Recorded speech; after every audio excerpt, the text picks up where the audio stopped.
Y'all doing? Y'all doing all right? Yeah, doing okay. Waiting for. Hold on.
Okay. Welcome everyone to another Wick and Tolly show.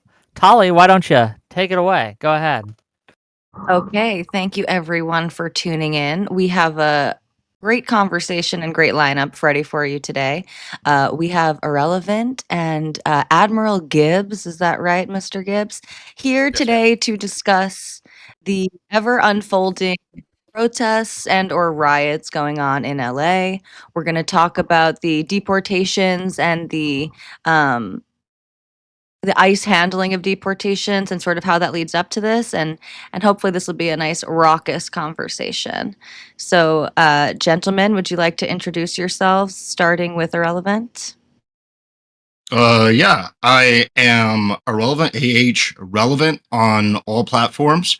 I personally, this is my introduction, like my landing thing for like what I believe. Okay, I believe that the LA protests have been conducted in a relatively peaceful manner. I actually even like the LAPD's response with the protests and stuff. I think the deployment of the California National Guard was illegitimate. The California Supreme Court seemed to agree with me. And then also Trump backed out, Taco Trump yet again. So I think this is a pretty cooked conversation already at jump. I think Trump cooked you, but go ahead.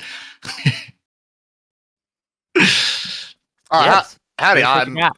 I'm Admiral Gibbs. I'm a business owner and rancher here in San Antonio, Texas, and got property all over Texas. And I am very pro the deportations that have been happening. I've been a big fan. I think that the Dems have gifted the Republicans possibly the midterms now, when I thought for sure there was no way that the Republicans had a chance to keep them. But, nothing's better, I think, for publicity wise, than to have people using American flags as tinder while they stand on top of cars waving a foreign national country's flag.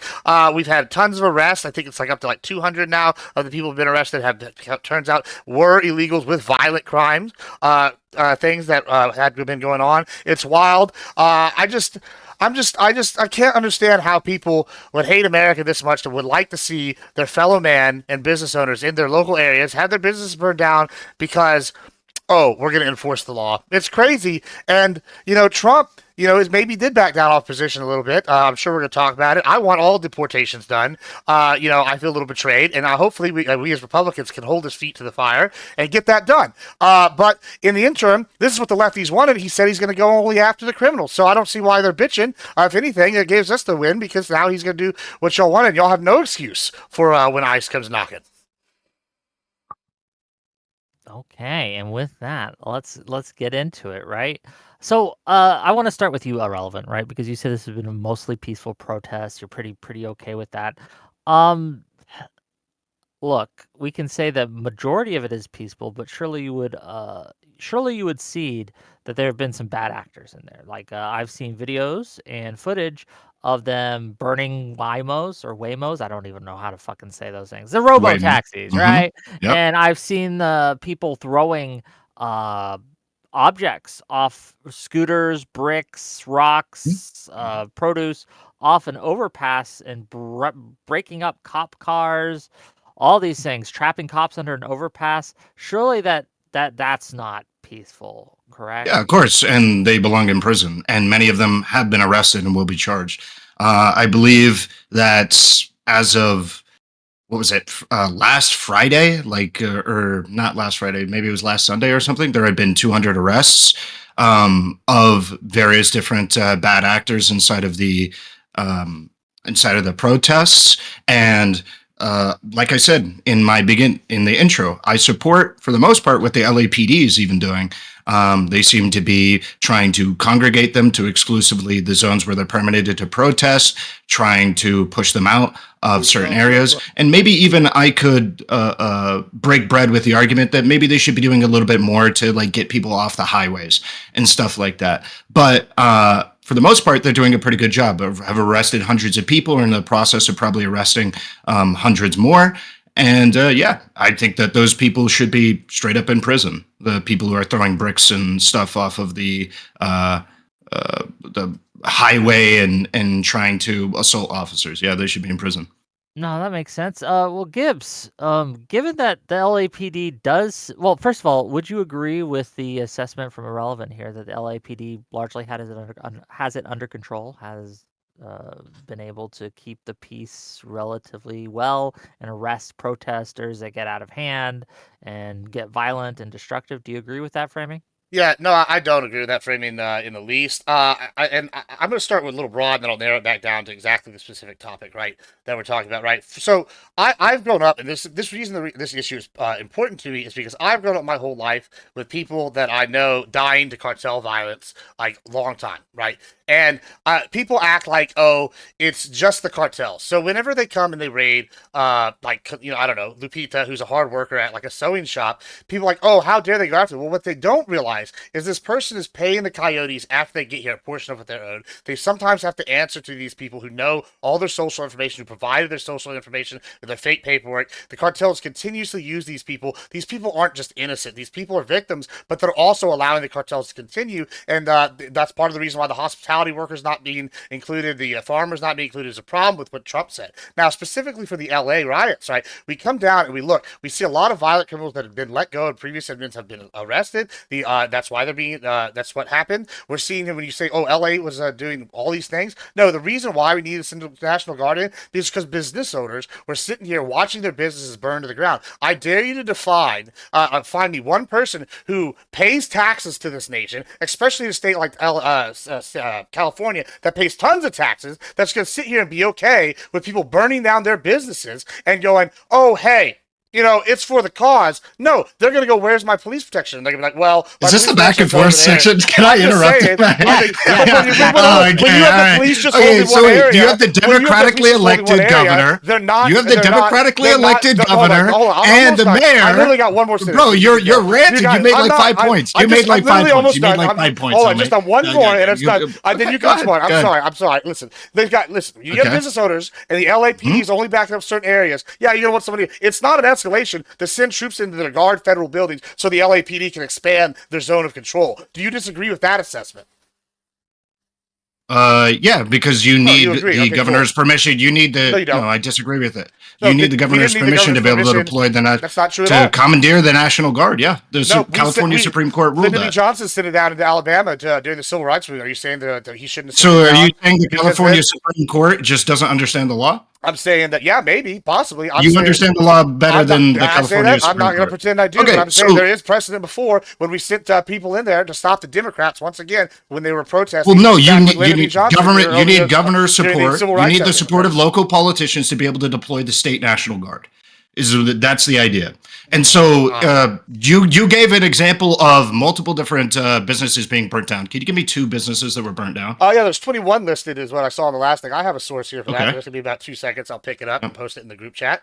So give me one moment. But yeah, there's been 21 businesses listed last time I looked in LA. That were looted or burnt down? Well, looted, burnt down, vandalized, doesn't matter. All sorts of things. Oh, it does matter. Okay, so we're counting tagging on the side of the building. Okay, because I'd rather have the side of my building. I'd rather have the side of my building tagged than it entirely be burnt down. So you're just not going to be good faith at all. You're just okay with business. Oh, really?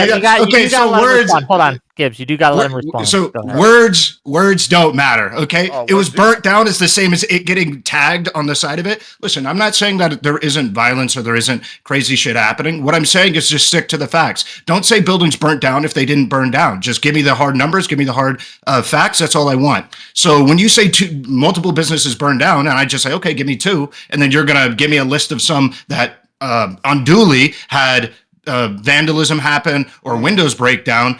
That's not what I'm looking for. What I'm looking for is burnt down. Exactly what you said. Okay. So just stick to what actually happened. Don't make stuff up. This is just ticky-tack bullshit is what you're doing right here. You're going, burnt down. Listen, we've all watched Destiny. We all know you can try to pick out one word and try to go from there. Yeah, burnt down. I've talked about business owners losing their livelihood, having their property damaged, all these different things. And you're like, well, burnt down. You just said you... I will find the thing in a second. I'm looking through my things. I got to find which You said you owned a ranch, right? I do own a ranch, yeah. Okay, would you rather I burn down your ranch or I tag it on the side with ACAB? Which one would you prefer? I'd rather neither one of those fucking things happen. How about that? Okay, no, you have to pick and choose. Which one would you rather? Your entire ranch be burnt down or have it be tagged on the side with ACAB? Because at least then I could get insurance. Yeah, and you think I'm dishonest. Come on, bro. Well, Come on, bro. You'd rather your whole business get burnt down than graffiti get tagged on the side, bro. I have assets, but you're acting like this. Why would you say that on the live, bro? Come on. Nobody believes that. Nobody believes that. What are you saying? Are you saying that this is not a tactic the mob? I would say that any human being who owns property would rather somebody graffiti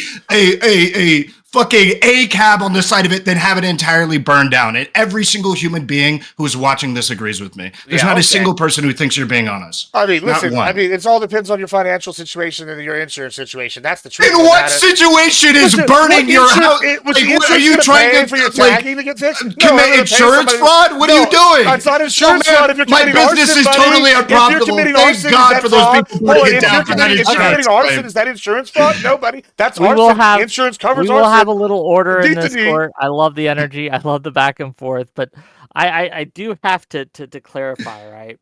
Assuming that you aren't trying to get insurance money for burning the house. Hold on, you said arson. That's not insurance fraud. To be clear, I'm not saying that it is. It's still a pretty obscene statement that you would rather have to rebuild your business from scratch than have to scrub off some. All right, so say I have the insurance on my business, and they burn it down, and I collect all the money on it. Okay, that's arson. I collect all the money. I'm able to reopen my business, maybe even build better, because they're going to give it based off current values. That could be different based off property values increasing, et cetera, et cetera. Now, say I get all that money back. I get to do something. I restart.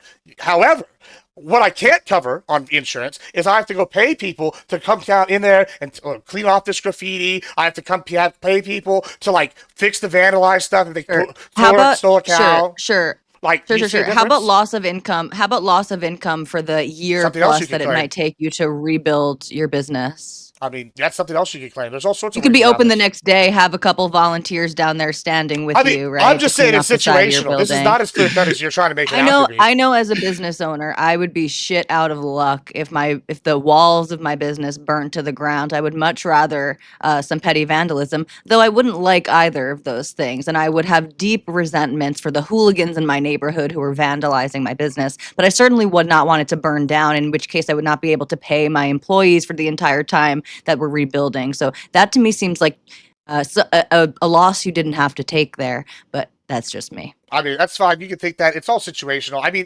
regardless, he's trying to argue one word ticky-tack thing over burnt down, vandalized. When it's not really clear. ticky-tack. When it's clear. Vandalizing versus Hold on, burning are you businesses saying down. that- This is listen, a big when difference. we looked at Black Lives Matter protests that cost $20 billion in damage, like over the next 20 years, the estimate. This year's we haven't even finished yet. We're about to see even more of it on Saturday with this No Kings thing in 2,000 cities across America. It's crazy that you're going to sit here and go, "Oh, it's totally fine. These business owners getting fucked is no big deal," and then try to like debate. When did I ever say that? And then you're going to try to debate When did I here say about that? insurance fraud, I just which said was don't make up lies. I'm That's not all I making up a said. lie at all. I care about, like I You're the said one who's earlier with the lying. LAPD, You're I the one that said it's support the mostly arrests peaceful over of here the earlier. vandalizers, the looters, and stuff like this. And also, to be clear, there's a lot of people inside of the protests who support routing out the looters. You've seen there's many different videos of protesters excising looters out of businesses and out of their protests because they don't want them there. This idea that the protesters all are in support of the looters and the rioters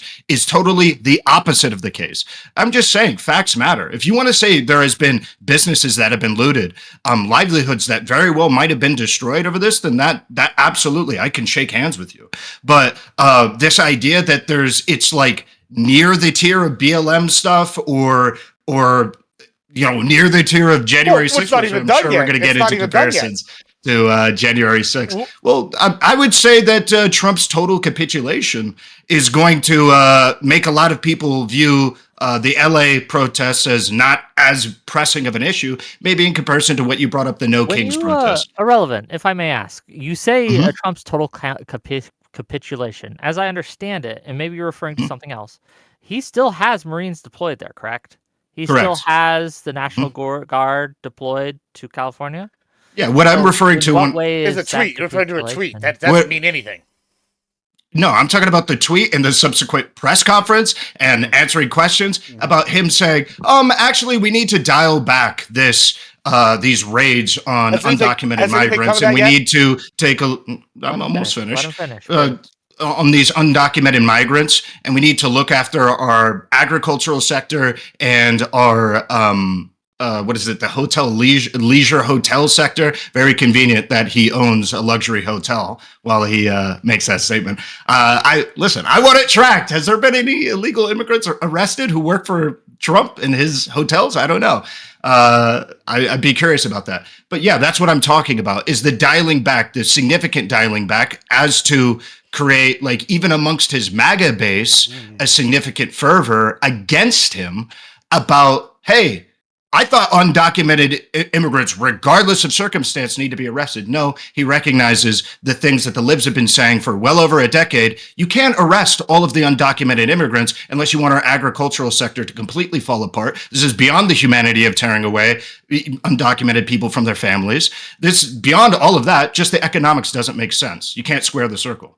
Well, it's real simple. Let me tell you something. We're going to sit here and read into what Trump's doing. Let me tell you, if we're going to do the reading of the tea leaves, I'm not going to listen to a Democrat who had terrible predictions, who've been falling into the polls. I actually have 3 of Trump's books behind me displayed. I have several other Trump's books read over here, read in the paperback. I feel like I'm pretty in depth with the Trump 4D chess style he's got going on. Listen, I already said I felt betrayed by him backing off some on these issues. However, I'm happy with the progress that's getting made thus far. He's still got the Marines there. We haven't seen any executive orders. All this could just be 4D chess in the media, seeing what happens. He's a populist. He tests the waters. We've seen him do this 1,000 times, and they're sitting here and go, "Oh, he's capitulated while he's still got Marines and National Guard on the ground in case of this being done," is ridiculous and just a total. Yeah. So the idea, what are the people in LA protesting over? I don't know. You tell me. What do you think they're protesting? You know what? They're protesting They're protesting over Oompa Loompas working in Charlie's Chocolate Factory. What the fuck do you think they're protesting? No, I'm actually asking you. I'm What do you asking think you, they're what do you think they're protesting over? protesting? Why do you think this makes you look good? I'm I mean, asking a very basic question. you're asking a real stupid question. We all know they're protesting over Really? immigration and Well, with the immigration enforcement. if it's stupid, just answer it. Oh, I just did. I mean, it's obviously over immigration and how it's being Oompa enforced. Loompas. It's the Oompa Loompas and Charlie's Chocolate Factory. That's about as serious as this question is. It's really not. Oh, It's okay. about it's about the crackdown on undocumented immigrants illegal and how aliens. That's the right word. That's and the how the manner in which the Trump administration is going about getting them deported. It's about them coming into communities and not having a regard for the law, not having a regard for decorum, about ripping them out of their communities. That's what these protests are about. And there was a significant backtracking on the deportations. He even went through, and in his speeches, I'm not sure if you saw some of the speeches, he used the same exact rhetoric that Democrats have been using for God knows how long, which is like, hey, bro, if you're in this country for 20 plus years, you haven't caused issues, we kind of don't want to deport you. Guess what? He's just mimicking the exact same things that Democrats have been saying for a long time. Why would we deport a hardworking, tax-paying person who pays into Social Security, who benefits, who boons the country, who has no criminal history, who probably has a family? Why would we deport you? Let's figure out a way to get you the resources you need to become legalized. Because 20 plus years, man, we got to get this ball rolling. That's the idea. These people are often in those categories, and in the specific group that he's referring to. Well, these so people then why are you are often worried? more Then beneficial to the country. Hold on. If he's doing everything you asked, then what you're really just proving is all these people protesting are being hypocrites. He's giving you exactly what you want, what I and just, y'all are still what I planning just said is protests and riots. That's just hypocrisy. Even when he does Listen what to you what I want, just it's said. still Listen to Trump what I derangement just said. syndrome. Oh, I listened, and Listen- that's what you're listen to doing. what It's I called just said. hypocrisy. That's what you're doing. When he Talking out of both sides of your mouth. when he made that capitulation, is why I referred to it as a capitulation to the Democratic talking So he's points, doing the what you Democratic wanted, doing what you wanted, apparently. philosophy. Okay. And that capitulation shows that. Guess what? I mean, not only were we right about It the shows that economics, even when he gives you he what got you the want, big you're still gonna squeeze, cry about it. and no, he hasn't fully given us what we Oh, want yet. so he's still doing double-check. what he said. Oh, I got. So what is Okay. it? He's No, either it's a capitulated or capitulation. he's still doing what he's doing. What is it then? You can't have it both ways. If he's Well, still got No, I mouth with our Marines, then he's absolutely not can. He capitulating. just If flew. he's He still flew the actively white getting flag. people, We'll see if he oh, holds he's to his capitulating. word. And then we Yes, also he have flew other the white cases flag. like We'll see if he Hold on, holds to hold his on, word. hold on. Yeah, There that will be sounds order. like it. There will be order in this court. So Okay. this is Gibbs, amazing. Go I do ahead. have a question for you, right?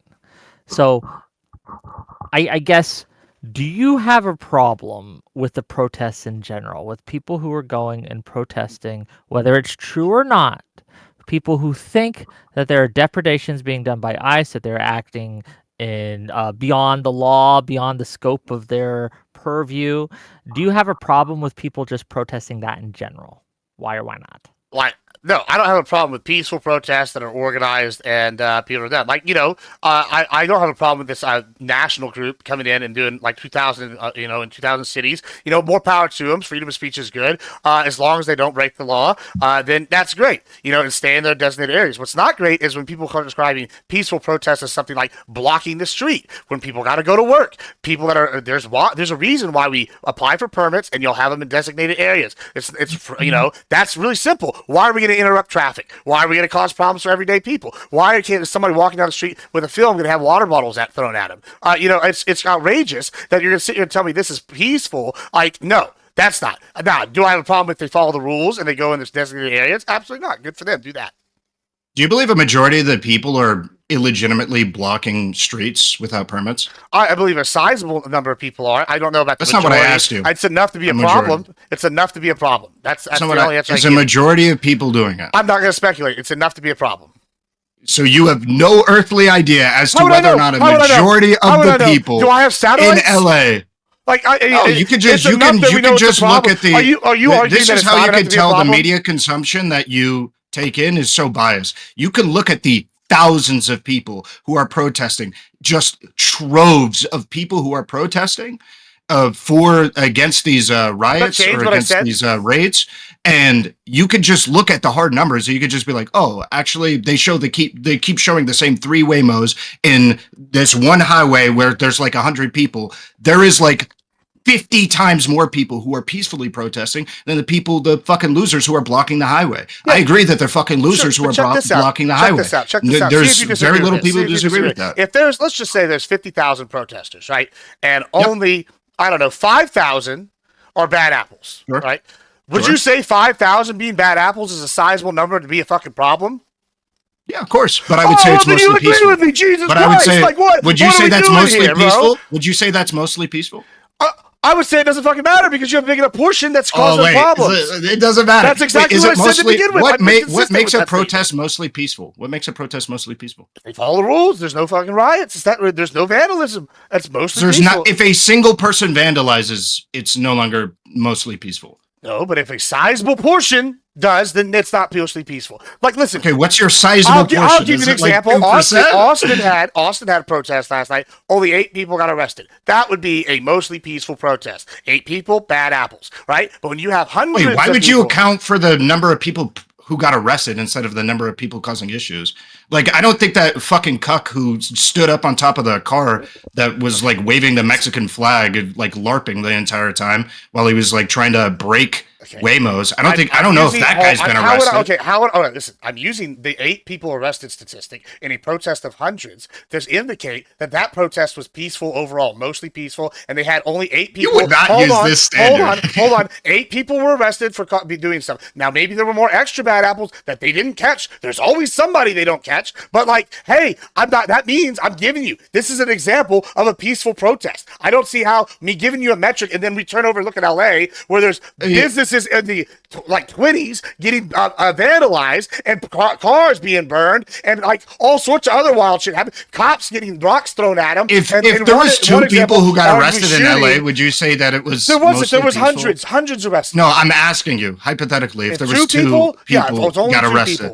Only 2 people got arrested. You would say it was probably okay. I would say that would be an incompetence from the police department. If there was also no vandalism, Here, I think you guys are talking past each other. So what I think is being said, right? And keep giving me money, keep giving me super chats. We'll read them at the top of the hour here. Don't worry.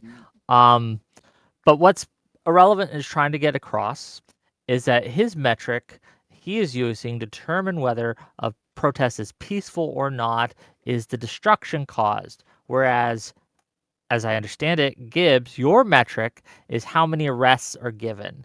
So I guess describe to me, Gibbs, why your metric is the correct one and Irrelevant's metric of destruction caused is an incorrect one. Well, that's why, hold on. So that's why I didn't engage the second part of what he said here, and I talked about the Austin, right? Austin's a good example because 8 people got arrested. There was very minor vandalism. It's not to the level we see in LA, right? Now, in LA, if only 2 people got arrested while 21 businesses got destroyed, no, it's not mostly peaceful then, right? Because you have to look at the things as a whole. If, maybe 300 people got arrested and businesses were destroyed, yeah, that's not peaceful at all. When I look at there's a big difference here. You can see the amount of damage and the arrest, and they're both statistics you can look and take a metric comparatively to how many people are there. It's also an irrelevant kind of misnomer here when I say the reason why the LA protests are bad is because the size of the people that are doing bad things. It's not a small number. Yeah, it might be 95% mostly peaceful, but if you have a large enough people group that's it is mostly peaceful. Hold on, if it's 95% peaceful, if it's 100K people, that means you have like a 5,000, 10,000 people going out and destroying. Yeah, that's a significant chunk. Arrest them. And that's what LAPD is doing. That's a significant number of people. That's not peaceful, and thus it doesn't matter if it's mostly peaceful because the amount of damage that's being caused. Oh, but the facts do matter. It is mostly peaceful. The reason why facts matter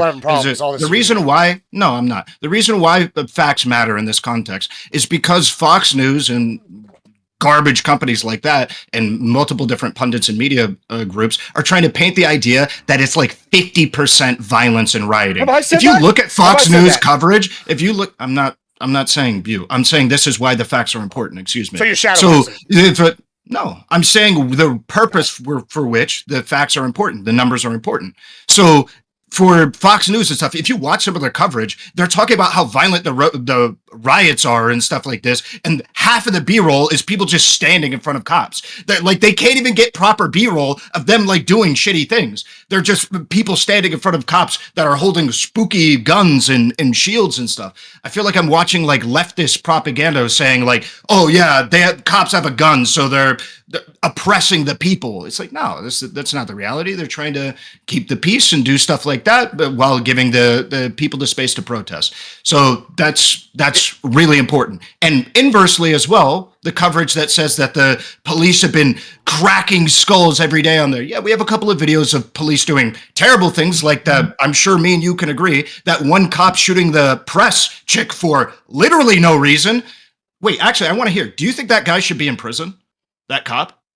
I don't. Are you familiar with the incident? I Gibbs? don't know. So, let I don't me know let me. There's no shots. Okay, Bro. I'll describe the incident for you. So on camera, it was caught that there was a reporter from Australia who was covering the riots, and who was standing in front of a police line, or catty corner to a police line, if you will, and those police had rubber bullets. During her spiel, one of the cops turned towards her and shot her in the leg with a rubber bullet. She had a press vest on, or I don't know if she had a press vest on. I have to check. But I don't she think obviously there obviously was holding a microphone, talking to a camera that was recording her. It was obvious from context that she was press. She wasn't advancing towards the line. The cop turned towards her and shot her in the leg. It looked, at least from my eye, to be purposeful, to be targeted. So he's asking you, do you think that the cop who did that, who engaged in that behavior, should that cop face repercussions? Yeah, I mean, if there's no other, mitigating circumstances outside that, sure. Yeah, I mean, it sounds bad. I did watch like the one clip like for 5 seconds, but it's been a very long week for me. I'll be honest. So yeah, it sounds bad.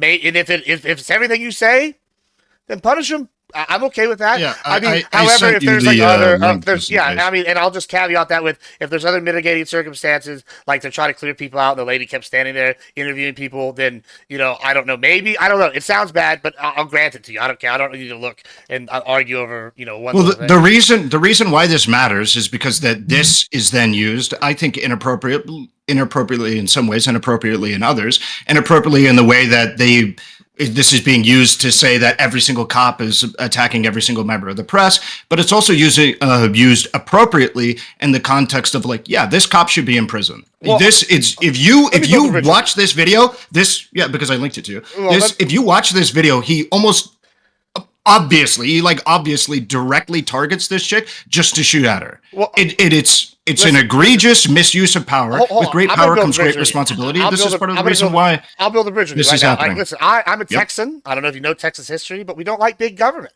The idea of government overreach and cops and doing dictator-like things is not unknown to us, right? I'm not sitting here going to be like, I'm not a back the blue at all costs guy. I'm like, hey, I don't trust the government guy, right? So like, if you're telling me cop did bad thing, okay, probably. Government does bad shit all the time. Like, fair enough. Like I'm not gonna die on the hill that they're only doing good. I'm sure there's good cops, there's bad cops, there's good protesters, bad protesters. The problem with the protest is the number of bad protesters is large enough to cause a significant amount of damage. That's the problem. Even if it's 95% peaceful, if you have 5,000 people destroying shit, that's a fucking problem. Okay, so there's two things off of that. You agree that if it's like near 95% peaceful, it is a mostly peaceful protest, correct? Sure, yeah. Okay, so we've established that it is a mostly peaceful protest. After that, I can agree with you. I could break bread on the idea that we need to curtail all these people. LAPD is doing that. LAPD is doing that. And the deployment of many of these different federal authorities, like, for instance, the Marines, they can't assist in law enforcement duties. They're essentially there to just look spooky. They can't assist in law enforcement duties without a invocation of, I believe it's the Insurrection Act. They can't do anything. So they're just there to like look spooky, and then looking spooky is probably just going to agitate the people out there, because the people out there, like I said a bit ago, have this idea that if people are standing there with weapons, then it's like an oppression of our freedom of speech, and that they're going to take this as an escalation.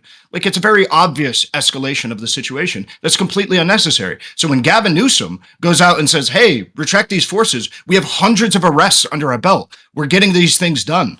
I mean, I believe him. And especially in the context of, I'm not sure you saw this, but it was a laughable failure from Trump, where he said, great job to our National Guard, great job out there, something to that effect. He said it multiple times inside of a tweet where he's like, great job to our National Guard for the amazing work let me that ask they're you a doing question. in California. Do you agree? And the National Guard hadn't yet been deployed. Do you agree? Do you agree that with the decision back in whatever year it was when Lyndon B. Johnson sent the National Guard in to Alabama, despite the Alabama governor's protest, to ensure black people could go to college and go to high school? Did you agree with that decision?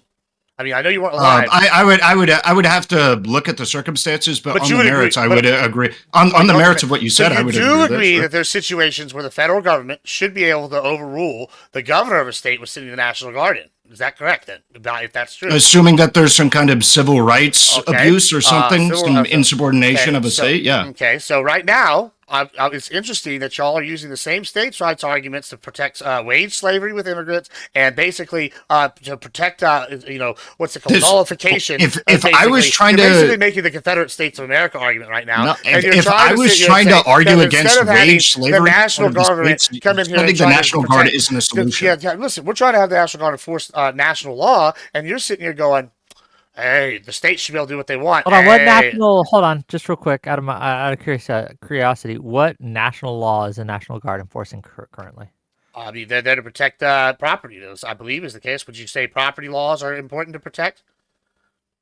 Are property laws not more local than they are federal? Well, when the job's not getting done, somebody's got to do something. I mean, if I pay, if you pay taxes and the point is that the job. Hold on, if you pay taxes and your business is vandalized because the LAPD pulled back because your mayor told them to pull back to an area and then did nothing, would you be pretty mad if no one came? Well, objectively, they haven't done nothing. They've arrested. Would you also be happy if somebody came in and relieved 200 people, relieve the areas that the LAPD needed to protect villages so they could expand their area influence and hey, hopefully include your business? Would that make you happy as a taxpayer? Probably. Like if you say no, then you're lying.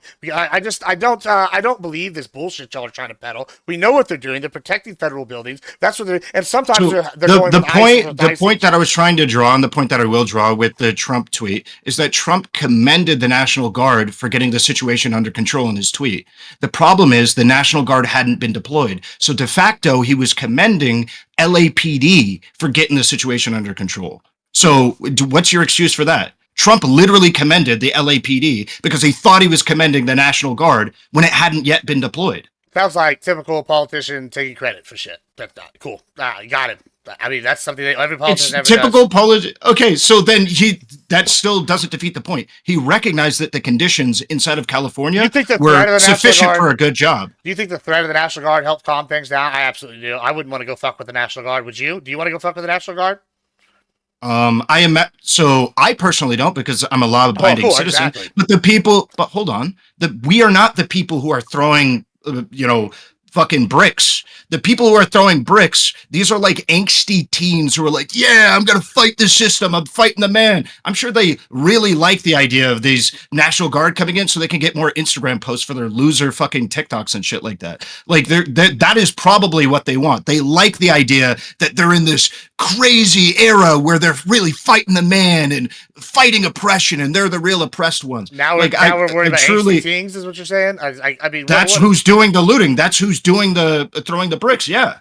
It's these fucking loser teenagers. It's not. We know who's throwing the bricks. They're like middle-aged. We do. Yes. Have you seen the arrest? They're literally middle-aged. What are you talking about? No. We saw the guy that was dropping face masks off. He was like a 30-year-old guy. We saw this other guy that got arrested that was all over the news. He was like a 28-year-old guy. What are these angsty teens?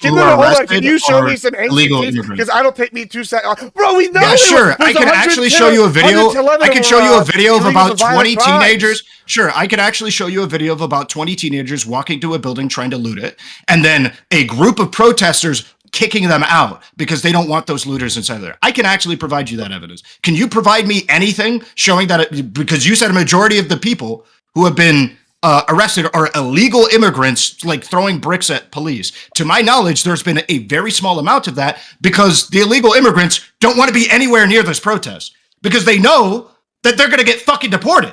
Why the fuck would many of these illegal immigrants be at a protest for ICE? Makes no fucking sense. All right, hold on. I'll get you a source for this here because I have one. While he's doing that, right, I want to pass the mic to Tali to ask a couple questions. So, Relevant, I'm curious. I'm of the opinion that at the very least, Trump jumped the gun by sending in the National Guard. But I'm curious if you think there would have been some validity to putting them on notice or something, and even just using the threat as a form of deterrence for the following reasons. I think there is a lot of valid trauma from the BLM protests and riots from the summer of 2020 and onwards, and we saw cities where, whether it was because they were being given explicit command to sort of step down and stand on the periphery for the police, or because they essentially couldn't handle it because they were outnumbered and not being supported. We saw cities or parts of cities that became really lawless. And if there were evidence of some type of political motivation on behalf of California administrators to dampen police presence, would you at that point support some type of federal escalation?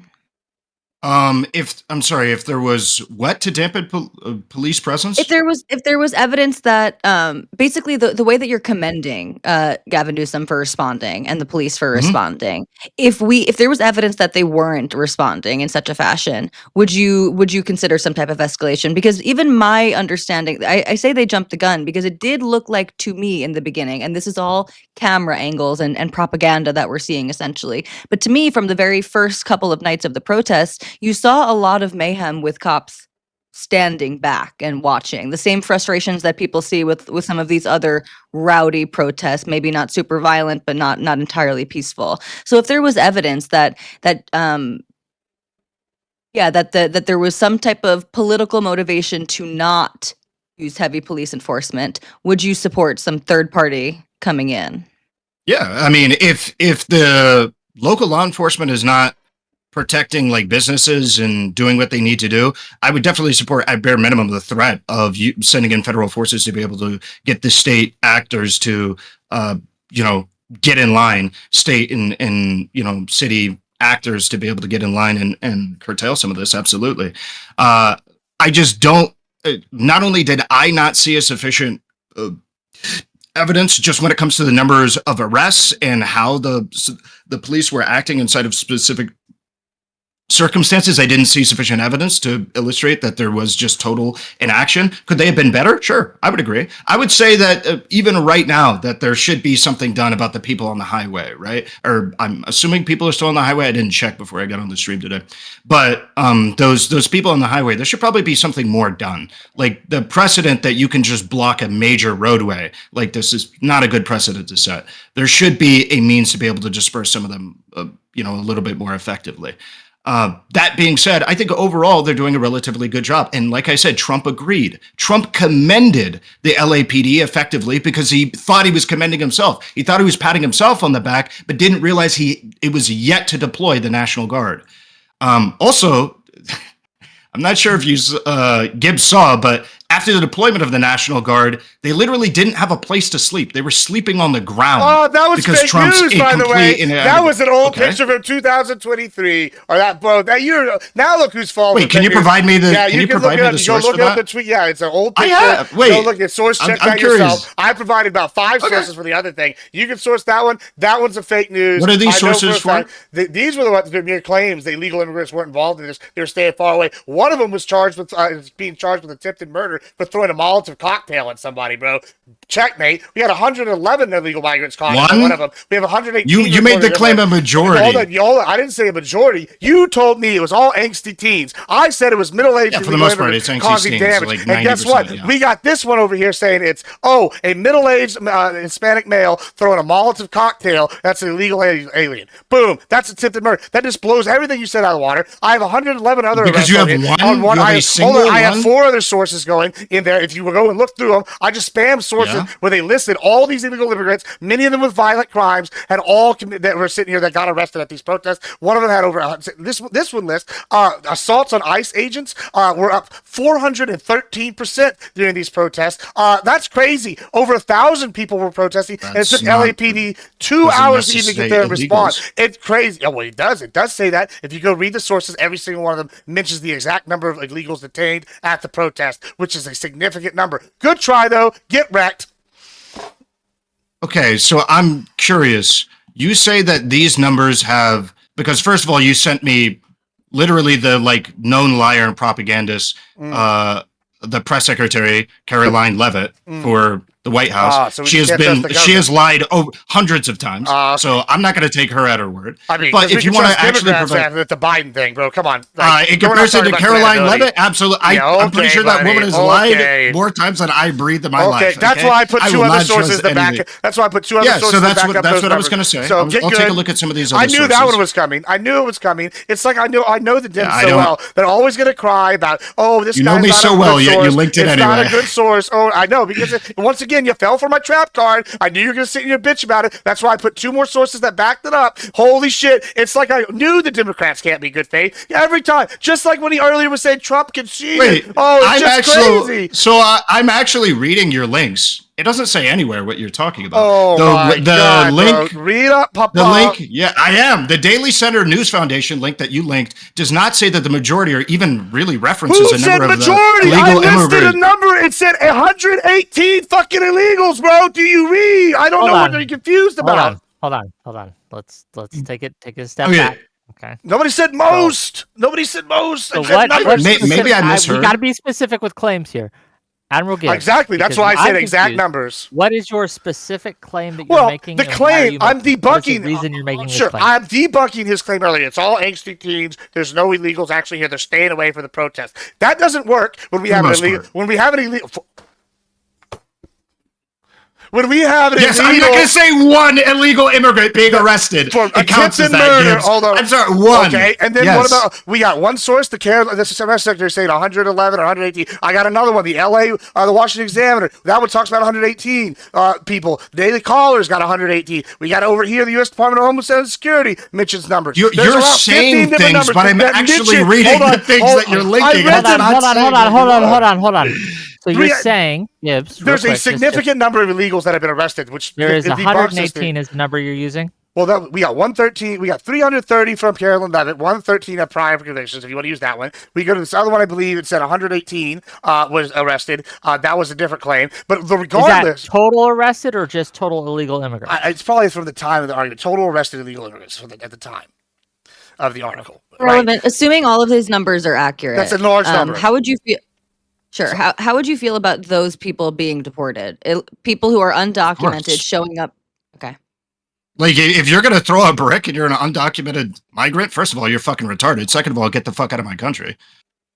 Like, yeah, absolutely. So I guess this is an interesting thing that I've noticed is it feels like a lot of the people protesting are kind of protesting for different reasons, and I guess that's to be expected, but there's like a spectrum really of things that people are criticizing right now. Some people are criticizing the way that ICE is going in, masked, unnamed, right? The sort of insensitivity of it. Others are saying that essentially no undocumented immigrants should be deported unless they've committed some type of additional violent crime. Because you have such a difference of opinion among these protesters, I guess I'm curious your thoughts on the politics of people on the left or specifically Democrats even sort of protecting the protesters when a lot of these people are likely not Democratic voters. I'm inclined to agree with what you said. These are like angsty anarchist types for the most part. Yeah, I think that they should be doing more to get rid of these people because, like you said, they don't even vote for them anyway. They are literally the types of people to say Kamala Harris would have been doing this as well. They're just like insanely stupid people. But even beyond their politics, because obviously I don't think the government should be involved in like cracking down based on your politics. But even beyond that, like we just shouldn't have this level of like lawlessness. Not only does it make the state look bad, because it makes it look like they're not responding to a real threat to the local community, but it also makes like the Democratic Party or the greater base like look bad, which is just not like, why would we even do this? So yeah, I mean, I would say that on the merit. Also, I had it linked to me. Did you just lie about the photo of the National Guard sleeping on the floor being? I guess I won't accuse you of lying. You just fell for fake news. That is real. That is a real photo. Those are real photos. The one I've seen have all been from back for like 2023 or whenever they moved. They were deployed for a hurricane. I linked you the Gavin Newsom. Can you show it on stream? So just share your screen, pull it up, and we can look at it. Me? whoever's looking Okay. at this photo, right, that we're saying is fake news. Okay. So just so the audience can know what we're talking about. Does that make sense? Sure. Yeah. Let me You share should my be able screen. to. You should have permission. If you don't, let me know, and I can give you a role that gives you permission. Yeah. I have a hard This time should being be. offended by this picture. All right, I the one feel on the like left, the one on the left is allegedly fake news. The one on the right, I haven't seen before. Okay. Alleged. Where is the? What is your? I mean, What is your source for saying it's fake I've news? seen like what the AI, the little community notes on 2 different Twitter posts about it. I've seen it on a couple other things. So I mean, Can I see those community posts? I I'd be mean, I'm not. curious. I mean, I listen. I've been providing sources left and right. I'm not going to scroll through Twitter for like an hour to find this one Okay. post. You can. Okay, Just I as did- someone who is no. actually just real quick, as someone who's actually served in the military for a while, this isn't necessarily out of the ordinary that we'd be sleeping on the ground, especially when we're just deployed to an area. We haven't set up anything, right? We don't have barracks there. We don't have anything there. This is just not. This particular is just not out of the ordinary. It's pretty routine. And you Okay. can say that, oh, that's horrible. Yeah, it sucks, bro. Right? Military life sucks, but it's not. This isn't just.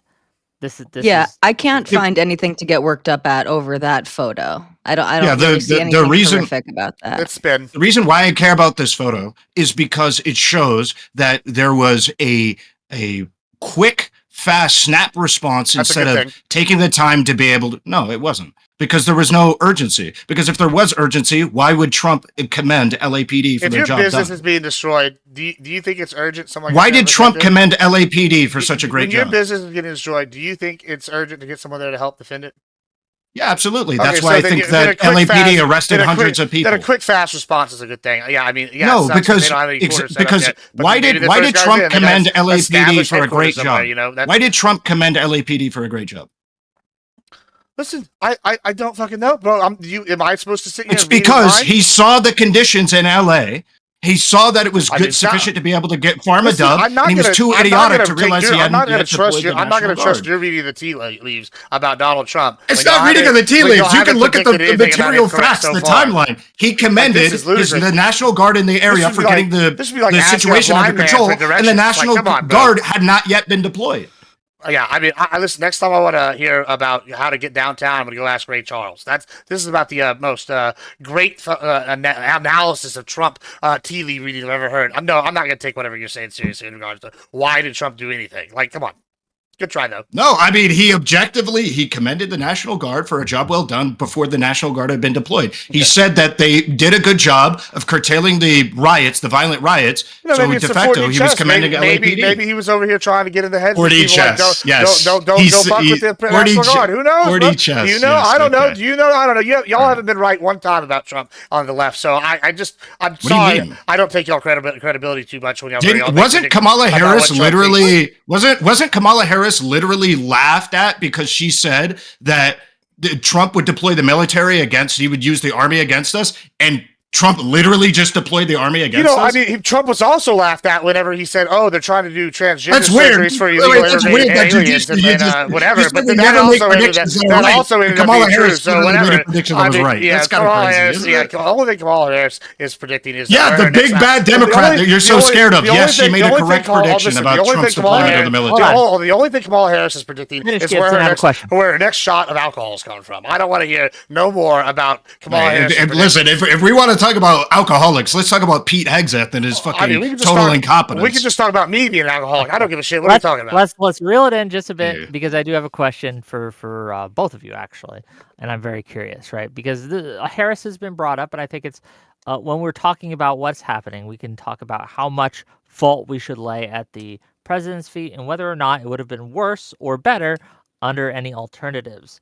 When we talk about Harris, first of all, uh, and this is to Gibbs first, and then Irrelevant. I do want to hear your opinion. Had Harris been in charge, do you think that we would have had the number of protests and riots, etc., that we are currently undergoing? Why or why not? Please. Well, I mean, if there were protests, they would have probably been peaceful ones, and not in the when I say mostly peaceful, like a whole town got burned down. We've never seen Republicans protest in that manner. You can argue January 6th, but there's still January 6th? Well, yeah, What? I knew that was coming. It's how many businesses were burned Yeah, it's down in only the 3 hours assault of on the January 6th? Capitol. Okay, yeah, cool.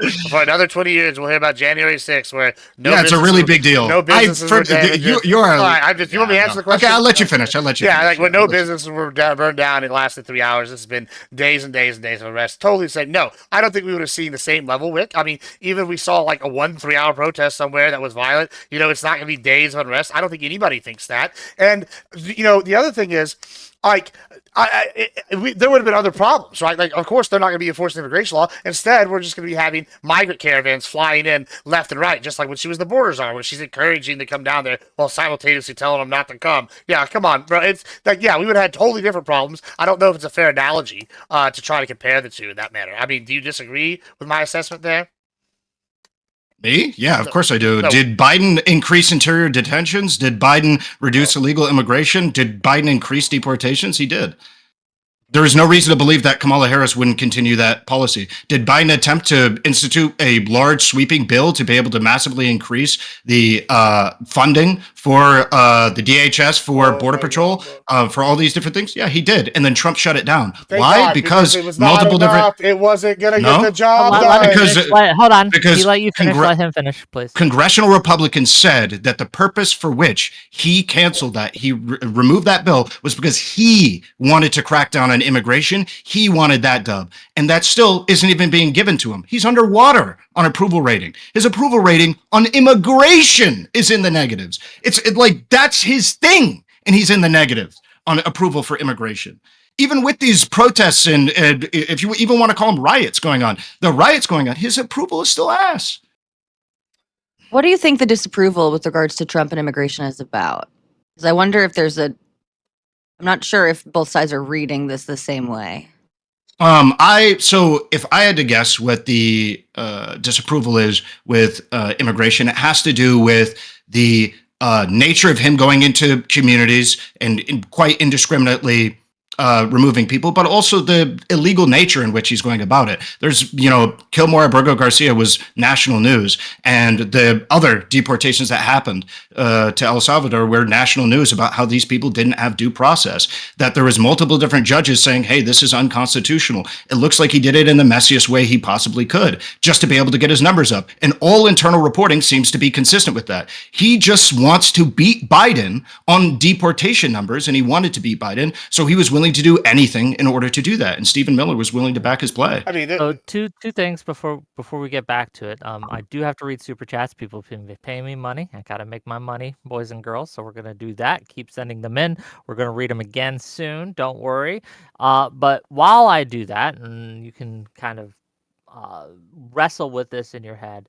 So according to the Wall Street Journal, in a recent article that they wrote, Trump is on track to deport less people than Biden did in 2024.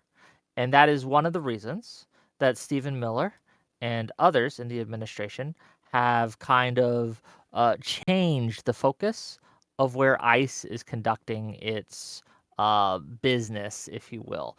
Beforehand, they were targeting violent criminals, Tren de Agua, MS-13, gang members, etc. Instead, they have been instructed to go for more soft targets, like people who are at hospitals, people who go into their court cases, so that they could get their numbers up. The quote I think that Stephen Miller used was like, "Who here thinks that we can't go out into the streets of Washington D.C. and just arrest 30 people that we find?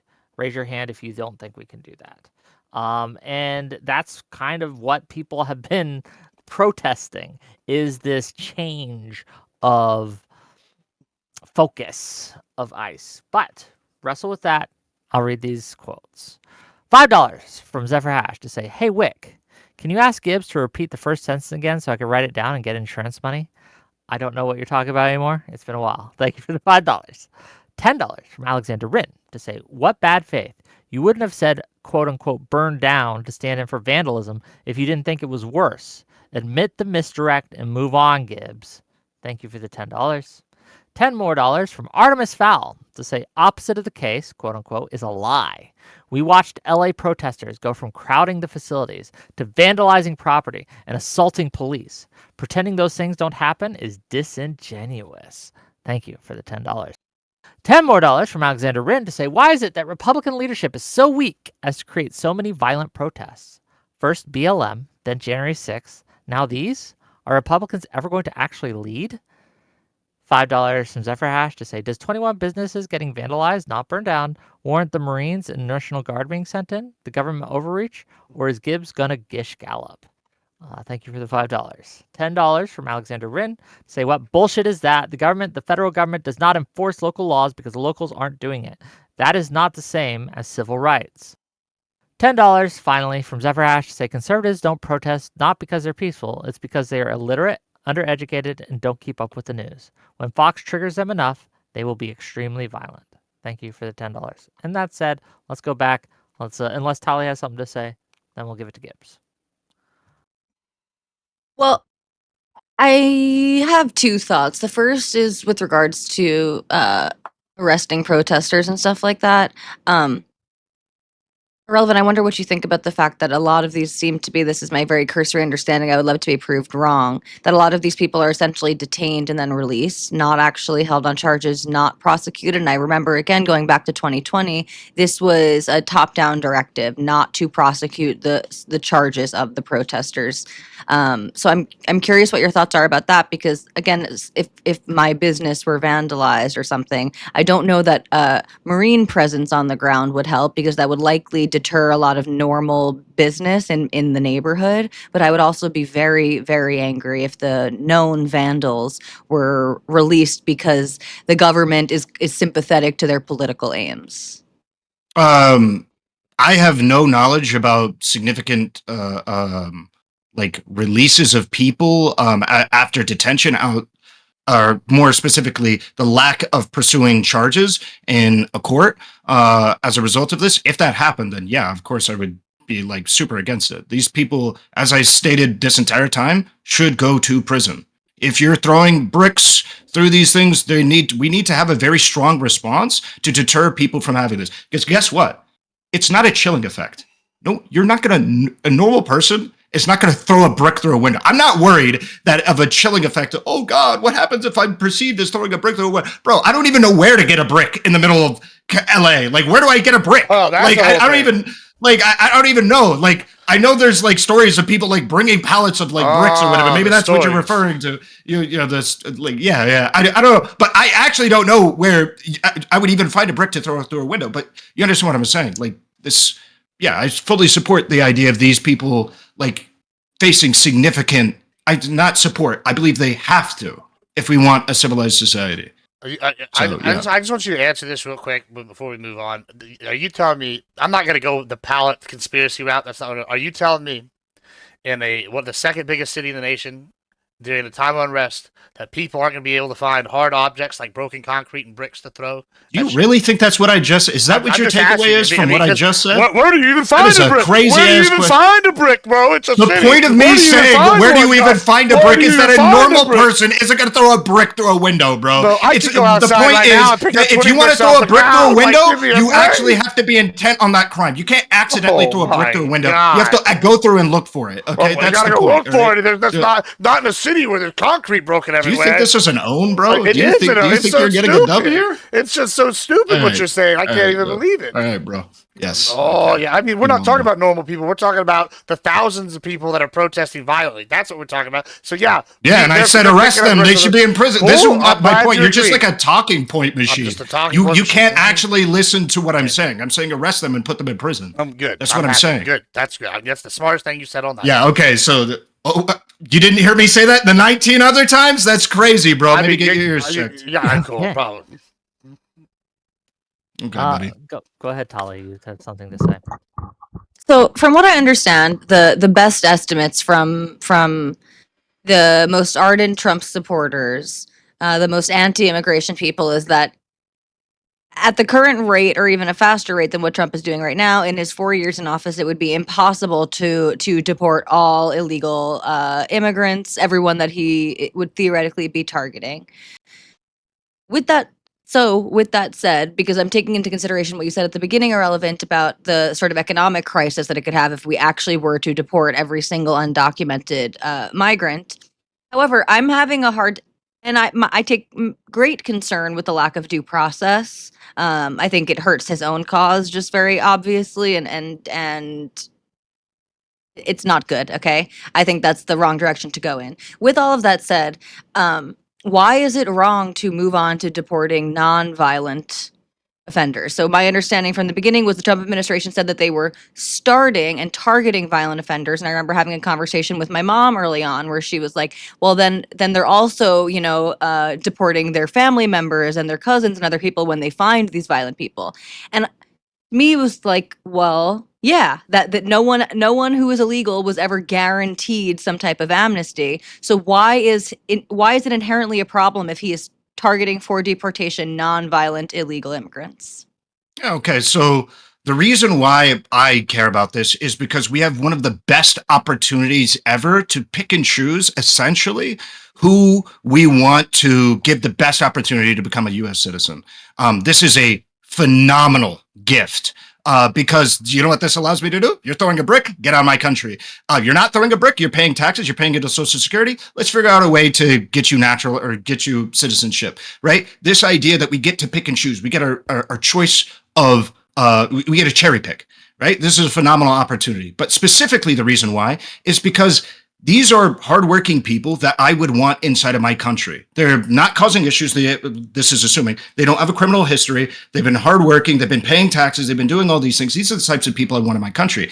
And the immigration system that we have right now, if you don't win the visa lottery and stuff, it takes decades to get through this system. It is a horrendously slow system. So the idea would be, it's not just like, hey, if you've been in here for 10 years, it's just because you don't want to become a citizen. It's that it's really, really hard if you don't actually, get these various programs to be able to, or get lucky with these various programs to be able to go through the immigration process faster. It's part of the reason why Biden wanted to massively expand immigration judges and the ability for people to legally immigrate inside of this country. And he did also do that and massively expand legal immigration inside of this country, and it should have been expanded further.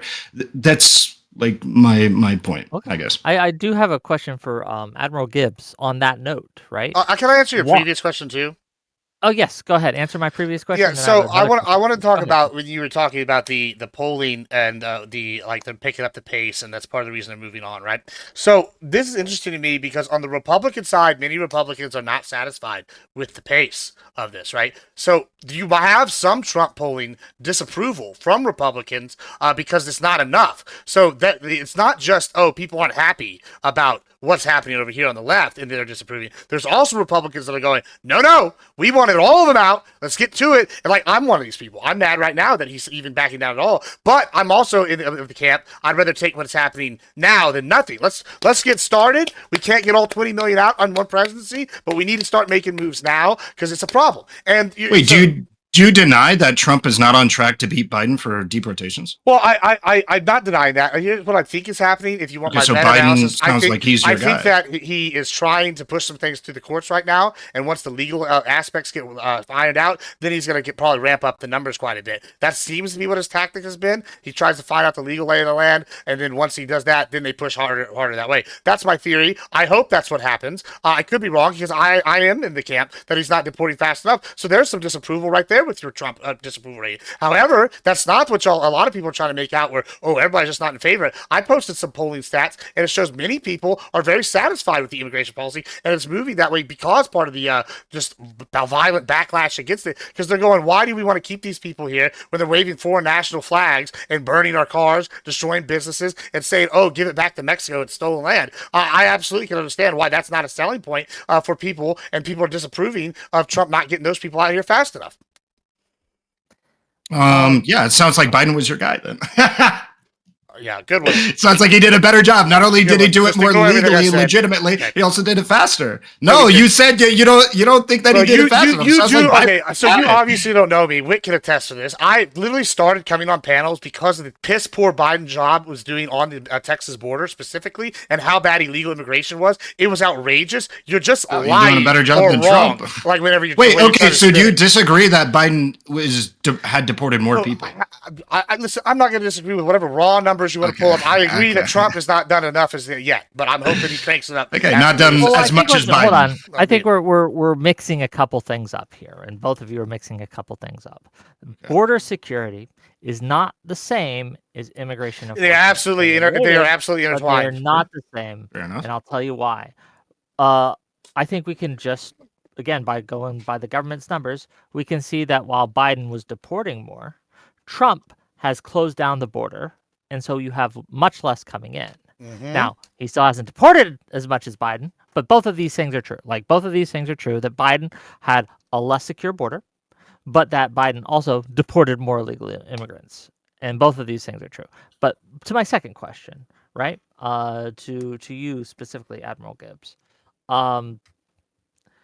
Given what Irrelevant has outlined about a tax-paying, like Hernandez, who works at the nail salon Sure. or the masseuse or your auto shop, right? He hasn't broken any laws. He hasn't done any crimes, right? He's here illegally. That's the only law he's broken. But other than that, tax-paying guy, he contributes to Social Security. He has kids. He's married, maybe to a citizen even. Why not give that person a path to citizenship? Look, I've come on here many times, and part of the reason I want the secure border and the deportations, right? I think with the secure border, we have the secure border. We don't have the influx like you just mentioned. But then, even if the deportations are less, then we're getting a net loss. Whereas Biden, it was a net positive, right? So what you're describing this situation, I was going to give you a different scenario. One of my good friends, he was illegal. He worked 3 minimum wage jobs. He finally got through all that. He got the paperwork done. He got the legal process done. Real happy for him, right? And he's living the American dream. He just bought a Porsche. He's bought a new house. He's got a kid on the way. That's the American dream. I want more of that. I've come on here many, many times on your panels. And so you would be okay with providing a natural. I have naturalization absolutely said we need a way better program to get people in here that want to work. We need workers. We need bodies for the military. We need people in general. So- I am all for reforming immigration. However, every time I've done that, I say we also need the border, and no one's given me that but Trump. And if I have to pick between secure border and deportations with no path, then I'm going to pick that over, hey, we give them a path and we just let the floodgates open. That's kind of the situation I'm in. Yes, I want reform. I'm pushing for reform in the Republican Party. I'm sitting there telling my people I want more of the Hispanics here. These people want to work. I want these programs changed, but I want them to come legally because the people that are doing the legal process, it's not fair to them. And there's also all sorts of other reasons economically. What about the people who are already here? What about the people who are already here? You who broke are being the law. I deported, mean, listen, I understand they need to go through the legal process. It's not fair to people that have been trying to come here the legal way. Like I feel for them. I understand. I have sympathy, and that's why I brought up my friend who was legal and went through the process. Now, was he able to hide out until he got it done? Yes, but hey, like that. Good for him. You think he should have been deported before he went through the absolutely. process? You think he should have been deported? Yeah, I mean, I think he did get deported at least once. I don't know his full story, but yeah, I would say yeah. If he got deported at least once and then came back, isn't that like a? Can't he get in prison for that? I could be wrong about him getting deported or once or not, whatever. He's a legal citizen. I'm pretty sure if you get deported and then you come back, you get put in prison. I said, I don't know the specifics. I'm just saying he's an epitome of an American dream. I'm all for reform. Like, you're not going to get me with a gotcha when I'm advocating for reform within the Republican Party. I've already stated my position. I need the border secured, and I want deportations to happen for people that are legal. Yes, it sucks, but if you're here legally, and I would have supported him getting deported too, even though he's my friend. I'm sorry. It's just, it's a matter of principle. Yeah, I want to feel for the individual, and I would feel for him, but I'm not going to be break my principle for him, either. That's also not I don't understand how you can argue against that point. So why? I'm curious. Tali, please. I'm curious, just to take it one step further. So again, I am pro immigration, but I also don't feel like anybody is entitled to become an American. I think there's a lot of Americans who with a lot of sympathy who feel like anyone who wants to be here should be allowed to be here and should be given a path to that. And I don't think that's necessarily a given. And I wonder too, even when we're talking about non-violent illegal immigrants, if we're still putting a lot of people in the same bag where maybe they don't belong. So there are the people who are paying in Social Security, right? Who are trying to go the legal route but failing, right? For whatever reason, but making attempts to for a legal pathway.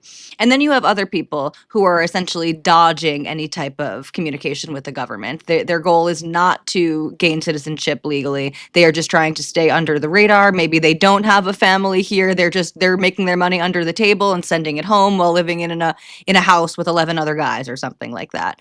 Should we be making these types of distinctions if, whether we like it or not, there's a legal precedent for the president to deport people who are not here illegally? Yeah, no, I mean that's a good question, and yeah, I would say like if you're trying to sidestep the legal process, yeah, that's no, you should. I mean that is illegal, right? It may not be a violent act or whatever, but like at least, and to my knowledge, this is a big reason why a lot of illegal immigrants will try and pay taxes and pay into Social Security is because it shows good faith. When immigration comes knocking, you're like, oh man, I've been paying my taxes. I don't cause any issues, no crime. And I've been trying to go through the legal process. I've been paying into Social Security. You know, I'm a hardworking member of my community. It looks good. And that's what I would want, is to be able to cherry pick like that. Look at the micro though, bro. Look at the micro. Say like, let's just give you a hypothetical just to play with this, right? Say someone broke into your house, right? They didn't damage it when they did. They came in. It was like your door was locked. They broke into your house and they cleaned your whole house up. They cleaned it up real nice, the best cleaning it's ever been, right? And then maybe they, I don't know, organized your files. They did all these nice things for you. That's great. And then you come home and you find them there.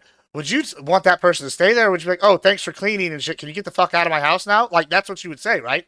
My private house is going to be different than an entire country, okay, that's the where I have to live with total strangers. I see you're avoiding the question. In your private house, would you do that? Yes or no?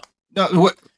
Yes, I would kick them out. So but now, I'm trying to say that the analogy isn't comparable. It is not. national level. The point of the original. Are sick of people. It is not. We know I have to cohabitate. Medical burden on so let me respond because you made a. Well, I asked you a question. You didn't do you have to? You have to cohabit. Why is that not comparable? Irrelevant. Yeah. Why? It's not comparable because in my private house, my private domicile, I do not cohabitate with hundreds of millions of total strangers. I do that inside of, and I would never, and I can never be compelled to do that under the law.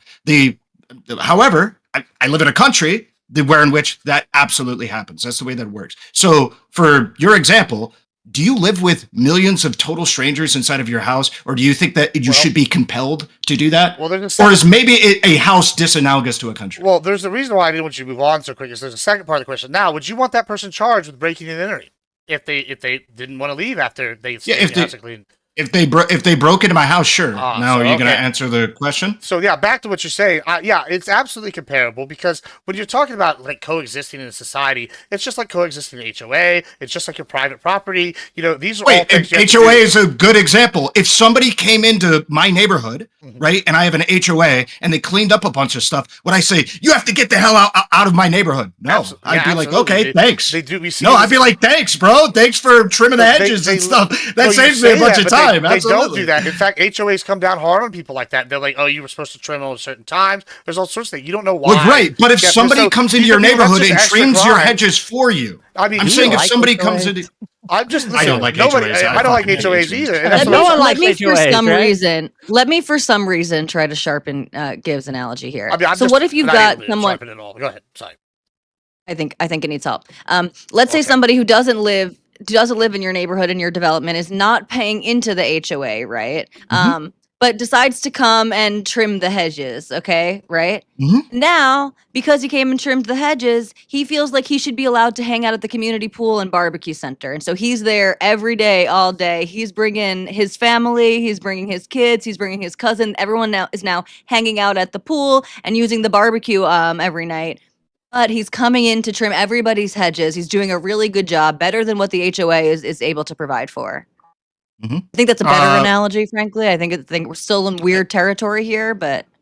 It is a better analogy, and I would say under that scheme, as long as he's chill and his family's chill, I don't think I would care. Like it depends. I understand in your... hold on, irrelevant. Surely there'd be there would come a time where you did care. For example, if you had the pool, and every time you try to use a pool, you can't use the pool because it's this guy and all his family and his cousins, people who don't pay the dues to the HOA, who aren't members of the HOA who don't even live there, but they're using your resources. They're taking it up. Sure. Surely there Sure. would come a point where you'd be like, nah, get out. I Sure. want to use the In pool. in a hypothetical, yes, in the hypothetical where in which it's totally breaking down my the services that I get from the HOA, sure. I don't see how this analogy works with illegal immigration because they're not taking our social security, they're not taking any of our like benefits. In fact, they're paying hundreds of billions of dollars into our economy and over $100 billion a year into taxes. Well, if we see different public services that are funded by our taxpayer dollars, then perhaps the analogy holds, right? They're getting to reap the benefits of public services that are paid for by taxpayers. And again, I mean, not Like every. what? I feel like people try to act like every illegal immigrant is a taxpayer in the same way that a citizen is, and I don't think that that's borne out entirely. Although I'm inclined to The agree medical that industry there are people argues- showing good faith. So we have And in example- those I'll give- cases where in which they're not paying taxes and they're not supporting the community, I would want them out. we have examples. It's a pretty that you- basic all idea. right, so okay, I live in Texas. We have sales tax, right? So illegal aliens pay for taxes here, right? That's something that I hear all the time. That's part of the reason why we have sales tax, right? Is because we know we have a large portion of illegal aliens that come in here and they like whatever. You at least got to get money. It's part of the reason. It's part of the reason. But don't act like it's not. I just come on. You know, it absolutely.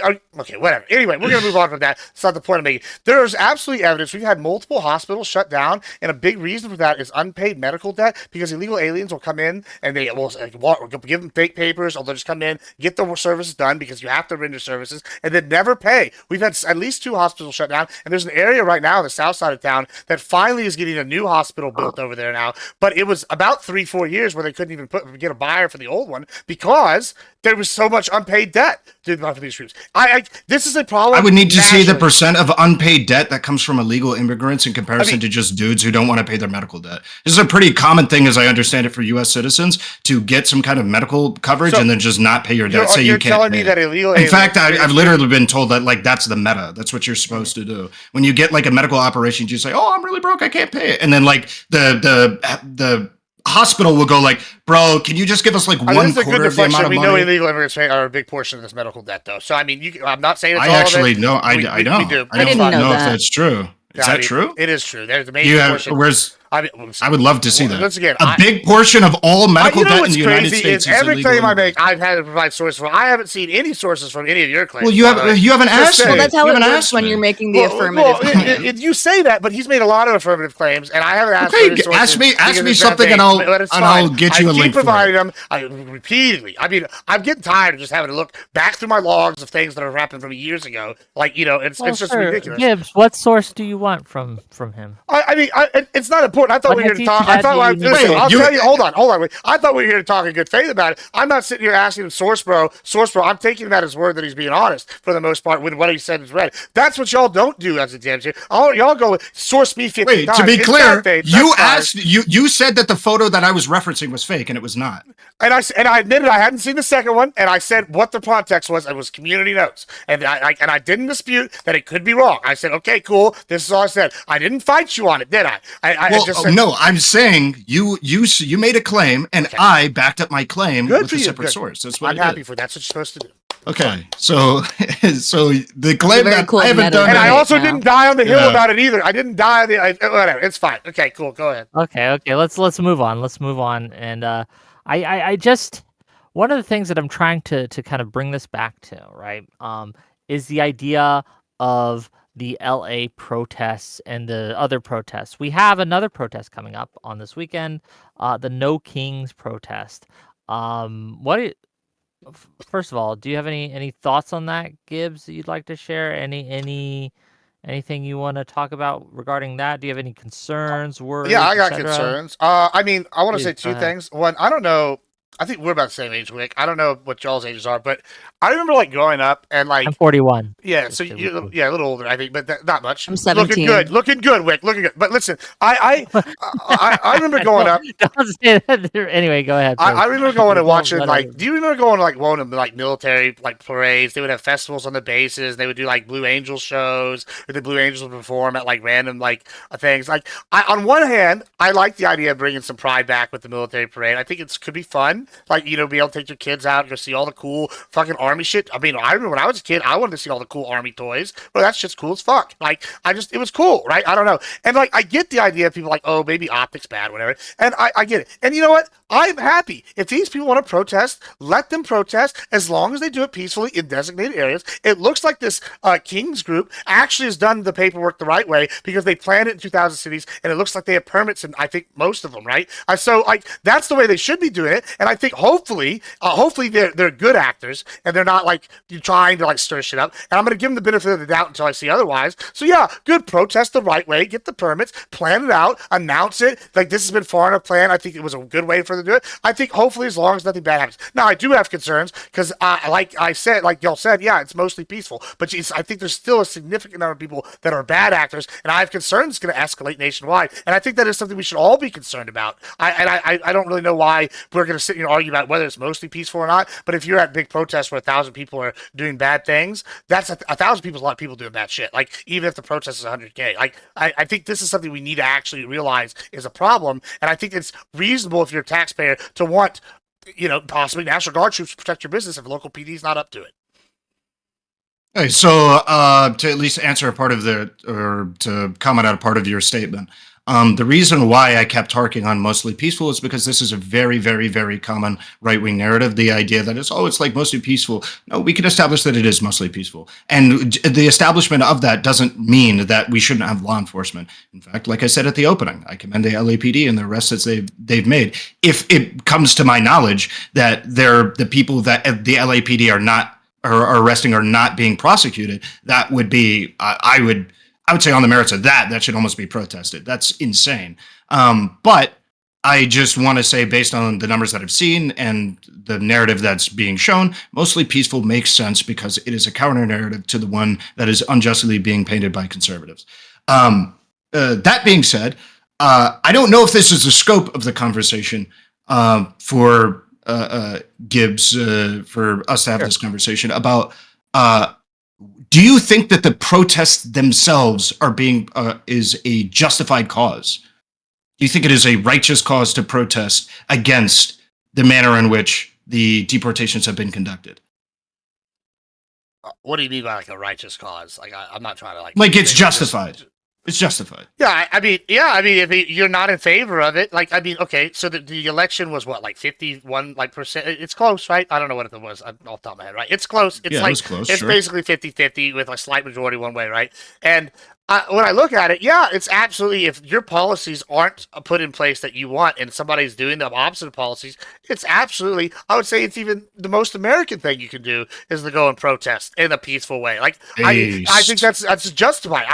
Like, if they're doing it peacefully, I don't have a problem with peaceful protesters, right? Like, I have a problem with like something. Like with certain things where it's like you're like doing out of the way. Like, I mean, if you're gonna go in like to a college campus and they usually have designated areas to protest. But if you're gonna stop people from going to class that paid for that class, don't like that, right? That's bad. If we're gonna go have a designated protest in a designated area about something you think is just, even if it's something stupid like that, like I don't care about it, you don't care about it, and only 5 people care about it, you absolutely should have the right to do that. You should do that. I think it's patriotic as fuck. Now, when you start damaging other people's shit that are taxpayers, that's a problem.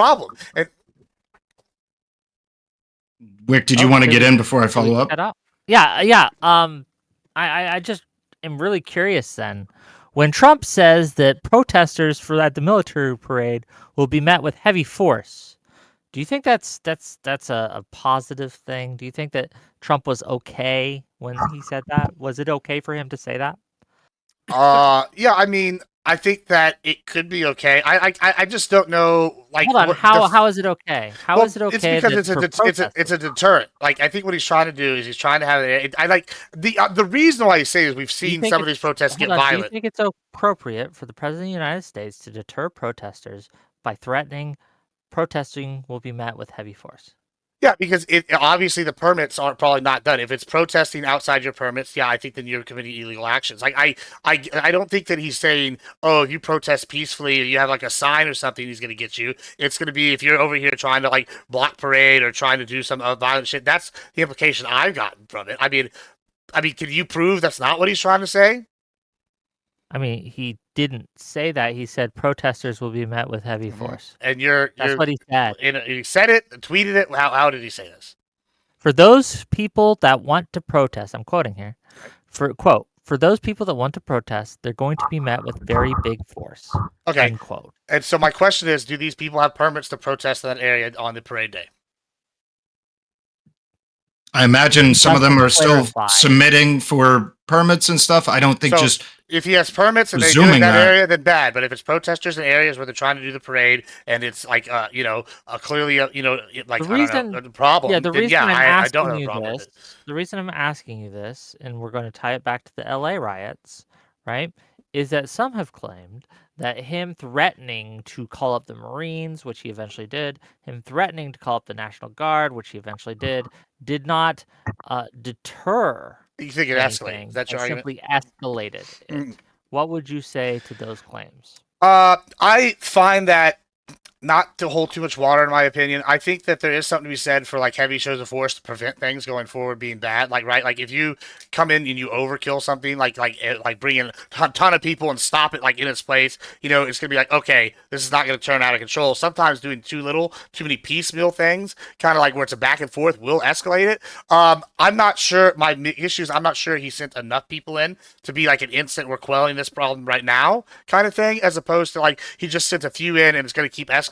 I could be maybe sold on that, but the idea that sending them in at all is an escalation while businesses are burning and the LAPD is having to pull back from areas, no, I don't see it as escalation at that point. I see it as needed help, and maybe he should have sent more. Like, honestly, I think we're going to squash it completely. I think that's a big thing. So, Okay, go ahead, Relevant, if you want to respond to any of that. I mean, you say needed help. As per my knowledge, somebody could correct me if I'm wrong, and please do. The Marines can't even help. They literally, the Insurrection Act would have to be invoked. They can't even help. They can just stand there and look pretty. they can handle logistic stuff. They can handle security for the federal buildings. There's all sorts of things they can do. They could just be a presence. I'm not sure. Can they do that with the law enforcement capacity? Would that count as law enforcement capacity? I don't know. I'm not a legal expert in that regard. I know that I've seen some people argue that they can protect ICE. It would be how they're deployed, like protect ICE personnel. I don't believe they can do that. I'm not sure. I don't know. I'm not the guy to ask on that. Either way, like, sure, but and I'm glad you're not. But the Marines being deployed, I believe, it is an escalation. It is a show of force, but it's a show of force that I don't believe is strictly necessary in this situation. I don't see, as the super chatter, call back to that guy, I believe it was a super chatter, don't know, said, like, 21 businesses being vandalized is not meriting the Marines. All right, that's a pretty significant escalation of events, and it seems like with the way that the law works and the Insurrection Act needing to be invoked for these people to be operating inside of a law enforcement capacity, and that act not being invoked, seems like the constitutionality of it seems to agree. Let me ask you a quick question. Do you agree that the Marines are they have a reputation, right? The Marines do?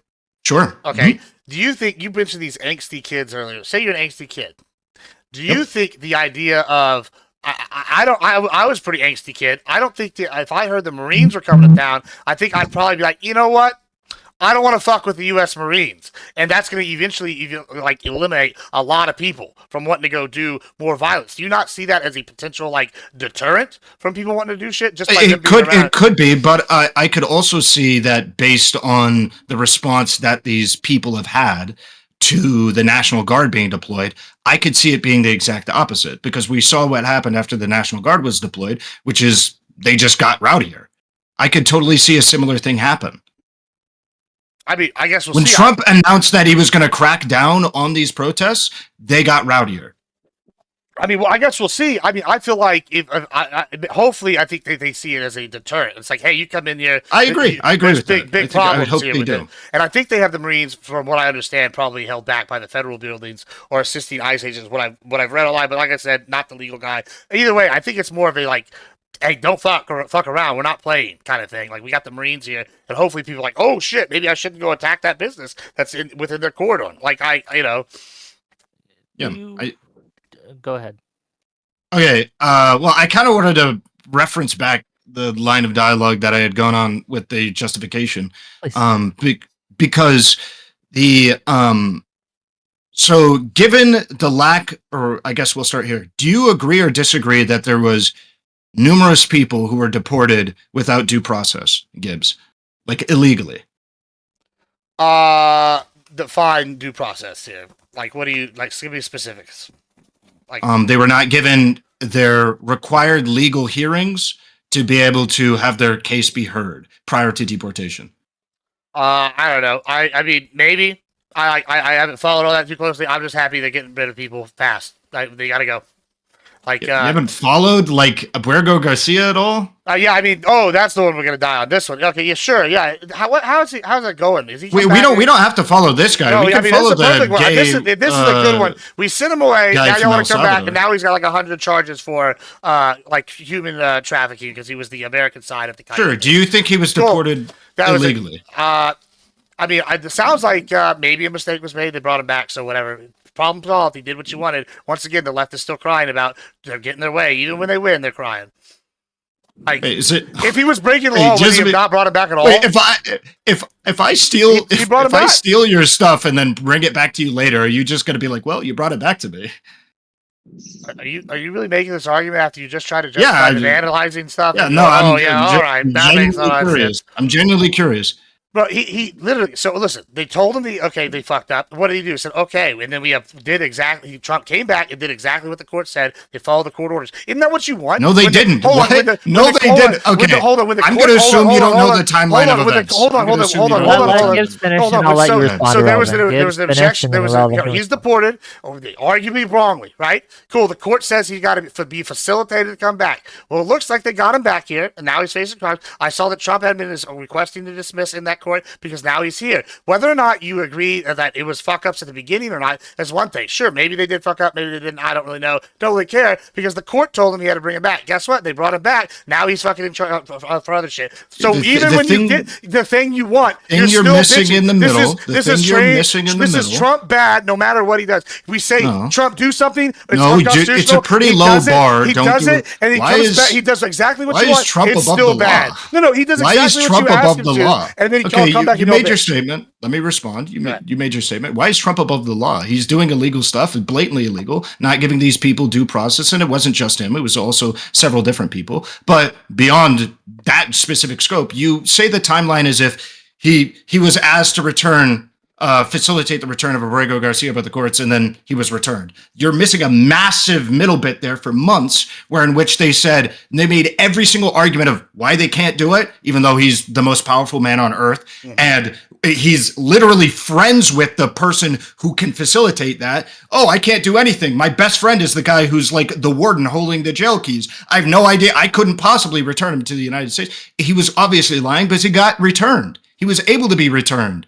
So you're missing the bit in the middle where he constantly lied about his ability to do it. I didn't know that the Supreme Court or the judiciary branch in general could was allowed to negotiate with other countries. Are they? Oh wait, they're not. So whenever you're sitting here saying Trump, is doing all these things. What? Did you say the president can't negotiate with other countries? That is not what I said. Listen up. I said the judiciary is not allowed to negotiate with other countries, right? Cool. So you know what branch is? Yeah, that's why they asked him to facilitate the return. They do these things, right? So, okay, they asked him to, all right? You said they didn't do it. Guess what? They brought him back. So they went through the legal process. They talked about it. And despite the judiciary not being able to force him to do it, because your argument is basically you should sit SEAL Team 6 in there to get him. It sounds like we're not going to go to war. No, it isn't. He was best friends with the president of the dictator of El Salvador. He was best friends with him. He could have just asked him. You don't know when negotiations went down. Maybe they're working out some sort of deal. Who knows? El Salvador guy might have been trying to get something. Trump might have been trying to get something. We don't know. You don't know. We don't know what happened in the negotiation. We don't know what happened when they talked. There's all sorts of things. I know that both him and the president of El Salvador Garcia is back here now. There's no way I can return him. Now. Is Garcia back here now? Yeah, Garcia is, but not all of the other people who were deported without due process. He's back here now, so you got what you wanted, not all and of you're the still people crying who are, about it. What more do you? Even when you get what you want, it's still all of the people who were deported without due process should be returned. Do you think it's a good thing that he listened to the judiciary and got him back? Do you think it's a good thing? It is good so we that follow Enrico the law Garcia is after- returned. Every president presses the law and shit. Like No, everyone, I'm every single curious. one. And then Do when you the think he was judiciary the only smashes one down, deported on that he plane? followed the law. He followed the Do you law. think he brought was it the back. only Did he one answer- deported? Relevant, I have a question. Yeah, what's up? I have a question. So, an argument that I heard from people who were concerned about the lack of due process but are in support largely of deportations. They said that essentially, what if we could do some type of expedited court process, even like a virtual court process? So, for example, if it would cost more resources to fly someone back to the country to have them seen in a court in person, would you be open to remedy the situation where people have already been deported, doing some type of virtual court hearings, and then if it's found that it was unfounded, we bring the people back, and otherwise deportation I already mean, happened, and you save time on travel, perhaps basically. the main issue that I would have with that is CCOT. I doubt you're going to be able to have a good meeting with your attorney and be able to really, build your case, which you would be able to do inside of the United States. But assuming wasn't there a U.S. Congressperson who went down to meet Garcia in person? Yeah, but I don't believe he met him in CCOT. I might be wrong. He met him when he got transferred out of Okay. CCOT. But I could be wrong about the that. specifics of the congressional meeting. It's been too long. Well, But I to will your say- point, his go ahead. BFF being the one facilitating it. So what if his BFF would allow in lawyers to facilitate And this sure. type of thing? Sure. I would say at that point that's it's better than nothing. I mean, as far as I understand, you can do virtual immigration hearings, and we do them domestically. Here. So I don't see Okay. why it would be a super significant thing. Maybe it would So- just be like a show of good faith to return them to the country. I don't think it's I was super going to say a necessary. good So- faith remedy. I agree. Two- Yeah. Two things, though. I think I agree with. I disagree with Irrelevant here, and I disagree with you as well, Tally. And I'll just tell you why. When the government violates someone's rights, which I do believe they did, and with not just Garcia but with several others, it could be up to hundreds of others. We just don't know, because a lot of the people who've been sent to CCOT have not been allowed to talk to their lawyers or anyone, right? So we just don't know. Mhm. When the government egregiously violates people's rights, they should be punished for that. They should have to pay a price. It should have to cost them more money, time, resources to bring people back and do it the right way. It should be burdensome upon them, because this incentivizes them not to keep doing it. If behavior that is rewarded is repeated, and if we make it easy, if we make it painless to violate people's rights, they will continue to do so. So I would disagree with both of you here on that. But I Wait, did can wanna- I ask you a question real quick with that? Okay. Please go ahead. So I have an issue with maybe part of what you just said, but I think we can maybe build a bridge, right? Sure. Okay. So you said it should be punished. It should be like whatever. Like there should be like costly. Now I have a problem with it being costly for the reason that it's going to be taxpayers in the end that are having to pay more for this. Now, I think that we could build a bridge in this aspect. What if there was a civil thing where people that did this as a government had to answer for like, oh, you did this, and then we made a civil pathway where these people could try to get restitution financially from the actual people that committed the actions of like deporting themselves or something. What do we think about that? So if we kind of removed qualified immunity from Yeah, ICE that's- officers yeah. and others, and they yeah. could be sued by these people, I'd be okay with that. Yeah. So like, I would be open to considering something like that because once again, I'm not a diehard government, back to blue lackey and all my- situations guy either. So like, My problem, and we do have a lot of super chats, and I do want to get to them. I don't want to interrupt the back and forth too much, right? But my problem overall, right, with that is that a lot of these things are coming from the top down. So the ICE agents and the other people who are doing these things because they are being ordered to by the government. Stephen Miller and others are telling them, this is what you need to do. This is a policy. And if you don't do that, if they don't meet quota, and we have incidences of this happening, of ICE officers resigning because they refuse to punish their subordinates for not meeting this quota and not engaging these things, right? We have evidence of this happening. I don't know if it's the ICE agents that are the root of the problem here, right? It's the policy that's the problem. But let me read these super chats, and a couple of them are addressed to you, Gibbs. So don't worry, you'll all get some chances here. Let me get. Okay, $2 from Cameraman 502 says, "Won't that just encourage illegal immigration?" In regards to Irrelevant saying we need to provide a pathway to citizenship. So that is something I think is worth a response. Like, yeah, won't doing that just encourage more people to jump the border? If they know if they Oh, get here, if they're good. do I respond now or wait till Yeah, you're just through all respond the? now because Okay. I think All right. So you- I believe that it could. It could encourage people to potentially jump the border. I think it absolutely could. And then they're just like, hey, I'll jump the border and I'll not commit any crimes after that to be able to do this. Right. I think the reason why or the remedy for that is to figure out ways to be able to process people legally faster. Because I think the reason why people are jumping the border isn't because, yeah, I jumped the border and, I haven't caused any crimes or whatever. It's because the legal process takes such a long time. And also, I would say that my specific statement for like, you haven't caused any crime, you've been here for X, Y, and Z, is that X, Y, and Z isn't like 3 months. You've been here for like 12 years. You're effectively a part of like the community. Maybe you have kids, you have maybe property, you've been paying taxes for a really long time. That's what I would say. Not like, oh, I've been here for 3 months and haven't caused trouble. Bro, I don't remember the last law I broke for the last 6 years. Do you think that I should be awarded that same like levy, like that same liberty? Like, no. Okay. So it's an amount of time in correspondence with the good behavior. Okay. So that's what it £5 from Jacob Buckingham. Again, the most English name I've ever heard. To say this: "Thank God I am not American and I don't share a country with people like Gibbs. I would game end. Thank you for the £5." Well, hey, listen, 1776. That $20 from Alexander Rin to say, "At Gibbs, how would you feel if the friend you mentioned earlier was treated like Garcia? Wrongly deported without process, imprisoned in a labor camp, ignored for months, and brought back and charged with every crime there is." Sucks to suck. It would be Is that bad. your I'd feel answer? bad for him.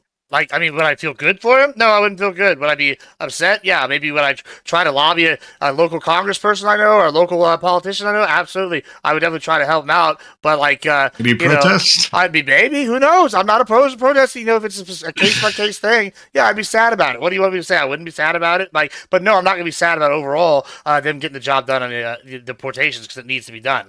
Yeah, it's gonna be messy sometimes.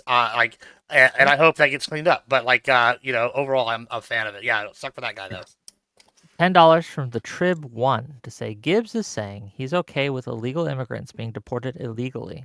But would Gibbs be okay with himself being deported illegally, as long as it meant at least all illegals would be deported as well?" So would you martyr yourself if you could guarantee that every illegal in the country gets deported, right? But you yourself would have to also be deported. Would you throw yourself upon the pyre?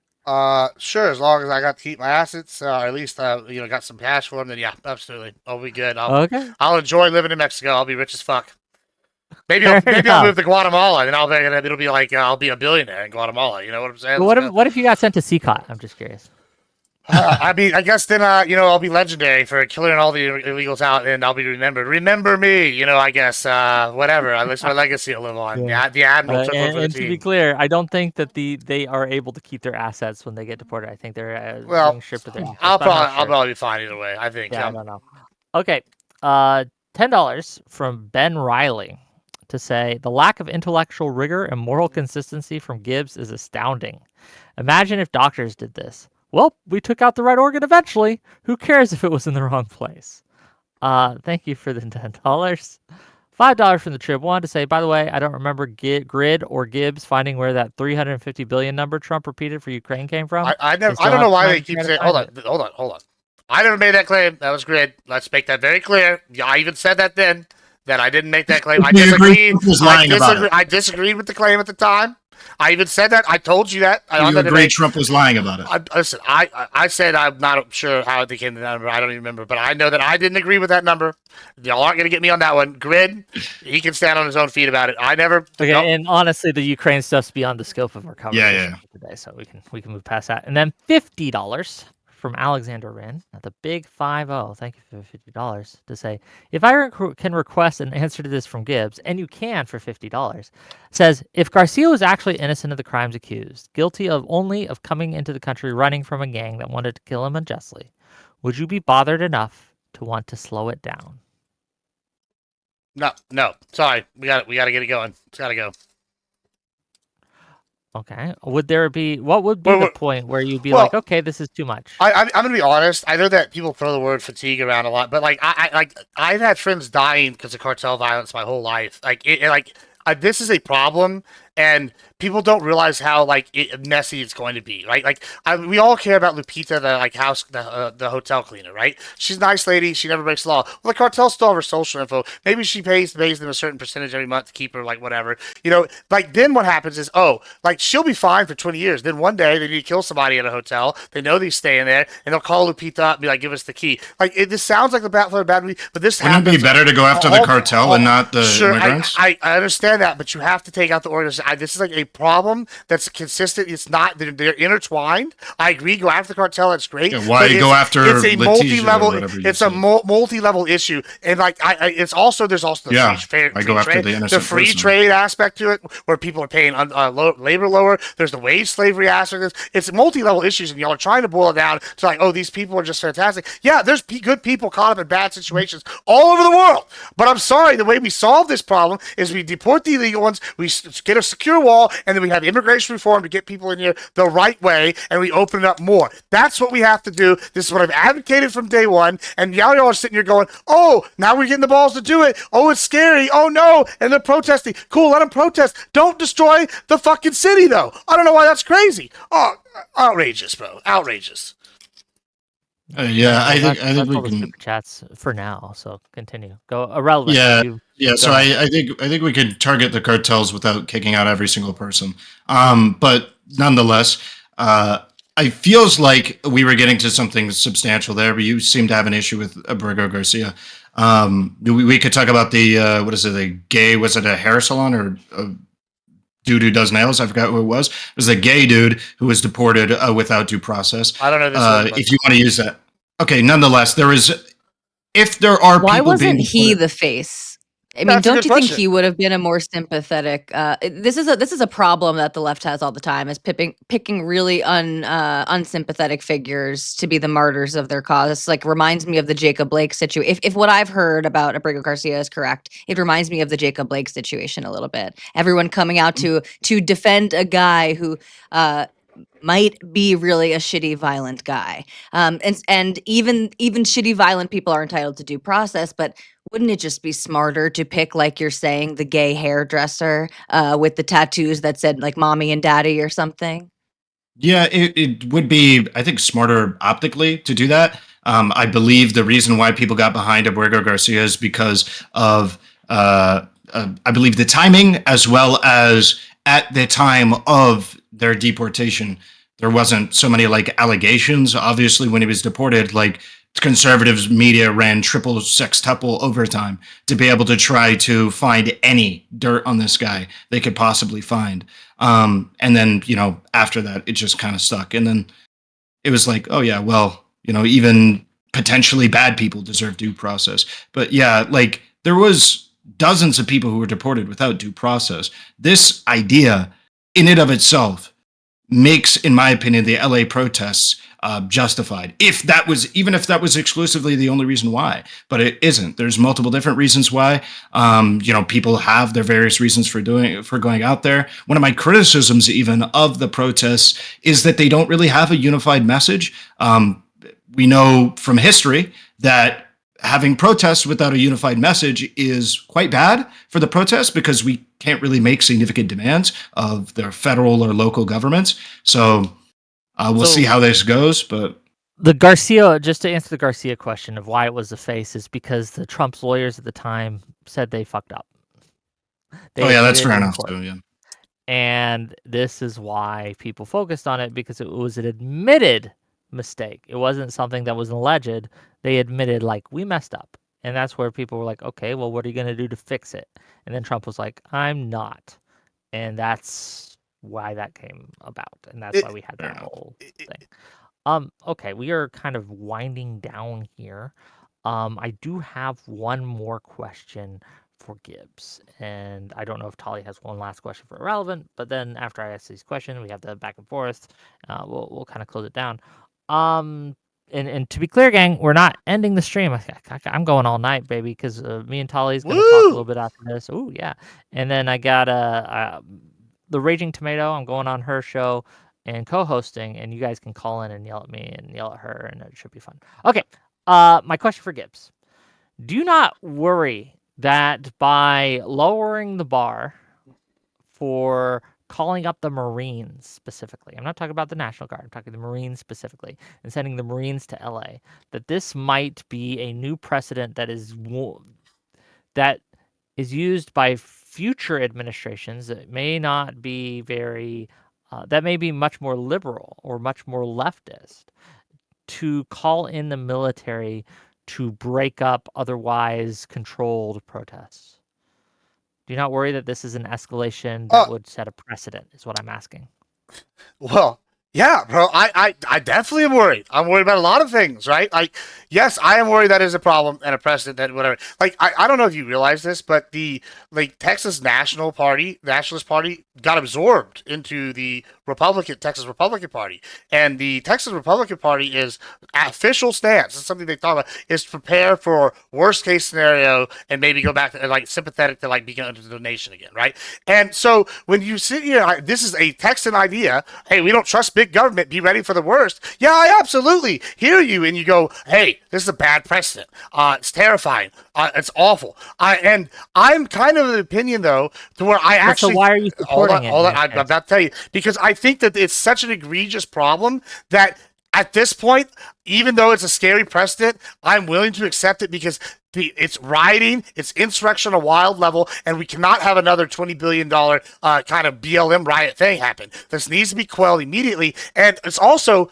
it's like every time this is happening, every single time, we need a show of force. And as long as the Marines aren't deployed to actively turning into kill squads, they're doing logistics or defending some federal buildings. I think this is a good thing because who wants to fuck it with the Marines? Nobody. Do you think the Marines should have been deployed on January 6th?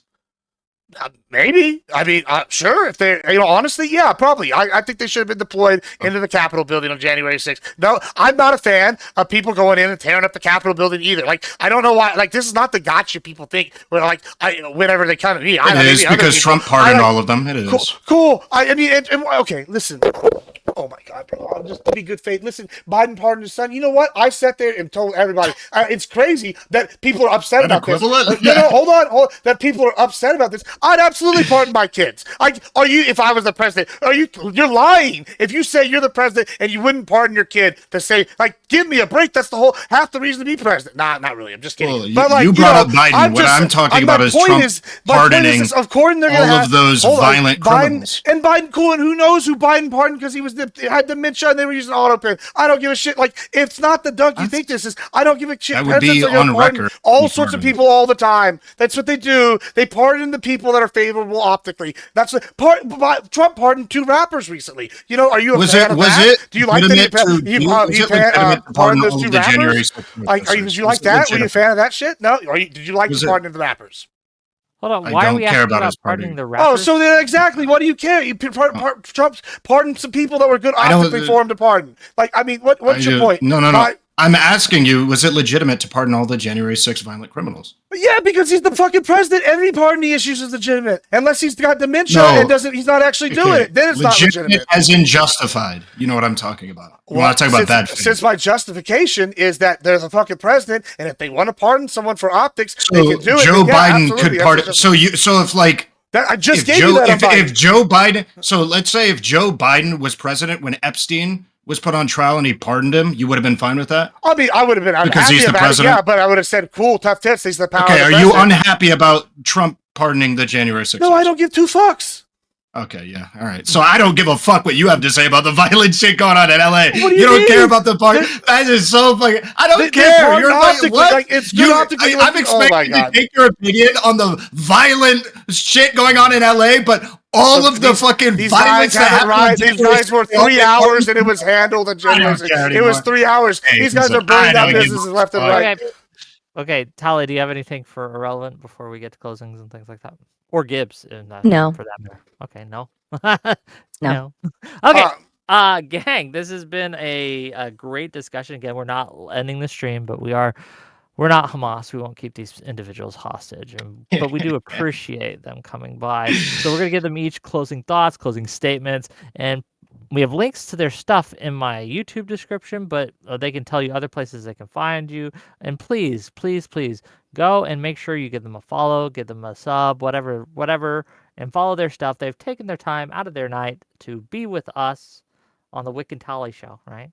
And surely you can reward them with a follow, and we do appreciate you. And again, remember, like the streams, all that good stuff on my end too. Keep giving me your money. I like it. Okay, we're gonna start with Gibbs. We're gonna give irrelevant last word. Gibbs, closing thoughts. yeah, I mean, don't destroy property, and then you won't get the Marines called on you. Pretty simple. I mean, that's really the bottom line. People are destroying property. There's large enough numbers of people doing it that we have to like take a show of force. As for me, I'm Admiral Gibbs. You can find me everywhere as Admiral Gibbs on that, pretty much. And tonight, I'm going to be on Grid's Gauntlet. I think probably as a judge or just hanging out there. And then we'll probably have a slosh cast after. And on Sunday, check this out, guys. We always talk politics, and it's very stressful. Sometimes it's just good to kick back and have some fun. Coach Kurt's hosting a dating show as he does every Sunday, and I do the Backrooms Love Island podcast host. It's really fun. It's lighthearted and very comedic, and sometimes just have a laugh, enjoy yourself. It's not everybody's cup of tea, but it's good times. Y'all should check it out. And thank you so much, Rick, for having me. Tally, thank you for being here, moderating the row. This was fun. It was very fiery. Enjoyed it. Good times. Hope to come back soon. What, you watch Love Island? Yeah, fuck yeah, bro. Based. Oh, look, we're having Based fun. alert. Bridge building is over Love Island. I've never even heard of that show, but fair enough. Ah, come on. It's so good, Irrelevant. bro. What do you good. got? Yeah, my name is AH Relevant on all of the platforms. I'm sorry, I'm gonna head back a little bit here to you, Gibbs, even though we had a moment. I personally do not take anybody seriously who claims that the January 6 pardons were justified, who complains ever about violence, especially against property or riots or looting. I won't ever take you seriously if you don't vehemently condemn the pardons of the January 6 violent criminals. But beyond that, I would say that we, have very significant common ground on getting the violence in LA, getting all these people arrested. These people should be arrested. We need to take a very strong and firm stance. You're going to probably have different reasons than me. Not only just that way we can keep the community safe, but also those people give people like who are actual peaceful protesters a horrible name. They give bad optics. They also put me in a position where I have to fucking look like could be defending their actions. It's ridiculous. I hate it. And I don't like them. Nobody really likes them, except for themselves. They love themselves so much. They need to be arrested. We need to come down on the hard. But I also think we need to come down on the police officers who are ego tripping really hard, like the one who shot at the press lady. Like that, we need to come down on those people hard. Right now is a very good time for a strong show of force when it comes to law and order. So that's my opinion. The LA protests are justified. There's been an unprecedented lack of due process for undocumented immigrants, and even the rounding up of U.S. citizens. They're kind of shooting and then asking questions later. It's totally illegitimate. I support the LA protests, not the riots. Yeah, AH Relevant on all platforms. Check them out, gang. Thank you for being here. Any last words, Tali, for either of these? I think this was a fun conversation. I appreciate you both for being here. I'm excited to talk shit about you guys with Wick once you guys leave. Amen. Mostly kidding. No, mostly. Okay, we're gonna let you guys go, and so bye-bye. Y'all have a good rest of y'all's night. All right, boys. We're going to we're gonna probably chill. We're gonna be on grids here in about an hour. Let's put that up in the title.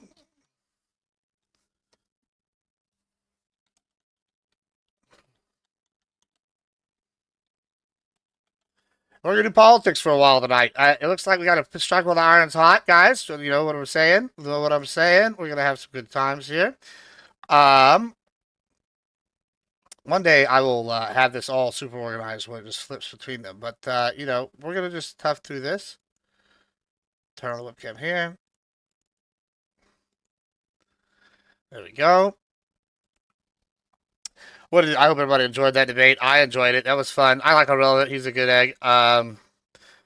He's more entertaining than a lot of people.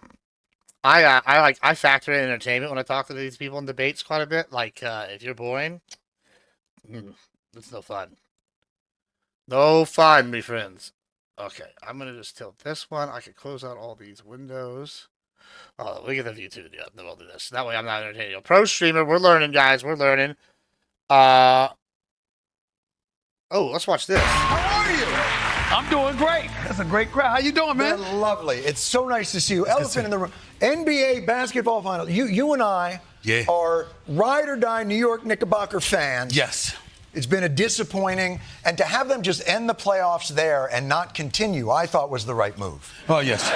You think after you blow a 17-point lead with over 6 minutes left, 14 with 2:51 left, 9 with 52 seconds left, and you end up losing game one. I didn't want to admit it to the world at that time, but I knew they were done.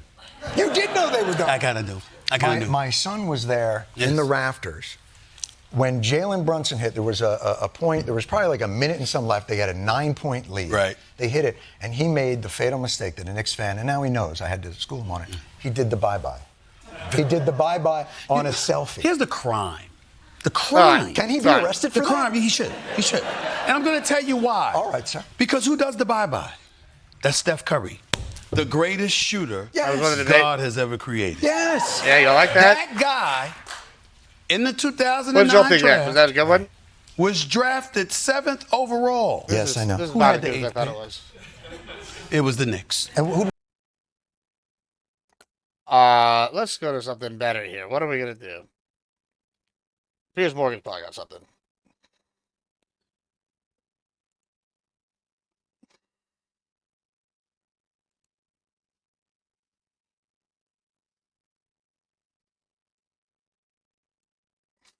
They're stopped up right now. Get that blockage out of the way so you can actually process people. But the reason they're stopped up for 7, 8, 9 more years is because all the people that have filed for asylum when they didn't have a good case for asylum. And when they get there and it's denied in the vast majority of cases, then they're given an order to leave and they don't. So they overstay. But they clog the courts up so people that have legitimate reasons don't ever get a chance to have their day in court. I don't think our immigration laws are functional, but those are the laws right now, Pierce. And what do? These laws aren't optional.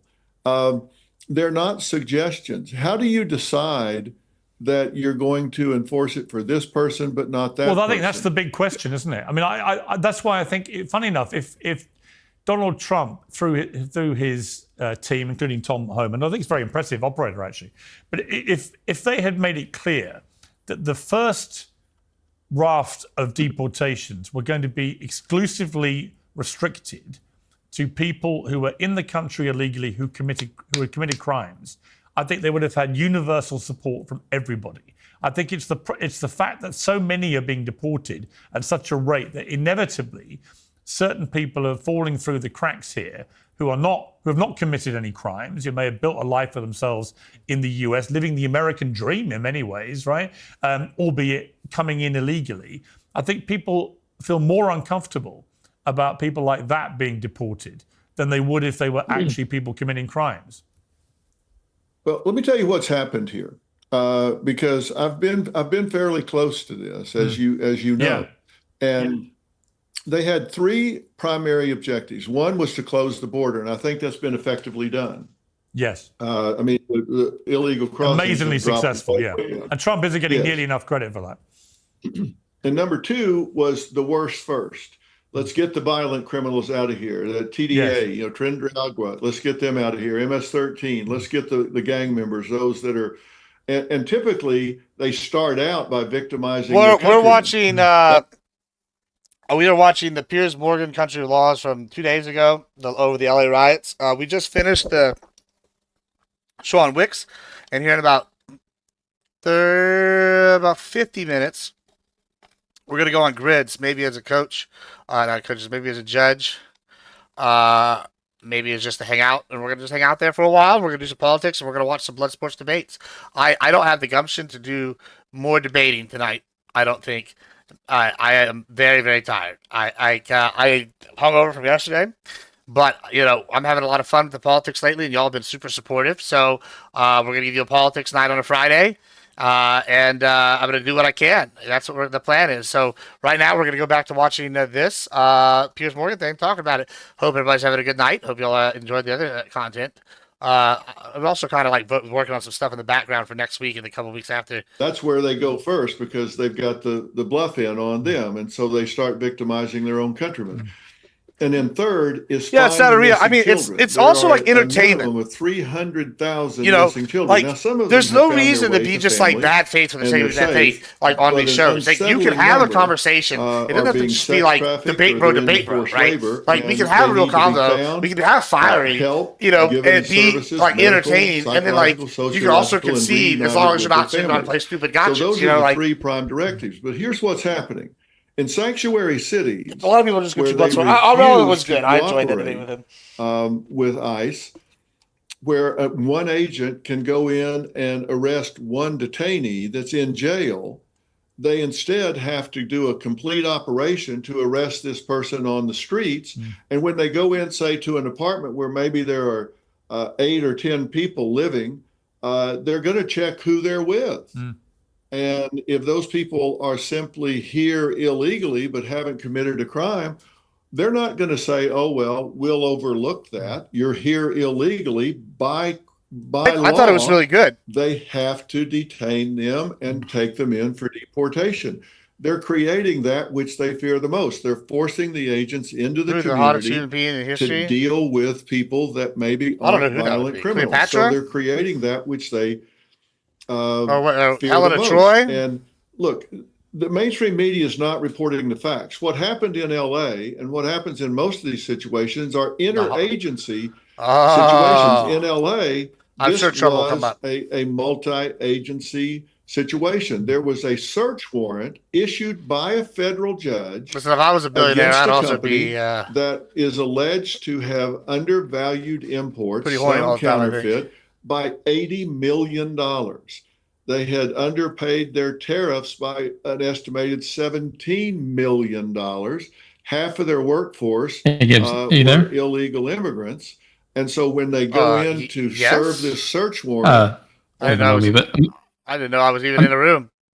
yeah, you were. I'm the attorney that you had been on a debate panel with before. Like, there was a few, like, there were so many things that he was like wrong about, but unfortunately, but Oh wait, say that again.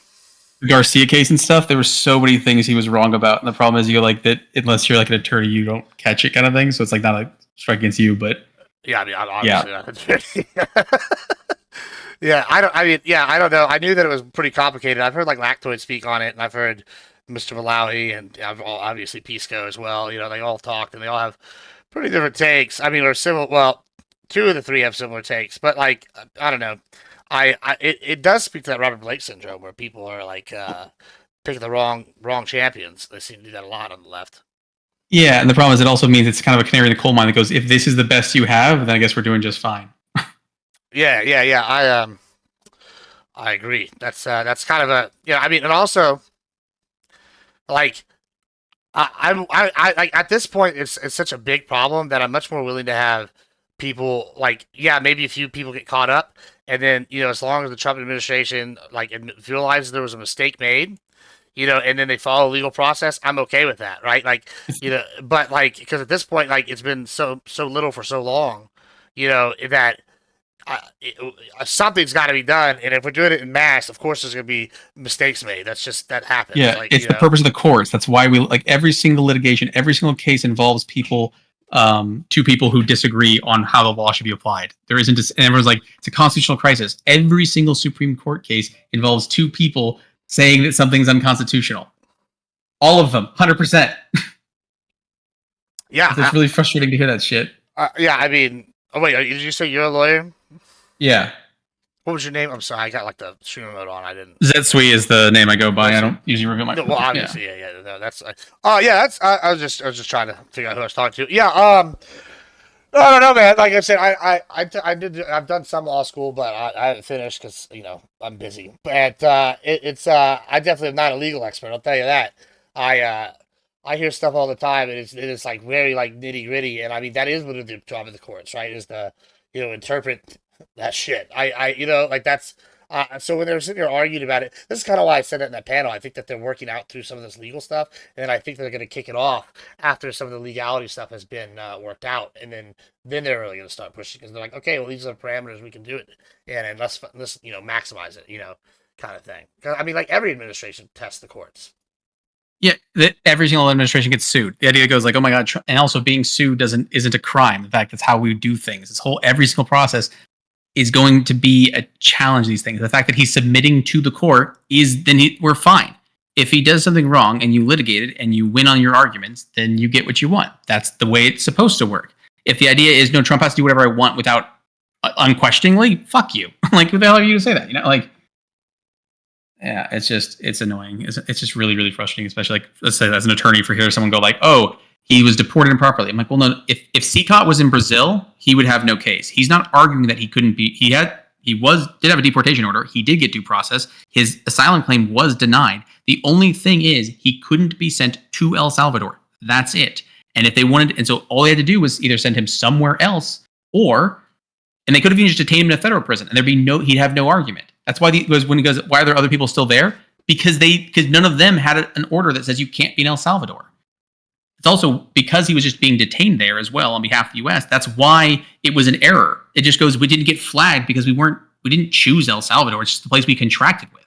Right. It's just, yeah. And so this idea that it's an impossible thing, yeah, it's frustrating. Yeah, I mean, like it is. Like I said, like this guy was like there was also a lot of evidence of 40 and all these other charges. And not, once again, you're right about like, okay, just because you're sued or you're charged, something doesn't make you guilty.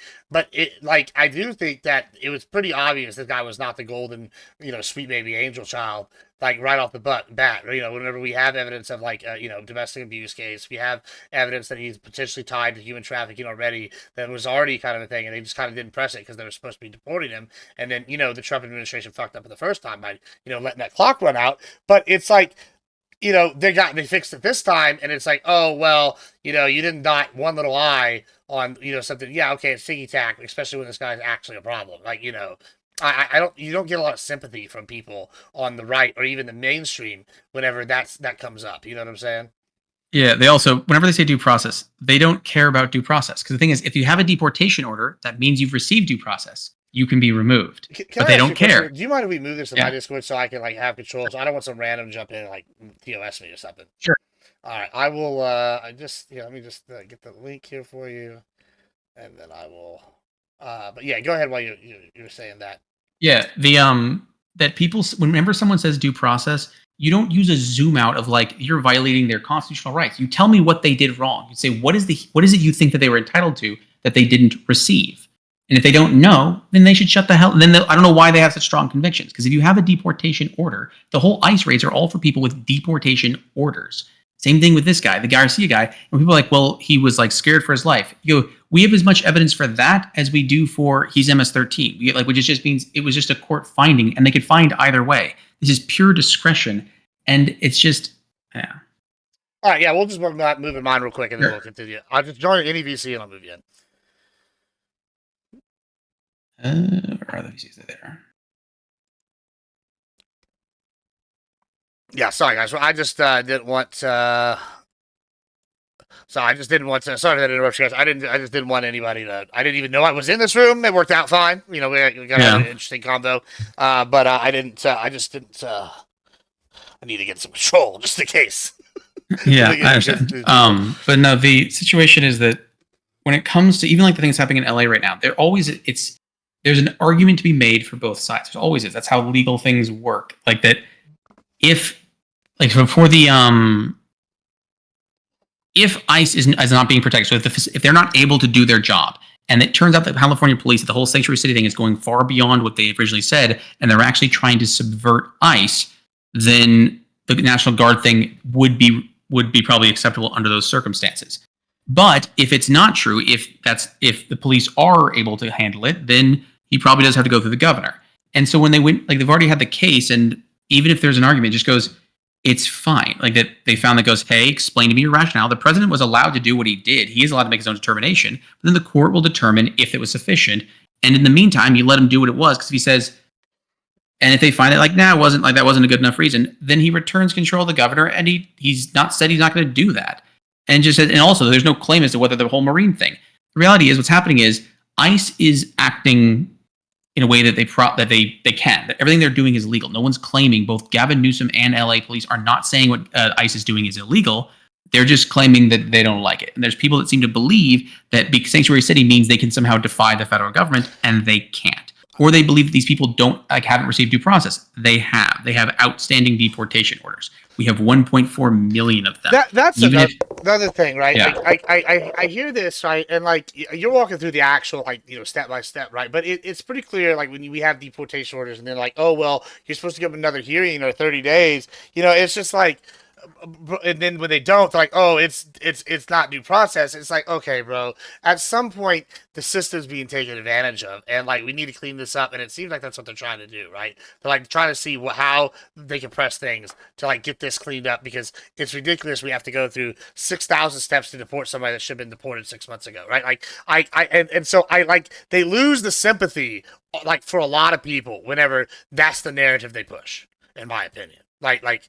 It's sometimes you're like technically right about, oh, we didn't dot little I number 3. And I'm not saying this isn't more important, guy, but like whenever, like you guys, like I do want the law followed to the T, but like at the same time, if it's being taken advantage of, oh, I didn't do this extremely minor thing, and the guy was getting deported anyway, I don't see that as, oh, your due process is just completely violated. Especially when you're not even a citizen.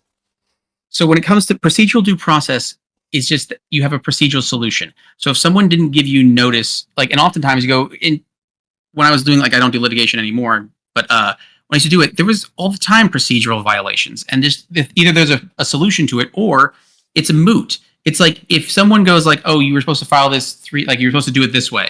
And they're just like, okay, well, is there any problem? No. Okay, well then yeah, don't do it next time. Like the number of times where it's not a procedural problem has a procedural solution. So for Garcia, everyone's like, he has to be brought back. He didn't actually, no. He just has, either you have to make a motion to try and remove the thing so that he can be sent to El Salvador, or you could contract with another prison in a different country that's not El Salvador. Those are your options. And he goes, and just follow the procedure. The thing is, people keep using procedural due process, and they want a substantive change. They're saying like, no, I want him to be like a citizen of the country now. You're like, that's not a procedural issue. That's not how procedure works. It goes, there's no promise of an outcome. All you do is get and so like if they didn't dot their I's, the solution isn't to upend society. It's just to go grab a pen and dot the I. That's it. Yeah, I tend to agree with you. I mean, I don't I will say this though, one caveat. I don't necessarily on my chat wants you to do the debate championship series. You should do that. But if we're always looking for new people, recruiting, see what we're doing, guys. I know what that is. I host a debate championship series, like semi-formal debate. Usually people, I got an algo. I wrote an algo. So once we get one more person with the 3 wins, the contender series can start. And after the contender series, it's going to start making matchups. Real cool. Anyway, it's like a ranked debate thing. And basically people pick the topic, and then they find their opponent. We find their opponent, and then there's wins and losses, and it's got like judges. It's a formal setting. But you should do it. Check it out. It's fun. I got a bunch of videos up on YouTube. Wick did one the day before, and then that was kind of a blood sports one, so maybe not the best example. And then there was another one the day before that that was pretty good. But yeah, so they do debate. It's pretty fun. Anyway, yeah. So like I think that I'm okay with people trying to like slow things down in some regard when through the legal process, like procedural things, even if it's maybe not a good legal tactic, but just to try it, because I am a fan of people using the legal system for their however they want, right? And then like once a precedent's established, then you don't have to worry about that, right? And I think that'll work itself out. That's part of the reason why I'm like, yeah, they're gonna work all these legal kinks out, and then we're gonna streamline it because we're gonna know what the things are. But I do just think that they keep picking the worst ones. to lift up, and it's like, and then it's just not, people aren't sympathetic when a guy that's a human trafficker had one eye not dotted, and you're gonna die on this hill and be like, he's a sweet baby angel, and like, look at this, and then when, even before the new IF charges were brought, we already knew this guy was sus. Like, it's crazy to me that, like, then they're gonna die on this hill and be like, well, don't you regret what they're doing? I'm like, no, bro, I expected a few people to get caught up, like, and then I hope that the system works. Like, that's if the complaint is like you didn't file Form KB before doing it, the solution is to go, you're right, they should go ahead and file Form KB. If you're claiming a procedural problem, then you should give a procedural solution, not a substantive one. If your answer is it doesn't matter who he is, it doesn't matter. You're right. It goes, but well, I guess, I mean, the problem is they're moralizing beyond it. Procedure would it be like if you just like, if they like, I don't know, didn't read Miranda, I'm just picking something out. I don't know if this would even count, but if they like didn't do something really significant procedurally, then yeah, maybe I can see that argument. But when it's like, oh, you didn't send this one form in, like you're saying, if they didn't read the Miranda rights, then anything that he said can't be used against him. That's the solution. The solution wouldn't be because you didn't read his Miranda rights. If you had other evidence against him, then you could use that. But if you weren't read your Miranda rights, anything he says can't be used against him because you didn't read his rights. That's the solution. But if it turns out like we legally had a warrant that we found you murdering someone, you don't go, well, you didn't read my Miranda rights, so now I get to go free. The answer is no, you don't. I just can't use, if you admitted to murdering the person in the car on the way there, I didn't give you Miranda rights, so I can't use that against you. But I can use everything, like, it doesn't free you. It could theoretically, like I said, like if that was the only evidence we had was apparently we arrested you without cause and then you admitted it on the way there, that might get excluded and therefore you might go free in that circumstance. For Brego Garcia, if it turned out he was actually legally in the country and they removed him and so now he's in CCOT, even though let's say he had like a personally signed thing from Biden that says you are a citizen of the U.S., well, then now he'd be entitled to a lot of damages because the thing is, it wasn't a procedure. At that point, it wasn't a procedural problem. The problem is a substantive one. The problem is that you deported someone wrongfully and that they'd be entitled to compensation for the time they spent in that prison. But for him, he's not claiming he can't be detained. There's no damage to go like, oh, because I was in CCOT, you would get entitled to the damages of what it would be like in a federal prison, which is like, I don't know how you would, you're not going to get anything really. It's just, and the idea of saying like, that's the hearing. People seem to think that either he was legally in the country or like he had some outstanding asylum claim. He didn't, it was denied. Or that like there was some reason that he was legally in the country. No, he had a deportation order and we just don't do anything with them. It's like, that's why we have 1.4 million outstanding. We just have them and then just do nothing. It's also why like the immigration bill that everyone was like, we should push this immigration bill.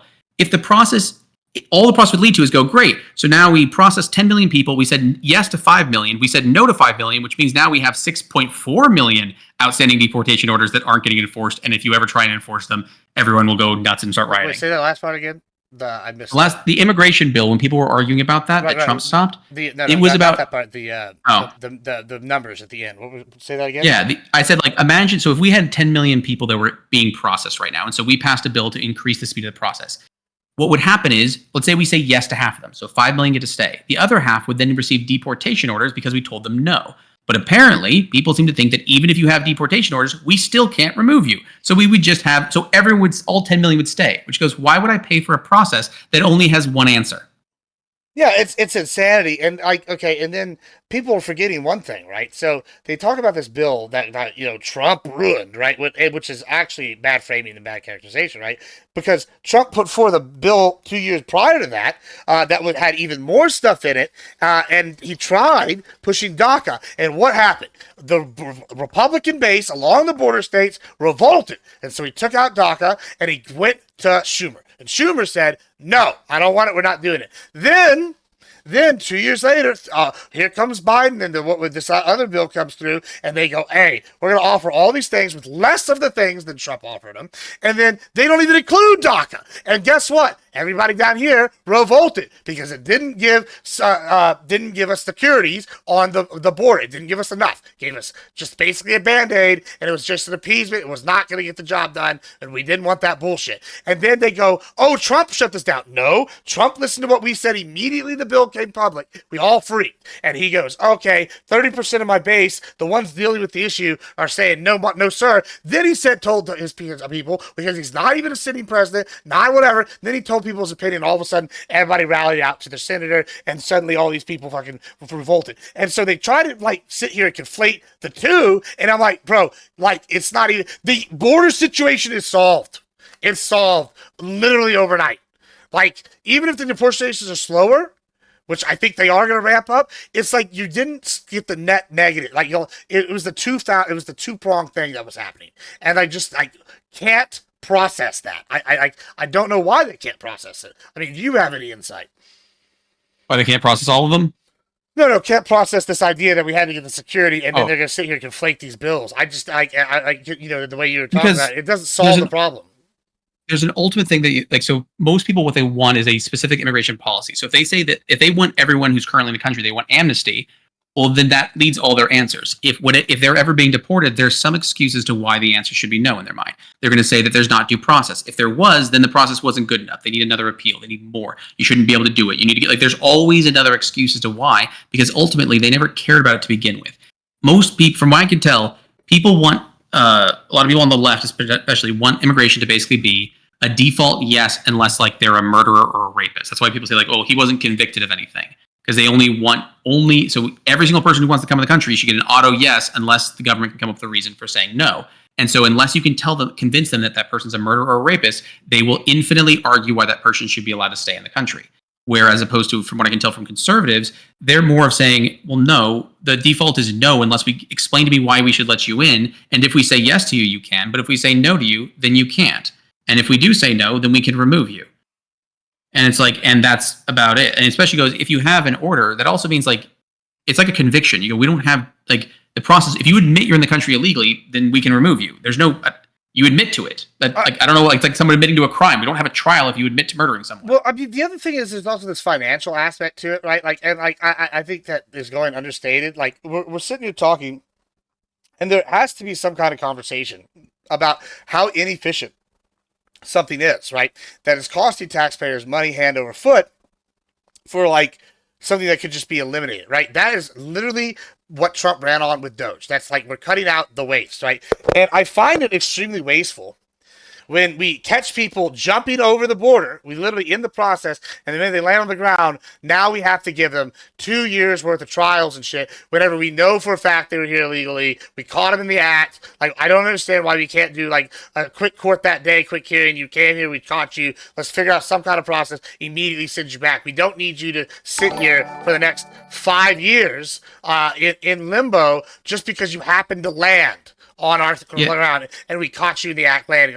That is ludicrous, and it costs us taxpayer dollars in housing. If we release them, it costs us in medical care. There's other problems. And there's new crime stats coming out from Texas that just put out something that are indicating maybe that immigrants actually do cause more crime. It depends. I will admit that immigration has been different here than it has been overseas. They have a different kind. I think the cultures are much similar.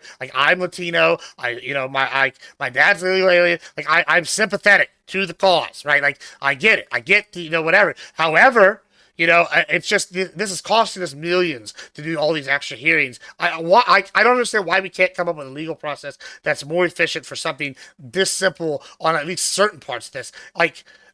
We're giving ourselves backlogs when people are managing it through. The biggest issue is the legislature. It's not even the executive or the judiciary. It's the legislator. If we wanted to pass some bill that would reform how we do immigration, fine. If you want to give amnesty to if you want to give amnesty to all of them, if they want to, fuck it, fine. I'm not the guy. I have no position on whether we need more or less immigration. I'm not. That's just not an area of law or an area that I have enough information on to be able to make an assessment. But all I would say is, whatever we say, if someone has a deportation order, even if I think they personally should be allowed to stay, it doesn't change the fact that they have the order, and therefore I can't say that they can't be removed. You'd have to push. Problem is, everyone wants everything to be done outside of the legislator, and that's the problem. Even with Trump's cuts, the thing is, Doge can only do so much because they're right. There's limits. That's why you have to enshrine them in Congress. He can try and do some reductions. He can try and remove contracts, but there's a limit to what he can do. But depending on how the funding works. Ultimately, the people who need to be pushed the most right now is the legislator. They can do all of these things. If we want more deportation, we can do it. And the question is, one, because if we just, as it stands, especially depending on the administration, if we just don't act in the order. So if you're someone who wants to let people in and not, then what happens is you have a deportation order and you just tell your gut goes, well, don't do anything. Just sit back. You're unless they pop up in a criminal act, then you can go do it. But otherwise, just hang back. And the other side, then once conservatives are in, they go, well, no, go do it. I want 3. It goes, we have 1.4 million. We have a list of 1.4 million orders. Go find them. go do them. If there's people hiring people who are illegal immigrants, I want search warrants. Then suddenly they're enacting it in a way the previous administration didn't. But it's not, the legislator could make a choice either way, but instead they just do nothing, at which point the president kind of that's why each administration can handle things so differently. Yeah, I mean, like, I brought this up, like, you know, there's got to be somewhere we got to start, right? If there's 1.4 million, that's a great starting point, right? Like, I'm sorry if someone's on the list that, you know, is a good person. Like, I am sympathetic. It sucks. Like, I'm not pretending that these people aren't also victims in some ways, right? Like, however, we need to get this shit done. Like, we have to start somewhere. Like, I didn't even bring this up on the panel because I know the story is still developing, but there's allegedly she's now naturalized and legal, but there's a Minnesota sitting congressperson in like the Minnesota State Congress. I don't know if she's their House or their Senate, that openly admitted on the floor of that she had her documents falsified upon coming here, and that she was here illegally. Now, I think it's been stated that she was, you know, legalized after, but that, like, the idea that we have potentially have an actual illegal immigrant on a sitting floor in a state house is a concern. And then we have legal immigrants here being allowed to vote in certain areas in certain Democratic-led cities. That's also a concern. Why are legal immigrants being able to vote that are not citizens being able to vote in these areas? That's crazy. It seems like it's a concerted effort, right? And that's part of the reason why I think they're so adamant about stopping it, is because it is a plan. They have some kind of nefarious intent. I think it's a lot broader. And I'm not really a conspiracy theorist. I think it's a general kind of like agreed upon tactic that the left is kind of like, you know, not saying the quiet part out loud. I see this repeatedly, and I don't know why Trump couldn't try to do, and I think he's doing this, is trying to like streamline it, but, you know, and it's getting held up in court, maybe getting some kind of like an executive order for, like, I don't know, jump the border courts, where it's literally we pick you up as you jump, like, court, so we can at least get this hearing, and then when it gets challenged in court, let's go through court and see if it's legal, the process is legal or whatever, they can interpret it, yada yada. I just am dumbfounded that, like, they're really dying on this hill so hard. I can't, like, put it together. I can't put it together. Like I said, the ultimate position is. Sorry, were you? I was gonna say, Pentemple, are you joining the chat right now? I'm trying to get Pentemple in here. I think you'll like him if you haven't seen him before. He's another lawyer. But go ahead with what you're gonna say. Like I said, the ultimate view is, from what I get, like, at least from the people I talk to, is their principle isn't one of like the process, the rule of law, or anything like that. Because again, these things get complicated. It's perfectly rational for someone to say, I don't fucking know exactly how this is all supposed to work. That's not my fucking job to do so. That's why, like, when someone goes like, well, is he MS-13 or not? I go, why the fuck why would you ask me that? I have no ability to analyze that. He goes, was it right that he was fearful and it should have been withdrawal? I don't know. This isn't like, and you can't put that on me. I'll just accept whatever the court does. If there's some sort of process issue that you think should be changed, then advocate for that. But it is what it is. If he was ruled as MS-13, then I just accept it. Even if I go, the evidence seems weird to me. So what? Who the fuck am I to say that? Like, I'm not, it's not my job to do that. But, yeah, they do that all the time. They do that all the time. Yeah. They like try to put it on you, like, well, how would you, like, they did that to me today. How would you feel if this happened to your friend? I'm like, it would suck. But like, if I spoke, like, I would maybe lobby for him. I'd try to help him out, like, on a personal level, but I'm not going to hope that it makes policy change, you know, that, like, you know what I'm saying? Like, when I think it needs to be done overall, right? Like, you know, yeah, I empathize. I'm not like just some heartless bastard, but like, you know, what do you want me to do? You want me to go in there and, like, with MEAL Team 6 and the boys and try to get this guy out? Like, is that what they're asking me to do? Like, you know, it's not even a realistic debate. Yeah, that specifically. So the thing is, when they're saying, like, well, he all these things he can do, whenever someone talks about it like a deportation, that's like, it's obfuscating what should happen. You should be, in terms of that, you should be talking about it as a detainment, because in that terms, they can't tell him to negotiate with El Salvador. They can't usurp, in the same sense, they can't order the president to enact his presidential actions. In the same sense, they can't order Congress to declare war. They can't do that. You can't usurp that. And that's why he goes, he's outside their jurisdiction. He's an El Salvadorian person in El Salvador. If all they had done was deport him, Trump is right. You can't, and if El Salvador goes, no, we're not sending him back, we can't rip their citizens out of their country back into ours. But if instead it's not a deportation, it's a detainment. We contracted with El Salvador, which apparently have never been revealed because apparently no one's interested, that they're holding them on our behalf for like $6 million and for 1 year. So what happens? Those terms likely have something in there that says, upon request, you shall return them. And so if that's in the contract, then you would say, then he can request it, because not because we're telling you to like negotiate with El Salvador, it just says, well, no, your contract, he goes, that's your contract. Well, and so we expect you to act within your contract. That's it. Let me ask you this, because Lactoid has made this point. I'm sure you know who Lactoid is, right? No. Yeah. I think it's, So Lactoid has made this point, and I'm just gonna see what you think. Because I'm not gonna be able to flesh it out as eloquently as he is. But he's made the argument that the judiciary, doesn't have the power to compel the U.S. government to engage in negotiations with a foreign leader. And basically, correct. like the idea of facilitate is pretty broad. If they just did anything that counts as facilitating. Well, like, do you agree with that assessment that Yes. that if he didn't want to negotiate that in a contract, then the U.S. government wouldn't have been, then Trump wouldn't have been obligated to do so? If that is, the problem is at which point he goes, it's a really bizarre contract to say, I'm sorry, then it goes, what was your plan? Why were you, because you're paying them $6 million to hold them there for a year, and then what? And then question mark? That would be a very disturbing contract. He goes, if that's how you're contracting, someone should get fired, because that's not how contracts should be operating. Because it means that literally, yes, they could just go like, we whoopsied our way into something that's undone. If that was true, then odds are Brett Garcia would actually have a very, very, very strong like civil case against the government, because it says, well, you are allowed to detain me, but you just abandoned me. Like that's some severe damages. If that was true, then he'd actually have a civil case, because we are allowed to detain him. It's just not in El Salvador. And if we detain him, even in federal prison, like there's cases where it's like, the guy in New York was like, he was like put in a hole, like, so they arrested him on like suspicion, and they forgot about him in a waiting room. They forgot about him over a weekend. So he was stuck there over a weekend trapped in a room, and ended up like getting $5 million in damages, because you're like, oh fuck, our bad, but you did something pretty severe. So if it turns out you didn't do the basic contract, like these is like super basic contracts is the terms of it, then he would be entitled to damages for that. But I suspect there are terms, but no one wants to talk about it as a detainment. Because they want to claim that he's being deported. Deportation generally refers to when we send someone out of our country into a foreign country and leave them there, as in we removed you from our country into their country. We don't mean we contracted with a prison to hold you there. People act like deportation is just when you leave, like whenever you're removed from the country. If you go on vacation, you're not deporting yourself. If we send you somewhere because we have an extradition law, we call it extradition, not deportation. If you get strapped to a missile and launched into the ocean, the government can't go, what are you talking about? All we did was deport him. You go, no, you didn't. You fucking murdered him. And so that's what happened here. And the problem is when you talk about it like a deportation, then Trump is right. You can't order him to force El Salvador to send their citizens to us. However, if you speak of it like a detainment, then you'd say, I want to see the contract, which is what the judge said in there.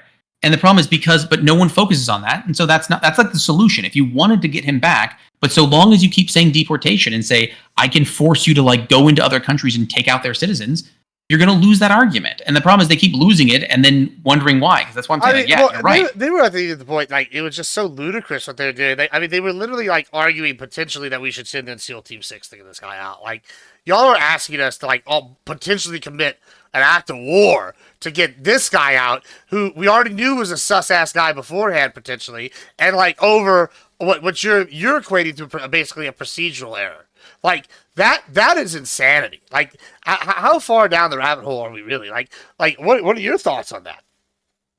Like everything, my opinion right now is everything's fine. The problem is people are just becoming aware of things that they didn't know before. Someone's like, oh my God, it's a due process violation. I'm like, do you have any idea how common just someone claiming there's a violation of their due process? It's common. Like that everyone has these glasses that just go, I was never aware of anything. And so suddenly everything's bad. And you're like, no, it's not. You just don't understand how this all works. This shit happens all the time. When someone's like, oh my God, the Supreme Court's off the rails. Like, motherfucker, in the past 10 years, how many fucking Supreme Court cases did you read? If not, like, none. Yeah, exactly. Because it wasn't in your Twitter feed. All that's happening is people are becoming aware of things with no context. That's why you go for the whole, like, riots in LA. All that's happening is, you know that we do deport people. It's a thing every single president has been deporting people. No one has any idea the methods by which we did it or the circumstances because they were never paying attention. But suddenly it's Trump and you don't trust him, which again, fair. If you're a Democrat, I get it. Don't trust Trump. But don't act like he's deporting people and that it's the first deportation in the history of the world or that like he's black bagging random people. He's not. Yeah, I mean, and that's really what's ludicrous is they're like, it's like, oh, but poor Lupita. I'm like, but she was on the list, and people are like, oh, we shouldn't have lists. That's the Nazis. I'm like, so- bro, are we just not supposed to have like a legal process at all? Like, well, I can even agree. You can even be right. Let's say that I went through. Let's say that there's currently 1.4 million outstanding. Let's say I personally went through each one and said, man, I feel that all 1.4 million people should stay. I think it's in fact good for our country. I've concluded it's good for our country for all 1.4 million to stay. Should they be deported? And the answer is, well, yeah, unless I can make unless there's some method for me to try and dispute them, then yeah, I don't get to, it's not my call. I'm not again, process, not outcomes. It's not my decision. In the same sense that like, if someone's found not guilty of a crime, even if I think they did it, they're not supposed to go to prison. It doesn't my feelings don't matter. Part of process means you accept the fact that you might not get what you want. If you think you always get what you want, then you don't care about process. You're just like everyone else, you just demand things. So if you're saying like, well, I don't like our immigration laws, so I don't want to follow them, you're like, okay, then don't expect anyone to ever follow. Then just don't claim that you care about laws. Then and that's fine. This is driving me crazy, bro. Like, okay, so, all right, this is I'm gonna bit as a little personal anecdote, real quick that happened. All right, I'm a Latino, right? I'm Hispanic. My dad's literally a legal alien. All right, like that's my blood father, right? Like I'm adopted, so I have a real father or whatever. Yeah. But long story short, literally a legal alien. All right. I come from South Texas. I've had friends died in the cartel. I've had all sorts of other problems. I've grown up in this, right? I'm Hispanic. I'm a güero. Like they come over here. They're like, this guy's a white Mexican. Like I'm not white enough for the white people. I'm not Mexican enough for the Mexicans. This is something you grew up in, right? It's no big deal. Fine. I'm not asking for sympathy. I'm not asking playing victim police. I'm just giving background here, right? So, yeah. I was on a show. I was on somewhere the other day, and I got interviewed banned from this person's chat by this person, right? Because they said that I was being racist for using the term illegal aliens, even though I was Latino and it was internalized racism. Now, I have a real problem with this because now I'm getting to the point where, okay, even on the panel today, undocumented minors. No, this is disrespectful to migrants and people that are here legally, that went through the legal process. These people have committed a crime. It's not just or whatever. It's an illegal action. You've committed it, and then almost arguably every action you do after that, could potentially be illegal actions going forward. And so when you're sitting here going, oh, we're going to rename this Latinx, or we're going to rename this, undocumented migrants, and we're going to use you to put ourselves in power. This is actual racism, and they're like institutionalized, and it's driving me up a wall. Like I don't know how they can sit here with a straight face and make the same arguments as Big Cotton in the 1860s, and then argue and fight it in court legally the same ways, and then try to sit here with a straight face and try we're the party protecting law and order, and we're the party protecting the minority. It's ludicrous and it's disgusting. I don't know. Do you see any of that in the historical precedent? Both sides want to protect law and order. The question isn't a matter of saying one side doesn't want it, one side doesn't. That's why you go at a legal case. Both sides are arguing why their actions are legal. But because again, if you think about, because we're thinking in terms of saying that they believe they want law and order. The reality is they want an outcome. What they want is for all of them they want amnesty. The law and order part doesn't matter. So if there's a violation of procedural violation, I've offered on these shows many times. My original plan was listen, I'll give everybody here a year.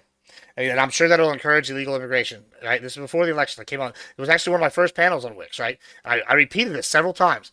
I said, we will give you all the immigration up to a year. And everybody in here will get amnesty. Everybody coming in up to that point will get amnesty. I know it's going to increase illegal immigration for the year. We'll get blanket amnesty to every single person. That's my proposal, right?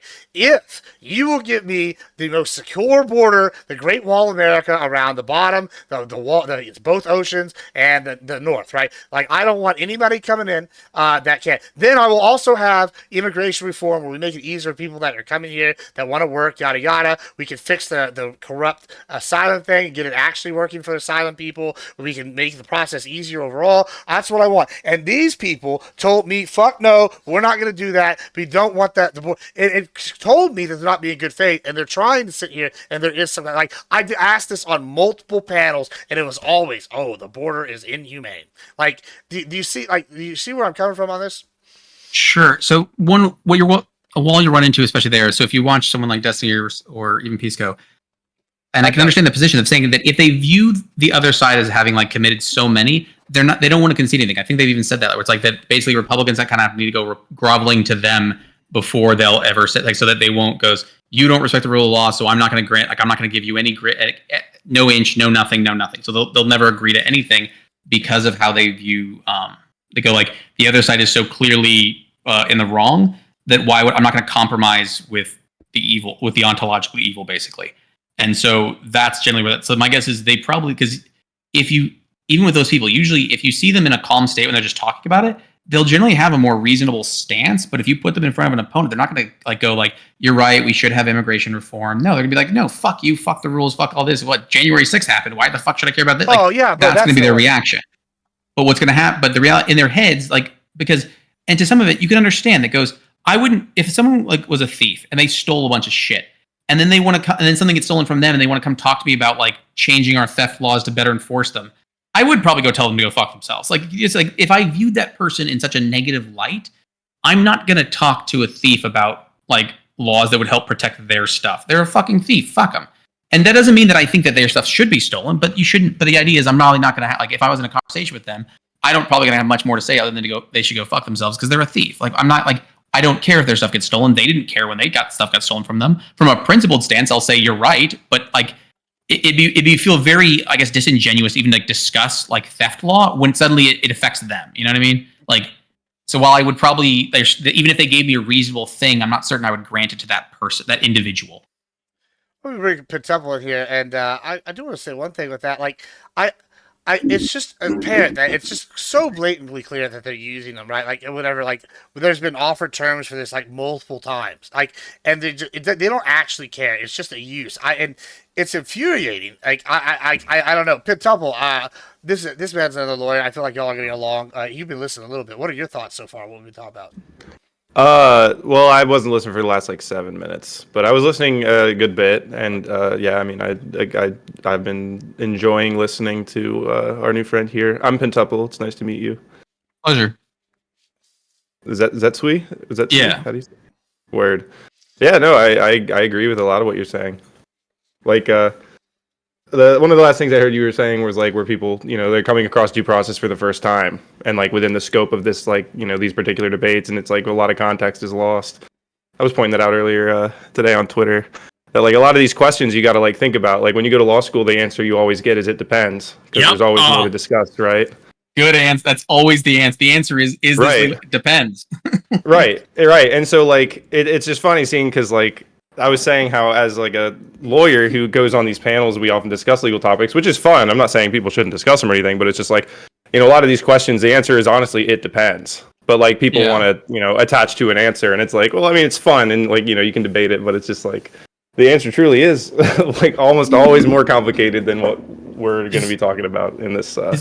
The answer is always, if someone says like, how do you think this is going to rule? Generally, you almost give two answers. It says, well, here's how, because you can almost view it from both sides. Say, if one side's going to win, here's the grounds in which I think they'd have to convince and make arguments for. And if the other side was going to win, they'd have to make these arguments. So like, if he did actually speak to Gavin Newsom and tell him like, and try to get the guarded, and then in fact, it turns out they are subverting ICE's behavior, then you go, the court's not going to force you to talk to someone who's already told you their answer. You know what I mean? Like, they're not going to do that. Right. But if it turns out they're going, no, I would have agreed to it, I just wanted to coordinate with you. Well, then you're going to lose. The evidence is going to come out to say, what is expected of me? And I even like was listening in on the hearing for that one. And the judge was like, even going through and saying like, okay, what are the grounds you're going for? Is there anything else you should be considering? And they're going, we're doing on this one. And it goes like, okay, it says you shall. So which means Trump didn't actually have an option. And the question is just saying, and if the method he tried to justify it was improper, then he can't do it. Even if there's another method that would have been proper, if that's not the grounds he used, he still has to stop because he didn't claim it. It's like your job to make your own argument. And the thing is, the issue is that everything's fine. Is my view is that goes, our legal system is working fine. Our Supreme Court is working fine. All of these things are operating as they're supposed to operate. And for some reason, but the problem is, if someone just says, I don't like something, it would normally just get litigated and no one would hear about it. And now suddenly one thing gets known and suddenly the world everyone thinks the thing's so important, but at the same time, they don't know the concept. The easiest one I can think of is like Roe v. Wade.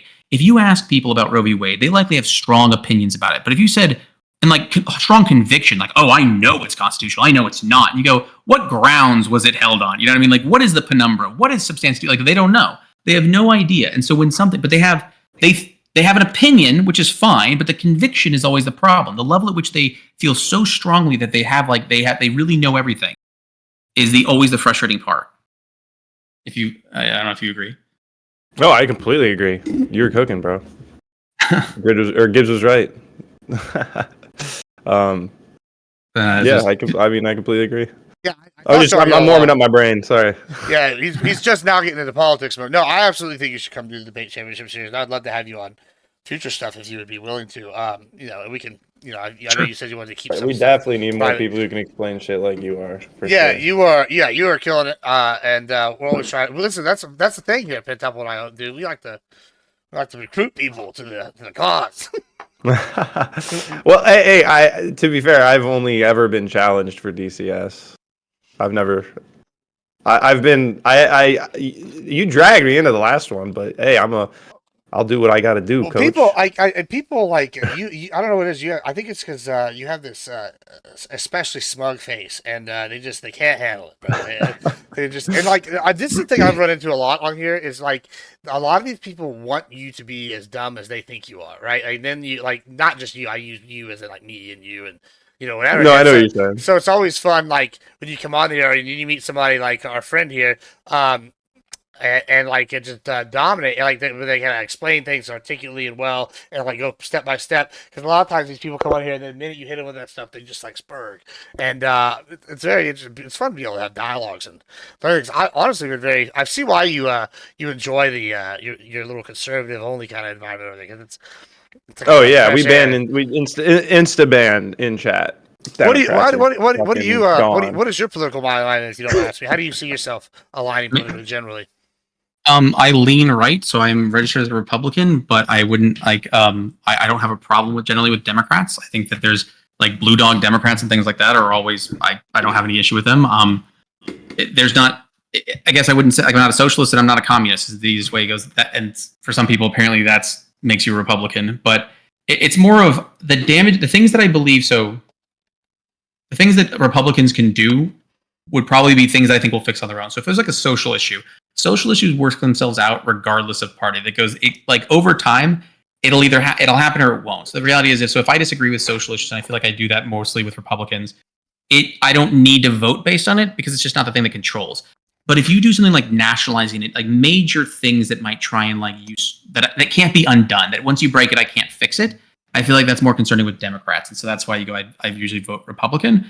And that's because like fiscally conservative type thing. The reality is you can say like, well, they're not kind of like, oh my God, they're increasing the spending. It's like, actually, they're right. Republicans oftentimes fail to cut spending as you would hope they would.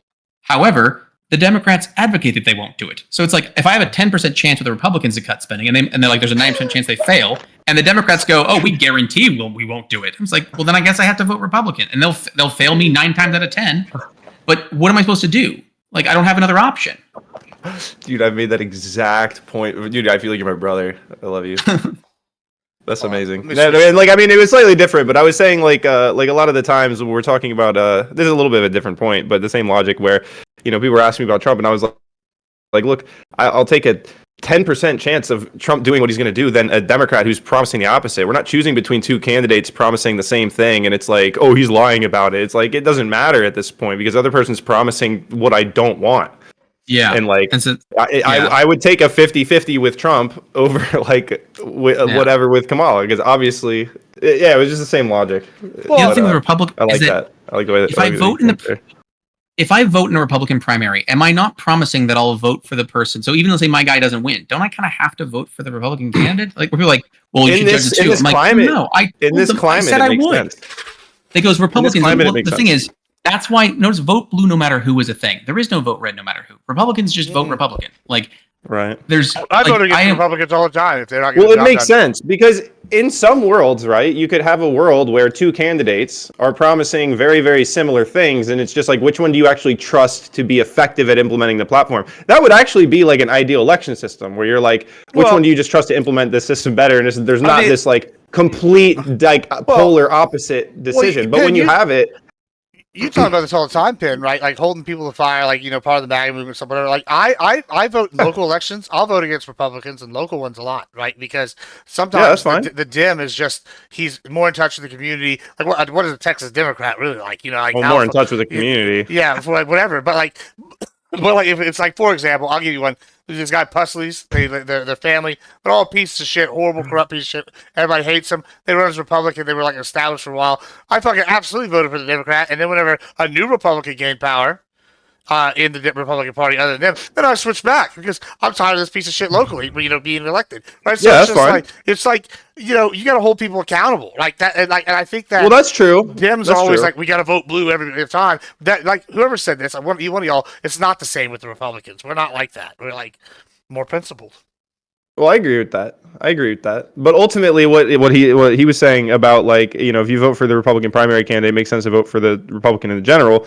Because even if you didn't like that candidate more, we have a situation where the two offerings are polar opposites. Mm-hmm. So it's like, do you believe this person? Absolutely. This person's a liar. It's like, well, whether they're lying or not, that's the only side that gives me a chance at what I want. The other side is already losing. My options are like that doesn't have to be the case, but that is the case. Yeah, I mean, my options are one guy's going to try to fix it, even if it's the way I didn't want, but it's at least it's something. Or versus the guy who's like, I'm going to burn this bitch down. Obviously, I'm going to pick not the burn this bitch down guy. Like, yeah. Think about like the Doge thing. There's something I try to tell people that goes, imagine there is like, so do you guys know what the GAO is? Like the Government Accountability Office? Right. Yeah. So they make a report every year about like how much fraud, how many problems there are, all these kind of things. And then we don't do anything with it. And they just report it again. Like, so it's like, oh, here's all the fraud. And nothing happens with it. And so there's a point that someone goes, well, Doge is doing things inefficiently. I'm like, you're right. Let's call them a hacksaw. Or it's like, or imagine like, I'm trying to do a snowplow here. And you're right. I don't want to use my bare, and Doge is bare hands. You're like, shouldn't we use a shovel? You're right. It'd be love. It's been 20 years. Where's my shovel? Like, show me if you can get bipartisan support to create something that will actually go through and do things in the perfect isolated way. Because I don't think Doge. I was reading through all like the affidavits and what they were doing. I'm not a big fan of the way Doge was doing things. The problem is, I'm like, my other option was literally, it's been how many years of you guys reading the report and then nothing happening? What am I supposed to? Eventually, I'm going to start carving into the snow with my hands because I can't just not drive. And it's like, if that encourages, believe me, I would gladly go, you want to dismantle? Great, get rid of it immediately. Like, create the plan, get me the fucking shovel, and I'll stop using my hands. But I'm not going to stop using my hands until you give me the damn shovel. Like, I don't, because even Doge's thing, because also remember, Doge, what they were doing when they were cutting, not really, because the way the budget works is, let's say we give $10 billion to homelessness.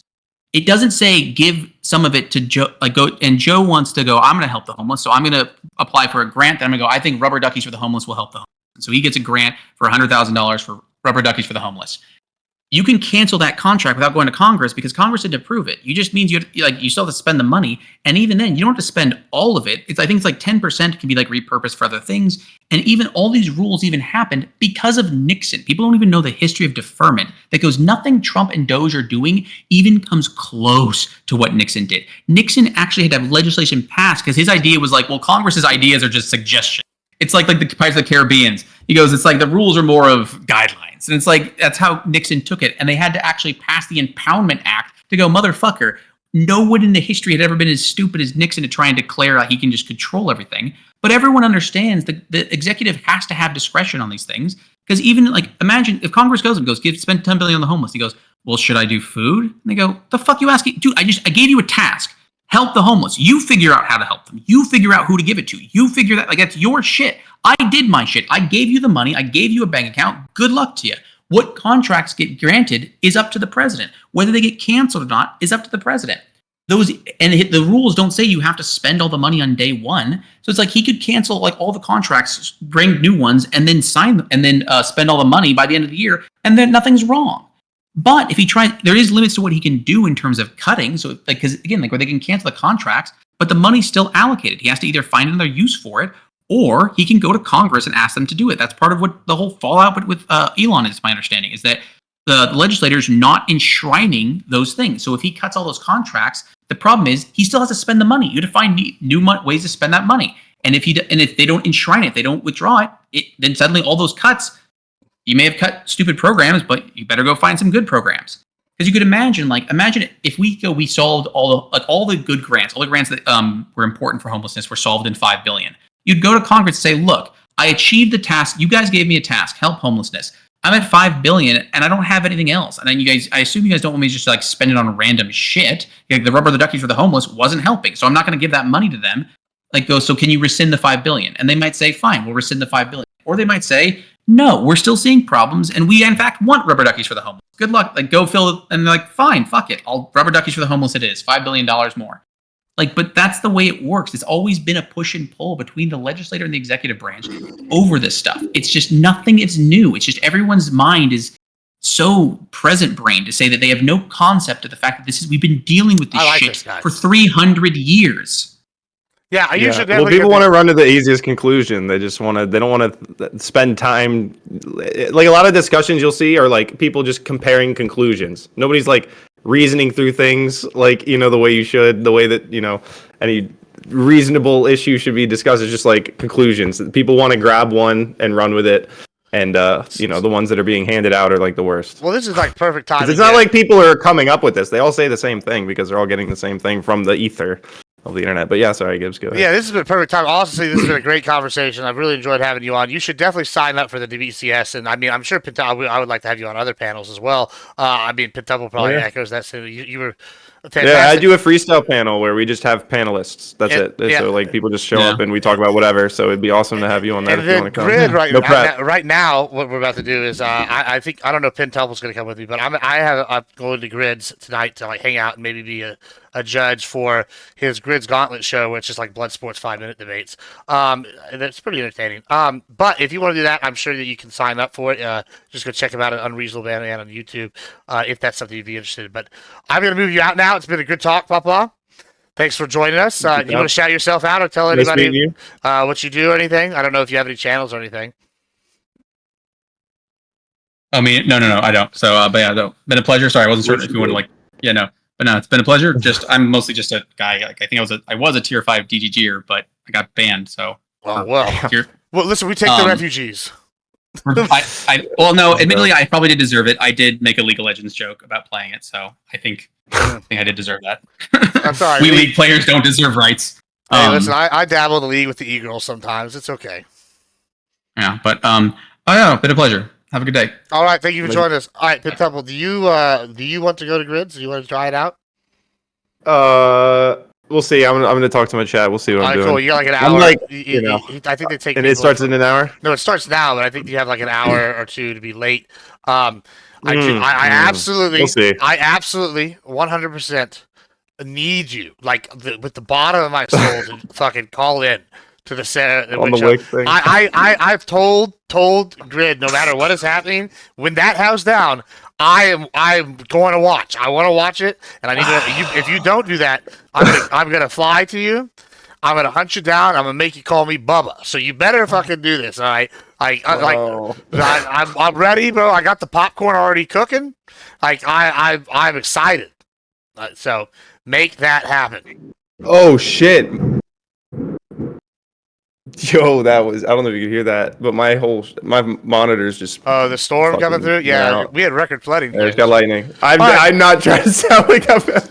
It don't matter. You're gonna call. You know what? You're calling on your phone. If the power goes out, Admiral, I will put my Starlink out the window. Okay. You listen. You better. And I will use my Blue Eddy, and I will plug in my shit. I will. Right? I will come. I'm not saying this is an excuse. I'm saying. I'm telling you right now. It's not. It's a promise. Papa, is that a sign? Papa, it's a sign. It's a good omen. It's an omen of the whoopings that are about to happen. Even God is righteously. He put an exclamation point on you going. Oh man! All right, I'm gonna get going over to Grids. We'll see. All right, have fun. I'll see you too.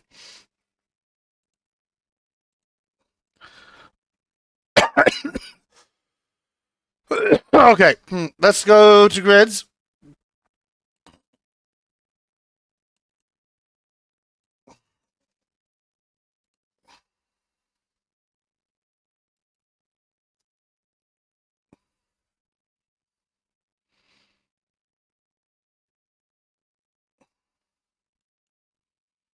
Go to the waiting room over in the Discord and get the link tonight. You don't have to do that. All you have to do is click the link. The mods will be posting the link, occasionally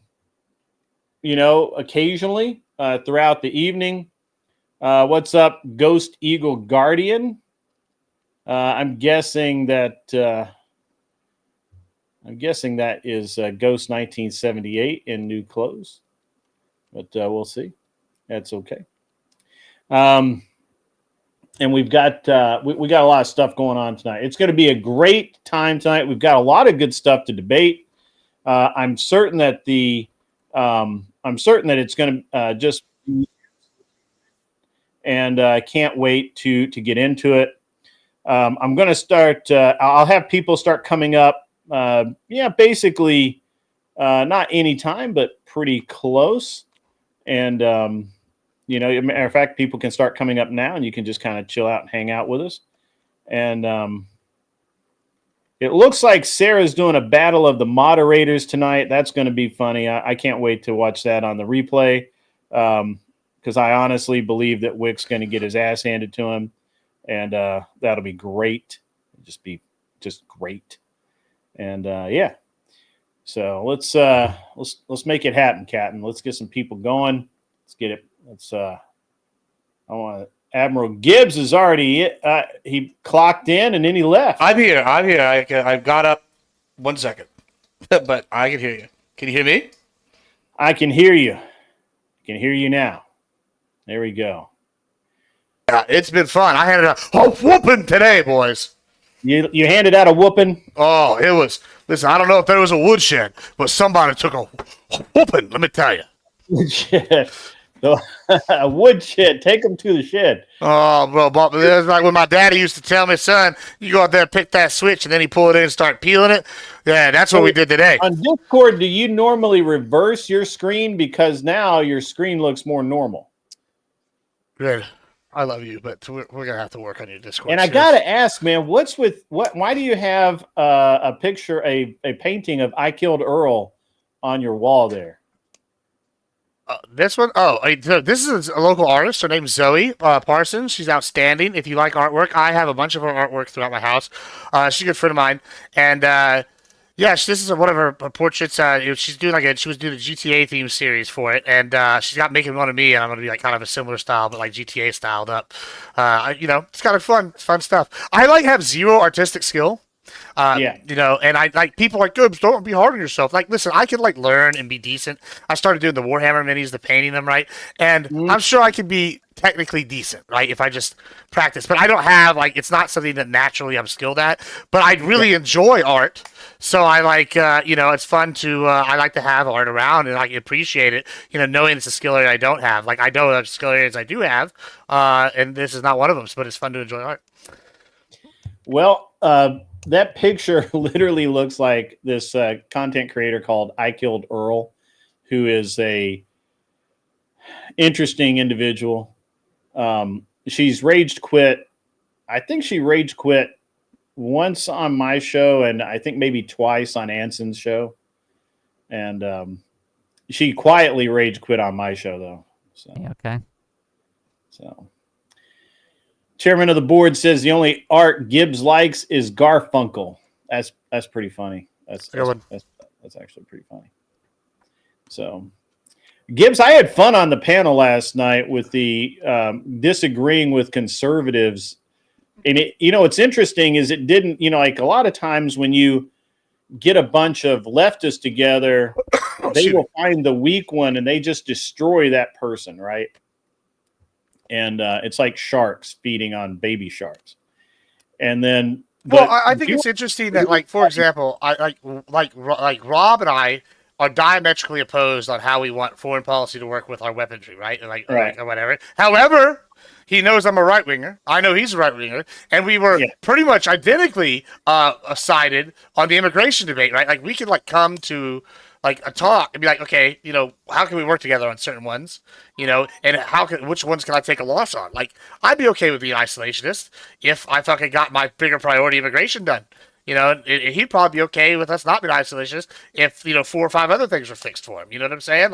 I'm sure. I mean, we work together. We live in the real world. Yeah. I mean, so I don't agree with Fabian Liberty just a ton, right? Like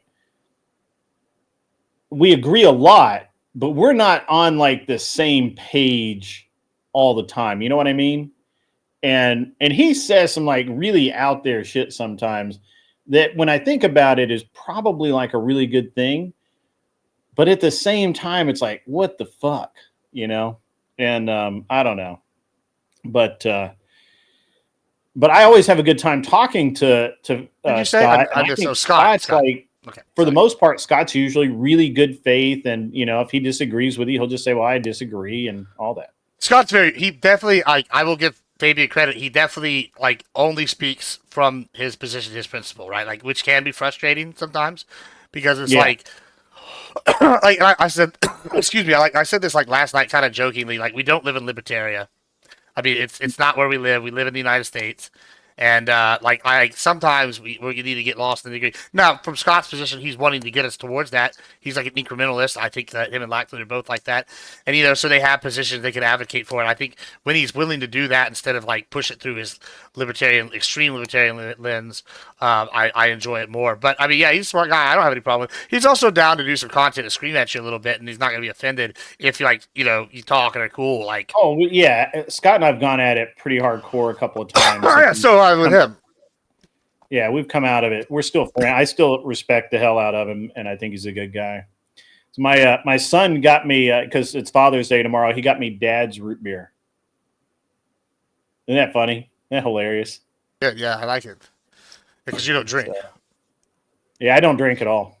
So I never had. I never have. So I never started. So I never had to quit. But but he thinks it's hilarious to get me Dad's root beer on Father's Day. That's pretty good. I think that's also funny. Yeah, that's a good one. It's a good one. Oh. Do you like root beer? Are you a big root beer guy? I'm sorry? Are you a big root beer guy? I am not, but my son is. My son's like a root beer connoisseur. Oh, really? What's his preferred root beer? What's his favorite one? It's some weird thing that he gets at like all these little old stores, and he'll find it at Cracker Barrel sometimes. IBC root beer? Huh? Is the IBC with the special bottles? He likes IBC for sure. Yeah. That's good yeah, stuff. he absolutely I'll loves tell you, I'm not really a big soda guy, but if you ever had Dublin Dr. Pepper, they make it from like the Dublin, Texas, where they had it, and it's like made with real sugar cane. It's kind of like Mexican Cokes, where they make it with the like actual stuff, and it's just way better. I highly recommend if you. I'm not, but then again, I also haven't drank a soda in about 20 years, so. Yeah. I didn't realize that you'd been married before and divorced. Yeah. That's I didn't know that. Yeah, I tried the marriage thing. I was loyal. It didn't work out. So be it. But yeah, it's not like I'm opposed to like marriage or anything like that. I'm also just like now at this point, like I'm established. Like you got to bring something to the table. I'm not like I go out and I have fun. It's casual. Whatever. But like if I was to find somebody, I wouldn't be opposed either. However, I'm not gonna just like settle for just some blatant gold digger. Like you need to bring something to the table now. Like I'm not. It's not just gonna be. All shit's up. You know what I'm saying? Like, I'm also not like one of these red pill guys. Like, yeah, let's go get a real young one and have a trophy wife. Like, yeah, I mean, whatever. That's not really what I want either. I want an actual connection kind of thing. And I feel like I'm pretty happy. Like, I'm not depressed. I've never actually been depressed before until I got divorced, and then I went through depression. And really? my ex-wife was always depressed. And I'll tell you what, it made me understand it a lot more. And when I got done, I realized that this relationship was actually always doomed to fail, because after I had actually dealt with depression and understood kind of what she was going through, I realized how she was going through stuff was just very toxic and like not going to be good mental health wise, and what she was doing, like her reactions and how she was doing. And I was like, I would have never been with this person if I had experienced this sort of depression at some point in my life. So it was a very learning moment. And now I'm much more like, now that I mean, obviously I went crazy for a while there, right? But like after I calmed down, I came to and I've like kind of healed. Like it's very much like I'm in a state where I'm pretty happy, and it's like, why would I settle for something? I want something that's good, kind of thing, like that's a quality, and there's no reason to rush, kind of thing. And that's kind of my opinion. I think a lot of people rush into stuff, and I think there's a lot of people my age that relate to that. Yeah, I mean, I of course I didn't rush into marriage. And I have this whole theory about marriage for young people, and like I think that if you like grow up with someone and you have that like high school relationship, and then you get married after high school, and you feel like you're meant to be together, and then you go to college and you're together, and I feel like if you do that and you build stuff together, you have a better chance than if you you get out of college and you're working, and there's some reasons behind that, but I actually had so I almost got married twice in college. And after the second one, I was like, there's something going on here. I don't know if it's me or what, but obviously, I'm not meant to get married right now. And plus I was getting to the point where I was having to go work, like actual work. And it's hard to, if you're working 8-10 hours a day plus doing stuff after work and it's hard to have any kind of relationship with someone.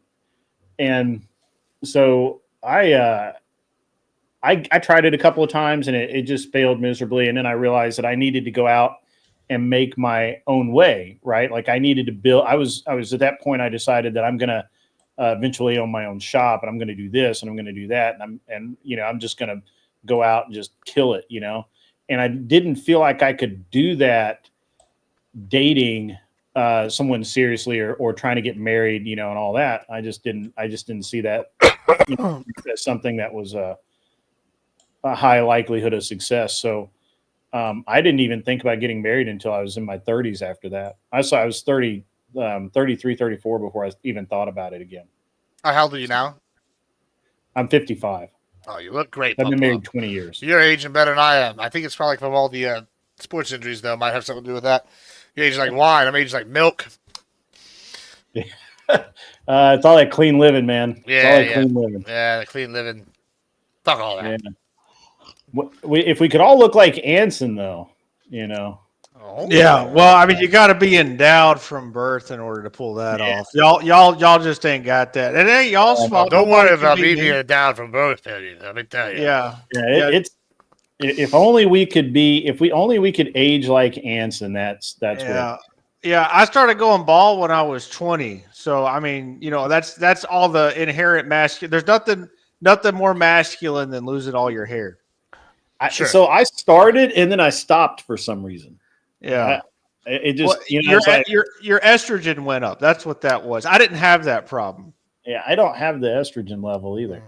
I don't really know. I don't really know what happened, but it just. Tell you what, I ain't never going bald. This shit is fucking thick, bro, and glorious. I think I would have started if it was gonna. I've been at the same 10 head since high school. Yeah, you'd probably be pretty good looking if you weren't so fat. Yeah, thank you. I was pretty good looking for a while, but now I'm on metal, so I'm like basically a cyborg. Don't play college sports, and don't otherwise you're gonna get fucked up. That'll get you. Hey, that's something I argue with people about all the time. My son doesn't compete in any ball sports in school. Well, I disagree with you already if you're saying that. And I was joking when I said don't compete. My reasoning behind that is that I continuously see young men get just fucked up with like life-altering injuries playing football for high school.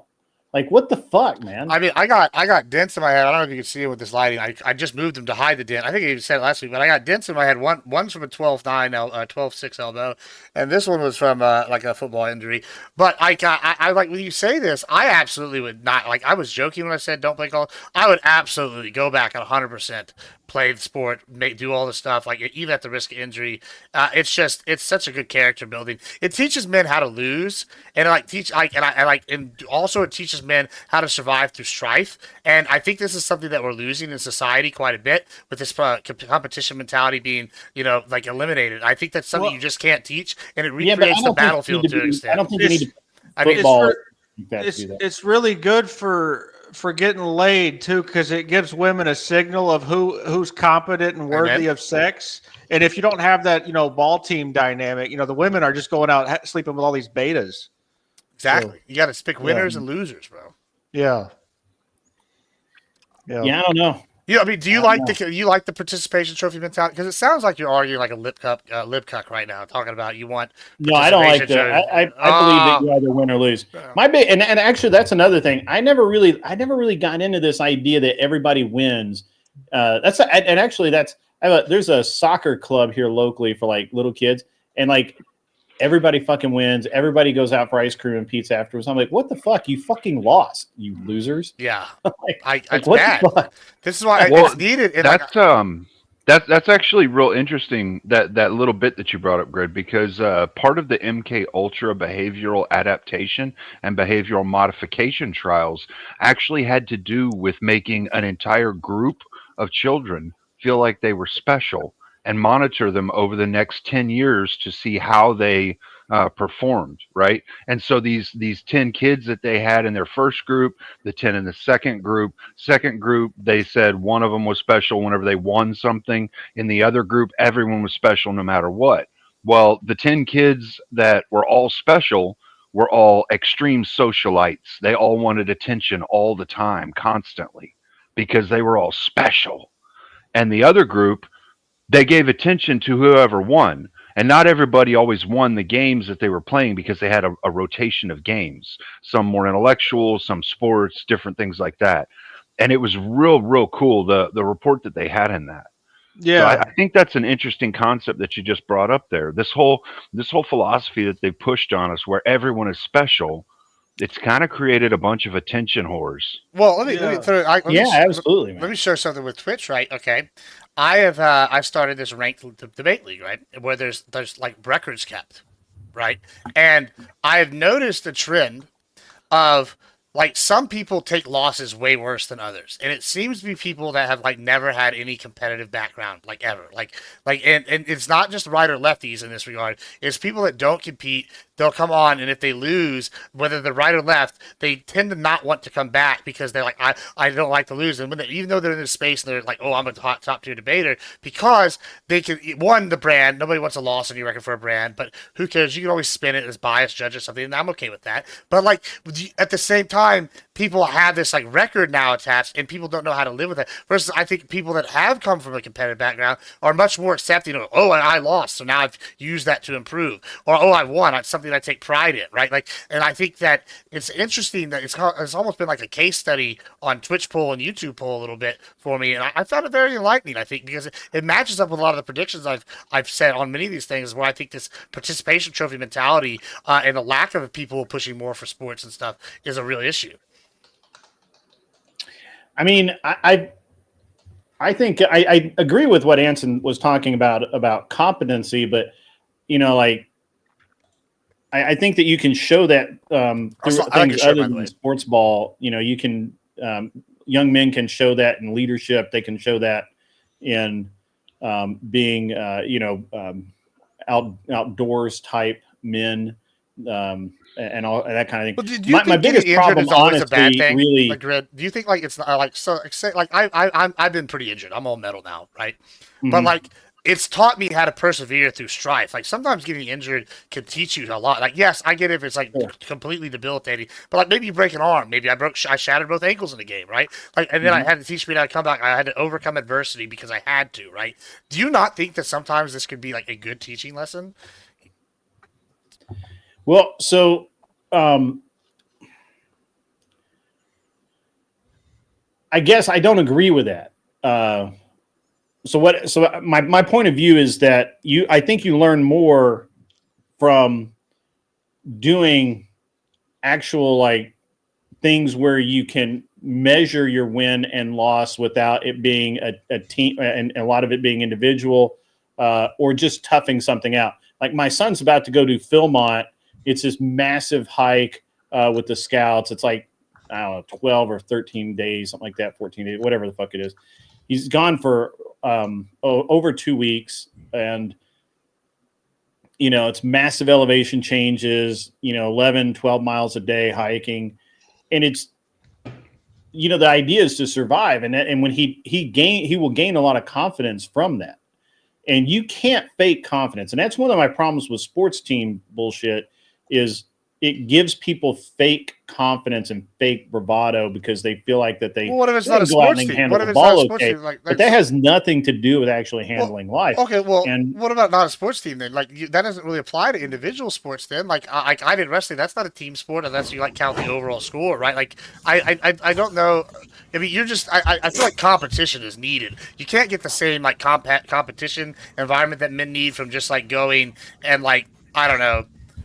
doing like a Tough Mudder or something like where there's no records kept. Like I think. No, see the thing you're talking about, Gibbs, is getting the whiny little bitch beat out of you while you're playing. That's exactly what I'm talking but about. you can get the whiny little bitch beat out of you in a whole bunch of different ways than just Sure. team sports. We used to do it effectively bullying aspect, people, though. right? But they got rid of bullying too. So no, but there's also that camaraderie aspect. I think bullying can be good. I think part of the problem is I we agree. don't have So I think people absolutely should be bullied. One of the things I'm so glad that I went to a military school because you didn't just get bullied, you got fucking hazed. Like, and not just by the students, by the fucking staff. I remember, and I've told the story before, but if you haven't heard it, this is a good one. So we had this. So I'd been there probably about a year at this point, and I knew the score, and I knew how things went down. And one of the things that you had to do every week is you had field day. Sunday was field day, and it started off. You had to get up, shower, clean the shower room, then clean your personal area, and then you would go to breakfast, and then you had to clean the dining hall. And this was and every single time you cleaned up, the staff had to come behind and check it off, and they would say sat or unsat, and a lot of times you'd have to figure out what was wrong, and it really builds character when you have to clean a shower room like 12 fucking times, whether you want to or not. And we had this kid, and he just ignored a lot of the rules, and he was kind of newer, but I felt like by this point, we all felt like by this point he should have settled his ass down. And one of the things is we had a Foot Locker, and there's a very specific way that the Foot Locker has to be put together. Clothes have to be rolled a certain way, called Navy rolling. There's your underwear have to be here, your pants have to be here, your shirts have to be here, your book, Bible, notes from home, letters from home, all have to be in a very specific order. And if you're out of fucking order, they will fuck you up. And so there was really only one hard and fast rule about the team room, and that is no food ever, because these are old ass fucking buildings, and rodents, rats, roaches, all that kind of shit. So he had snuck some kind of piece of, I don't know, it was a cake or something like that, and he had it in his Foot Locker kind of buried, and this is going to TTS. You guys can't hear it.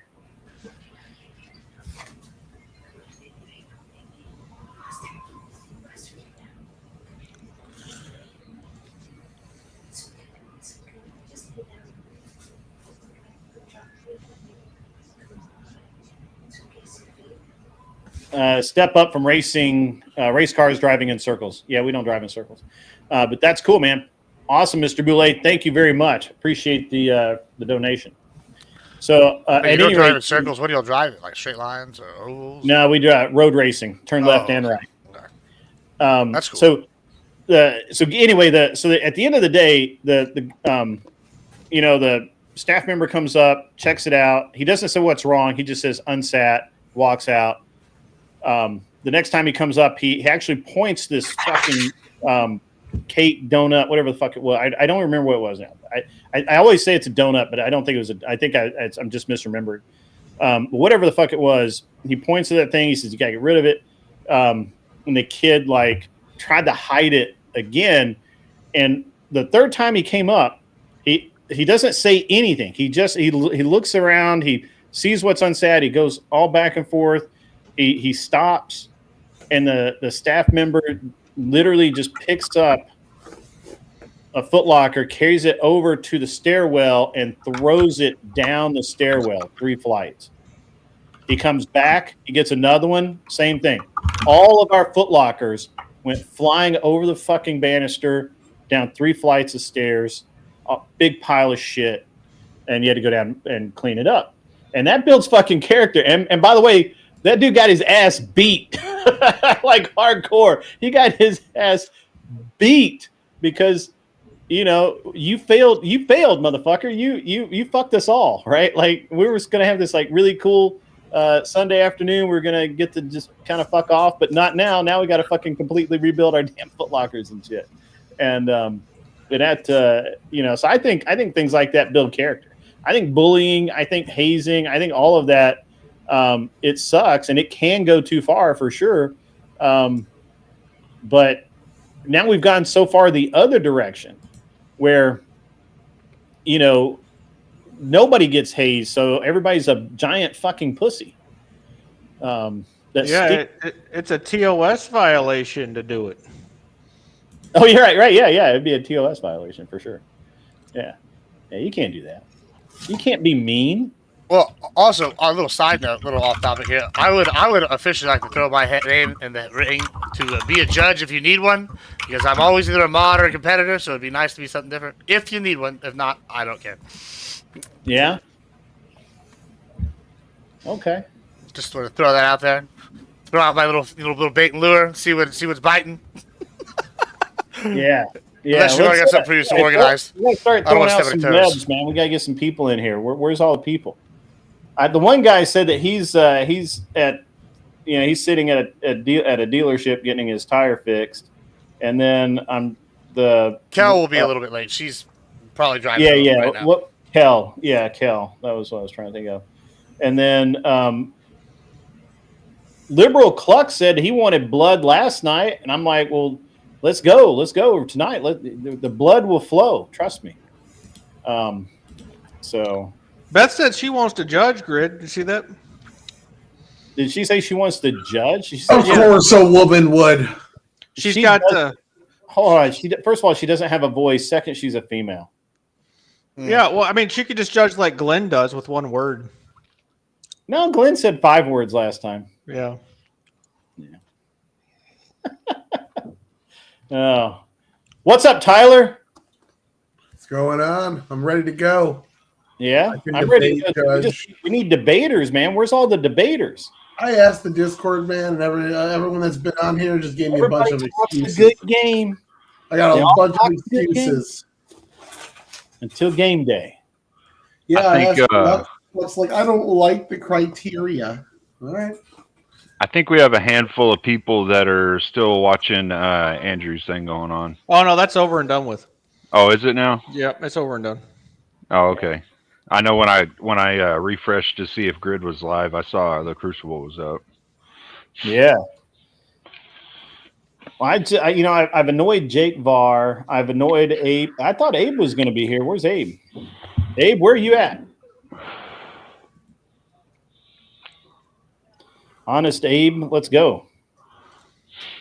Did you share the link around for the I show? did it. I was I've been I'll put it in my Discord. Yeah, throw it everywhere. Yeah.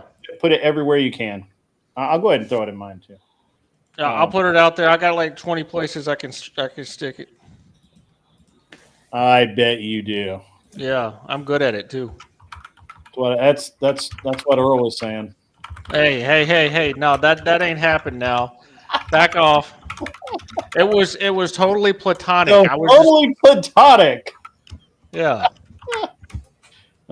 Yeah. Okay. You can tell that we all believe you. Mm-hmm. That's my baby face.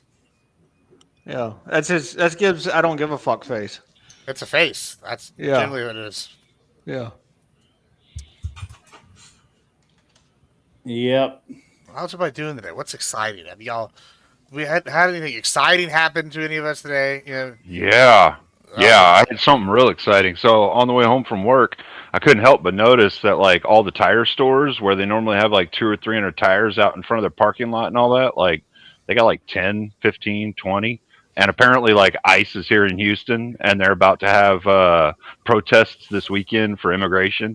And I'm like, hell yeah, I hope they do the same exact thing they did over in California because we're locked and loaded here, bro. Abbott is not dicking around, bro. Abbott's already deployed several thousand troops already. He is not dicking around. He made that very clear. Yeah. Well, did you hear Abbott is angling for a presidency office? That's what he's aiming for. Did you hear the Florida guy talking about if you impede someone's you'll be shot dead in front of their car, they may run over you. That was one. Then there was a sheriff that was like, if you would do anything with the cops, we're going to put you in the graveyard. Yeah, it's like they're not fucking around in the South. Like all you coastal motherfuckers get to do this shit, but once you get into the South, the South does not. We're not going to do that. Some good old boys going to put two in somebody's forehead. I think Abbott is definitely angling for a presidency like run, because he's like definitely trying to take the lead on a lot of culture. You say that all the time. It feels like it to me. I mean, you know what? He's a good dude. If he goes for it, I'd give him a vote. Yeah, he's done pretty good for the state. Well, what's crazy for me is imagine the Dems. They think Trump is right leaning. Wait till Abbott gets in there, and they find out what right leaning really looks like. All of a sudden, there's going to be like fully automatic everything. You can own bazookas, grenades. Who gives a shit? Just go buy it. No more property tax, like nationwide. Yeah. Oh, buddy, let's go. Like I can only get so erect, like thinking about this shit. Yeah. Dude, no property tax would be dead fucking sexy for everybody in America. Oh, well, I wish I'd get that done in Texas so that they'd have a viewpoint of it. Now we don't pay a ton of tax. It's starting. It's about to start the next year. Yeah, we don't pay a ton of property taxes here, but we're we pay a little bit. It's nothing like California. Like in California, what I pay a year is basically what I paid a month in California. So, yeah, it hadn't been real bad. Granted, though, like I've got veteran exemption and I've got homestead exemption, so I didn't have a lot of taxes to pay on my main property. But it was still like. I mean, you have 3 taxes here in Texas, depending on what county you're in. You've got your water tax for utility, you've got your school tax, and then you've got your actual property. Now, the property has been reduced this next year, if not completely done away with. The school has been reduced a little bit, and the water is supposed to be reduced as well to only what the differential is between what they've spent and what they've taken in, so they can balance their budget, and that's it. Grid, I think you put the link to the YouTube stream instead of the StreamYard in the last one. Yeah, that's because I sent it somewhere else. Give me 1 sec. I'll put it in there. And I've got Abe Dinkus in the house. What's up, man? He's a Dinkus. How's it going? Can you hear me? We can. How are you, sir? I'm wonderful. You're an I. I am an I. Hold on a sec here. He's a dingus. Funny guy. Was that that was earlier, huh? Yeah, it was last time, I guess. Yeah. I'm not sure. Yeah, you got to remember to change your name back when you come back on Grids. At the end of the night, you may have a weird name. Yeah, that looks like it. That's true. I forget about that too all the time.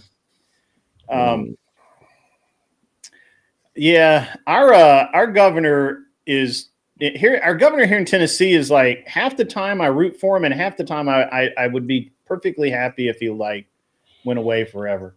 I mean, well, so like a year ago, 2 years ago, he turned down all federal funding for schools because of the strings that they came attached to, and he's like, "Hey, we have a surplus.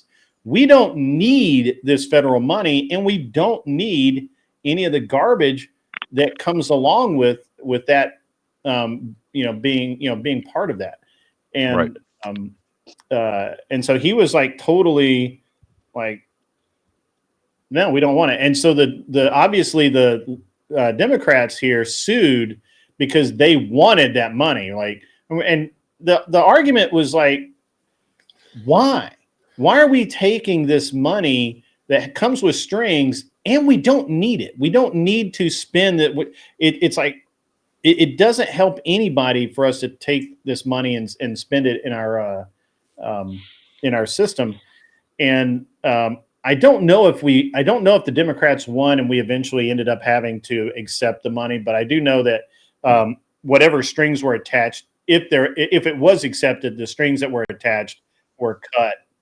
And I think that's, one of the things that's really important to me is as a resident here, I want less ties to the federal government in Tennessee. Yeah. and we don't need to increase our property taxes. We don't need to increase anything. And as a matter of fact, if you want to commit political suicide in the state of Tennessee, campaign on a state income tax. Just go ahead. I double dog dare you, because literally your political career is over when you do that. 100%. Yeah. And they just don't like it here, and they never have. It took forever to get mandatory insurance for automobiles. It literally, like, they did that right as I graduated high school. They finally got that pushed through. So. Oh, that was something else that happened today. So apparently, all companies. I don't know if this is just in Texas. I haven't looked this up yet to see whether it was on the federal level or whether it was just for Texas. But all companies are now required to verify that their personnel are actually citizens of the United States. Really? Yeah. That just came down the pipeline today. Bro, I don't want to hold my breath, bro, but like, I'll believe that, goddamn it, when I see it, bro. I've lived in Texas my whole life, right? And yeah, me too. I've done business a lot of places in and outside the state, and just, bro, this is gonna result in almost zero. I mean, like, I guess it's a good symbolic thing, but unless they actually start like going in there and arresting people wholesale from like the orchards and the farms and the ranches, these like corporate ones, then we're not gonna get any actual change, and that's a real fucking problem. Well, I think that we will see some change. I think we'll see change in the national companies and in the international companies that are here in Texas, right? I don't think that the mom and pop shop type things and the farms necessarily will have much of a change. But no, we're not having a change at all. We're not the ones doing this shit. It's the fucking big ones that can afford the fine and just like call it a clerical error because they got the bad paperwork that these guys bought. That's who's gonna. That's the only. That's why it's such a problem, because like mom and pops like me, I can't pay 20 immigrants the same price I pay one guy. Like that's just not, like, they can do that. I can't. It's like outrageously unfair. Like yeah. Well, and I mean, we've seen something close to this in the past. I don't think it was mandated, but it was when the whole new ID thing came into pass. They tried doing this once before, and that didn't really work out too much. We ended up getting that Democrat pushback that just let them flood the fucking gates. Well, and they actively fought us on building the wall. Yeah. What do you guys think about these? About the way that these states are treating the protesters? In so much as like they're like protesting them being arrested, they're protesting them doing all of basically it's like the law. If you just disagree, you can call it civil disobedience and just do whatever the fuck you want, apparently, and you just fuck shit up. What do you guys think about that? I mean, I've heard a bunch of viewpoints this week, and actually had a long, well, not a long discussion, but a very circular discussion with Duck the other night about it, where he just could not get his head around that the fact, just because he doesn't like it, it doesn't make it wrong. And just because he does agree with something, like he agrees with these people on some level for some stupid ass reason, it doesn't make those people right. And he would, and just saying that they're peaceful protesters when it's literally so obvious that they're not peaceful at all. Like why? Let me build a bridge here, because I just debated this for like 2 hours, like this exact topic, right, on Wix, and like this is the kind of my take on this, right? Like, let's say it is mostly peaceful. It's 95% peaceful. 95%. All right, that's a high amount of peacefulness. If that group of people is 50,000 people and 5% is like 2,500 people, I don't fucking know. I'm just making the numbers up. I'm guessing. But if that's that's a large number of people, right? We're gonna, like, that's out there. Even if it's only 5% are malcontents, 2,500 people running around and going, causing property damage is a fucking problem, even if it's mostly peaceful. So, like, sure, I think there's almost nothing you can do that's more patriotic than protesting if you're upset about something in a lawful way. You get the permit, or you go in an area where there's a designated area where you can do this at any time. They have these on college campuses. They have these like outside federal areas that you can do it any time. They have like you can get permits for outside those areas. Do it that way, and then maybe try to sell police to keep out the bad dissidents, right? But like if you have 2,500 people running rampant and looting and causing vandalism and all sorts of other shit, that's a problem, even if it is only 5%. And something's got to be done because it is large numbers of people doing it. When we're having an arrest in the numbers of hundreds and like they're for violent shit, it's crazy. It's good to see you too, Beth. What I'll say to you, Admiral Gibbs, is that we had this conversation recently on I believe it was the Fine Abe Dinkus' channel, where we were talking about whether or not the Marines should or should not be called in, and there was a question over whether or not what is it, posse comitatus should be violated, right? Are you familiar with this, Admiral Gibbs? He's not even muted, talking Gibbs. anymore. He's not even talking. I don't know about y'all's conversation, but I'm aware of posse comitatus. Okay, cool. That's cool. So, posse comitatus. That means you can't deploy the active military on American soil unless it's a very dire situation. Actually, you can now. Yeah. Actually, you actually can now. So a lot of there's a people don't know, but Biden changed the law, and you actually can deploy the military on American soil now to handle citizens. There's a reasonable argument for it, but why did posse comitatus exist in the first place? Like, that was part of what we were talking about on Abe Dinkus' channel the other day. It's like, isn't there a particular threshold that should be met before we actually deploy American troops on American soil against American citizens? Sure. There should absolutely be a concern. Like, I think it is a concerning legal precedent that's been established because of like a lefty gains power. They're going to use it, nefariously, in my opinion. It's something we should absolutely be concerned about. I mean, as a Texan, I'm sure my fellow Texans can tell you, we don't exactly trust the big government, regardless of who's in power. I definitely think it's a concern, right? But like, at this point, something's got to be done. Maybe this is like escalation to the point where people are like, I don't want to fuck with the Marines. This is going to end this problem now, kind of thing. Something is being done. The LAPD is responding. The curfew is being enforced. The National Guard is withholding, or rather upholding federal institutions within LA. We saw Marine Corps marching and rather doing PT in the streets of New York City the other day.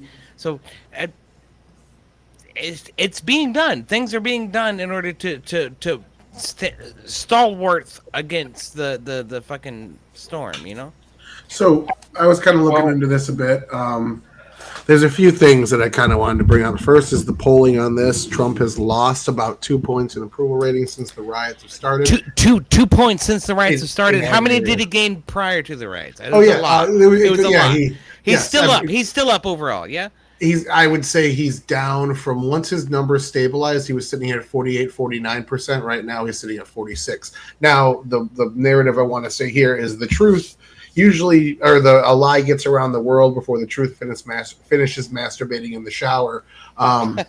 This it's true. Right now, it's going to probably dip for another week or so. I'm predicting by the end of June, it reverts to the mean, as the polling usually generally always does. A lot of this is being broadcast as peaceful protests being interrupted by Trump and blah, blah, blah. You just said, I have a poll that says Trump is wrong, and then polls mean nothing. Well, no. I said that they're going to revert to the mean, and it's usually going to be once the public gets to see the whole story. Because keep in mind, even though the Republican side has half of Twitter and one or two of the top 10 media apparatuses, the rest of them skew hard to the other side. So they're going to control the narrative for the first couple of weeks, and once the full story gets out there, I expect, just like Grego Garcia, that polling is going to shoot right back up. So I think it's just misinformation being peddled out, who's first to get the story out, and the people that are going to do that are are the ones with the instantiated institution in order to propel that out the fastest is what we're seeing. So polling wise, I wouldn't worry too much about it. What I think that the Biden law or the DOD directive that was changed was more just about intelligence. But you can always circumvent the posse whatever the fuck that Latin word is. Comitatus. The Insurrection Act was always a way to get around that. There's different versions of laws you can use to get around that, and one of them, Trump has the right to at least take the National Guard. Thing is, Trump is on stage posturing that the National Guard is there to fight the rioters, and actually they've just been protecting ICE agents in federal buildings. And I feel like if he said that and came down off of the high horse with what they're actually doing, it'd be more popular for him with the American people. That's something we're probably going to see in 2 weeks. Actually, this is what the National Guard was doing, and they were lying. So there's an action. This is interesting to me because, from my point of view, it seems like Trump is he's like riding the edge of doing the right thing, but also at the same time he's like teasing doing the wrong thing. Like, there's no problem with him sending in the National Guard really to back up the police, which is what he originally, I think, said he was going to do. And then, of course, there's been the big stink, and they've had it's been in court now 3 times as far as whether he could do that or not. Wait a minute. So he's like, well, Tyler, your keyboard is very loud, sir. Thank you. Yeah, it is. So I just got to get used to muting on and off again. I only use this program for that. He knows his keyboard is loud. And then Trump sending in the Marines to protect the federal buildings, that's within his authority. And so far, that seems like that's all they're doing. So if what's actually happening, and it's hard to tell if it really is, but if what's happening is the National Guard is basically escorting these ICE agents around and providing backup for them and keeping them from being, getting their asses beat, then I think he's within his right to do that because he's not using the National Guard against the, at that point, he's not using the National Guard against someone or against the public, right? He's actually using it kind of the way he's supposed to. And if he's using the Marines, if the actual truth is they're just guarding federal buildings, that's within his right to do that as well. And if that's all they're doing, then I don't see any problem with it. The question is what's actually happening versus what is within the realm of ability. Well, and I think what you were talking about earlier of how he is kind of pushing the edge to a degree, right? Like he's what I see him doing, and I understand that a lot of people are getting real pissy about this, but what I see him doing is this, okay? He sees that in this state, they're allowing people to steal without the police going in and doing anything about it. They're allowing people to get away with doing a lot of really shitty things to other people, and there's a few arrests that are being made in amongst that, but for a good long part of the beginning of it, the police weren't allowed to engage at all. They were told to just stand there and hold the line and watch these guys destroy their city, right? And so Trump said, all right, look, cars, including emergency vehicles, including they knocked down a couple of city lights. One of them was a stoplight on a corner. There was another one that was a street light. They did it by hand. They pulled it down by hand, which is fucking crazy. But anyhow, so yeah, they are. They're doing worse than that at this point. And so the thing is, though, what I see him doing is saying, okay, I'm seeing all this shit going on. I want to make sure that when it happens and the police have to engage, they have the arm of force there backing them up. So no matter what the fuck happens, they have what they need, and they have the backup from the president himself saying, I've got your back, guys, do what you got to do. And so he's meeting force with force. I'd like to believe that. I'd like to believe that that's what it is, but in reality, I think what's actually going on is that the mayors and the governors of these cities and these states are finding themselves in a frightening position where maybe Trump is going to come in and save the day. And they don't want to fucking let that happen. They do not want that to happen, and Too under bad. any circumstance. Yeah, exactly. So Yeah, what that's they're not doing, right, 'cause what there's they're even, doing like, is they're military allowing experts they're saying that allowing this is bad. the police to actually enforce the curfew and all the laws that are on the books. That's Right. what's going on. They're actually So, no, letting they're the not police just do their afraid of jobs. optics. Yeah, they're not just but afraid the of guard are optics. just There's there to also make sure that if it military goes out of experts. hand, Hi, can I say that they one thing, have the please? support they need. Hello? Can you hear me? Yeah. Hi. Am That's I how I heard see clear? it, at least. Low. All right. Is there like You're you know, quiet, Melanie. is You're the very public quiet Kirby- by comparison. Okay, well I don't have Oh, is control over the Melanie volumes talking? on my end. Let's get some baiting done, y'all. I'm ready to start baiting. Yeah, if you all just want to agree, so if you all just want to circle jerk and agree with each other, I can take a back seat. Yeah, let's start baiting. Melanie, now. can you turn your mic up like maybe 10%? No, I think that's up to the host or something because again, I don't have direct control over that. Oh, it's kind of roboting. Oh, is that what you look got like? her turned up as fast as I can. I mean, as loud as I can. Okay. Check one, two, one last time. That's better. That's better. Yeah. Oh, okay. It's the distance. Sorry, it's a new configuration. So yeah, it traditionally presidents wait for like the governors to ask for help. They don't just like go in there on their own agenda. So it's not really like an optics thing. It's a state sovereignty issue. What military experts, not just like the governor of California and stuff like that, are taking issue with is the fact that this Trump hasn't made any sort of order that would be specific to California, which kind of signals. Which again breaks tradition and kind of signals that this could be applied to other states as well. So my argument for what you just said would specifically be it doesn't matter what people do. That's usually a law enforcement issue.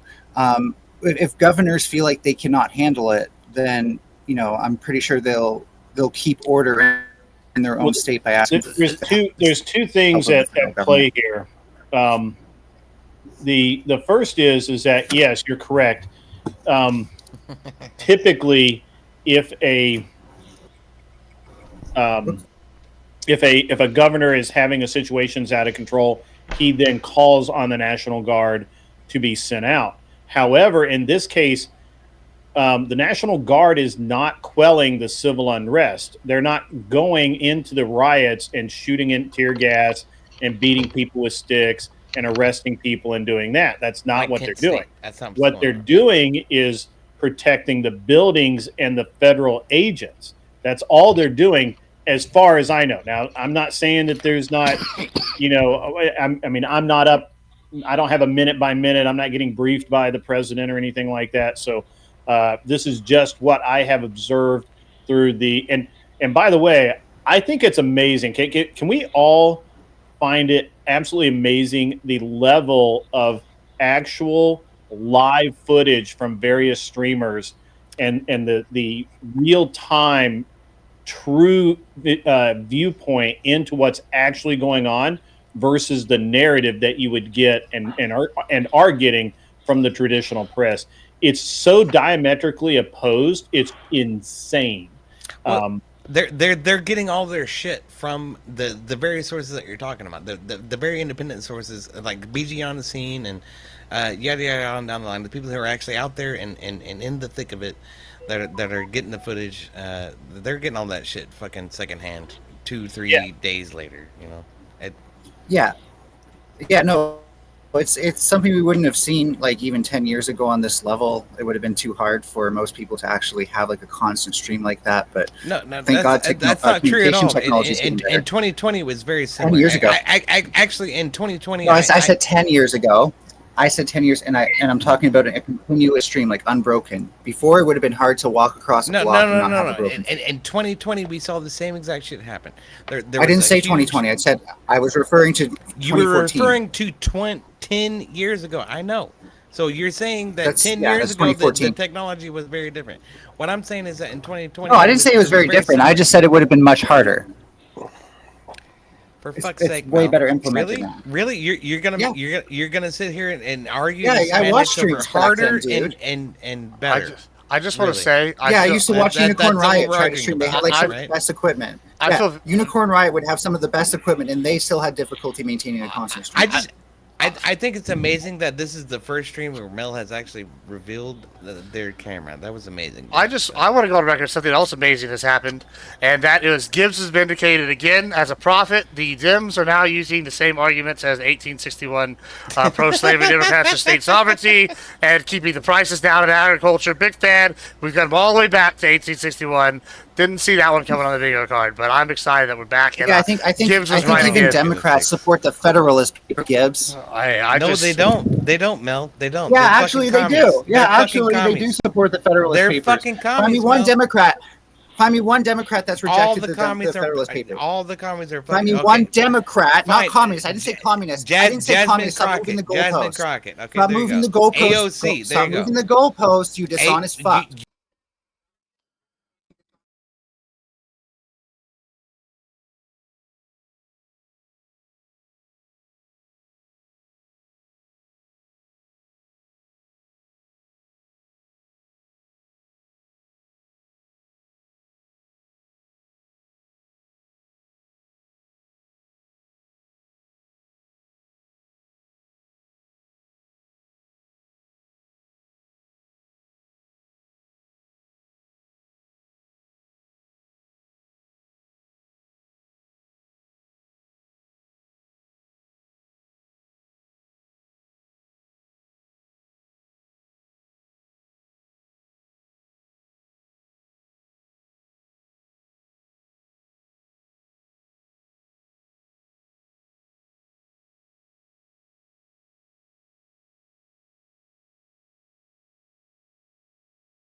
Here is very interesting. Basically, the chat has a lot of control here, and I also have all the control. So we have 3 judges. I have a lot of my typical judges in tonight, so I know that Gibbs wants to judge tonight, and I'm all for that. Anson, I think, wants to judge, and Tyler, do you want to debate? I'll judge if Tyler will debate. I'll tell you that. I would rather judge, but I can do either. I just figured, looking at the crowd here, that there's 4 left wingers and only 1, 2, 3 right wingers. I figured. Yeah, we're down to some right wingers tonight. They, I don't know where they're at. Do you guys know what that means? You guys know if it's all lefties, it means we got to talk dildos, bro. Hey, There's Grid. only one way. It's up. Grid. I'll debate if you let Beth judge. But Beth's a girl. I know, and she's really good at judging. Look at that. I'll go either way, man. She can judge. She's very judgmental. Well, she does. Very female. See, you can see the scorn. Well, we have a policy. See? Oh, okay. No females. Well, we did it once. It worked out kind of okay, but yeah, I I don't know. Let me dwell on it. Let me just get through the introduction, and She's already got judge in her name. Yeah, that can be changed quickly. That's what happens is they jump the gun. It's like that. See, Anson put me up to it. Anson put me up to it. Anson puts people up to everything, and I know that Anson wants to debate tonight, so we could put Cleaner in, and Anson can debate tonight, and Beth can debate. What's up, Grumpelstiltskin? I see you slipping in the back door, side door. Do we have a back door around here? I don't know. I'll find it. Oh, there's always a back door. Oh, don't this tell feels me like that. old Are you times. really? I'm not gonna lie. Oh, y'all are terrible. I swear. I know, they're terrible degeneracy people. is Terrible awful. people. Terrible. So the way it works is the chat will either the chat or myself prompt the 1v1 debates. Once you're selected for a 1v1 debate, we will pick a topic, a prompt. You have 1 minute per. Each person gets 1 minute to make their position, and then you have 5 minutes of timed debate that can be extended. The menu is constantly being posted. Who dropped? That one person that was above me. Beth. That was Beth. Beth. Oh, well, should be- it's probably internet. Yeah. She's probably changing her name. Probably. Anyway, so once the debate can be extended, there are various chat moves that can happen. You can be, they can pay to make you take the affirmative position or the negative position, depending on what you would normally take. So, just for example, if you're normally pro abortion, then you might, be given that Uno reverse card, and you would have to then be defending. You would then have to be arguing from the pro-life point of view, and that goes for both people. You don't have enough debate voice to debate. Okay, well, be an audience member. There's nothing wrong with sitting on the sidelines, Beth.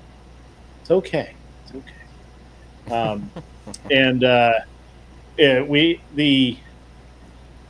What's up, Cassell?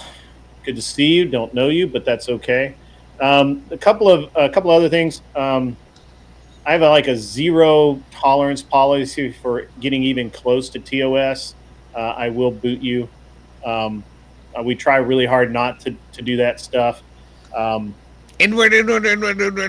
I'm just kidding. I know. We try really hard not to boot people, but we will do it.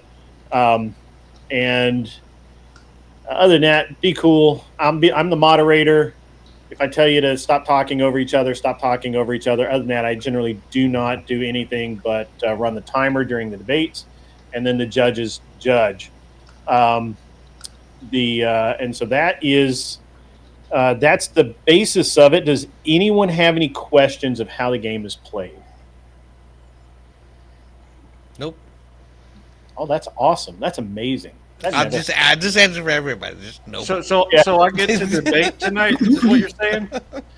Let's see. So Gibbs. Wait, did you say questions?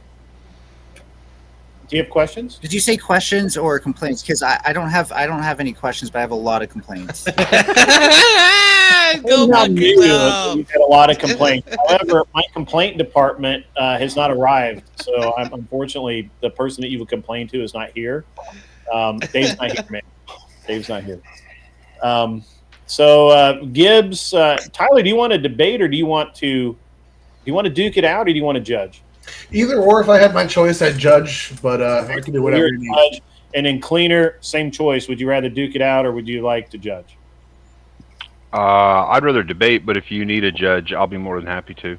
Well, I'll judge, Grid. It's no problem. I just, I figured I'd throw it out there in case somebody didn't want to. I figured it, Anson, you've judged a lot, and maybe you might want to duke it out a little bit. Yeah. I mean, I'm a better judge than I am a debater. So. Well, that's true. That's fair. You gave me a lot of shit the time that I won the whole fucking tournament except for Beth. You gave me a lot of shit, Anson. I'll tell you that. Yeah, you deserved it. So. All right.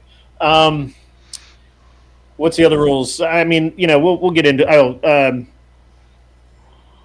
Tell your crowd to come over and donate often, because this show runs on the donations, and the winner gets 10% of the night's take, and the runner-up gets 5% of the night's take, because why not? You earned it, right? You're going to have to sit through all of this nonsense. It can be kind of boring, because once we get the debaters, then everybody goes to the back, except for the debaters and the moderator. So, all right. So now that we all understand that, and it's going to be cool. I know it's going to be cool. Cassell, I'm not familiar with you. Are you what side of the aisle are you on? Are you can you tell us a little bit about yourself? Yeah, can you hear me? Absolutely. Cool. Sorry, I joined and my camera didn't work, so I might have like 2 different screens on here if it's confusing. I'm trying to figure that out. But I can get rid of that. Yeah, Tyler told me about it. You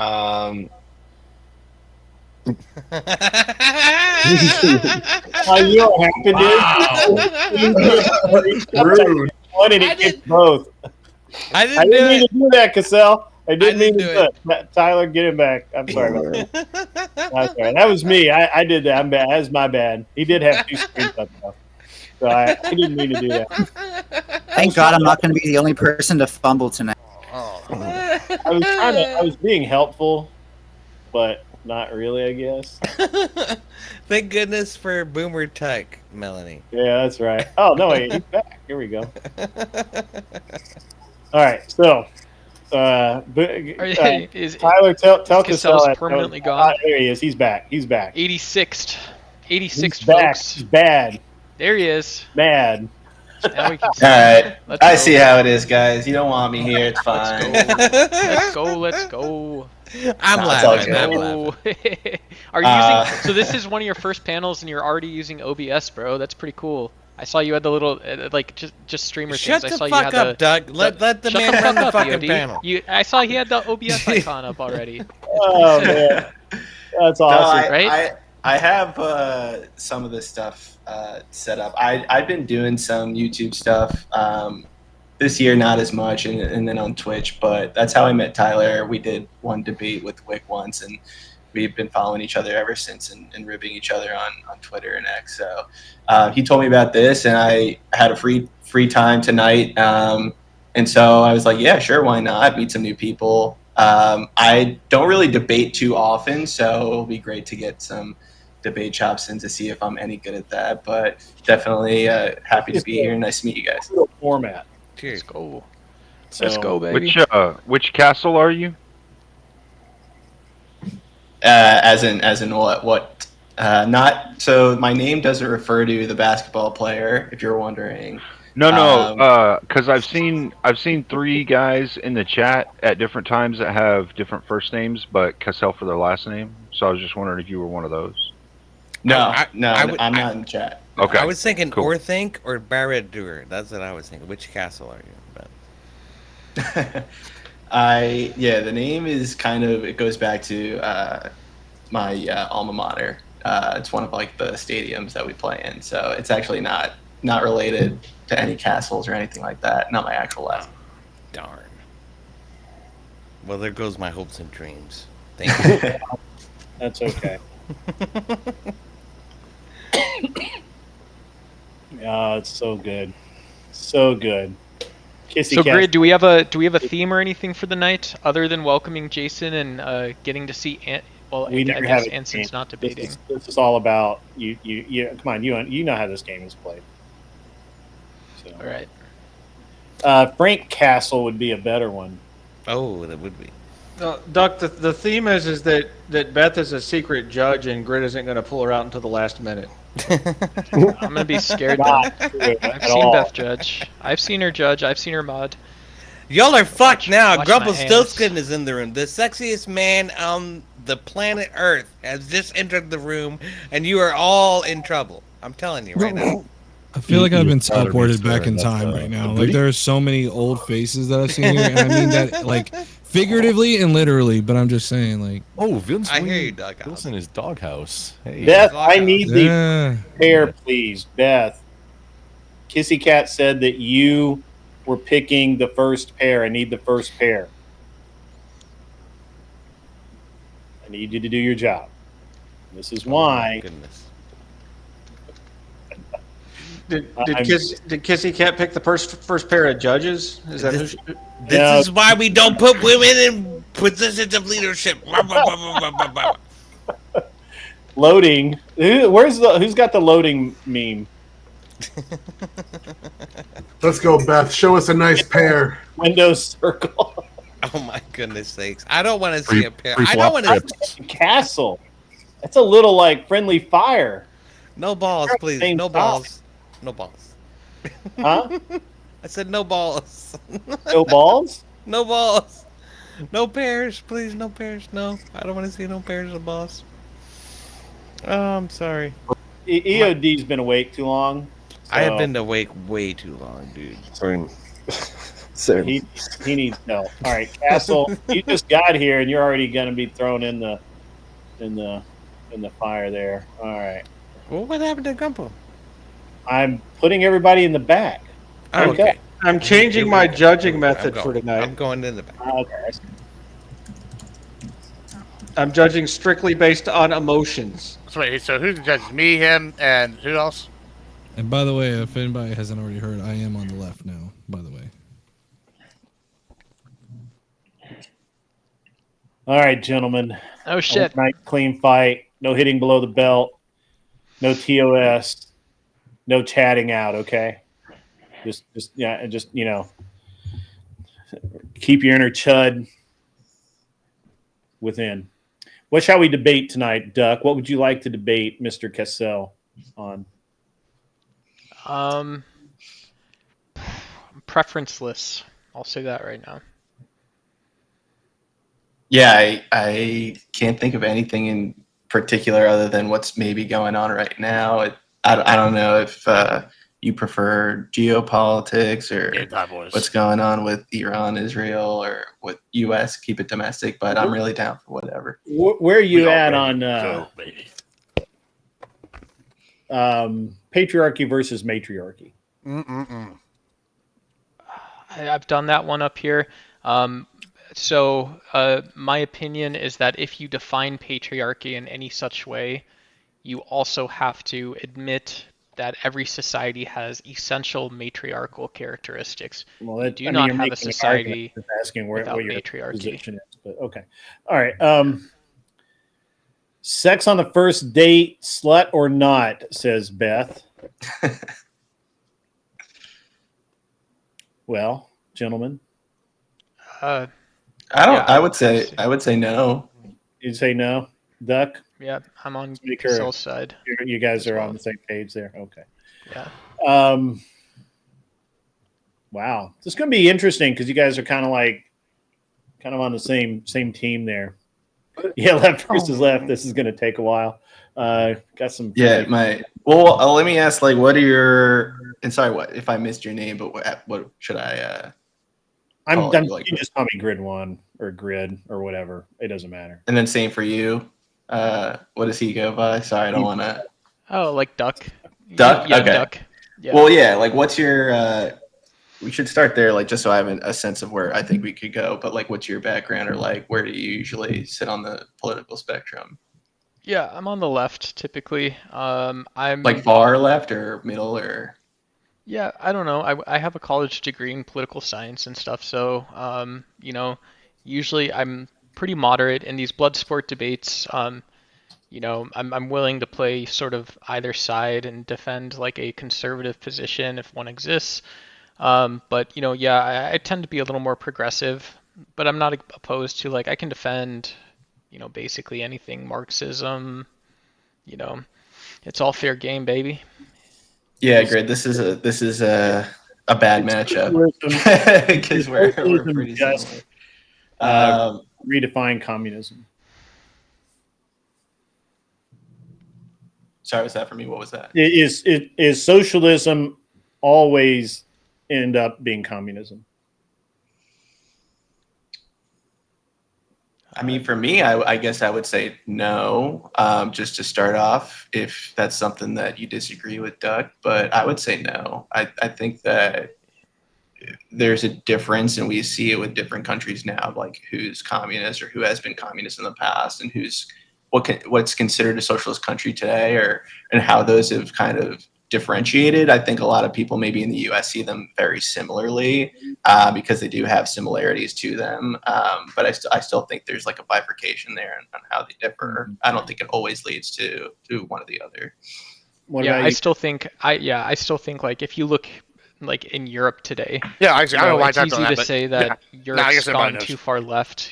People will say that. I was in the zone right there. And yet you can live anywhere in Europe and it's still, you still have to pull yourself up by the bootstraps. You still have to find a job as an individual. The fact there's a social safety net, perhaps more ethical prison systems, doesn't mean they're communist. It just, it's I don't know how else to say that. Okay. Let me go to my well of debate topics here, since we're not doing well on our own. Fortunately, I have hundreds of them.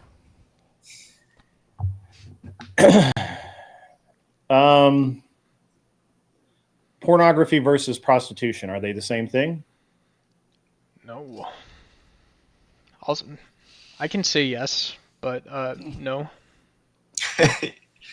Yeah, I mean, I feel like today with OnlyFans, I think people start to get a sense that could be in that starting to encroach a little bit there. I would still think they're different. I also don't really have a horse in that fight. Yeah, I mean, I guess I don't like Iran. Okay. Yeah, so, I would. So I would say they're, in a debate setting, not I'm sold to that saying side. that all adult sex I can definitely be bought. You know what I'm saying?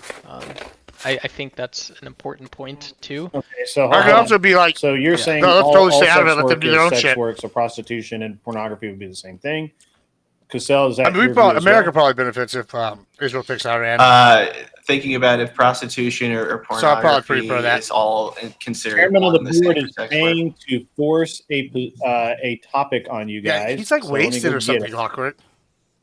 I got him like covered up when he's on. Is what we're gonna do. What happens when this happens? Oh, cool. So there we go. All right, Anson. Oh no, I'm not forcing a topic. They get to pick the topic. I just get to pick which one of them is affirmative. Oh, okay. All right.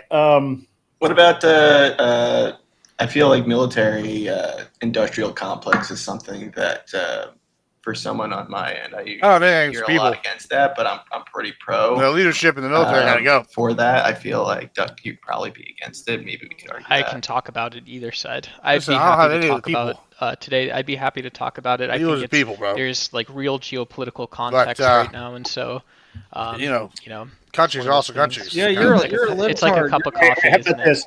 Trump is being criticized for doing the same thing that the left would have cheered that's what I'm Biden for saying. doing if he had been in control on January 6th. For which situation? Great. For the situation I in definitely California right now. Open to the idea of like for some the cultures yeah. I like not sold on. Well, I don't know if I'm going to argue with Duck multiculturalism being a about failed that, but experience. I think that the feel Romans like proved it's they're a good. bit I think different that in terms of America's the size proven and it's good. scope. But I mean, I listen, think there Joe is something said Biden. for it, but there's I don't also know like if he you have would to have have been your own able to distinct handle. I national don't know if he culture. I would think have is a very been key sending part the of that. National Guard there. Any liberal that you pick. Yeah. Agreed. I mean, I would. I know Anson gets to come in, but I would defend Trump if I had to, just because we're on the Grid One show. Yeah. Just because it's debate night, baby. Let's have some fun. You got to know how to debate. Let's have a little bit of fun here. All right, let's do it. I think we can All do right, it. so all right. Let me define the debate prompt so we narrow it down, right? All right, here we go. So Here we go. the things that Trump is doing right now in California, if a leftist, Bernie, Biden, Obama, any of them had done the exact same thing, the left would be cheering for it and not condemning it as they are currently. That's the topic. Which side do you want? Or actually, is Anson assigned to sides? I don't care who gets. Yeah, I think that for this debate, that Duck is going to be the biggest pro-Trump cuck he can be. Yep, I'll do it. And you guys know this is Duck being good faith, arguing the other side, because we're gonna have a lot of fun with this. I'm Yeah, so I think excited. so. I'm so ready. Cassell, we're friends, right? I'm glad. I'm Or glad not we're all friends. going to part as friends because that's how we Okay. roll. I disagree. Grid's gonna have to kick me off now because I'm gonna spurg until he does, and it's gonna be hilarious. Whatever. I'm gonna keep saying stuff. I'm judging based on which one of you makes me laugh the most. Whatever. I'll try my best. I'm gonna come in. I'm gonna come in with one-liners for my judgment. I hope not. All right. 1 minute. Who has the affirmative? Duck. All right. You get 1 minute, and we'll start. Wait. I got to kick Hanson. Yeah, you got to kick me, or else I'm gonna say ridiculous stuff and continue. And so now let's go. All right, Duck. You ready? You get 1 minute. Yep. Starting All now. right. The role of the chief executive, the president, is always to conduct tests to see what executive power is meaningful in that year. It would have been irresponsible for Donald Trump to not send the National Guard, as well as the Marines. Donald Trump has responsibility for all of the continental United States as well as the territories. That includes LA, and there's no exception in terms of events that could possibly be a risk to national security. Now, his job is not to protect individual rights. That is the job of LA. But it's reasonable, and more than that, people should believe that if there are thousands of people gathered and there's a threat of violence, Donald Trump has every authority to send in the most impactful resources. Now, even if the courts rule that he's not supposed to, it's still the case that Donald Trump, as president of the United States, has a right to make that decision in the first place to send in National Guard and to deploy troops. Donald Trump doesn't have a mandate to. That's time. Was that it? Okay. That was a full minute. I gave you the whole thing. All right, you ready, Cassell? Yes, sir. Just let me know when to start. All right. Start now. Great. So like Doug said, I don't necessarily disagree with when Trump can send them in, but the fact remains that he did not coordinate with the state of California, and that action is deferred to the governor of the state of California to decide when to get the National Guard involved. I think in this case too, with LA, it seems pretty obvious that it was pretty retained in a certain area of the city, did not require the amount of force that was sent in at the time. And when it did, it obviously, we saw that things escalated to an nth degree that I feel was unnecessary, and the city has been burdened more by it than because of it. All right, you had 15 seconds left. That's really good. All right, we're going to put 5 minutes on the board. You guys get to duke it out and start now. All right, so I have one question. So you mentioned that you think the protests got worse and that Trump didn't coordinate with the state. So is your argument that that Trump had to do those things, like those are necessary? No, my argument would be that Trump, because of Trump's actions, things escalated to a point that they didn't have to go to. So if Trump did nothing and instead was, let's say, just notified about the situation at hand and said the National Guard is ready when you need it, I think that would have been much more useful to the state of California than just sending in the National Guard without that communication. So I can defend Trump and even agree with you, but that wasn't my point at all. And in fact, I think it's irresponsible if we're talking about what executive authority over the National Guard and the U.S. military actually means. I would think even Democrats like Kamala Harris would say it's an irresponsible position to not believe that Donald Trump had the authority to send folks in. And there's many reasons that he may have done this to protect the city. And so that was the main point I wanted to get at was, if you're a sitting president or any sitting president, why don't you have the ability to deploy troops anytime and anywhere? So you don't. I think that it overstates a little bit about the situation, and having Donald Trump being able to make that decision that overrides the state's right to call in for help from the National Guard is kind of the point, right? I think with the situation at hand, you have someone like Donald Trump who's figuring that he can single-handedly solve a situation.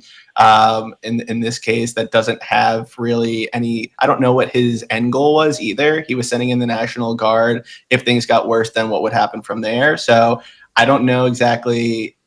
Does he have the right to send in the National Guard without telling the governor of the state of California or without communicating with him? I don't know if that's true. Yeah, and then this is I mentioned in my opening statement that Trump and any president's always open for legal challenges, and so specifically DJT, in this case, he may have had information.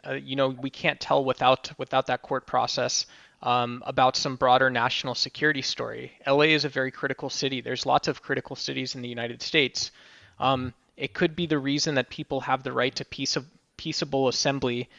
But there's some special interest in people not taking that too far, not rioting. And so purely from the perspective of Donald Trump's presidency, we'll have to wait to hear those court hearings. But at this point in time, there's not a justifiable reason to say that that Donald Trump wasn't justified to send in the National Guards. And one amazing example of this is that, yes, there's U.S. military surveillance equipment in Los Angeles.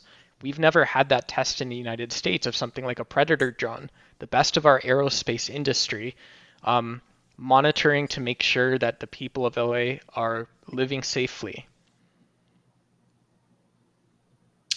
I guess my response to that would be, can you tell me when it was appropriate for Donald Trump to send in the National Guard? At what point of the protests do you think it escalated to, even if the governor, like let's say the governor didn't want to do anything, at what point do you think in part of the protest it was appropriate to send Trump in?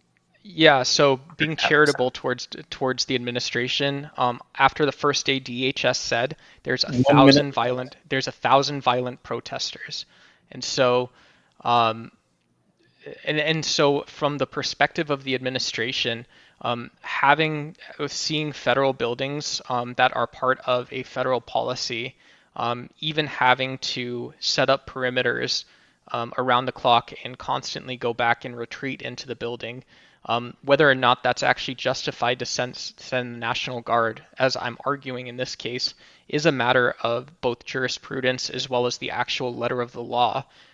We can't know what the Trump administration saw or meant to mean, and what explanations were owed or would be owed without the court hearing. And so if we grant this, then it must be the case that Donald Trump was justified to deploy the U.S. military in its full force towards Los Angeles to keep the protesters safe themselves.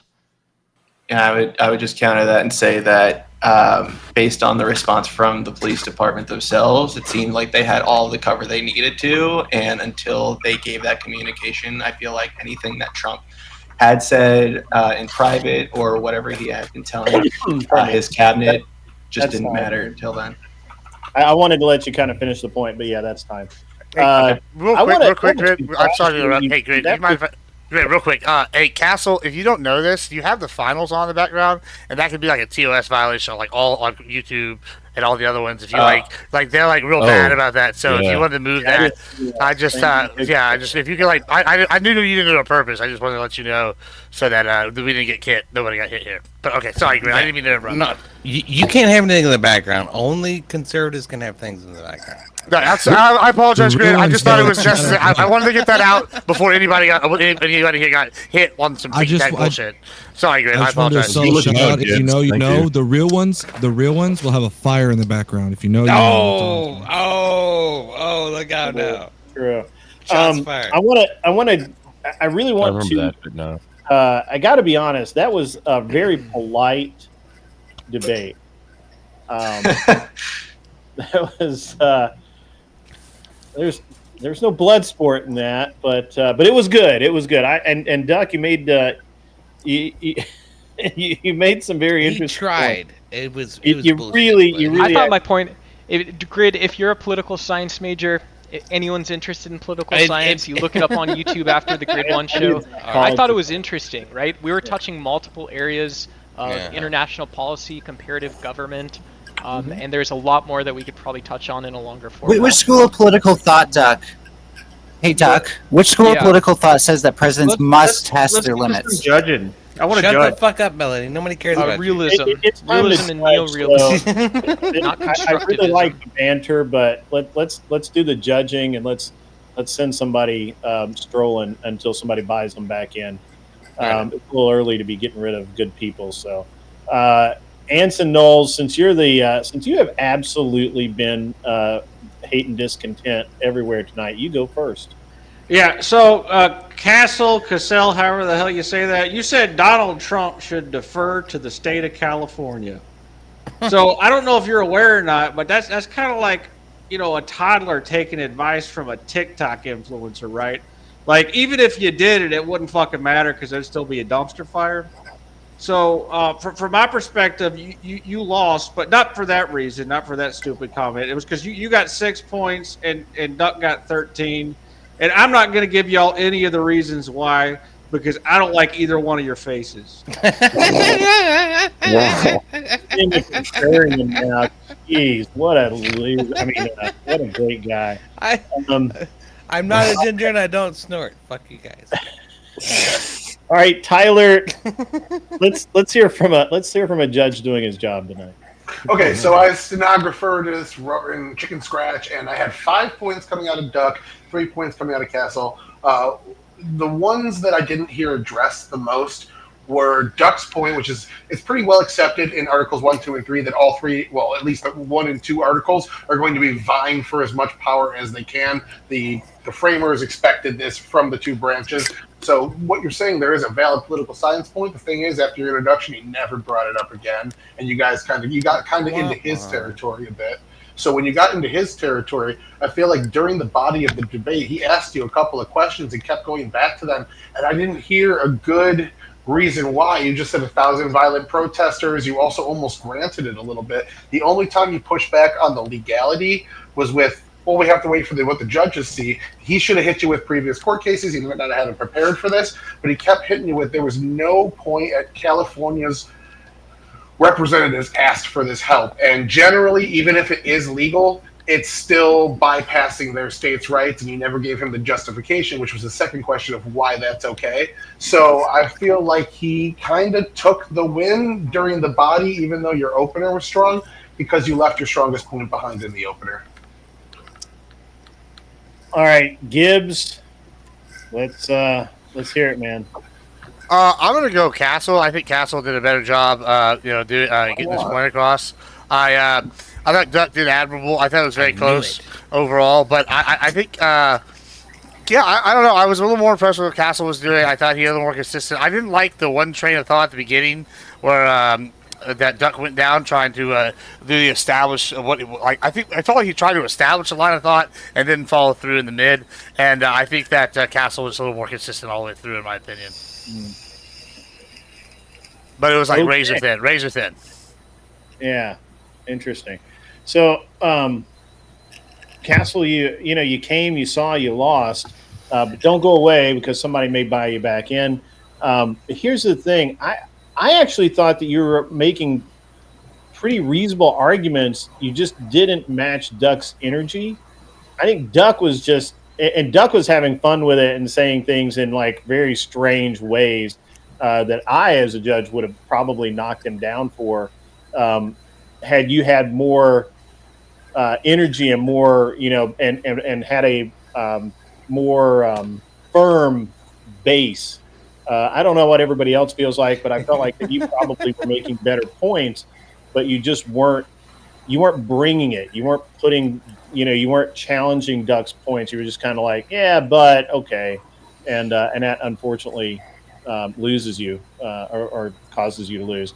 Anybody else can kick in what they think and how all this went down. I think it's a hilarious fucking analogy that you put forth, which is it's just a flaccid thing. Just I got the thing, maybe I don't know. and then Duck was like, "Here is fascism!" Hooah! It was great. It was great. Yeah, no, I love you, Doug. Sometimes like It's a simple though. mischaracterization. Sometimes like simple though is good though. I think that like I think that's probably what I think Castle did really well actually is that he put it in the simpler terms while Duck kind of took us down this meandering road. And listen, it's late. I don't know how many of y'all are this attentive at this late, but I mean it's a struggle for sometimes whenever I feel like the audience maybe loses people sometimes when they get a little too convoluted. But I don't know. That was just my personal taste on that one. Yeah. Okay. You've been hanging out with lefties all the time. You're on Twitch, man. Like, Well, if we're deferring to the audience, I'd be whooping them too. I'd be whooping them too. That's what I do. I give the whooping to the home term.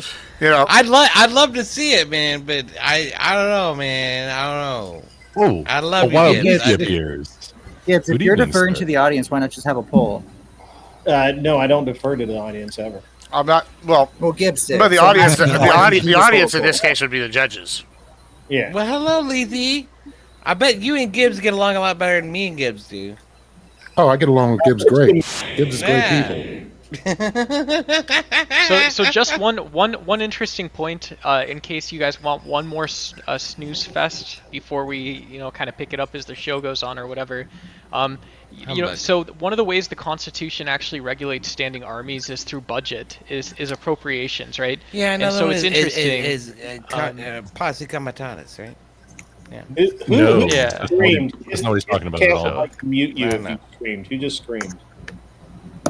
Don't make me rewind tape.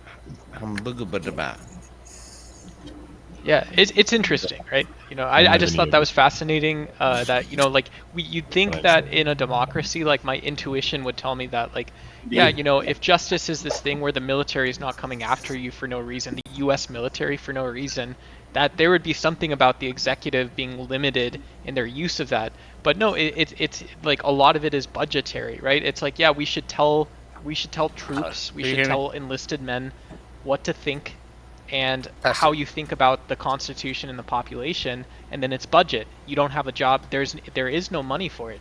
So it's just really odd. I thought that was fascinating. Okay. Well, Cassell, Yeah, it is really odd how you got there.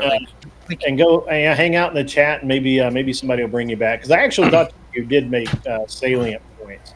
So, but thanks. No, appreciate you guys, and having first time debate. Was it a little different?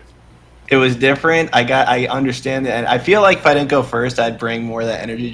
I can already tell you guys have some spats going on already between certain people. So, but all good points. But it was fun, and thanks, Duck, too.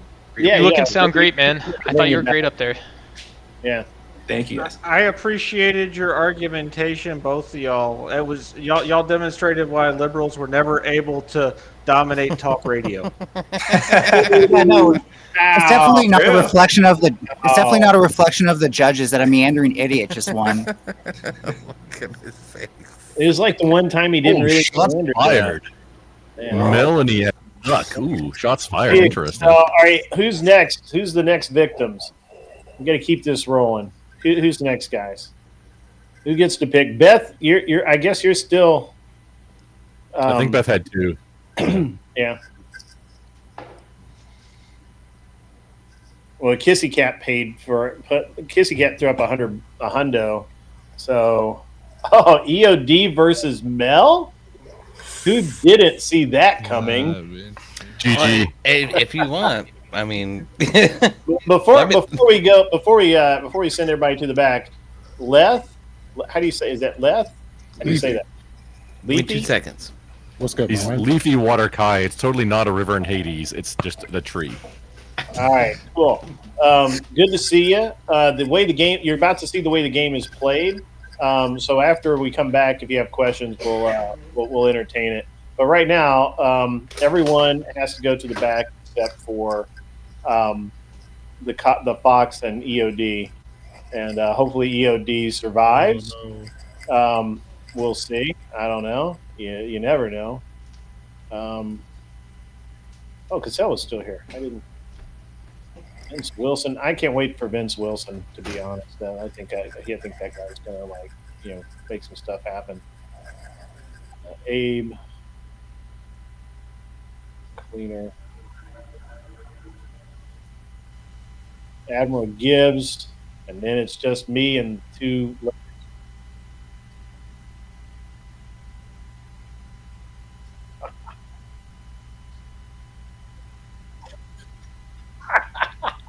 I don't get punished. You think you're punishing me, and yet you are not. Okay, so Beth apparently gets to pick something. I'm not really sure. Gentlemen, what do you guys want to debate about? EOD? Guns. Guns? You want to debate guns? You up to? I'm anti-gun. EOD, you're up for a Second Amendment debate.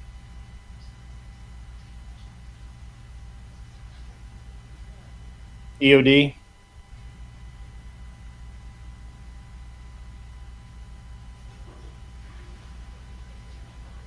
EOD. Is he having technical? Oh, I heard something. EOD. He's already running. I think. Are you having technical difficulties there, EOD? I had to pee. I'm sorry. I'm back.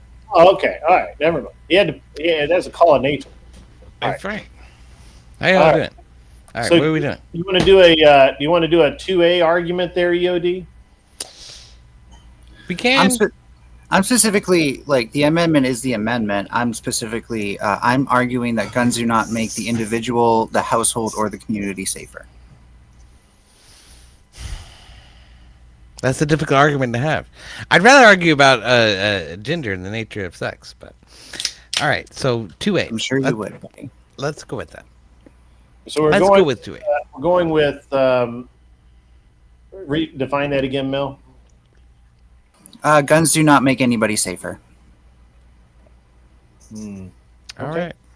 All right. Well, I'm going to set the timer for a minute. You guys get ready. At some point, I'm going to put the timer up on the screen, but not yet. Not today. Not tomorrow either. Who has the affirmative? Mel does. Well. Oh wait. In the nick of time. Oh. The chairman of the board says he takes the affirmative. My goodness sakes. Oh, all right. Boy. Now we got something. All right, where'd he go? He's not backstage.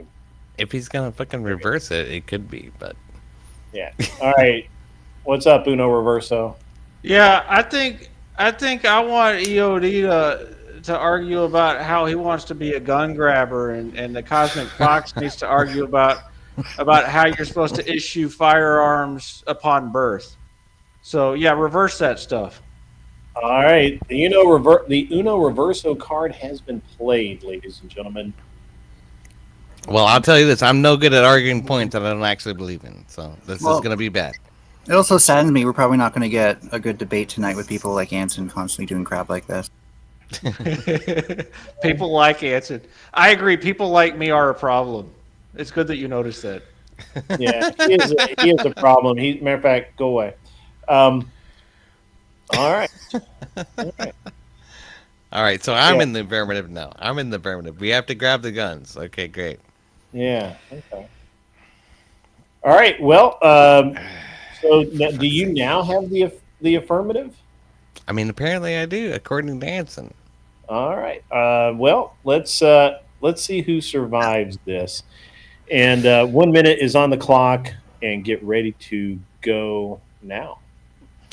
All right. Well, what I'll say is that guns kill people, and people don't kill people, and we should take the tools away from people in order to stop them from hurting each other.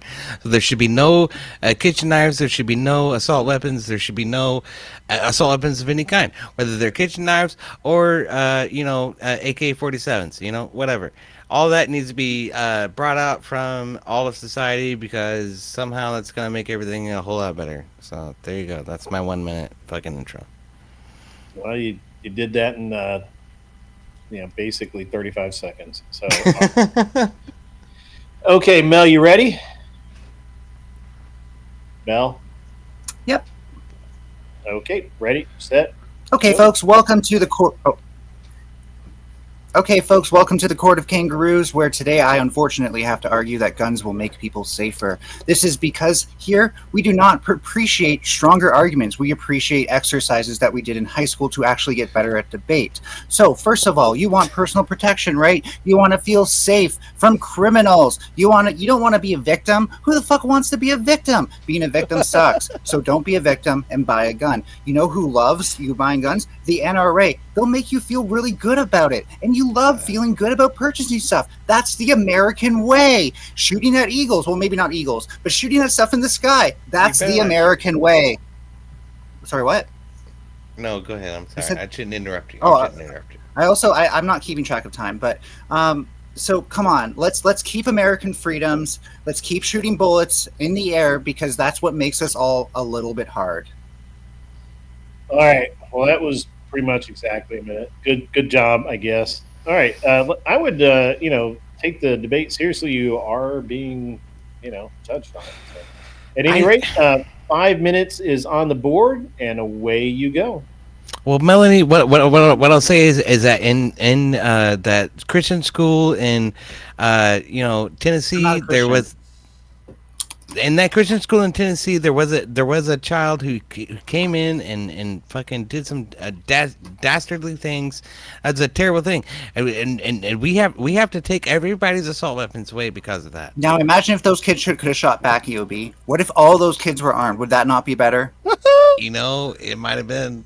Yeah, and like I've watched enough American action films to know that it's badass when you can shoot back at a bad guy. It doesn't matter how old you are; it's just badass.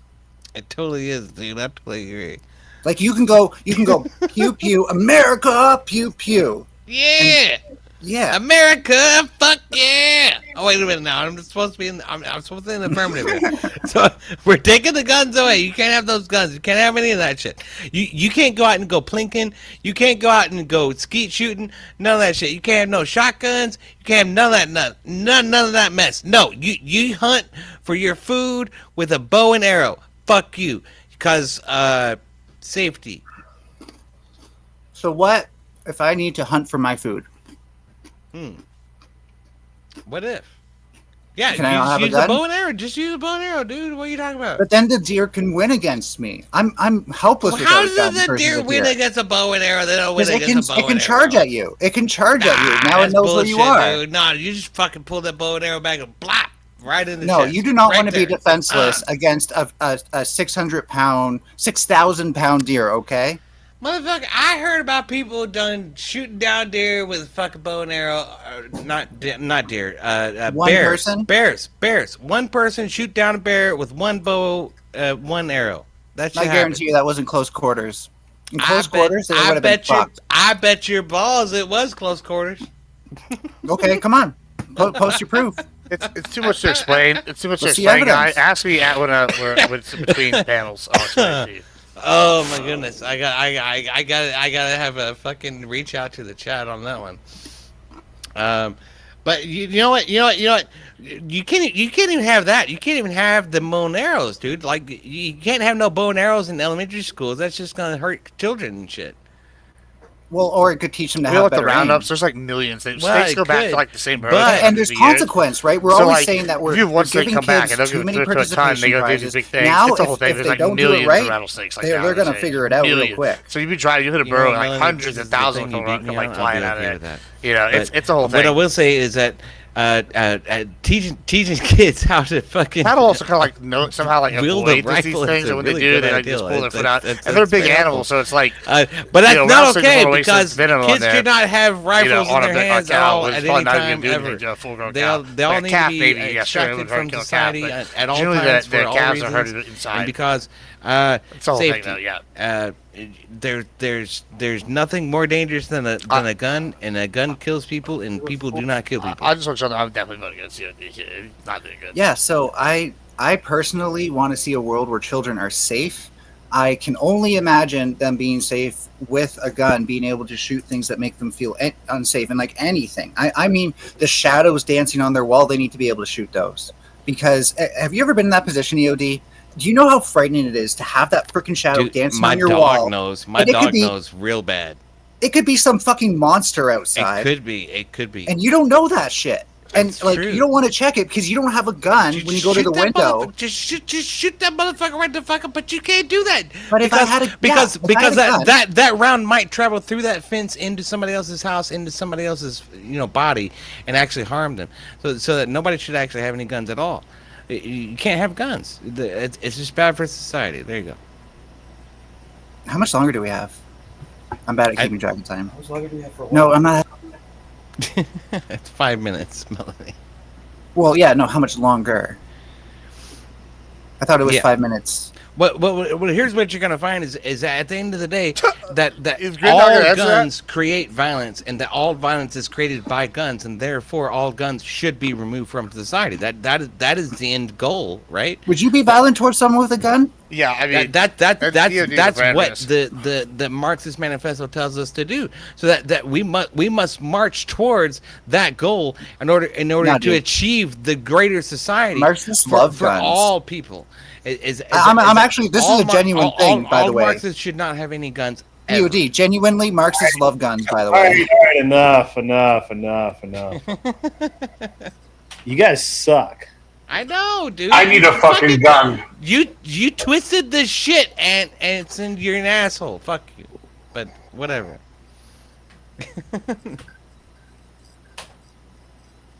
A moment of silence for my loss of time and space. If anyone clips that and energy. tries to use it against me, I blame you, there we Grid, and you alone.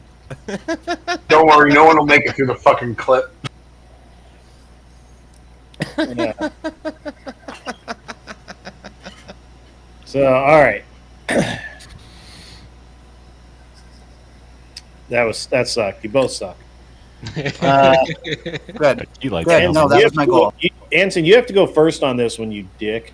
All right, so my favorite line was the deer can win against me, Mel. That was solid. You really connected with the audience there. You were and such a retard. I felt visceral fear that Bambi was going to come out and out debate you. Now But I understand why you gave me so much shit. But I fortunately was convincing for myself you, with that one. Fortunately for you, you were debating EOD, and I'll bet his balls that he lost this debate. Fair enough. So I scored at 13 points for Mel and 6 points for EOD. At least I made it for you. I think you're making shit up. That's rough. Tyler. We are all less intelligent after hearing that. Your openings were terrible. Your arguments were terrible. Granted, at the beginning, trying to take this as seriously as possible, EOD actually came out with a couple stronger points that never got fully addressed. And one of them was giving kids guns is dangerous. And all I got to hear back with that was a plea to emotions. But then, his whole tangent about bows and arrows, and then just suddenly saying, you know what? Bows and arrows are gone too. Completely undercut his own point, and then he kept saying how you're right over and over. So it goes to Mel. I can't argue this from the opposite side. I can't do it. All right, Gibbs. Yeah, I'm gonna go with Cosmic Fox. I don't know much about Cosmic Fox, but from what I do know, I know that it probably physically pained them to make the arguments they were making. And since I'm somewhat of a sadist, that gave me some perverse pleasure to hear them just in so agony arguing the things they were arguing. Yeah, I don't know. It was something overall, and that's what I'm going with because they felt like they were really trying to push it in. Plus, it was pretty funny to me. Okay. Well. I want to say I gave EOD a negative 46, and I gave Mel a negative 44. So that's Nice. That's all I have to say. I'm almost Ollie. mad that Right. EOD beat me in the negative score. All right, EOD, drop down, man, and your shame. My goodness sakes. All right, fine. Off I go. All right, yeah, go. Please go. All You know, right. Mel, I thought it was refreshing that you started taking that seriously and actually started making arguments Although it was so outside of your wheelhouse that like I really actually enjoyed it. All jokes aside, I was satisfied. Yeah, I realized like if I don't try to enjoy this, it's just going to sound bad. So If anybody didn't realize, it was palpable how much physical pain it was causing Mel to do that. Yeah. I mean, both sides, but it felt That's like kind of what I more was on- saying. Yeah, I I definitely was can feel taking the a lot of pain. physical pain during it too. I feel I like don't know. we're It made getting me want to carried go get a away. Ruger. I feel like we're getting carried away with the idea that like if you're a good debater, you can argue the other side. Like you can steel person the other side, but that's like an exercise you do, and it literally is just an exercise you do in high school to get better at it. But like that assumes that like all arguments are equally strong, which is not the case. No, everybody. Mel, can I just because we normally agree, I want to say something that like I almost started believing in gun rights, and the only reason I'm saying this so harshly is because like like one example is like in Afghanistan and Iraq, like the U.S. military would go and confiscate guns, but you would also find like farmers who have guns. And so it's like, like, well, there's some human nature about having these tools or pew-pews, these tools of destruction. But then, you would have other cases where it's like, well, if you have a cache, that's not like, those are social weapons, right? Those are something completely different. And so like, I was just They're sort just of on the social fence about it a little bit. Yeah. Even love though I'm that. like super far left, I hate weapons. I hate them. It is true that like Marxists tend to like guns. By the way, I've argued with a lot of Marxists about like we don't need to be armed. We can't even win against an armed state. So like, So Lethy, did I say that right? Lethy. Thank you. What's your position? Where do you stand politically? How's that all work out for you? I'm a capitalist Democrat.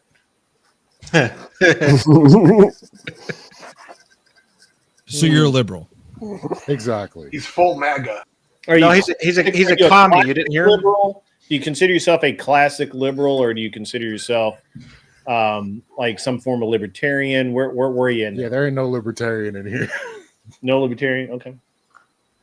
Not probably a classic liberal. Like what would be considered a Kennedy Democrat? Something closer to that, or at least Clinton. Okay. All right. Well, that's cool. That's cool. It's interesting because normally on all these panels, what I end up with, or what most shows end up with, is one token liberal and a bunch of literal, bunch of half-assed conservatives, and then it just becomes it doesn't really work out. Where I have the opposite problem, where my normal audience is like a ridiculous amount of right-leaning people, but yet on debate night, I go out of my way to have leftists on my debate panel because otherwise, it's where are we gonna who do we debate against, and why would I not want you here? So I'm glad that you made it. And do you understand the but format? do you know why? Do you know why? It's because leftists have far more attractive spouses than righties. They call them righties for a reason, buddy. I don't think that holds water, but we'll table that for later. We'll table that discussion for later. Mainly, and I say that mainly because did somebody buy EOD back in? He's in the back. EOD, did you get bought back in? EOD, is that EOD? Wait. Yeah, nobody brought me back. I expected you to keep me in the back. Oh, sorry. Whoops. I mean, all right. In the back. Anyway, Test one. yeah, I would say that Democrats have a much higher rate of divorce, but I don't know that for certain. I would like to see some. I'd love to see some numbers on that. So they may have more beautiful spouses because they just have more of them, right? Like they just go through more. I don't know though. I have no data for that. It's just a thing. It's a beautiful to the eye of the beholder. You know, how are we gonna start to like categorize? Beauty's in the eye of the beholder. Yeah, you know, like they be calling some of these heifers beautiful. You know, it's okay. Yeah, that's what that's what all losers say. All spouses are less attractive than my fiance sitting over here. Exactly. Yeah, as much as I hate to admit it, there's someone out there who finds Grumple attractive. Trump's just a sexy beast, but the rest of them big backs, I don't know. Conservatives need to keep the fries out the bag. Shots fired. Thanks, Mel. I mean, they say I got a face for radio, but I mean, thanks for pointing it out. Face for radio. That's hilarious. Oh, you got a face for the newspaper, man. Looks a little bit like Tucker. I got a voice for print news. Yeah. Damn, Ransom. That's right. All right, so who's our next, be an audiobook reader? Pair? I've been doing that a little bit. Who's the next pair? Beth, do you want to pick again? I think Anson bought that you can pick for the next pair. So it's a down payment on my continued troll of the evening. Yeah. That's an interesting way to put it, trolling. You know, there's somebody out there for you too, Mel. Anson, he's already mine. Anson's a glutton for punishment. That's what it is. Yeah, but he should learn to keep that to himself. I'm going to suggest Abe versus I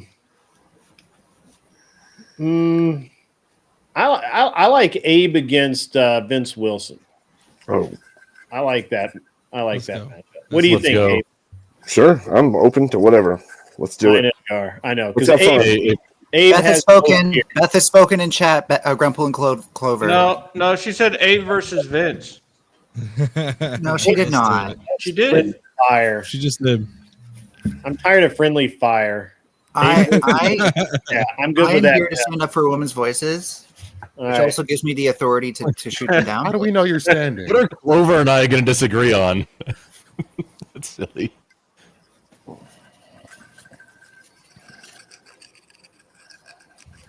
Yeah, you get to stay. How are you so far up there? Who? Cleaner and Gibbs. They were like way up there. There we go. Oh, sweet. What's up, dudes? What's going Finally on? have a face-off. Opposites. Why not? Yeah. Let's play. We have Honest Abe, the original Democrat, versus Vince, modern Democrat. All right, great. There you go. Yeah. This is good. This is good. All right, where do you guys want to debate? What do you dislike about each other? I mean, well, so my main thing that I've been talking about a lot has been like immigration. I know we've had a lot of this stuff going on with the protest. Sure. I'm a little bit weaker on foreign policy, so it just wouldn't be like a really fair fight on foreign policy. So that's where I would suggest on one of those two angles. Abe, what do you got? What have you been debating? I don't know. We had a pretty hardcore conversation the other night about breaching posse comitatus and how it's basically crossing a Rubicon that may start another civil war. Okay. So we might end up. This might be an even match because I would tend to agree. So I guess we could try it, but I have a feeling we might. I don't. Are you, Abe? Are you for or against the way the military and National Guard are being used currently? I think that this is a hugely complicated topic. So I think that things need to be controlled and simmered, but I think that we've jumped too far too fast. Okay. Unfortunately, I think I probably take a similar-ish stance.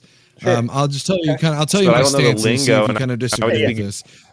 So I think the protests that are going on have to be handled in a very orderly manner. And what I mean by that is that it needs to be handled by the states. The states then have to, if they need help, they will request it. They will go to the federal government. The federal government will then step in and then should do that. Only if, and I mean if, it were to get completely out of hand. And now that is a subjective measure. Out of hand, in my opinion, is maybe say several cities that break out into full-blown riots and not just a few bad actors breaking into some stores or something like that, right? And then the governor is failing to do their action in that regard, then maybe the federal government step in and say, hey, we'll bring in our National Guard. The Marines, I don't believe, should be brought in unless it, again, is way absolute necessary, and even then it would be under extreme circumstances like we saw during, say, the Civil War, right?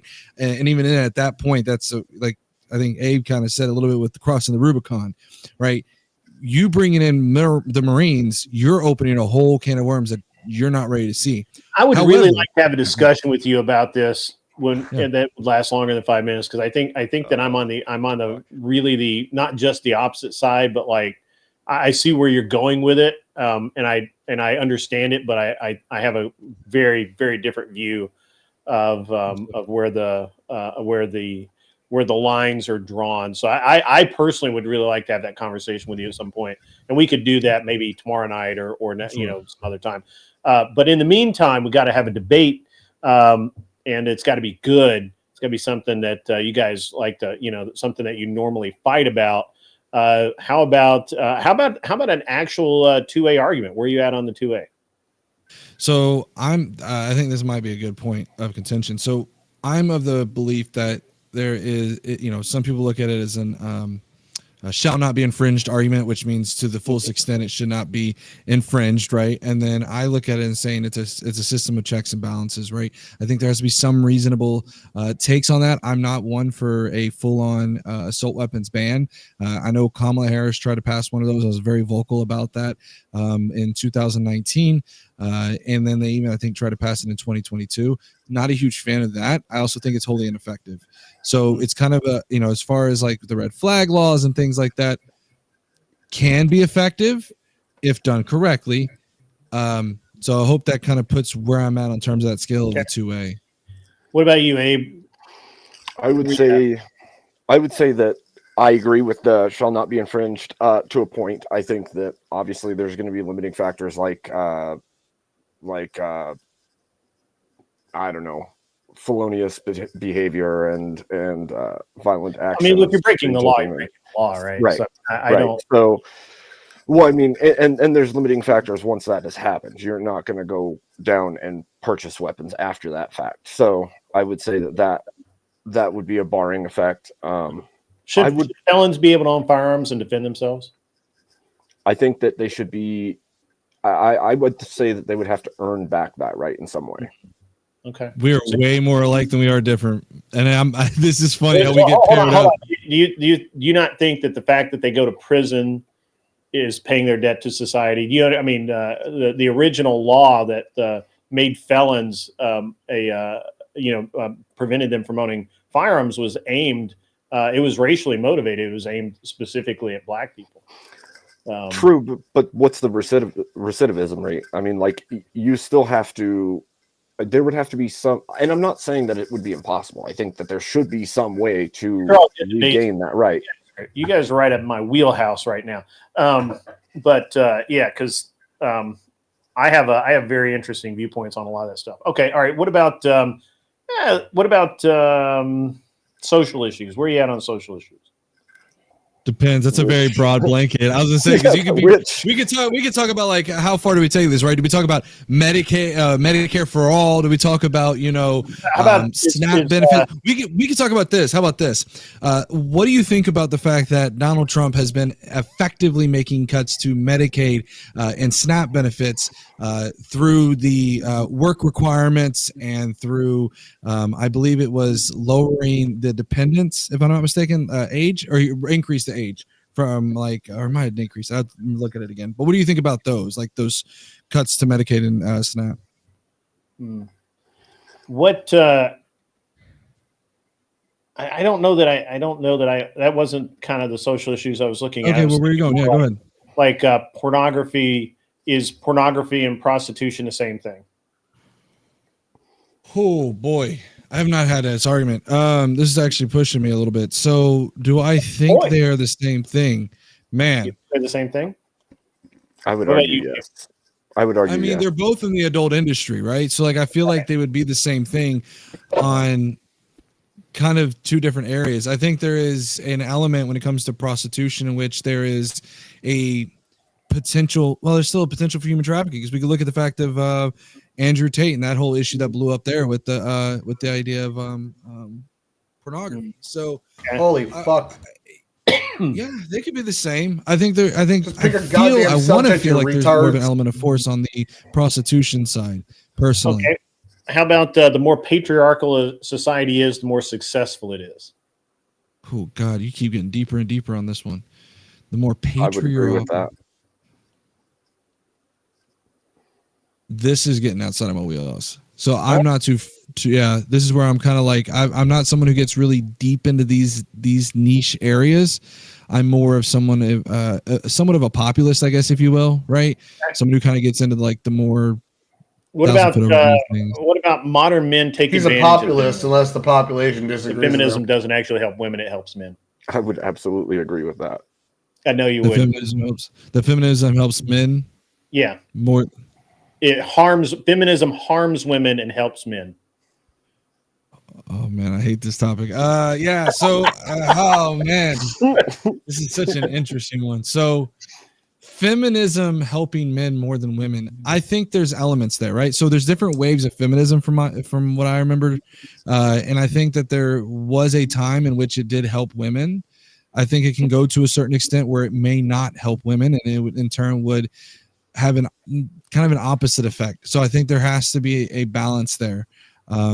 Yeah, I'm not a feminist by any stretch of the means, Okay. but All I right. would say that I guess we'd have to dig into this a little bit to kind of find and kind of Yeah. Okay. figure out those differences. All right. What about? I'm just hopping along. I'm No, trying I to got you. move quickly. So, several circuit court judges are abusing their power by constantly interfering in the executive orders issued by Trump, Okay. and in doing so, are ignoring their actual duties to try cases in their jurisdiction, and therefore they should not do that. Agree? Disagree? You talking about those injunctions? Yeah, those injunctions. All of I the think, injunctions, like literally Yeah. every executive order he puts out, everything he tries to do, some nowhere judge in Nowheresville, fucking Indiana, puts an Right. injunction against it. So I don't Well, know right. enough about this topic at all. You don't know? I'm like, I literally I was don't. about to say, I was like, I kind of I know literally more about this one than the other one. I think our wheelhouses are like. All right. What about is DEI affirmative action? Is there any value to it, or is it in and of itself a form of racism? I could argue that it is, in its nature, racist. Okay, we're getting somewhere. I can see where you're coming from, but more than I see that DEI is actually an opportunity. Okay, good. To We can try have to our expand. good, Yes. good. You guys are on opposite Thank you, spectrums. Christ. Abe's going to take the affirmative. He is that DEI is in fact a racist practice, and we'll get 1 minute on my clock here. I really got to get the thing set up, but all right, great. This is awesome. Abe, you get to start, and you just let me know when you're ready. Great. Let's do this. All right. So I would say that from my vantage, it seems to be racist because if you empower any racial group based on its racial group. Oh, he's roboting. As soon as we get something. All right, let's start All over. right, all right, hold on. We got to start over. Abe, you roboted right out. Oh man. I promise I'm not a robot. Yeah. No, Dear you were Lord. just like free. You were just. All right. Are you ready? Start again. Ready? All right. Go. Let's do it. Okay. I would say that any policy that's set forward that either empowers or disempowers anyone based on their race, or it could go even further than that, but race specifically, by its very nature, would have to classify as a racist policy. If you're empowering one group over another because of their race, you are in effect doing racism by objective metrics of the past, and I think still to this day. So that would be my claim. Wow, 30 seconds. Great. All right, you ready? Let's do it. All right, man. Go. So DEI stands for diversity, equity, and inclusion. And so nowhere in that is it necessarily inherently race-based. It is a set of ideas coming around from all sorts of backgrounds. It has no particular set. And in fact, if you look at numerous companies, there's already labor laws put in place that prevent you from hiring somebody purely based on their race. If someone were being hired solely on the basis of their skin color, or any other immutable characteristic, then I would go in and suggest that yes, that is something that should not be allowed. However, what we're seeing is that it expands well beyond that. Inclusion, for example, can just be including people who may be disabled, and maybe you provide a workplace that enables that person to be included into any other activities that non-disabled people will be able to do. Equity, that could just be simply trying, for example, with men and women, right, that you try to have, say, salary rates that are about the same for each sex, and you try to ensure that that's the same thing. That's time. I know minute goes really fast. You're good. You're good. I think I summed it up. Okay. All right. And 5 minutes starting now. Come out swinging. Okay, so I would ask, like DEI as its very principle seeks to employ what you've spoken of. My question would be: we already have the civil rights movement. We already have women's rights movements. We already have all of these things set in place already, and the law was already set out to create equity in those fields. So why would we stack on an entire new thing, DEI, in order to create an even more fair situation for whether it be race, sex, or income? Right. So I think that DEI initiatives in general look to try to keep that playing field fair, rather than make it more fair. I think when we look at DEI initiatives, again, it goes back to you got to look at the core tenets, right? Diversity, equity, and inclusion. So, for example, I believe we have seen where women, for example, have been making less money than men in certain fields. So, having equity, trying to make sure that the woman is being paid the same as a man would in that same role at a company. Inclusion, it could be just the fact that, hey, there's already laws in the book to try to accommodate disabled people. But again, there could be certain activities in a workplace that don't allow for a handicapped individual to be able to participate in certain events. Maybe they go to a work event, for example, out at a restaurant that doesn't have a wheelchair ramp. Well, sure, there's nothing preventing them from that. Yeah. But what about, okay, so why are we using the word equity instead of equality? That would be a question I would ask. Because what's the difference between equity and equality? So I believe it's the equity is kind of just making they're kind of, I guess, synonymous. And whether we, generally, I believe that equity is seeking to create equal outcomes and not equal chance. And so I would say you are making it more fair if you're playing a game of equity rather than a game of equality for a people. And that would offset everything. Yeah, and again, I think we've already kind of crossed that Rubicon about equality. I mean, you even stated as such that we have had a field for several years now through different legislation, right? The Civil Rights Act. We could talk about the Americans with Disabilities Act. There's several different acts out there that have sought to try to get to equality, right? But there's still that equity portion, which is trying to make sure that we have kind of that same playing field, essentially, right, for everybody. And it doesn't even just have to necessarily be via a law. I mentioned earlier, like I said, the wheelchair ramp or the female and versus male pay rate gap. We've seen some women-owned businesses, for example. Right, but I think that all goes into equality, because equity would seek to change the outcome, not the equal playing field, right? If you're trying to make everybody end up in the same place or the same bracket, you're no longer just creating equality, because equality would be the chance or the opportunity. The equity would be you want them all to end in the same place as well. So you would have to say, okay, all of these people have equality already, but because the equality isn't putting certain people ahead or up to snuff with everyone else, we're going to actually change it even more to make sure they do get to that place, even if it's going to take 1,000 times more per person that needs that equity. Do you see that there's a difference between equity and equality in that way? Yeah. I mean, I see that there's a difference between equity and equality. I just think that again, I think the difference is minimal at best. I think, yeah, I get what you're saying is there's a difference between outcome and the chance to outcome. And again, I think that where we're at, we're not talking about hiring somebody purely based on the color of their skin at this point, right? I think what we're looking at when it comes, yeah, good. And so what I think we're looking at here is again, providing a chance. I don't see the big deal with providing a salary for, and I go back to this, it's just an example I'm running around with, is I don't see the big deal about giving equity to say, and we can look at, let's late at night. Equity to this particular women to allow them to have the same salary rate. I don't see how that's a bad thing per se. I mean, we're quibbling over the wording, but I think the overall thing is that we would, yeah. So I think that the word is the most important part, because if we're seeking to chop the legs off one to give them to someone else. But who are we chopping those legs off for? Say it's somebody who's already successful. Say you have a group of people that's successful. Say I don't even care who over there. And then these people here are not. And you have to now make sure that you give that equity, which is the end result, not the equality, the end results to those other group of people. Do you see the difference in that?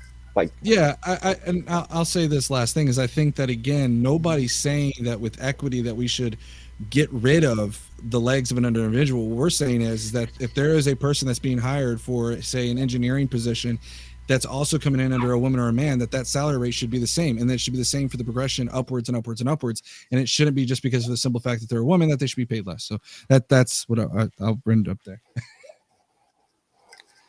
Okay. All right. Okay. That was honestly, it was a little painful, but that's okay. Let me go to Gibbs. Gibbs, where did you judge this one at? Well, fuck. Can you start with somebody else? I'm thinking. I don't know. I haven't got my thoughts totally. I'm debating right now who won in my head. Go ahead. Go if you don't mind. Okay. All right. That was Tyler. really close. Tyler has it. Okay, so opening wise, Abe, you kind of understand the format a little better. You stayed real simple. I wish you would have maybe jumped on him a little bit. This is something Chairman points out when you have the extra time in your introduction. Jump on the other side. Vince, you kind of came out with 3 different beginnings and you held up on all of them. I will say, at one point, man, you conceded his prompt. You said, well, I guess there is a difference there, but it's minuscule because there's more to it. But then your argument for more to it is it's not just racist, but it could also be sexist too. And like, I know you didn't say that, but that's kind of what the argument effectually was saying is it doesn't also have to be based around racial skin colors. We could also base it around sexes grouped up as an amalgamation as well. So you kind of conceded his point that you have to group everybody and make averages in order to adjust. And when you did that, I think it was about 3 minutes into the debate, you said he's kind of right. I don't necessarily disagree with what you're saying. I feel like that was when you took it because that was his only point, and you kind of gave it to him. And that's otherwise you were arguing pretty good, but that one statement there, man, I was like, oh fuck, why did you do that? Yeah, no. So clearly saying that women and men should be paid the same based on their merits, that's not really being sexist. It's taking the prompt of what is racist and how he framed it, and then switching it from race to gender, where you're saying, well, if we look at women on average and we look at men on average, we can see women are earning less on average. And that's what he was saying. When you actually do that grouping to find the averages between groups, that grouping itself, that was his opening, was that grouping itself is inherently bigoted, even with the best of intentions. He was kind of making the reverse racism argument without saying those words. Okay. Okay. Anson. Yeah, so, saying the civil rights movement, is enough, Abe, and DEI isn't necessary. That's outdated, man. Get with the modern times, bro. We're using Wi-Fi now, not dial-up, man. Come on now. What are you doing? All right. Now, aside from your outdated logic here, you gave up a huge chunk of that debate in your opening, man. And Tyler was right. These are small debates. It's a 5-minute debate. Why give up all that time that your opponent's going to use to make position? You could have at least said, "Hey, dude, look, I can tell you got hair plugs. You know, if you're going to get hair plugs, obviously you can't put a thought together, right? Something stupid, you know." But you scored 7 points, Abe. From my perspective, it was almost all in the body of the debate. And Vince, I have you at 6 points, and it would have been tied if you hadn't conceded some of the points that Abe was making. So I actually gave this to Abe. None of my points were conceded, but I respect your opinion. All right. Tyler, who did you say you picked there? We both picked Abe. You watch it back, man. There's a point there where you do concede it. It was like, I want you to tell me, how is it when I sit here and say that men and women should be paid the same amount based on the merits, based on their qualifications? How is that me being sexist? How is that a sexist policy? I don't know that you did. I don't know that you did explain that. He's conceding the point, saying that somehow that men and women being paid the same based on their qualifications, not based on the color of their skin or based on their gender or sex. I want to conceding his point. He was the one making the point that DEI is somehow racist. I'm the one saying it's not based on, because you should be hiring people based on their qualifications. How is that conceding his argument? And I explained it also. So I know I'm the last judge here, and I know I'm Mr. Irrelevant as the judge here, but I actually, like, now that I've listened to what you said, like Tyler, and what Anson said, I'm actually going to go the opposite here. I think that, because I started thinking back now, and I got to be honest, I gave a whole spiel last week about how you don't need to use the whole time and be direct to the point, but Abe, that was bad as an opener. That was really, really, really bad. Like, it was maybe the worst opener I've ever seen in one of these shows. And, like, you did gain a lot of points back in the body, and I think, like, you did really, really good there. Like, it was a very good comeback. Very good comeback. I don't know if it was enough. Some of the times when Vince Wilson here conceded, I don't think he's doing what y'all are describing, the other judges were saying his concession. I think he was more like conceding to move to, like, a different point in the framework and trying to move the combo along. I don't think they were fundamental concessions that were bad to his overall debate. So I disagree with the other judges there on that one. But yeah, I think I'm going to go give it to the Wilson. Like, it was an epic comeback, in my opinion, by A, but that opener was like -30 to like 10 touchdowns. You were just working back up, in my opinion. But I'm irrelevant. It looks like the other two voted for you, so good job, I guess. Interesting. It was an interesting take on both sides. I thought, Abe, you could have been a little more. A better point would have been to make that when you have a company like United Airlines literally go out and say they're going to go from 5% of black pilots to 50%. By just in saying that, the implication is that they're gonna have to change standards to fill that, or they already would have done so, because obviously they don't really care what people look like in the cockpit. So I think it's a standard quotas debate. Sorry, it's a standard quotas dilemma. Yeah. When we're starting to have quotas as part of these DI initiatives, that's where it starts falling apart. I feel like you should have made that argument.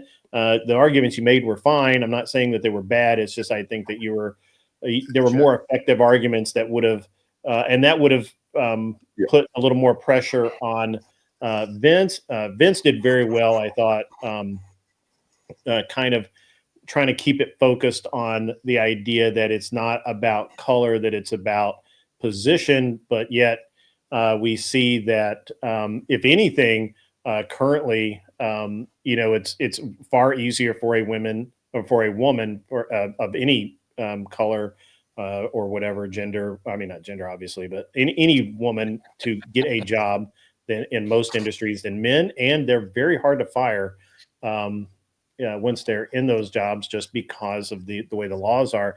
And I think that but I do think that was a smart tactic on Vince's part. Vince, what'd you think of the format, man? It's tough. To be honest with you, yeah, it is a little tough especially on a topic like DEI. That is one topic that is very difficult to squeeze in. Further, it's one of my least favorite, but ones that I'm at least halfway knowledgeable, somewhat knowledgeable on. So that all things considered, I've argued about it before. It's certainly not one of my most favorite things to argue about, and so that was why I was able to kind of hold my own a little bit. So yeah, and that's why it's one of those ones I'm able to kind of hold my own a little bit on. Yeah. But there, I will say, I know that there are holes in my ship that can be sank if the right things are said. I'm not going to sit there and lie. I'm going to be very honest with you. You just got to find those holes. As far as the formatting goes, I think 5 minutes. Yeah, I blew it on that because I didn't realize how short of a time we were. I wasn't paying attention to the formatting on that. Yeah. But I mean, I was gonna say initially on my intro that DEI is not racist. That was gonna be my initial thing I was gonna say. Right. That was the first thing I was gonna say. But then I was like, well, let me get into diversity, equity, inclusion and kind of expel on it. So if there's any critique, self-critique, it's that I would have just done it a little more catchy. Yeah, it's a tough format, and the first time you do it, it's really tough because you don't really realize how fast 5 minutes is, and you've got somebody that's across from you that is, and he's done this before, and he's making the effective points, and you're just really not, it's hard. It's a tough format, and which is why we like it so much, and it forces you to be able to think on your feet and. Because not everybody's going to use a canned argument that you've practiced against. So that's really cool. It was great having you. If you hang out in the chat, maybe somebody will bring you back. We've still got plenty of time left tonight. So, but yeah, just hang out and we'll see if somebody buys you back in, man. I hope somebody does because I think that you can make some very effective arguments now that you're a little bit more familiar with the program and how it works. Not a problem. I just want to say one thing. I've got bigger cannons than Lethe. Okay, I'm just saying. All right, all right, Lethe. Look at those 22s. Come on, Lethe. Look at that. That's what's up. All right. Like 20 millimeter. That's All right, guys. Y'all take care. That's not exactly hetero, but it's Keep it sexy, doghouse. Hey! It's Vince Wilson. You gotta call me by my proper pronouns, Grumple. Vince Wilson. No, I'm dead naming you. I'm dead naming you. That's right, where we're at right now. It's a hate crime, you see. I just did a hate crime. Reach out to me. I want to get you on the show and have a discussion with you a couple of times. That sounds great. Appreciate it, Grid. All right, take care later. All right, cool. All right. Well, this is turning out to be an interesting night. Who's our next pair? Who wants to go next? You can volunteer. You can throw your compatriots under the bus. The one guy I would not debate tonight is Cleaner 409. I'm just going to be honest with you. He's going to lay waste. I promise you. So just avoid that guy, and you'll be fine. I will point out. Sorry, I don't have a lot of chance to say much, but Oxcat, Oxcat paid a bunch, but then deferred to Beth, and Beth said Grumple versus Clover. So is that still standing? No. I don't think that was versus. She did that with a question. Yeah, that was a question, and she says. But then she said, like, do it. No, I'm not really. Beth, I'm trying to throw some influence here because I want to, obviously I have an interest in the show, like being cool. I don't know that Clover versus Mel is a great matchup, but I don't think it's a bad one. Clover, do you want that fight? I don't care. Whatever. I know you don't care. I'm actually shocked. By the way, guys, I am shocked that Clover Tack is up here because he is not a debater. Nope. But he's going to do well. It was being floated in chat of Clover and me as a 2v2 against. I don't do 2v2s here. It's just not. That was just an idea from chat. Just I know. That's usually Beth. Beth likes 2v2 for some reason, which is tag team action. Yeah. Well, of course, she likes a little tag team action. Grid, Beth wants people's position so she knows who to pit people against. I want to see. I'd like to see Leith and Cleaner, to be honest. That would be a cool one. Or Grumple and Leith. Yeah, so either of those would be cool. So let me run this down for you. If he's a friend of mine, Abe, but we can still Abe, throw hands. Abe is relatively conservative, probably not as conservative as me, but maybe I don't know. Maybe he's a little, I don't know his exact positions on everything, but he seems pretty based and he argues very effectively. I'm not Patrick. Welcome to the show, by the way, Patrick. I'm sorry, I didn't mean to ignore you. I've just had a lot going on. Patrick, where do you stand? What's your position? Right wing politically, somewhat on the libertarian position, and I'm an Orthodox Christian. Cool. Perfect. All right. So we welcome, sir. Grumple is conservative. Well, I got a much wider, more girthy libertarian streak as I get older too. Whatever. Lethe has already said that he is a conventional could almost be Kennedy Democrat. Clover Tack is conservative. Melanie Cosmic Fox, well, we all know where Melanie stands because if you don't know, she's already told you 4 times. Cleaner 409 can take any position. He is a spy. He's a CIA plant. I promise you that he is. He will deny it, but he's a member of the agency. He's been to the farm. He's a farm boy. He's a company man. He's a company man. Duck is duck, and we all know what that means. Lower class. Welcome to the show. I'm sorry I didn't say hi when you came in. Where do you stand, sir? I'm relatively moderate. I definitely lean towards the right. Okay. I'd say like my conservative ideals do outweigh more like liberal, kind of progressive, any kind of ideals. But I'm definitely more on the right wing for sure. Perfect. And then we have Glenn Lawrence, who is just Glenn Lawrence, and he doesn't pick sides. The sides pick him. Welcome in both lower class and Glenn, by the way. You Good know, to see you both. that's pretty right. You know, like I don't pick sides; they pick me, and everybody gets blown up equally. That's right. That's right. Apparently, Duck is grilling burgers, so I'm sure there's soy burgers, which is wrong. But that's okay. We'll leave Duck alone for a couple of minutes. Tim Hale, you are welcome to come up here. Tim Hale, criminally funny J6er. Yes, ladies and gentlemen, he went to federal prison for January 6th, and he has been pardoned. He has been made whole. Come on up, Tim Hale. You deserve it, and I deserve it because I'm cool. All right, so that's now we know where everybody's at, and so let's Beth. I need 2 candidates. We got to keep the show moving. Things have to happen. Duck, how's your soy burger? They were pea protein, and they were very good. Very good. Too good. Dangerously good. Did you enjoy the pea flavor? The pea burger was. Beth has been picking. It grilled and sautéed on both sides. It was crispy. It had melted Cleaner cashew and cheese Bell. on it. Is that pussy So burger? good. Is it P stands for pussy or plant based? Or just pea? 100%. The goal was 100%. Okay, we got to that was stop this accomplished. conversation. This is wrong. It's getting borderline. This is wrong. This is so wrong. I'm sorry. Good luck, guys. Okay, so I said like 8 time in chat, by the way. Like this is not a good time for me to debate in like maybe 10-15 I can, but I'm a little tied up at this exact moment. Sorry. Okay.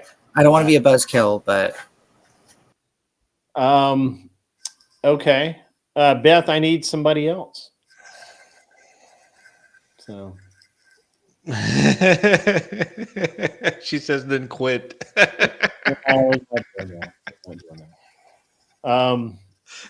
Well, let's pick another pair, and we'll get Cleaner and Mel here in a couple of minutes. Wait, did Mel drop off? What? It looked that way. Yeah, I'm sure she'll be back in like whatever in the 15 minutes or so, as you said. Yeah, all right. Let's move on Look to at the that. It turns out you may be right, Grid. I just used some form of brainwashing to get rid of Mel without even talking. Mind control. Yeah, okay. I will pick. The fight I want to see right now is I want to see Grumple Stillskin. I kind of want to see Grumple Stillskin versus Duck. Oof. On firearms.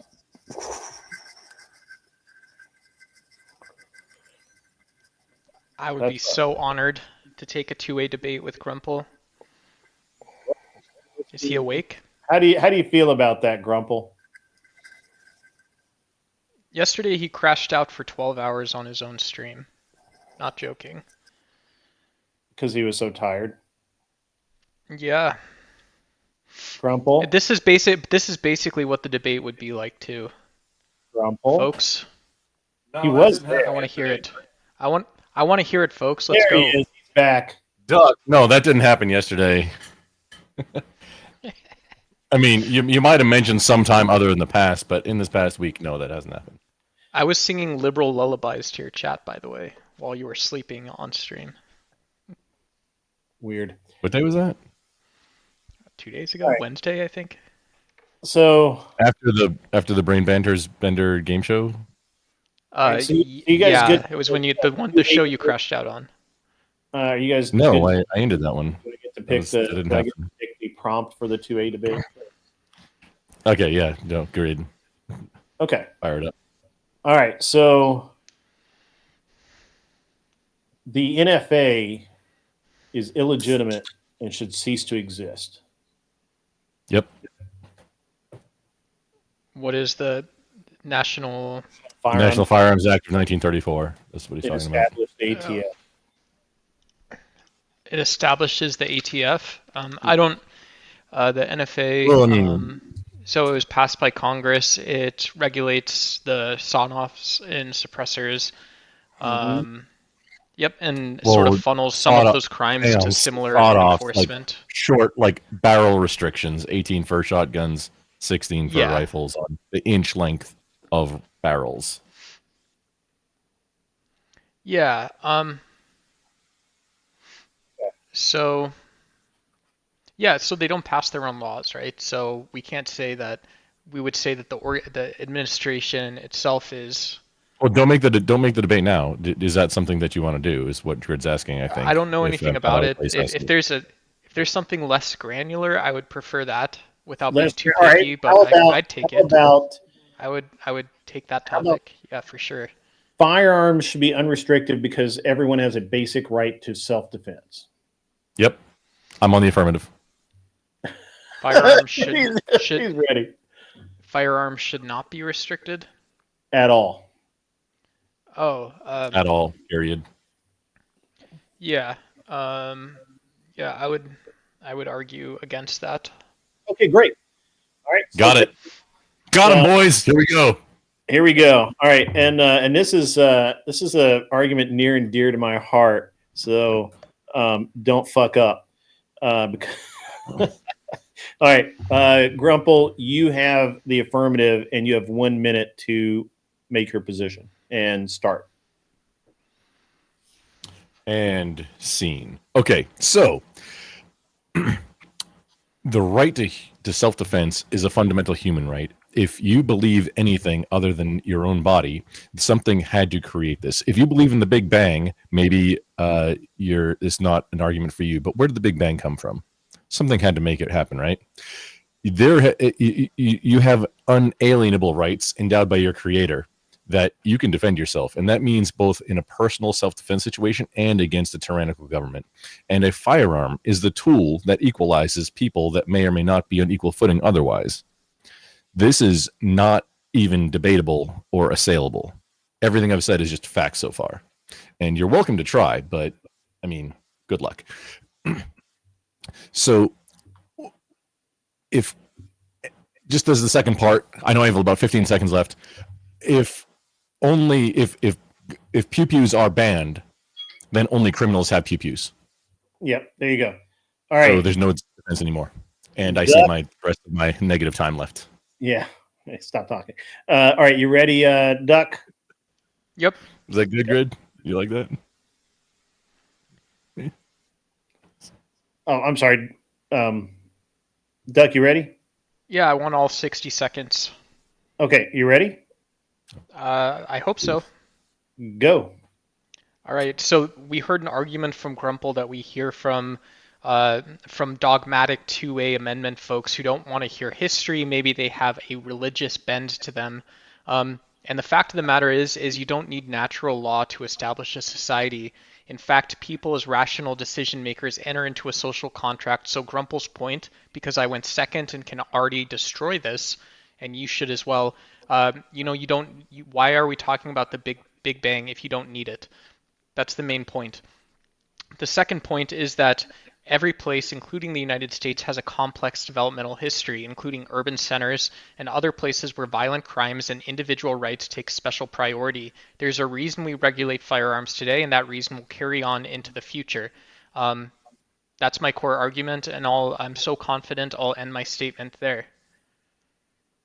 Okay, that's good because he had 5 seconds left. All right, gentlemen, I want a nice, clean fight. No low blows. No eye gouging. Let's keep it nice. Ready? Go. Wait, Grumple, do you want to hit? Yep. Wait, Just to no. kick us off. Do you mean by a hit? Do you mean hit you, or No, to breathe I that just wanted to smoke that take you a were hit of exhaling? my vape before we got started. No, that's pretty gay, dude. Sorry.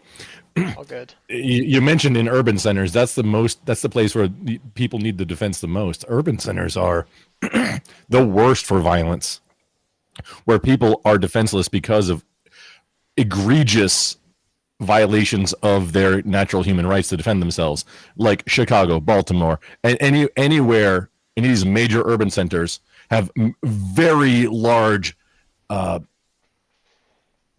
violations of your human right to defend yourself by restricting tools that you might want to. Why do you hate single mothers, Duck? Is the question. I don't. I think girls with guns is great, but I think people in urban centers Oh, you or conceded. a single I win. mom. Let me finish my point. A single mother who decides she wants to carry a 5-round whatever it is pew pew, and that's the level of training she wants to commit to, because they're compact. It's titanium. It's whatever it is. It doesn't really matter that much. What? More so than anything else. But that's the type of person that should think about that we do have absolute restrictions on certain firearms, and it is because of the nature of what a firearm is, and it's because of the nature of what violence is.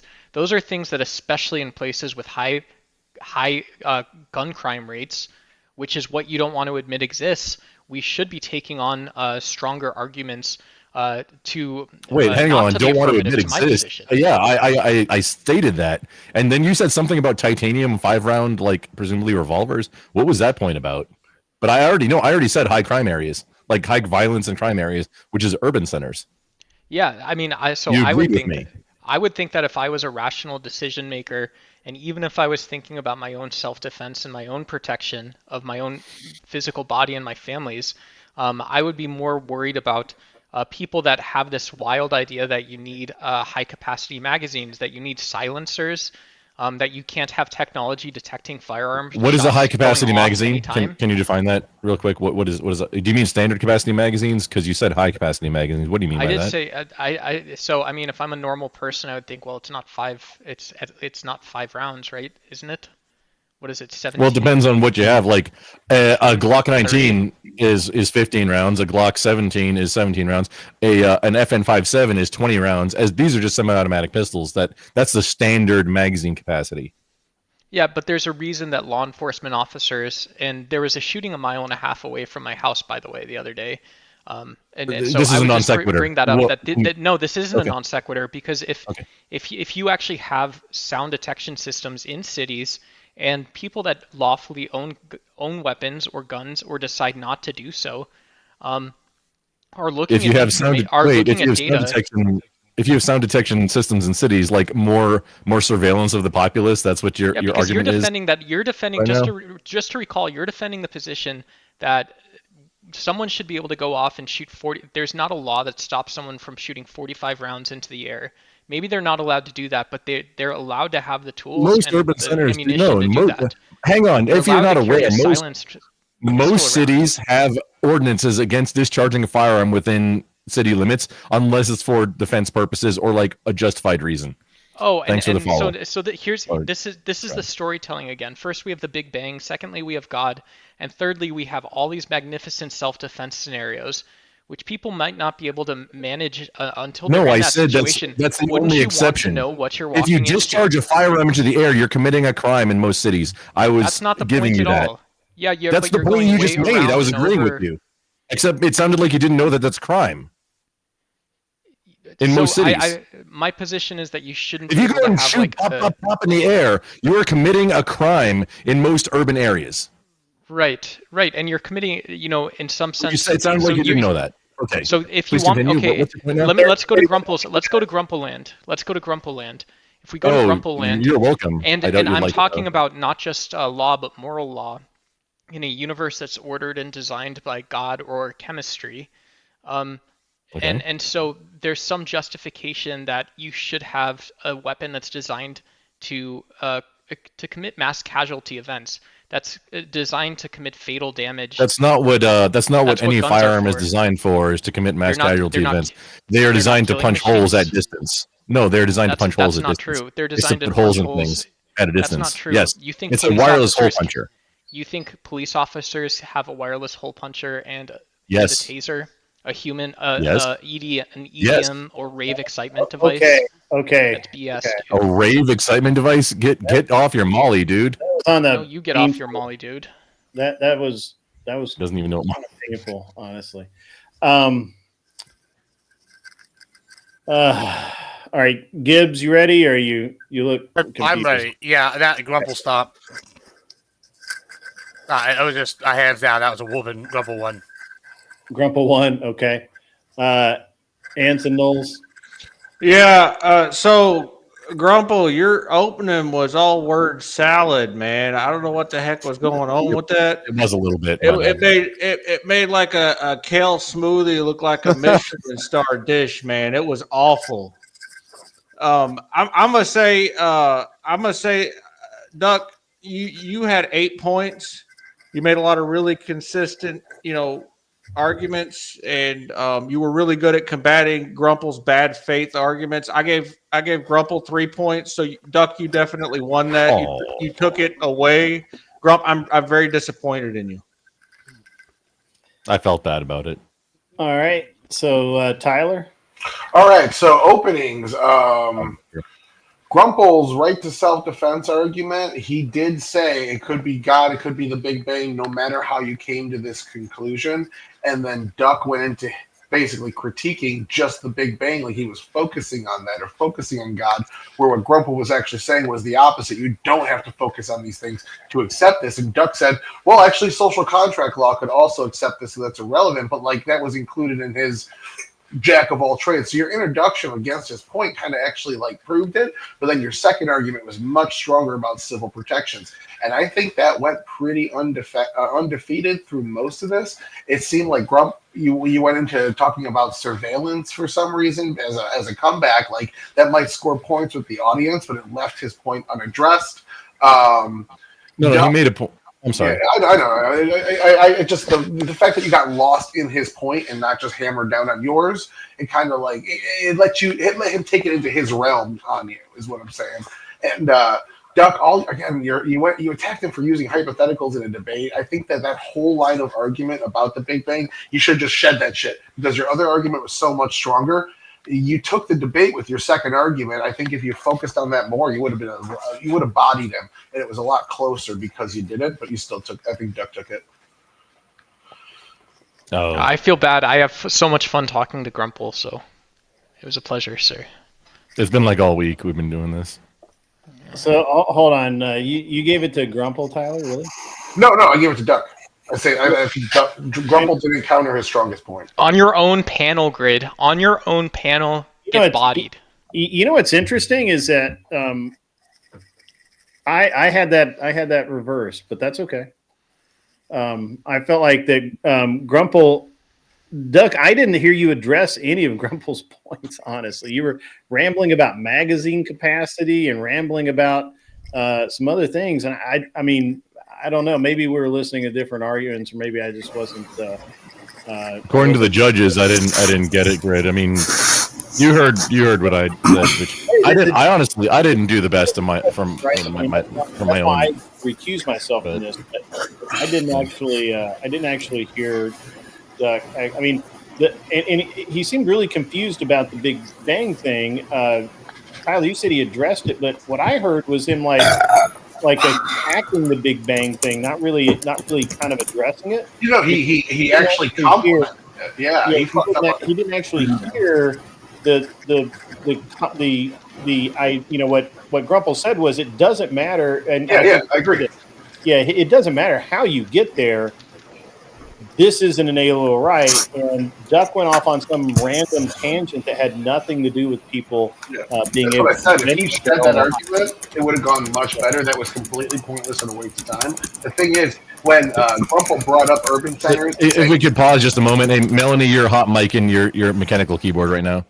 oh yeah. So Grumple Thanks. said that in the beginning that like these are the people that are in most danger. Of I crime. muted, and it wasn't me.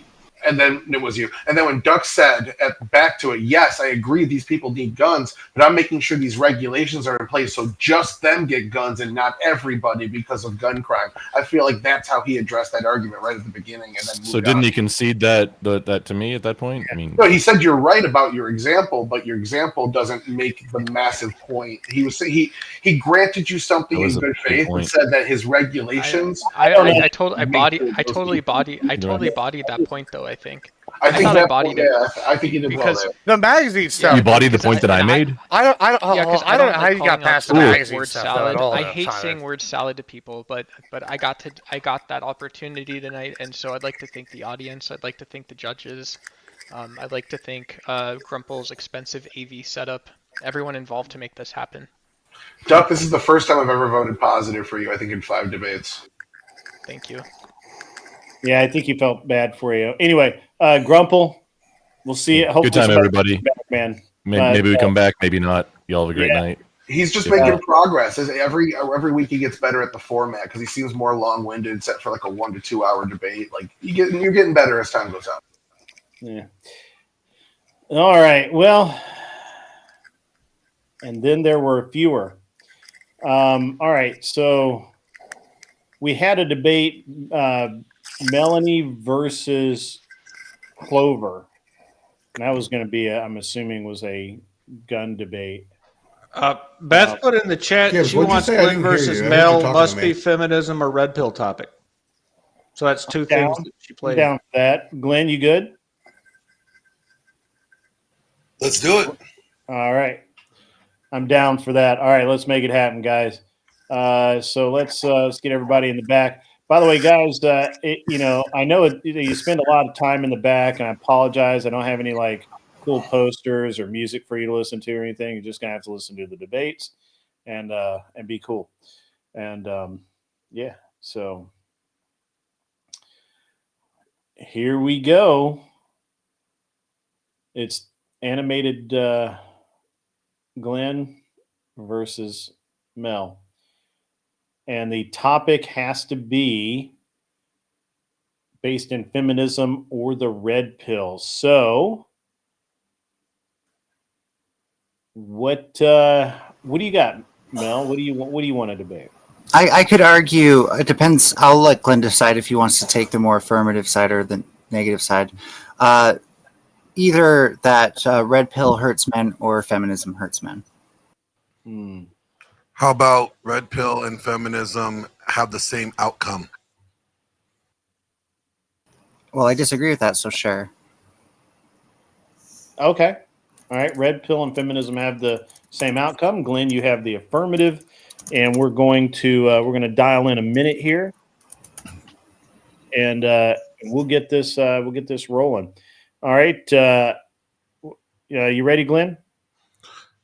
Yeah. All right. Starting. So, red pill and feminism do have the same outcome when you have women not wanting to be in relationships. You have men avoiding marriages like it's the plague and relationships. Both parties think the other one is their enemy. You have women that are opting out. They think they could do everything that a man could do. Then you got men thinking that women could do that men could do everything that women could do. That's why we got Mel here. this is perfect example of red pill and feminism leading into androgynous minds and people just not wanting to be in relationships because of the divide between these two. They both want to capitalize on promiscuity, but none of them are about repairing or restoring the nuclear family. What is needed is patriarchy. That's why both of these, red pill and feminism, are one of the same bird, two different wings. Okay. All right. Good deal. All right, Mel, you ready? Yeah. All right. So, hello, folks. Today we are here. I am here with Glenn Lawrence, who I'm glad is here, and thank you, Griff, for having me to debate the idea that red pill and feminism have the same ideologies. I have to make this super quick, so we're just going to go through this rapid fire. Glenn said something about women not wanting to be in relationships because of feminism and men not wanting to get married. That's ridiculous on both sides. I think since red pill wants men to dominate women, which is kind of what you said, red pill is way more in favor with what you want, whereas women or feminism wants gender equality. Red pill does not want women to do what men can do, whereas in some ways feminism does. And you said what is needed is patriarchy. Well, again, I would say red pill seems to agree with that because red pill takes issue with the idea of feminism dominating. Sorry, time check? 7 seconds. Okay, well, I'm done then. Okay. All right. Well, that was good. All right. Ready, Glenn? Ready, Mel? Yeah. All right. So 5 minutes now. When you have red pill saying that marriage is not worth it anymore for men, the risk is not worth it. You also got women saying that if they were going to repeal the no fault divorce laws, that women should not be getting married anymore. So they're both saying the same thing. They're both saying that marriage is not worth the risk, just for different reasons. Well, So, red pill has a lot of things wrong. The outcome is still the same. Well, red pill, first of all, has a lot of things wrong about marriage. So for one thing, red pill seems to. Feminism. That's irrelevant. Yeah, I'm going to address that. I'm not arguing red pill. I'm saying they have the same outcome. But your equivocation takes for granted what red pill's wrong about, which is like for something like, say you go to divorce court and you have to decide over the child. Have the same outcome at the end of the day. Both parties are not wanting to get married. They're both trying to capitalize on promiscuity. Glenn, I need a chance to respond. They're both destroying the nuclear family. So they're not. Okay, I get it. You have made those points in your introduction. I do plan to address them. So when like, for example, red pill erroneously claims that when you go to the divorce court, that it'll side with the women. That's not what feminism wants, by the way. Feminism wants equality of the sexes. That way men and women have equal outcomes. They don't want equality of the sexes. And I don't think you understand what feminism is. And I don't think you're actually attacking feminism. If feminism did want equality of the sexes, then why don't I see women marching and protesting for to be forced to have to sign up for the selective service, or to be forced to not get the odds of being considered the weak or the innocent victim when there's domestic violence, even though we have stats that show that women are more violent than men overall. So when you commit domestic violence. So you're making multiple points, Glenn. Why don't they argue for those points? Why don't they argue for the same punishment? So first of all, I don't think it's part of men's rights to advocate that you should be part of the selective service. I think people are generally against that on par with American freedoms and liberties. I'm not going to lie, I lost you on this further points because you're kind of just rapid fire the gish galloping. But I'm not doing anything. I'm just pointing out there's multiple things that women are not protesting against that they are unequally take advantage of because they're not equal to men. Yeah, they're still fighting for women's rights and equality for women's side of things. Men have way more power and control to fight for these things. You're the ones who need to actually have a coherent men's right movement that doesn't just get things wrong and then get mad about feminism. Anyway, it's not even on the prompt. You're going down a rabbit hole. I'm saying that feminism and red pill, the way that it is right now, comes out to the same outcome. So fundamentally speaking, doesn't support nuclear family. It doesn't help build the families back together. Doesn't bring men and women back together again at all. But fundamentally speaking, you're taking for granted that they're the same thing along the lines that, like, you think that feminism doesn't want equality of the sexes. Name one feminist who said that they don't want equality of the sexes as an end goal, as an ends. Because I can want to destroy the nuclear family. Who said that? Oh, I can tell you, Kate. I got her name right here. Hold on. It'll be a minute. Okay, so one of the problems with the nuclear family, right? And you did say that before. So my nuclear family. There's no problem with the nuclear family. well, that's not true. For one thing, it divides labor and What is wrong with along mom the and lines dad of in the same sexist. household? And mom Have you and dad never in the same met? household with the kids? What's wrong with that? I think that's like typically the best for children. Have you never met a strong woman before, man? Glenn, sorry. Have I met a strong woman? As strong as in what? I mean, there's some strong Physically, women in the just gym. physically strong. I've met plenty. Have you met weak men? Yep, I've met weak men too. Have you But met women? Even the Have you weak met? men are still stronger than the strong women. So I would disagree. I've met plenty of weak men who would not be stronger than the strong women who I've known. I've And my, competed and I've lifted with them. I'm pretty sure I have a better. we got 1 minute. So as a closing statement, I think that division of labor within the nuclear family takes for granted that there are no such thing as women who are stronger than men and who would be better in a physical worker market. Physical labor workforce is what I meant to say. Sorry. Well, I mean, we already know that women cannot physically do the same things that men can do at the same capacity that men. I've known a female construction worker. So just because you know one doesn't mean she's actually doing any construction. She most of the time, like those are the That's ones. what like, she said she did. Holding the sign that says "Be cautious." No, she said she operated the heavy machinery and stuff. You know what? She probably also said that she didn't suck any dick either to get the job, but she probably. I didn't ask her. I'm just saying. Well, then men probably do a lot of dick sucking too to get jobs. When you have the outcome of it is where both parties are not bringing any men and women and family back together, then they're one of the same bird. They thrive off each other. Well, equality of the sexes, both sides should be able to suck dick or eat pussy to get their job. Okay. We've heard enough about sucking cock, so that's fine. Okay. Who's going first?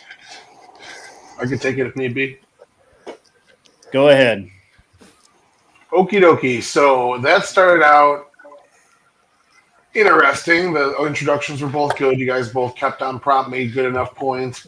Glenn, you went a little overboard. I feel like you had a lot of things to defend. I'm kind of surprised you actually hit most of your points in your arguments here. Mel, you got baited a lot. You had a really, really good point toward the end where you were asking if men are strong about strong men and weak women. And I feel like if you would have went into individual situations about how a couple needs to come together, assess each other, and judge based off of their circumstances, you would have fucking hammered down that point. And that you did make the modernization of the household without seeking to destroy nuclear families. We're seeking to modernize it. But I think those are the only two examples I got of you actually addressing his prompt. And then you kind of went down a couple of hills. You also were making a point about courts. He cut you off. And instead of reiterating your point, you kind of attacked the red pill and then went into your point again, but it was it was just a quick mention, and you went off on the red pill again. I think he was baiting you into things, maybe intentionally, maybe not, to get you off your game. And in a lot of places it worked. Like you had some strong arguments, you just never hammered home enough. Well, I do appreciate your criticisms, Tyler.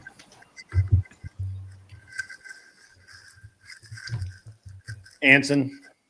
Yeah, so Mel, when Glenn cammed up, you missed a golden opportunity to point out that with them Dumbo ears, he couldn't hear the arguments you were making, but he was picking up these alien transmissions from somewhere that was giving him some sort of clairvoyance to make his arguments. Right? You missed because he's got them huge fucking flapping ears, right? Come on, man. Now you got to add some comedy into it. Now, in terms of scoring, Glenn obviously spanked you 14 points. You only had 9 points, Mel. If you would have made me laugh a little bit, I might have scored you better. Oh, okay. And Gibbs. Yeah, I'm gonna go with Glenn on that one. It was really close though. I had it like basically even at the end. I do think that getting baited was the one flaw. I think that cost you, Mel. But otherwise, yeah, that was close. That could have gone either way. I'm gonna go with Glenn. Okay. So, anybody want to make comments, observations? For those of you who are new, by the way, at the end, feel free to say, hey, Mel this was a bad argument to take because Glenn argues this literally almost every damn day, and he has all of these arguments down, and just he just clicks them right off. That's why he could go so rapid fire and come back to them. I think Mel had the winning argument, though. I just don't. I think that getting distracted was the problem. I think the arguments were better. That statement. So what's the difference between getting baited and making sure I actually address what he said? I'll tell you what it was for me, and I think it's pretty easily fixable. I think when you walked in, you went in, you like left your area and chose to engage on his, and then you didn't drive home your whole point in his area, right? If you like gone in and like drove your point in like where he was at, that would have been a little bit different. But you went and engaged him on his turf, and then didn't come back to your thing, and you kind of left it. And then when you did come back, it was already like he'd already kind of nailed 3 or 4 more points in because you walked into it. Even though you did well defending it, it took you out of your like zone. Does that make sense? That was my little thing I thought you didn't do. But you did really good on his turf. It was just I think that was the slight difference. Like, and it was razor thin. Like if it was like an MMA fight, that would have been like a 30, or that'd be like, I don't know, 29-28. Like it was close for me. Highest quality debate so far tonight. Absolutely. I might have to give it some thought because I still think like I had to pick and choose what to address, and my main goal was to finish saying the main point, which admittedly I didn't do as well because I wanted to make the nuclear family argument, but I thought the last point I made was funny in my defense against Anson. Yeah. You got. I'm judging on who's the most humorous tonight. So whoever makes me laugh wins. Mogged. Oh, and I don't know if I'm just going to say personally, and I know I don't want to sound too bitter because I did appreciate the judging here. I would remove points for Gish galloping because that's also in a sense stepping kind of out of your territory and not focusing. But that's that would be me. I think that there's a lot of different types of judging I've seen on here at this point, which I at least appreciate. I do. If somebody makes a point and doesn't back it up, I take something off of them. Yeah. Well, also, if you're saying that your opponent was gish galloping, that's kind of your prerogative to call out, your responsibility to call it during the debate, so that points can be deducted. I did. If you don't call it out, then it doesn't count. I did. Then points may have been deducted. I actually think Mel has really good panel etiquette. Not just on Grid, but I think most places. I know you guys think I'm joking, but Mel's always very conscious of the when I want the host show and her role in it. So. Literally been banned off of Sarah's BK. I mean, I don't know. I mean, I think that's a interesting assertion, Duck. But hey, man, everybody has their viewpoint. We have another debate. By the way, Mel, thank you for coming back. It was weird when you quit, kind of rage quit last time. I'm just going to assume you had a bad evening. I misheard. It was kind of a bad day. Does someone have the clip? I misheard, and I thought what you were saying is that, like, every single time you're going to decide that who gets to take the affirmative and the negative. And I'm just against that because that really is a debate exercise. It's not a true virtue of debate that you should be able to debate both sides. So that's just like, that kind of ruined the spirit of debate for me. But then when I realized people have to pay for it, then that kind of made more sense to me. Yeah. Okay. So my apology. And see you later. Cool. Have a great rest of your evening and hang out. Maybe somebody will buy you back in. You just never know. You too. Mel, great debate. You too. L, take the L. Bye, loser. Bye. Okay. All right. So Mel has never been a judge, Clovertack, actually. I wanted to say, but then I didn't get a chance because I just had to go answer the door. Yeah, gish galloping is not a huge thing I'm a fan of either. To go along with what Tyler said. So, Grid, for the sake of judging and full disclosure, Patrick is one of my best friends in real life. Okay. Thank you for your honesty. Who said that? Anson. Oh, okay. Interesting. Okay. Well, we'll keep that in mind when you're debating. Maybe I'll make you debate him. Maybe that's what I'll do. That totally one unbiased judge, completely unbiased, not biased at all judge. Yeah, that guy. Yeah, he's completely unbiased, actually. I've heard that. I know I'm being sarcastic here. I'm just. We have Beth is wanting Patrick versus Leafy. Patrick, did I ask you what your positions are? You did. I did. Okay, good. All right. Oh shit! I didn't even see Leafy here. I remember you.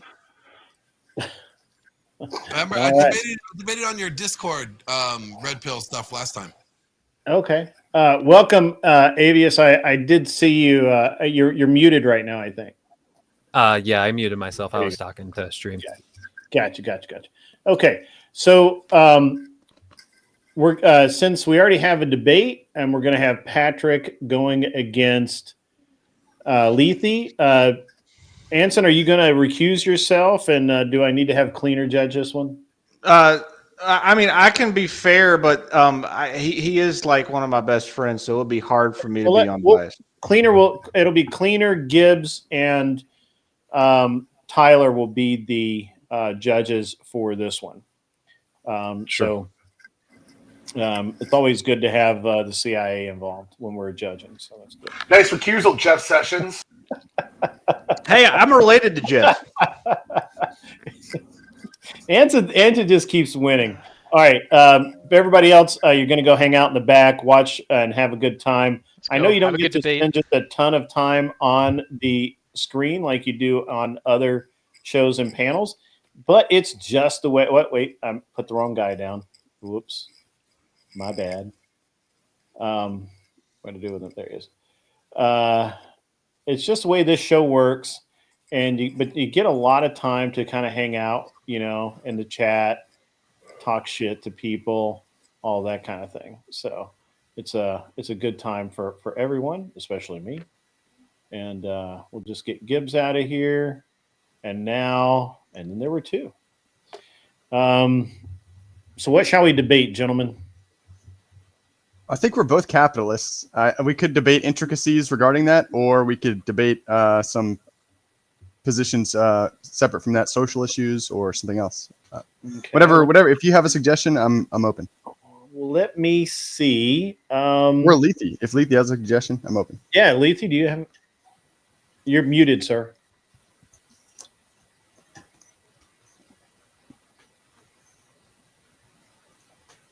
I'm cool with intricacies relating to capitalism because it sounds like he's a capitalist Democrat, and so I think that we could find some intricacy there, but it's up to him. Lethe, can you say something? Okay.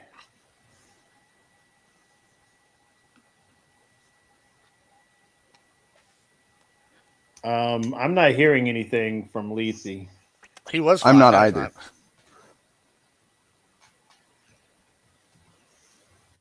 He was talking earlier. It's not muted on the show's end. Oh, try putting your mic down, Lethe. So maybe your mic mutes when you put it up. That's what mine does.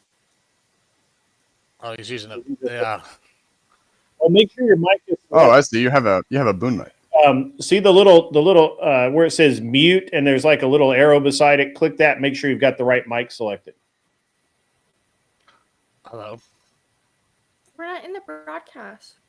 Right. Yeah, because it's the rounds. Right. So we got to do some backroom shows. That's what we've been doing. That's why we're in the lounge. In the I can hear you now.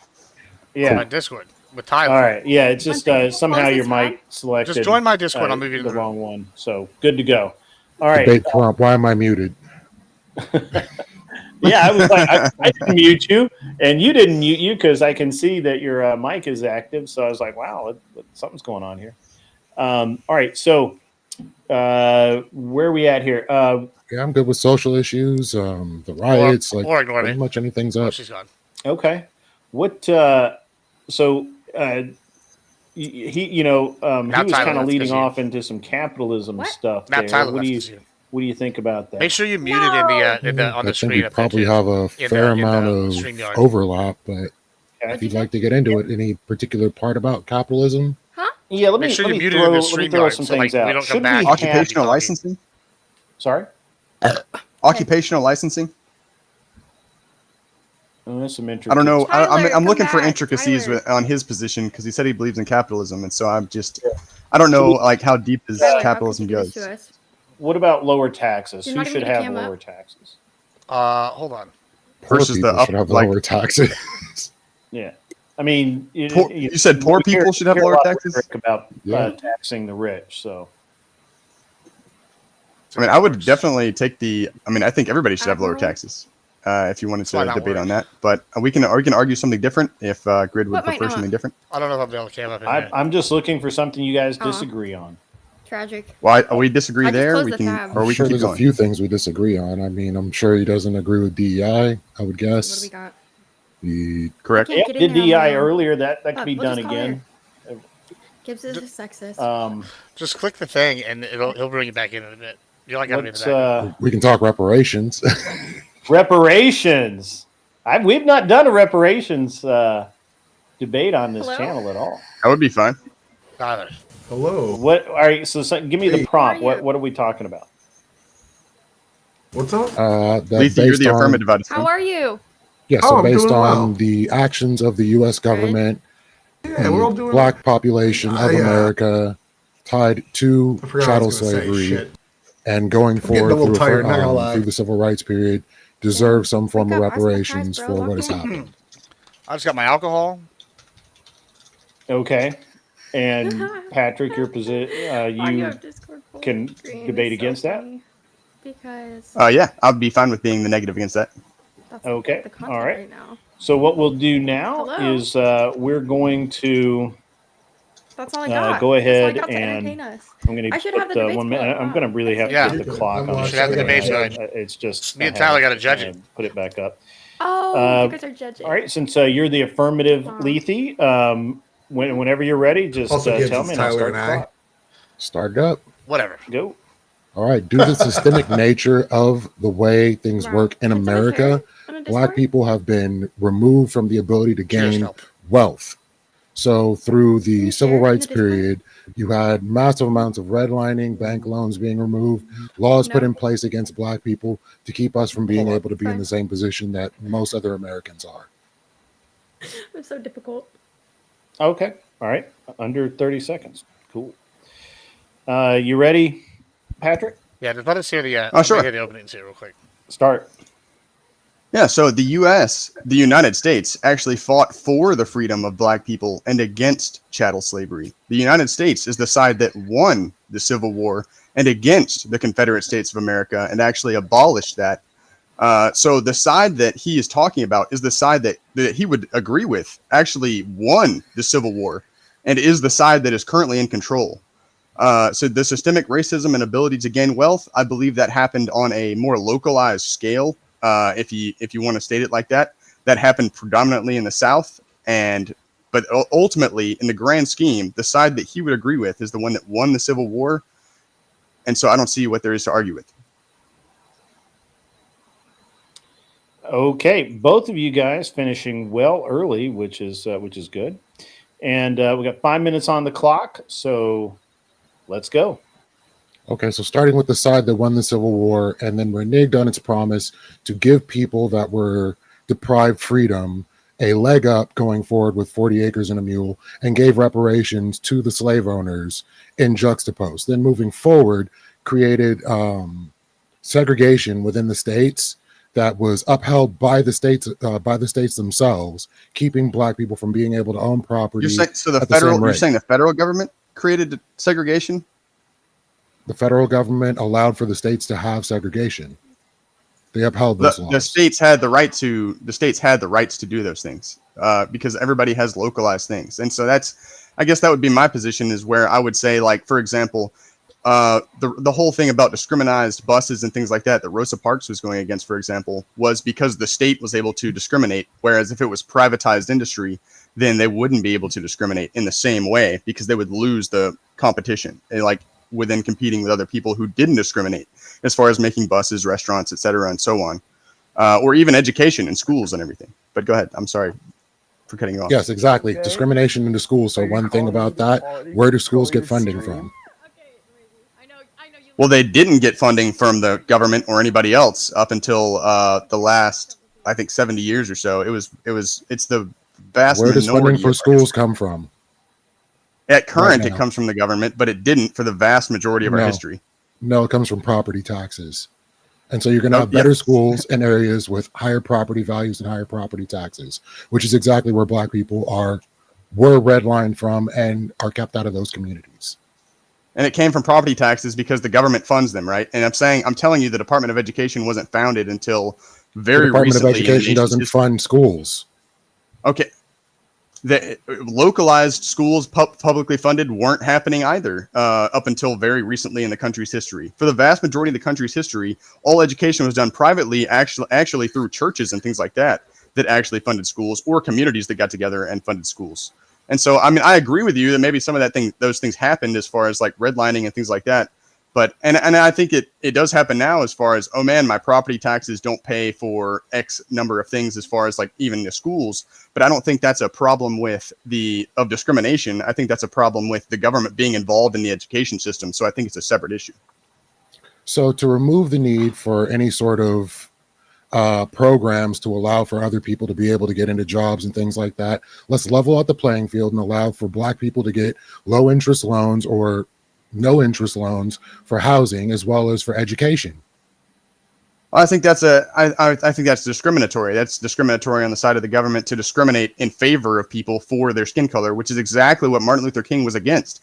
He didn't want pro-Black or pro any certain color or race or skin. He didn't want people to be discriminated against for anything related to that. He wanted everything to be equal for everybody and have a merit-based system. And I think that actually DEI and everything else that, like what you're talking about, actually goes against the actual spirit of what Martin Luther King and the other civil rights activists talked about throughout the entirety of their movement, because they didn't want it to be based on their skin color at all. They wanted to win based on the merits of their skill. And I think that actually it undercuts Black people's skill level when you just give them a job based on the color of their skin, or a loan based on the color of their skin, rather than them beating out the competition and then getting rewarded based on that. The whole point of reparations is to repair a harm that was done to a people through discrimination. So to be able to get past that discrimination and right the wrong that was done, the same that was done with the people in Manzanar when the Japanese were put into internment camps, it wasn't that everybody got that. There was literally a discriminatory practice that put that into place, and there had to be a reparation for it. Why shouldn't there be a reparation for this? How many white boys died trying to free Black slaves? You know, like that's what I'm saying, is the side that fought for slavery to be ended against Black people literally was fought by white dudes from the North. They literally, and yeah, you can say they reparated slave owners, but I'm saying literally thousands. It was the bloodiest war in American history as far as white guys going to go die to free Black people, and Black people served on that, in that as well. I mean, literally all kinds of colors of people served on the side of the Union. You had Native Americans, white people, Black people. You had all sorts of groups fighting for that same thing. And so it's like, how do we reparate the Native Americans? How do we reparate the white people that died for that? The side that was doing that lost is the main point. Yeah, people that fight in wars. Oh, we're good. Streaming and shit. All right, gentlemen, that was really good. That was really good. I enjoyed that. That was cool. Can someone tell me what the exact prompt was again? I missed that part right at the beginning. I didn't want to interrupt. It was essentially that reparations should be there for Black people due to the discriminatory practices that came from chattel slavery and the civil rights period. Yep, that's what I heard too. Okay, I'm going to start with cleaner. 3, 4, 5, 6, 7, 8, 9, 10, 11, 12. I had Patrick at 16 points and Leith at 12. It was actually really close up until I examined the command of the argument. And when I was looking at who had more command over the debate, it seemed like Patrick was refuting and then adding points during each of Leith's points. So I gave command of the argument to Patrick, which ended up winning him the round, in my opinion. Okay. Right next to you, Admiral Gibbs. Yeah, I'm going to go Leafy for the exact same reason. I think that every time Patrick brought up something new or whatever. Lethe addressed it very well. And I think what was a really poignant point was the point he made about the reparations made to the Japanese people after World War II. And I didn't find the response, and this was really the one key like debate point I think flipped it, was I didn't find Patrick's response about how many white boys died to be really a satisfactory answer due to the fact that, World War II also had a lot of loss of life. And I just didn't, buy that kind of that line of thought. However, overall, it was very close. So, yeah, I give it to Lethe on that one. Okay, and Tyler. This is a hard one. Two good ones back to back. So, okay. This came down to a lot of nitpicking here. So whoever loses, I don't want to ruin it till the end, but don't take it personally because this was good. Lethe addressed the Civil War point. He addressed it with, but after the Civil War, promises were broken and all this bad shit happened that had to go all the way up to civil rights in order to fix it. The only real rebuttal I heard to that, like you went off on Martin Luther King for a bit. I don't think it addressed it properly. You went off on the Department of Education. At one point, you were talking about bad Fed policy. That you could dislike the policy, but what he's arguing is the policy is in place, and what we saw are disproportionate results. I don't feel like those points were addressed, and the only time you somewhat addressed it, I feel like all you said was, "Yeah, you're right about those things, but the Civil War. Look at how many people died." It's like. You're just saying, well, aren't you appreciative of all this over here? So ignore all this over here. It didn't take down his argument enough for me to say you won. So I have to go with Lethe on this one. I was hoping, I was going to wish to see if somebody was going to respond to Lethe's argument with, well, we have basically given them reparations with all the, grants and schools and programs that are directed for just that community, that could be in the form of reparation. Well, I'd say another highlight that Lethe said right there was whenever you drop the Department of Education doesn't pay for the schools thing. That was a pretty good banger line right there. That one stood out to me as well. I think a couple of those are key. You had a few more of those banger standout lines, in my opinion.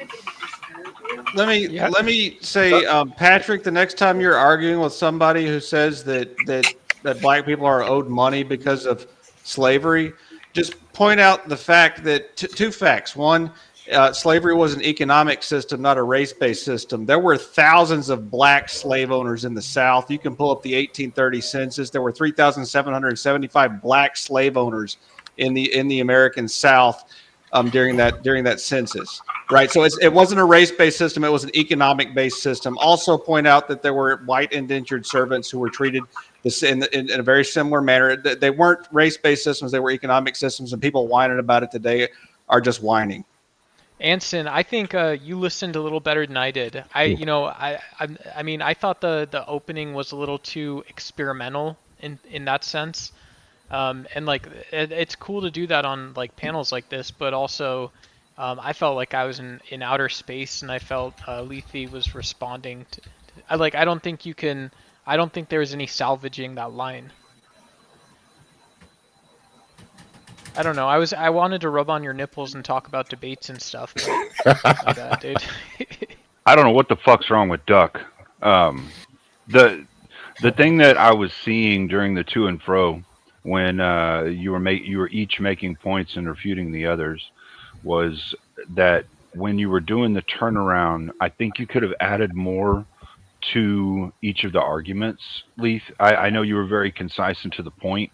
I think you could have given a little bit more so that you could have had more points in there in each of the arguments you were making back when you were refuting his points and giving yours back, and that would have given you a much stronger approach and more command or appearance of command in the argument. No, honestly, I respect Lethe for we had a very good back and forth, both very generous with each other as far as just being willing to let each other respond, kind of stopping and pausing for that. And so I appreciated the debate. It's my first time on a debate panel or anything like that. And so I definitely appreciated the charitable nature that Lethe kind of approached it with because I needed that and it helped me a lot. So I appreciate that from you, Lethe. Yeah, great talk. Thanks for having that back and forth with me. I think it was pretty enlightening. Absolutely, man, and I appreciate it from you as well. Yeah, I guess really the only feedback I have is Honestly, it's the economic system thing was kind of where I normally go. Plus the indentured servants and all of that. I feel like that, Patrick. I actually felt like you had pretty good control for the most part. I don't really have anything else to add. I hope you come back. You did well, and don't be mad. So Thanks for having me, Grid. Yu-Gi-Oh's not the worst game. There are worse games than Yu-Gi-Oh. You'll be all right. Yeah, there you go. All right. Well, Patrick, I keep bringing Grumple back up. I don't know why. Oh no, yeah, I'm supposed to be backstage. Yeah. Beth picked 2 more, Grid. Did she? I can't. I haven't been watching. I'll check. Cleaner versus Somebody can. Avius. Somebody. Someone should buy Grumple back up. Grumple's like the only nice person in the panel verse. We need Grumple on every panel. Cleaner versus Avius. How do you say that? Obvious. Avius. Yeah, Avius would be correct. Gotcha. Okay, cool. I'm good with Grumple verse or not Grumple. Hold on. Did she say Grumple? Cleaner. I'm good with Cleaner versus Avius.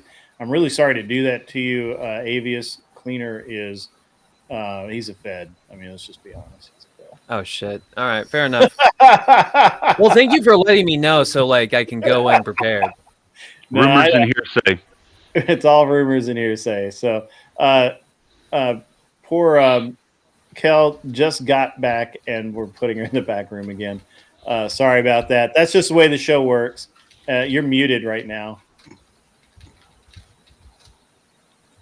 Sorry, I'm a technological grandpa, but yeah, no, it's a pleasure to be here. Apologies. Okay, cool. Hey, now are you leftist? Are you Democrat? Because I keep forgetting to ask, and then the chat wants to know. So Yeah, you know how they say there's like California sober? I'm like a California centrist, so So you're more like left-leaning. you're more left leaning, but you haven't gone full retard yet. You're just halfway. Right. No, I'm a capitalist at the end of the day. Well, I mean, a lot of people claim to be capitalist, but then they vote for every single tax that comes down the road. So, anyway, all We'll right, have cool. to engage in some debate to solidify where I stand. Okay. Well, we'll get you a debate in just a few minutes. But I got right now. Everybody's got to go in the back. Everybody get to the back of the bus except for Avius and who did we go? Avius and Cleaner. I believe it was Cleaner. Man, it's so bad. Like you got. So the thing is people sleep on Cleaner all the time. Like they think he's so quiet and he's just chill down there, but he's deadly. So I wouldn't. I'm glad it's you, not me. All right. So what are we debating tonight, gentlemen? What's your favorite subject? Avius. Well, I'm a contentious motherfucker and I'm very opinionated, so I can do anything. I can leave it up to Cleaner. What would be your general side that you would be leaning towards? That you would have a more proficient side in debating? Honestly, it really freaking depends. I'm a Swiss Army knife when it comes down to shit. I can disagree with I'm not like fully on the progressive side because there's like a ton of shit that not normal people would criticize on the progressive side. But there's other shit like my housing policy, shit like that. Conservatives would probably view like insanely far left to the point where people would view contentious. So yeah, whatever you want. I mean, what's your religion? Argue? What I mean, what's the thing that you like to argue the most? Like personal, social issues. Honestly, the main thing that I've been arguing recently is housing costs in the United States. Not just housing costs, but housing, transportation, and food costs. That's been the main thing I've been arguing. Are you religious? Okay. I'm agnostic. I don't have like any issues with religious people whatsoever. I actually see like a strong value in things like the Bible and shit like that, where it, number one, very historical. Like regardless, people will fight me back and forth saying, oh, it's not historical, there's not this, there's not that. Well, the fact of the matter is, when you're talking about 3,000-year-old history involving the Romans, the Bible is just as historical as any other historical archives that we're going to go through from back then, right? So I like the Bible and shit like that. From that point of view, I think you can learn a lot of philosophy from it, but I'm not very religious, quote unquote. Like, I've been to church, but the first time I was at church, I was 18. So you believe in some type of deity of above or something to that extent, but no selective as far as a religion that puts it in a box. Oh yeah, you could definitely say that. Would you say that that deity is the arbiter of morals? I think the arbiter of morals would be us. The arbiter of morals is the thing that's kept us alive the longest. That would be our arbiter of morals, right? Okay. Okay. All right. So, what's your position on housing and just the cost of goods? My position on housing, this is where a lot of people disagree with me. We are at a point when it comes down to housing, the only way going forward to provide homes for low-income Americans is government intervention. There is no other way going past this, right? You can look up, I want to say the website is the National Builders Association, right? If you look at the National Builders Association, they'll talk about right now. So basically, the way to look at it, if you build a property, if you build a new apartment whatsoever, right, you want to make a profit on that land in 20 years, right? So you want to be collecting 5% a year off of that piece of land. At that point, in the United States right now, to build an apartment, you're looking at $1,800 a month is what you're charging to make your profit in 20 years, right? So if the cheapest that you're going to build an apartment to make it economically feasible in the United States is $1,800, the way I look at that is, well, I want people to have kids. I want there to actually be families and all of that good shit that we had in, the 80s, 70s, whatsoever, right? But we cannot get that unless we have apartments that are, $1,200 for a 2-bedroom. We can't build a $1,200 for a 2-bedroom in California. That's just economically infeasible. We have to build it through the government. That's the only way going forward. I'm not a huge HUD guy. I'm not like, oh my God, yeah, we need public housing. What I am saying is building public housing is the only way to move forward if you actually want to provide homes for low-income Americans. Is that something you can debate, Cleaner? Or Yeah, I don't think that's the only way. I definitely believe that there are a number of other ways. all right, let's make something happen, captains. I'm going to give you 1 minute since you're taking the positive position. Avius, you will get. You'll start out. You get 1 minute to make your position, and we'll go from there. You Okay, ready? my position, yeah. Go. All right, my position is very, very simple. I am a young father of 2 kids, and honestly, having kids is the thing that gave me purpose in my life. However, having 2 kids, when I had my daughter, before I had my son even, right, I had to move from the city that I was living in. The reason why is because the same price that I get a 2-bedroom in the city I live right now was a studio apartment in the city that I was living in. Now, at that point, I blamed the stupid, evil liberal city and all of the evil capitalists for not building cheap apartments and trying to price gouge us. But once I actually went and I did the research, I realized, no, it's not the evil capitalist's fault. The evil capitalist can only do what's economically feasible. And right now we live in a country where it's no longer economically feasible to provide people like me who are trying to start families. That's why we need to prioritize building low-income housing from the government. Okay, that was almost exactly a minute. Cleaner, when you're ready. All right. I believe that there are a number of other ways that we could address this issue of housing being too expensive or in limited supply. The first of which would be to deport the 20 million immigrants that are here illegally, which would necessarily free up housing. To what extent could be debated and conversed, which I hope we'll do. Also, the removal of taxes from low-income families could greatly increase the amount of funds that they have available to be able to purchase houses. Government limitations on annual percentage rates as far as how much you're going to be paying in every year your home loans or mortgages could also be another way that you could combat this in a very real way. Okay, so cleaner. All right, hold Hold on. on. I got to get Let your him time. start the Oh, yeah. timer. My bad. Yeah, Yeah, my bad. Sure. That was 5 seconds left. Cleaner. That was a long one for you. All right, you guys get ready and go. So do you not think that having immigrants removed from the country would necessarily free up some housing for lower income families to be able to afford, or affect the housing market in a way that would lower some of the prices?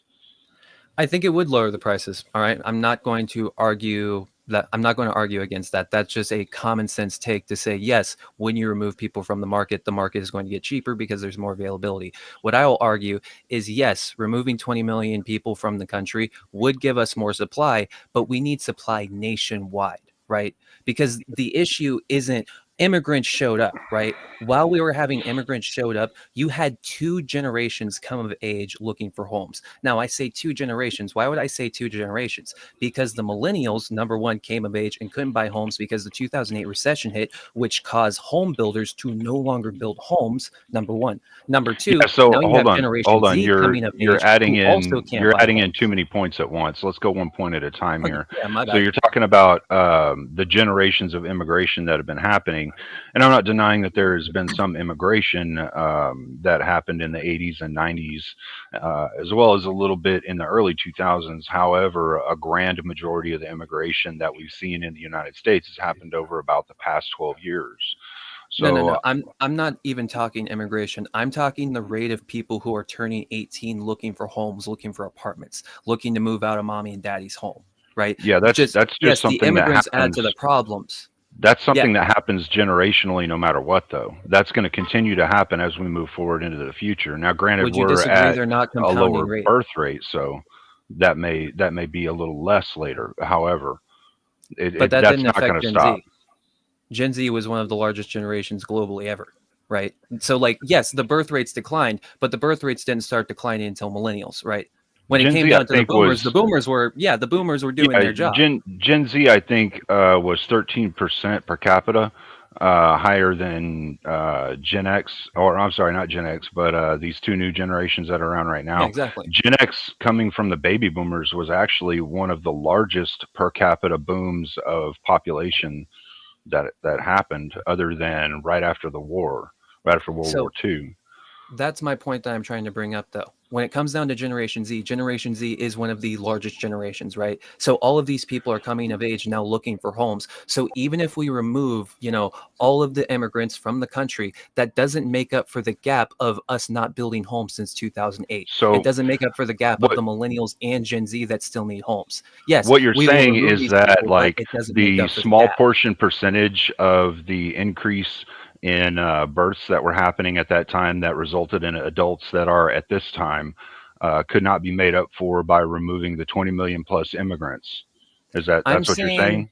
I'm saying if we remove the 20 million immigrants, it doesn't make up for the deficit of the 40 million Americans that we now have to make up for.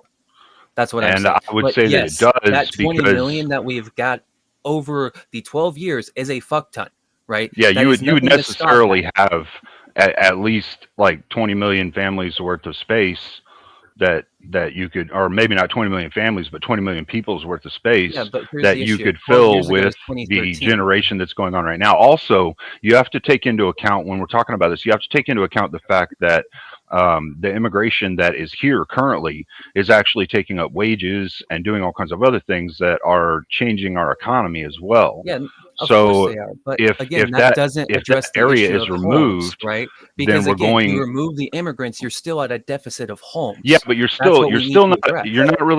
you're not really providing proof here to me that's showing me how if we removed the immigrants that wouldn't necessarily give more housing to these It's younger simple math. generations and at a lower cost, which It's I simple actually math. think you conceded earlier. So I'd like to move on to my next point, which is No. removal of My entire taxes from point low is, income. yes, remove the fucking 20 million. Yeah, Get them out yeah, of the country.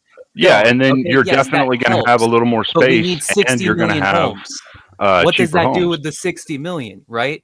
because we're still on a deficit of 40 million. Yeah, well, I That's mean, the problem. if we had national propaganda for our youth to get married and stay married, then we would That's have not going to do those shit, 60 man. million I'm lowered to married. 30 I love million. my fucking wife, So, okay? But no, this right, is right, the I get issue, that. all What right? I'm saying How is, are we going to have there kids when you're would living in an be, apartment there you can't would even be, quietly fuck, right? When there you're in would an be more apartment with housing 4 other available roommates, for what are those you going to do people. about that? I just, yeah, and what I'm saying is like you would have more housing available for those people that wasn't being taken up right now. No, their housing is not available. The average person can't even afford to go on a fucking date. So how are you going to tell the average American to go out, By you know, removing go the find their immigration, wife? They people will can't have do more that. money because there will be more They jobs can't available afford a for our home. They people to can't be go out and working. find somewhere to go fuck. They live in a Look, it's a fucking studio multifaceted apartment with 3 argument. other people. The fact that you can't delve into the multifacet of it, just, I mean, No, that's you on you. can't fathom why the fuck we're in such a goddamn huge issue. I Oh, wish no, I you could. can. I wish people could understand what the fuck I'm saying because I want more people like No, I me to can. have kids. I think I Okay, I actually don't want to addressed be it. the only I think I actually 25-year-old addressed it father. It perfectly. fucking The three blows. main reasons why our economy is all screwed up is immigration, the taxation, and the government limits on interest rates that haven't been enforced. All right, gentlemen, All three That's of a those small part. played into it. I'm No, those three What does played that do into it. with the fact Strong that correlate. it is not economically feasible to build for less than $1,800 a month rent? What do you do to address that? Avius, time's expired, brother. Just all right. No, we gotta stop. We gotta stop. This is I fun. wanted to keep going, man. See, this is my No. favorite topic to argue. All right. Yeah, this is pretty good. I like this one. Yeah, this was good. Dude, there's so much data and so much shit I can dive into. If you give me a chance to look at my charts, oh my fucking god, we could be here for hours. Yeah, I have a lot of data that that kind of overlaps onto this concept of housing. Yeah. Nice. So I hope we can talk about it more later. that's a great long form conversation, but right now we've got to pick a winner. We're going to start with Gibbs if he's ready. Yeah. Yeah, I am. Yeah, so that was bad. They started off the night not so good, and then we've gotten some really good ones in the last few. That one was really close.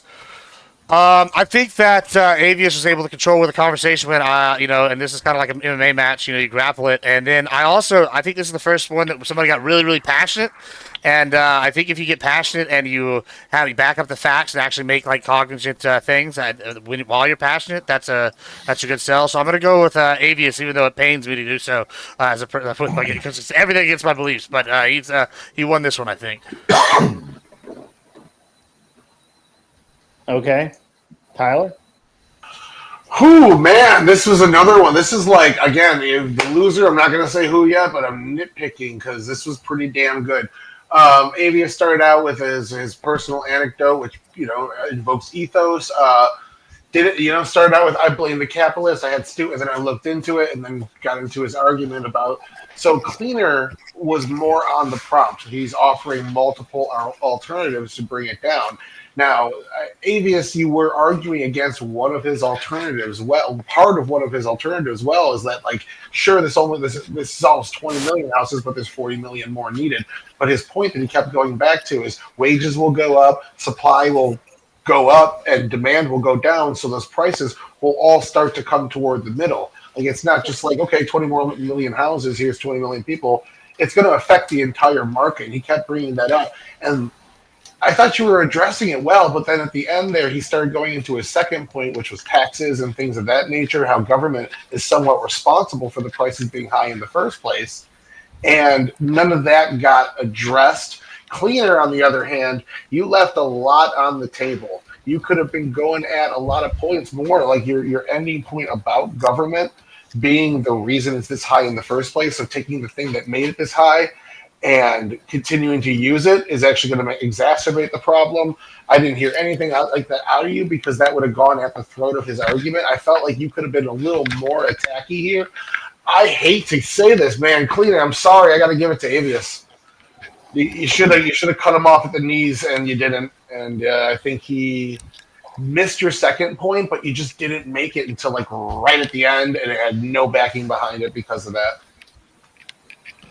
All right, Anson. Yeah, so Tyler hit on something that I'm going to talk about, which is the ethos connection that he made at the very beginning, the having kids gave me a purpose in life bullshit that you did, right? Like you need to have diaper changes and tantrums to know that you're not so supposed to binge Netflix your entire life. Give me a fucking break, dude. and there's a certain point where it's an ethos connection, and it's a, hey, look, I'm pathetic, and so I'm making an argument from being a pathetic human being, right? And that's basically what you're saying. You have an entitlement to everybody else's shit, so give it to me. So your argument fell flat, right? I must say that Cleaner won 14-9, and I don't know what the fuck the other judges were watching. I actually agree with Anson. So Gibbs, what did you say? I'm sorry, I zoned out. I went with Avius. It was close, but I think Avius controlled the win more. Interesting. Okay. Well, Cleaner, looks like you lost out on this one. I'm going to be honest here, Avius. I didn't like any of your argument. It was all asperging. It was nothing connected. To be honest with you, I'm in Anson's camp here, where all I heard was, "I'm a victim. Give me fucking money." And I don't know what the other judges are watching give me here. 10 minutes later. Give me 10 minutes and data. All right, I won't use a single I understand you've got anecdote, it'll be 10 data, minutes of data. and I buy and sell houses, so I have data too. And that's why I would love to have the conversation with you. Honestly, dichotomy when you started out and complained that, well, I had to move out of this city so I could afford a place to live. Well, that's what people do. That's how people get forward in life. I can't believe the two judges didn't key in on that as the biggest portion of the entire argument. Well, I mean, I'll tell you, you just undermined your entire argument. Literally everything you said after that point was bullshit, and I can't believe the judges went along with it. But I'll tell you what. So it's bullshit. Let me give you the argument, right? Cleaner tried to go to his second argument several times there, and Avius would not let him do it, and Cleaner ended up playing along. Because he was hold on, but if you play into it, and if you play into it, then you lose. Look, hey, that's the problem. I like to give feedback on things, and I think that my feedback to Cleaner would be is I think he started out trying to be very welcoming, and not welcoming. That's not the right point. But he wanted to listen. He did, tell him that when Avius started running off, he said, "Hey, come back. Let's just go one point at a time." I honestly, from my point of view, Cleaner had the debate 100% under control the entire time. He even said, "Hey, I'm going to make my second point. We're stopping. We're not talking about this anymore because I'm making my second point." Of course, time was running out at that point, but he was in control. I like, Avius. It's not that you made, I just don't like. I don't like your. Oh yeah, no. You know what? I'll even grant you that. I shouldn't have used the anecdote. I'll grant you that. However, it helps a lot of the time, right? Because I'll watch motherfuckers I don't have a problem with the anecdote either. Anecdote, right? So there occasionally, I'll use the anecdote involving my family because I do. A lot of people do, family, right? And look at what happened. You used an anecdote, and two judges just let you roll with it. That's why. I sounds like a skill issue, right? I'll grant you that. The one I should have question I do stuck have with the data because I have the data. Okay. Yeah, Avius, I'm a dad too. The one and I would question just say, I do have sorry, about let me say how one this quick went thing. down was I did make note that within the first 30 seconds he conceded my first point, and I continually tried to move it on to taxation or another economic form to merge it into our APY issues and our taxation issues. However, at what point when an opponent is not going along with moving it along and they've already conceded the point, are you going to start deducting points from the person who's not moving along because they've already conceded the point, even though the other person is trying to push it in that direction? So Other than that, though, no. The thing is, you weren't addressing what I was saying. The other judges. What I'm saying. The other judges missed that because it's your job as a debater to tell them, "Hey, you already conceded this." Pointed it out. Yeah, you have to be. Hang on, cleaner. You got to be a bigger dick about it, though, from the because country someone like Gibbs isn't going to housing cheaper to build. That's my argument. I'm not arguing anything outside of the cost of building. So how does removing immigrants from the country lower cost of building? Well, that's what your prompt was. Your prompt was specifically that doing this one other thing would be the only way. If I wasn't referring to cost of building. Actually, your prompt was. That's why I think Cleaner won. Cleaner said clearly. You said that this is the only way forward. I don't know. why nobody else. Yeah, I don't think anyone. No, caught I say the only way forward, because if it costs $1,800 a month to build a fucking apartment, and that's to make it economically feasible, yes, that means poor people cannot afford homes in the United States. Hold on. I just want to say, I just want to say, like, I am like going in, Cleaner. You had every advantage on my book. Like, it was going to be very hard for Avius to win this debate in my mind, even like with just knowing my bias, right? And what the difference is, you asked this question. Yes, you made a point, and unlike what judges say, chairman saying here, it's not that you weren't a dick and then you didn't bring it up. You did bring it up, but then as soon as you brought it up, you went back and engaged with the points that he was making, right? And you went to his points, and you never left your zone, right? Like, you said, "Oh, this is a problem," and then he made a different point, and you went to fight that battle instead of coming back to fighting your battle. Like, after you made this, you didn't like double down. You like double down with saying it, but you didn't double up with an action afterwards. And I think that like control is a big aspect here. Like, despite chairman's disagreements with that, I think he just didn't attack enough too, because there was one point where he was citing the aggregate statistics. I think 1,800. I'm just gonna say this, and then I'll let Cleaner jump out. But so again, Cleaner's the only one that actually addressed the topic itself, and that was that the prompt was that this is the only way forward. The only way forward is for the government to come in and build the houses. Cleaner gave the alternative. No. If we actually deport people who are here in our country legally, and by the way, he should have followed that up with who moved in and took over all of the inexpensive housing or a large chunk of it. If those people moved out, then that inexpensive housing would now be available again. Great. If we remove these people, you're going to remove 1 million people from LA, and the apartments in LA aren't going to go below $2,500 a month. Well, okay. You're going to remove 1 million from LA, 1 million from New York, 1 million from fucking this place, 1 million from that place. It's not going to do anything when it comes down to the housing costs. That's the problem. Live there. I mean, it's a simple point. So and that was the thing. Like, okay, so listen, all right. When the debate started, the prompt was, "This is the only way to X." I made him concede there was another way. At that point, I no longer felt it was necessary to continue arguing any of my other points unless I just got bored. Because he conceded that I won. Yeah, I conceded. So I moved on. I was like, okay, I don't really care. Whatever you want to talk about, now that you've conceded, I just won. But I had a fun. I conceded that would help. I would like to do this one a little bit longer. The situation. That's not going to relieve anything. Well, right? the prompt wasn't. But it's not going to relieve the situation. The prompt was that it was the only way. And so I attacked it, and this is why the grid space is so important right now.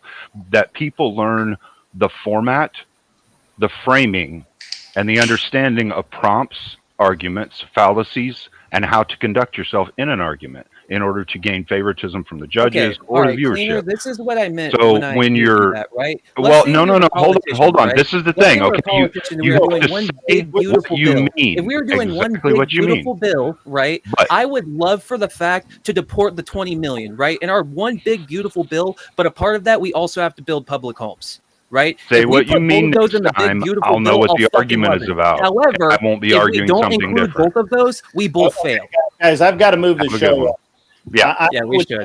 My bad, Grid. Yeah, I'm not trying to stall. All right, I'm just having a good time. Well, I think there's a lot here, but Cleaner, I think you did excellent. And look, Avies, he did do great. I'm really not saying you did horribly. I'm not saying that you're a bad guy or anything like that. Don't take it too personally. Oh no, I'm not taking it like that. I'm defending my position because I'm very passionate about this topic. Yeah, and I just I didn't see what the other judges saw at all. I honestly didn't. So at any rate, we have a request for Glenn versus Kel, but Glenn is no longer with us. He has dropped off. He's probably got some stuff. And he'll be back. That would have been a fun one. Yeah. Let me and Patrick. He was killed prematurely. I actually need to drop Patrick down because I keep forgetting to drop these guys down because I keep bringing them back. So I gotta hide him. Glenn, come back, Glenn. Where you at, Glenn? Hey, Beth gave me the credit to pick who the 1v1 is. She gave it back to me. Okay, chairman of the board. How sweet. Who hasn't gone? So What a class act. He's reviving his friend. All right, so he's back. Where's the other guy? Where's my other deadbeat? Let's go. Where's my other deadbeat? Where is he? There he is, Grumple. Go back to the back. Come on, man. All right, so we've revived Patrick. Patrick's back in. Glenn may or may not be back. We'll see. Check the Cash App. I don't get notices from Cash App like I should. So give me a second here. Stupid Cash App. Robbery. Fuck Cash App. You know, like Grid for that Kidding. 1v1 credit that she gave me back. I'm gonna do Clover Tech versus Kel. Mel's choice.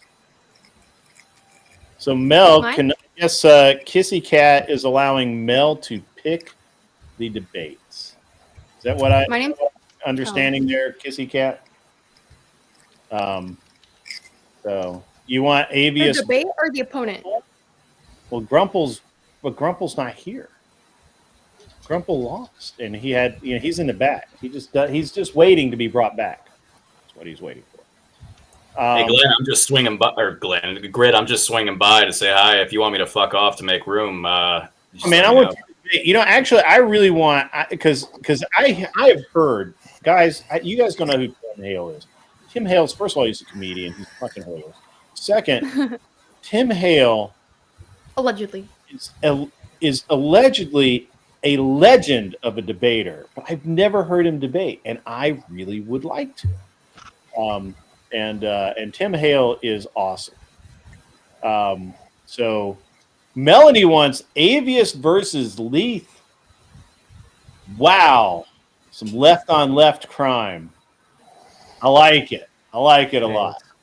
Tim Hale, we're going to continue this. Don't run away. Be cool. I like that. By the way, Tim Hale is he is a stellar human being who went to prison for no damn reason whatsoever. They all say that. None. Free our boy Tim. The biggest thing that he did, the thing that he did, his crime of passion, folks, was using the congressional restroom that was open to the public. I made sure to wash my hands. I am sure there's nothing more to the story. God, justice for Tim. The video proves that as much as it would be a way cool story if there was that if he did do something cool like dance on the desk or something, no, he wandered the halls and he took a leak. Well, I did dance in the visitor center. I did not dance on a desk though. So Tim Hale could have been cool, but he wasn't. I did not see that coming. I'm kidding. I like Tim Hale a lot. He's a hell of a guy. All right, so who are we got here? We got Leith versus Avius. That's gonna be a good one. I like this one already. Solid. Clover Tack, you're being awfully quiet for Clover Tack. Of course, I keep putting him in the back too, so that's probably it. All right. Goodbye, Tim Hale. I gotta put Patrick in the back loose. All right. And then there were you. What are we going to debate, gentlemen? I can debate anything. Leith, what our points of contention would be. How? Well, he seems to have some economic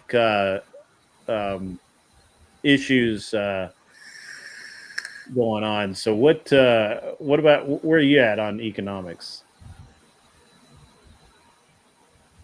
Tend to focus more on social, religious, other nonsense. But yeah, we could get into that too. Okay. Avius?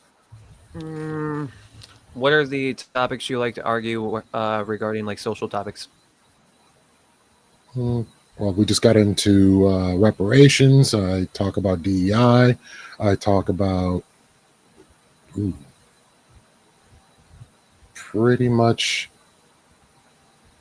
religion is still a social topic in my opinion. See, the problem is, like, I honestly don't really have an opinion on religion.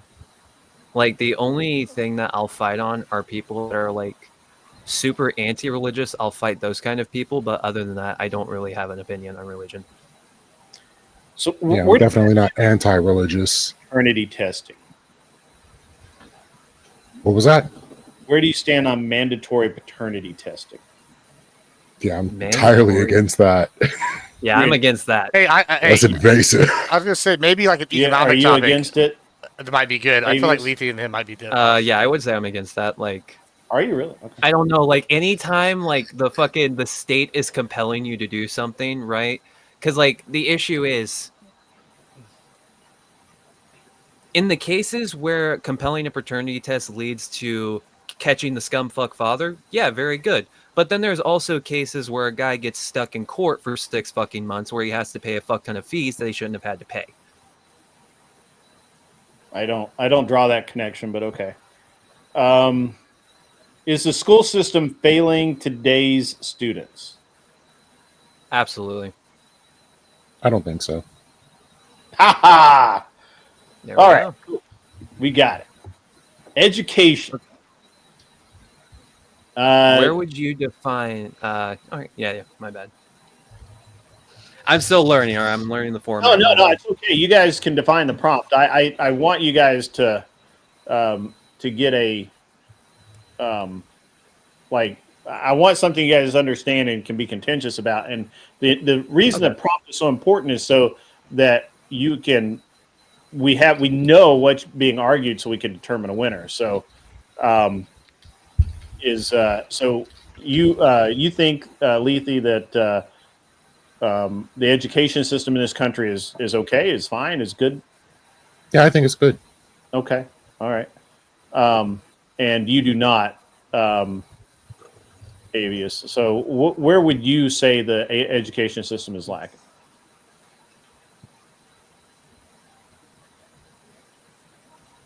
Are you asking me? Yes. Or are you asking Levy? I am actually pulling it up real quick. The funny thing is about the U.S. education, there is quite literal websites that are linked to government organizations that their entire job is to pull the numbers of the U.S. education system. On paper, the U.S. education system is dog shit. On paper, we're ranked like 34th when it comes to literacy. On paper, when it comes down to high school literacy in 2019, we are worse than we were in 1992 on paper, right? This is no bullshit. This is not communist literature that is brainwashing the masses. No, this is from the United States government. Okay, so how about the prompt being that literally that the U.S. education system is failing students? How about that as the prompt? Sounds good. All right, and you are taking the affirmative that it is in fact failing, correct, Avius? So you will start off? Yes. Okay, great. And just give me 1 second. And I will get this reset. There we go. Perfect. And just let me know when you're ready and I'll hit the button. Give me 1 second. All right, yep, ready. Go. Okay, so the U.S. education system, as I just said, when it comes down to high school literacy, we are lower than we were in 1992. 1992, for perspective, was the height of the crime epidemic, right? So that means when it comes down to the average high schooler in the United States, they are reading worse than the average gangbanger in the 1990s. When it comes down to math, we are worse than we were, if I remember correctly, high school math, we are dead on equal with 1992. That means when it comes down to the average high schooler in the United States, we are damn near equal with the average gangbanger in 1992. Now, I'm not saying this in a negative sense of, evil gangbangers. No, I'm saying We are obviously failing our fucking kids if this is what's happening. If every kid has a fucking iPad, if every kid has access to all of this technology, Wikipedia pages, and everything else you can fucking think of, how can we still be failing? That's time. Thank you. Yes. All right. Ready, Lethe? So this is absolutely not about iPads, technology, necessarily even money. It's the fact that parents aren't able to put as much time into their children. By the time they get to high school, they've already failed because they haven't been able to get the rudiments. It's K through 6 teachers that tend to do the most work for making sure that a child is set up to be able to learn properly by the time they get to high school. If you haven't taught them how to read properly by then, they're probably already going to be lost in the wash. And it's up to parents to be able to be available to reinforce these things. So if they're stuck in a job, working 2 jobs, the kids come home, they're not having their education reinforced, you're going to have failing kids by the time they get to high school. So we need to reinforce that K through 6 is important and allow for parents to be able to have a hand in getting those rudiments in order. I hate to be the bearer of bad news when I say this, but the one thing that you can count on is other people are shitty when it comes to raising their kids, right? I feel like I speak for most parents when I say this, but when you look at the other parent next door, they're always worse than you. We're not in the argument yet. Hang on. Oh yeah, my bad. You're anxious. That's good. All right. No, I'm learning the format. I'm just going back and forth. That's Yeah. All right. Are you ready? You got 5 minutes. You ready? And go. Okay.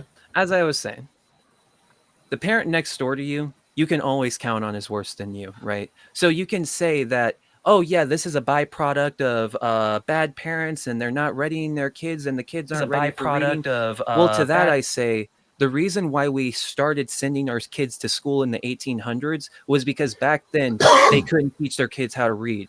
So they sent their kids to a building so the building could teach their kids how to read. So if you're telling me right now that, oh yeah, of course our literacy rates are slipping because parents can't spend time with their kids and they can't teach them, well, that tells me the system is failing because the system was literally designed for overworked parents that can't teach their kids. Now, I understand you need to dedicate some time to your kids, and it's very clear to see what parents dedicated their time to their kids versus the kids that didn't have time with their parents, right? That's very clear at the end of the day. However, we still need to address this because at the end of the day, you can't just say, up bad parents and raise your hands, because we're the ones that have to deal with it. My tax dollars have to deal with that at the end of the day. Every person that's sitting on the street addicted to drugs is a byproduct of, oh, well, it's up to the parenting. That's why I'm not satisfied with that answer. Oh, so it's the drugs that were brought in by outside influences that are the problem? I'm not saying these people are bad parents, and I think you're misrepresenting my argument. I'm saying that the parents aren't allowed to have the time to reinforce the education that these teachers are putting forward. I think our teachers are doing a great job getting all the rudiments out to these kids and setting up a good foundation for them to go on to high school. If they're not having that education being reinforced because they aren't babysitters, because they can't be in the home. High school literacy rates is worse than they were in 1992. They're clearly not set up for success. I hate to see my generation fail at such a rapid rate like this. This is fucking sad. And I have people telling me, oh, it's because their parents were bad. Yeah, I grew up with these motherfuckers. I know their parents were bad. I know their parents were dedicating time to them. But the fact of the fucking matter is we have to fix the education system because it's not getting better, right? You can say, oh, well, it's because the parents don't have time to dedicate to their kids. Well, do you think a parent in 2025 has more time to dedicate to their kids than a parent in 2010? I'm saying they absolutely don't. And this is part of the problem because predominantly so parents are going to spend more time with their kids. So how could you argue the U.S. education system is good and or getting better if, as you just admitted, people are spending more time away from their kids? So how could it get better? Exactly. That's the problem. They're spending more time away from their kids. Okay, so if they only get a few hours with their kids per day, progressively worse. So let's get some programs together to where parents are able to spend more time with their kids. Let's get more time off of work. The thing that I need to spend more time with my kids is 60 more fucking hours at my job. That's the thing that I need. I need an extra $20 an hour to spend more time with my kids. So absent parents are going to fix the problem is your argument. How am I? What has the school system done that's worse at this point? I don't know. I would say headcount is probably a fucking issue, right? The fact that the average teacher used to have I don't know, maybe 60 students and now they're sitting at 300, that probably adds to the problem.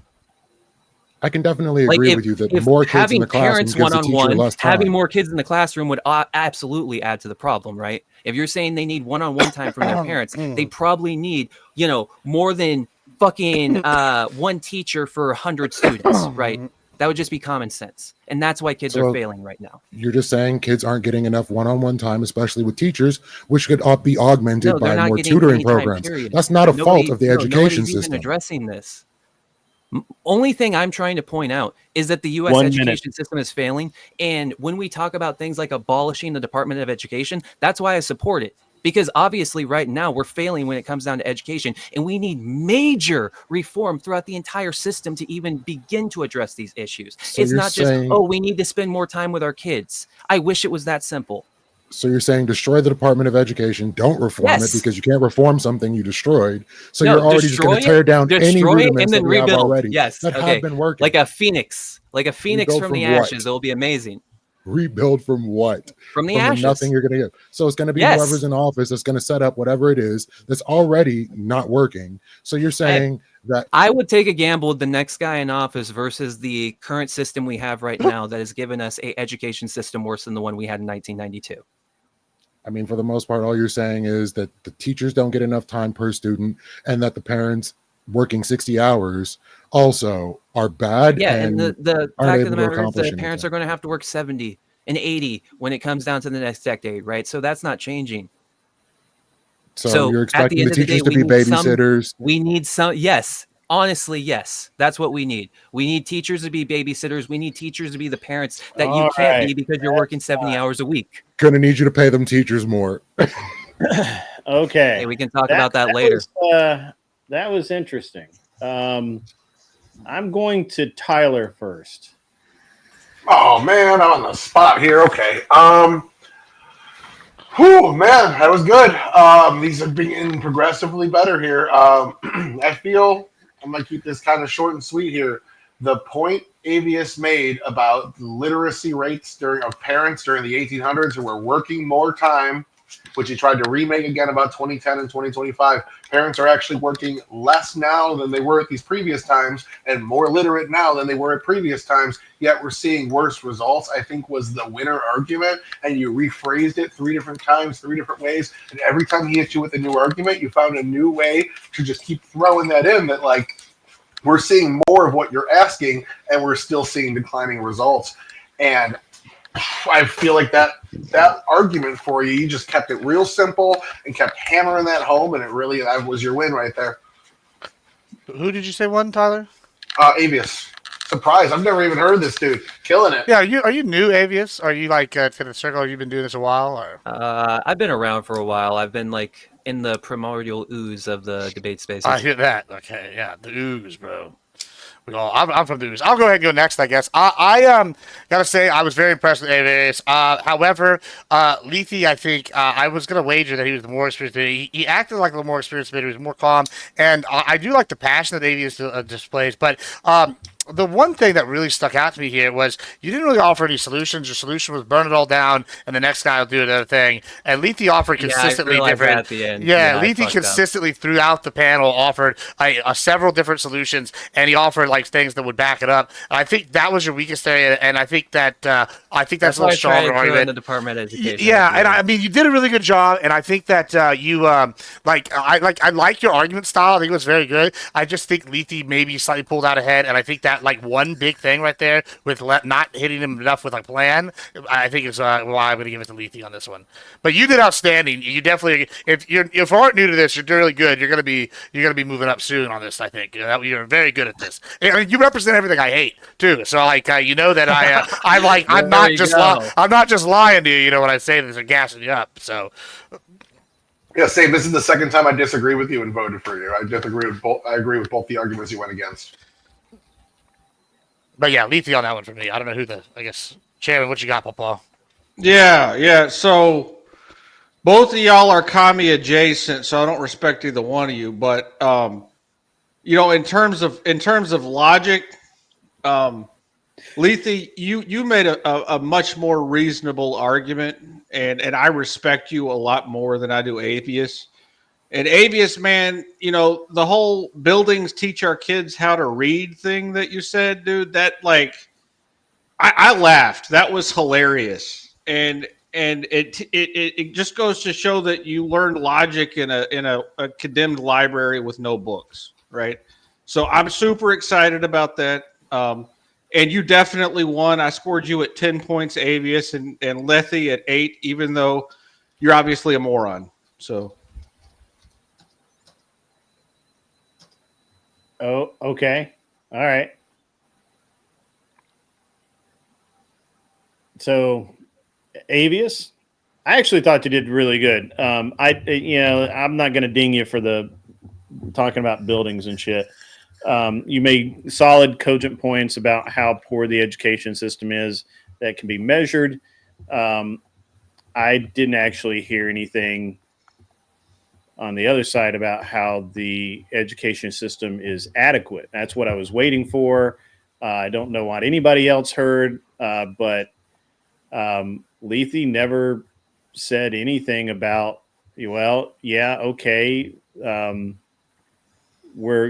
our reading, graduating seniors are reading at a third grade level, but, the people who do, but there's this other group of people who do way better and have good grades.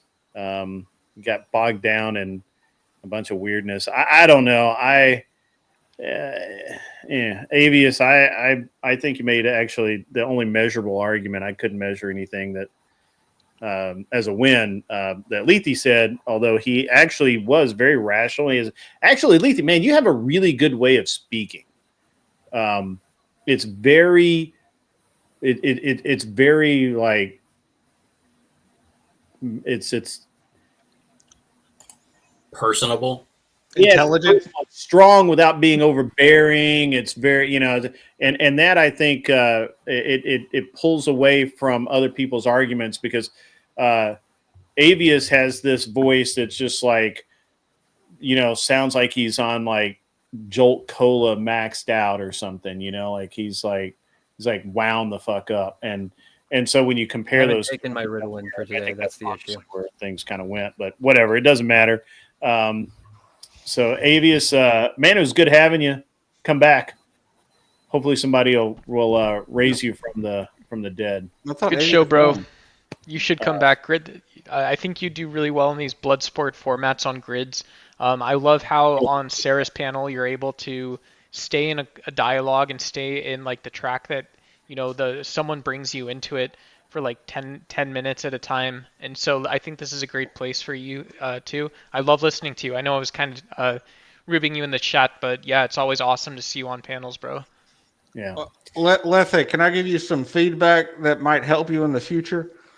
When after I say thank you, Avius, you are an amazing contender, and I was feeling like you were putting me on the ropes, and I had to like keep my composure as much as possible to try to address things and not like end up all over the place. So thank you. Oh yeah, no, I Please. appreciate you as well. You put me on the back foot when you brought up parents, so like I had to strategize around that and not sound like a fucking monstrous asshole. So yeah, I would have to say the same. So let's say when your opponent makes up some number like a teacher teaches 300 students today compared to less in the past, just say, hey, dude, you're full of shit. You're just making that up because you ain't got nothing in your argument, right? Because he was just pulling that out of his ass, dude. He didn't have nothing. Yeah. Well, when it comes down to classroom head count, it has increased substantially over the last decade. The 300 number, yeah, I pulled out my ass, but if I pulled up the actual number, it's probably worse than what I said. No, it's not. At any rate, I want to move on into the next. It is worse debate. if I look at states like New York, California, Yeah, the commie Washington. states. States where the states where everybody actually fucking lives. The states where if you pulled the commie population, it equals over fucking 50% of the United States. Where the people actually live. I'm sorry, people don't live in the middle of fucking nowhere. They live in the actual places like California, right? Yeah. I don't like it just like you, but we have to accept the facts. Yeah, you hate normal people, huh? That's cool. Yeah, they do. All right, they fucking do. Okay, have you do, ever yeah. seen a pride parade in fucking San Francisco? They do hate normal people. All right, No, I'll sir. say that right now.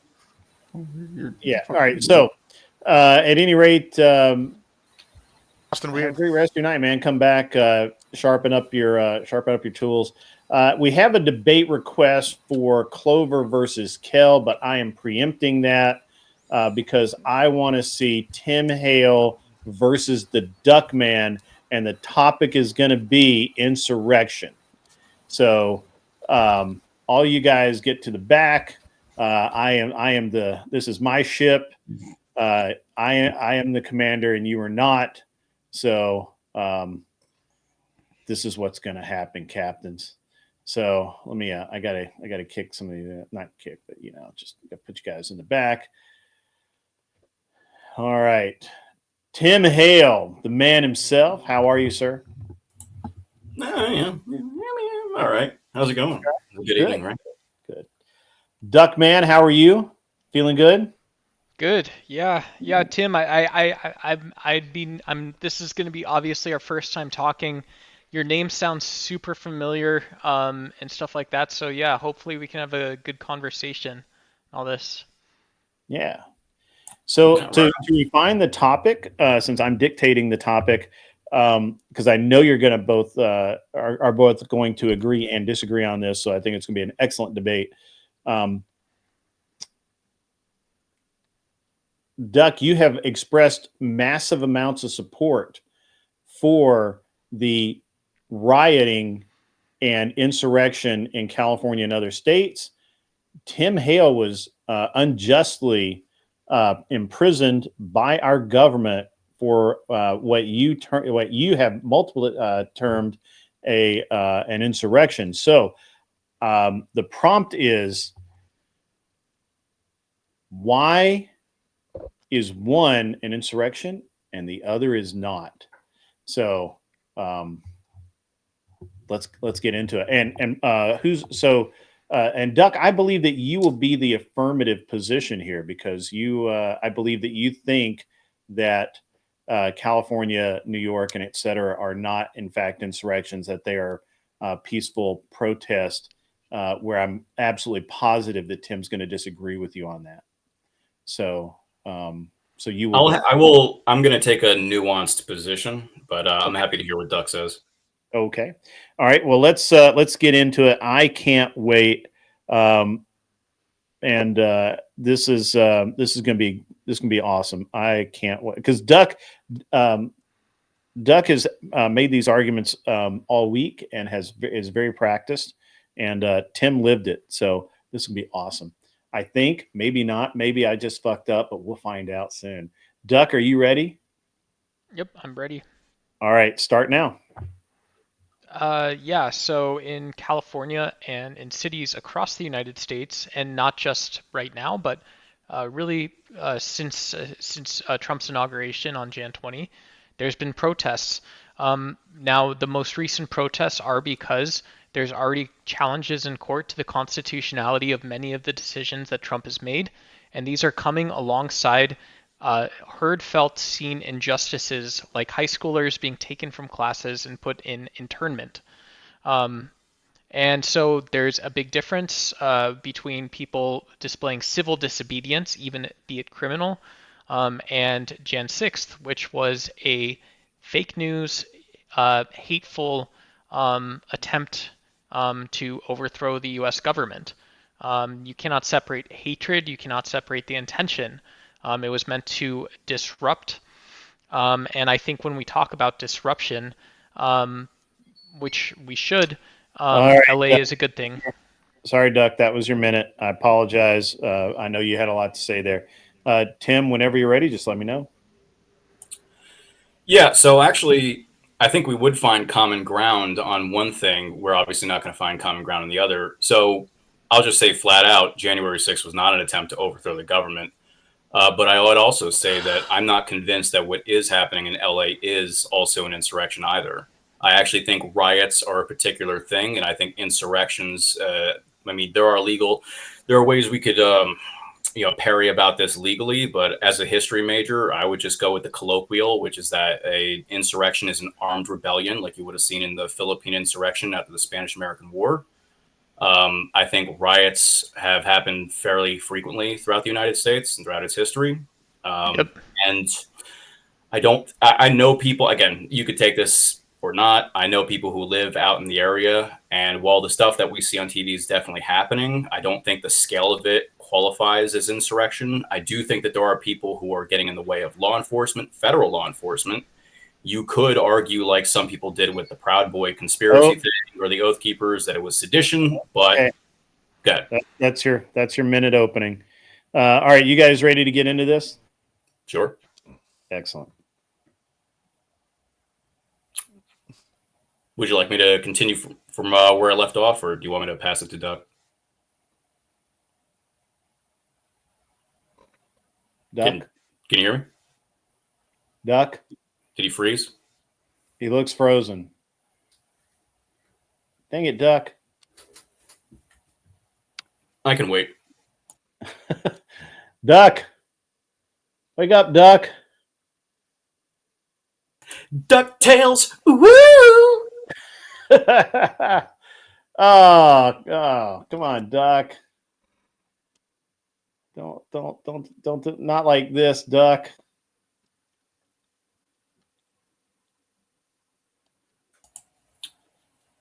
Well, anyway, Tim, you know, the reason I came by is I heard that gun control thing earlier, the argument about guns. I just wanted to say I recommend people read Carol Quigley's Weapons Systems and Political Stability.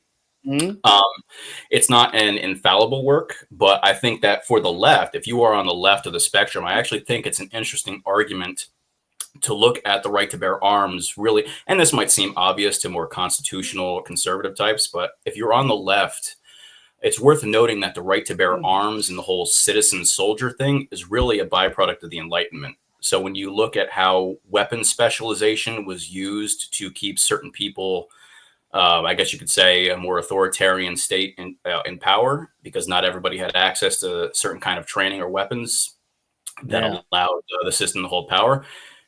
When you move forward to the citizen soldier type of thing, as weapons became cheaper and more easily accessible, this really, I mean, you could argue about causation versus correlation, but I think it's worth noting that, you know, the post-Enlightenment era, the Industrial Revolution era, that allowed pretty much everybody to own a gun. And so, you know, the left fears handguns, they fear AR-15s, but they don't fear them because they're dangerous. They fear them because they're accessible. And that, I mean, if you do believe in liberal democracy, I actually think it's actually worth considering. You know, the federal government has become more specialized. So we're actually going back to the Middle Ages. We're going in the other direction. So weapons have become more specialized. Obviously, not everybody can own a Predator drone. I'm not saying they should, but you know, modern weaponry can keep some level of parity, you know. So I think it's worth people who are on the left to consider that if they want to make real appeals. You should come by on Wednesday night, and we'll have like a whole long conversation, because I'm in the same boat. I haven't read that book. I'll see if I can't find it, but you know, I have a kind of an interesting take on all of that, and I've lived all over the country, so I've really I feel like that I have some insight, you know, that maybe other people wouldn't have. I don't know what's going on with ducks, so I'm going to bring everybody back up, and we'll just move into the next debate. And because you know, I got to keep it rolling, guys. Got to, you know, the machine doesn't stop. Kel, who are you yelling at? We have a show to run here, people. That's right. That's right. Got a show to run. That's what's up. All right, so. Who is Duck's back? Duck, your PC dropped. Are you good to go now? All right, well just come back up, but calm down a minute. I keep forgetting to drop Grumple. He's it's like every single time I'm like, I just, you know, like, you know, it's the stash, man. You know, but I really like Grumple. Can we just leave him here? No, I mean I can. But wait, aren't you supposed to be gone last night too? No, I won. He won. I stay winning. It was the other guy. I keep forgetting the. I keep bringing people back because they're just hanging out. I don't. How'd you win, Leslie? I thought there were 2 votes against you. I know I voted against you. I voted Leafy. Oh wait, in the school debate? You and Gibbs voted for Aquavius? I voted for Leafy. Oh, It was. I voted for Avius. Yeah, me too. Yeah. I voted for Avius. Oh, you voted for Avius? I thought you voted for Lethe. No, I said I'd never heard of him before. He did a really good job, and he invalidated the central argument with his point about the 1800s. Well, now I feel like an asshole. Thank you, man. Appreciate that. Because now I've got to tell Lethe he's got to go, and I like. Oh, good. I'm free. Yeah, great. You're moderately low priced. Free at last. Free at last. Free. Greg, Okay. you might try a different prompt on the education thing too if you bring those guys back. Maybe instead of because I noticed, I mean, granted, there were solutions offered to this and that, but I noticed that a lot of the points really were consequential, or really they were based off of descriptive. It is like this, whatever, but maybe a prescriptive debate. What should the education system actually be about? Should it be about mechanical skills and preparing someone for the job market? Which the education system really started focusing on in the early 1900s, or should it go back to the trivium and quadrivium, where the liberal arts are really the main focus? That might be an interesting debate. Didn't you just like that? Give me 1 second, guys. Lethe, tell everybody where they can find you, why you're cool, and then go hang out in the chat. Maybe somebody will bring, and why they should bring you back, why they should let you continue forward and to fight again. Lethe Water Kai on all platforms because I just am who I am. You've seen this. Right. Perfect. There we go. I guess I'll drop you down. And hey, thanks for dropping by, man. It's been awesome. Everybody's been awesome tonight. Everybody's been really cool. I really having a good time tonight. Duck is back. Duck, are you jumping up? Are you ready to go, or what?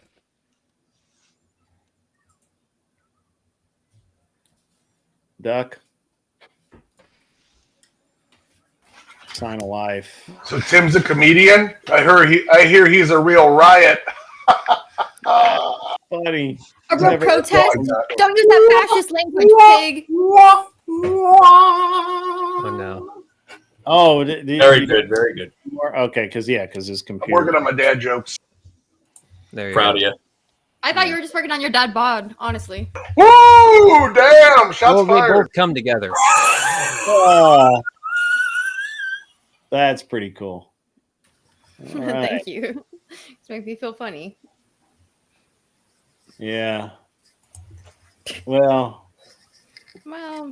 Tim was gone for a while.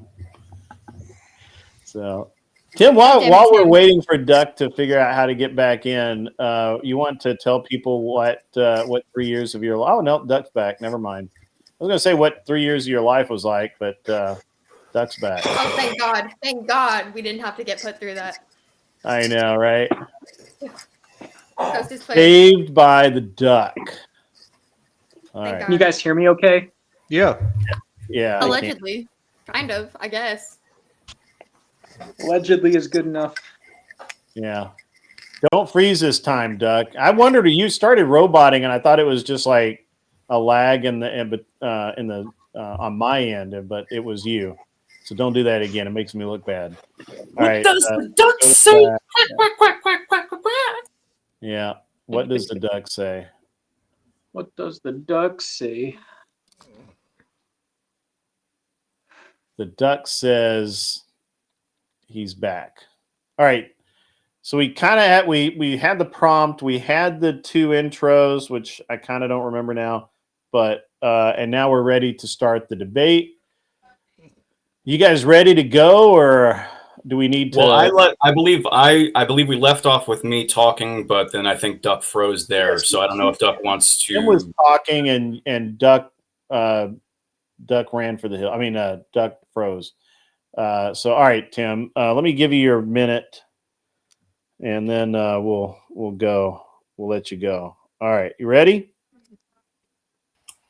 Go. Suppose so. Go ahead. No. Appreciate it. Yeah, so I guess I'll just start from the beginning then. Yeah, so I would disagree with the classification of January 6th as an insurrection, but I would also disagree with what's happening in LA currently as an insurrection. I do believe that riots throughout American history can be identified as simply riots. When you look at the how much time do I have actually? 26 seconds. Oh boy, yeah. I think that what's happening in LA is wrong, and there might be people who are interfering with law enforcement, even federal agents. But I don't necessarily think that makes it an insurrection. I think insurrection has a historical, but also a colloquial understanding, which is an armed rebellion. January 6th was not that. There are different crimes people committed on January 6th, but it was not an insurrection. That does not, however, mean that what's happening in LA is insurrection either.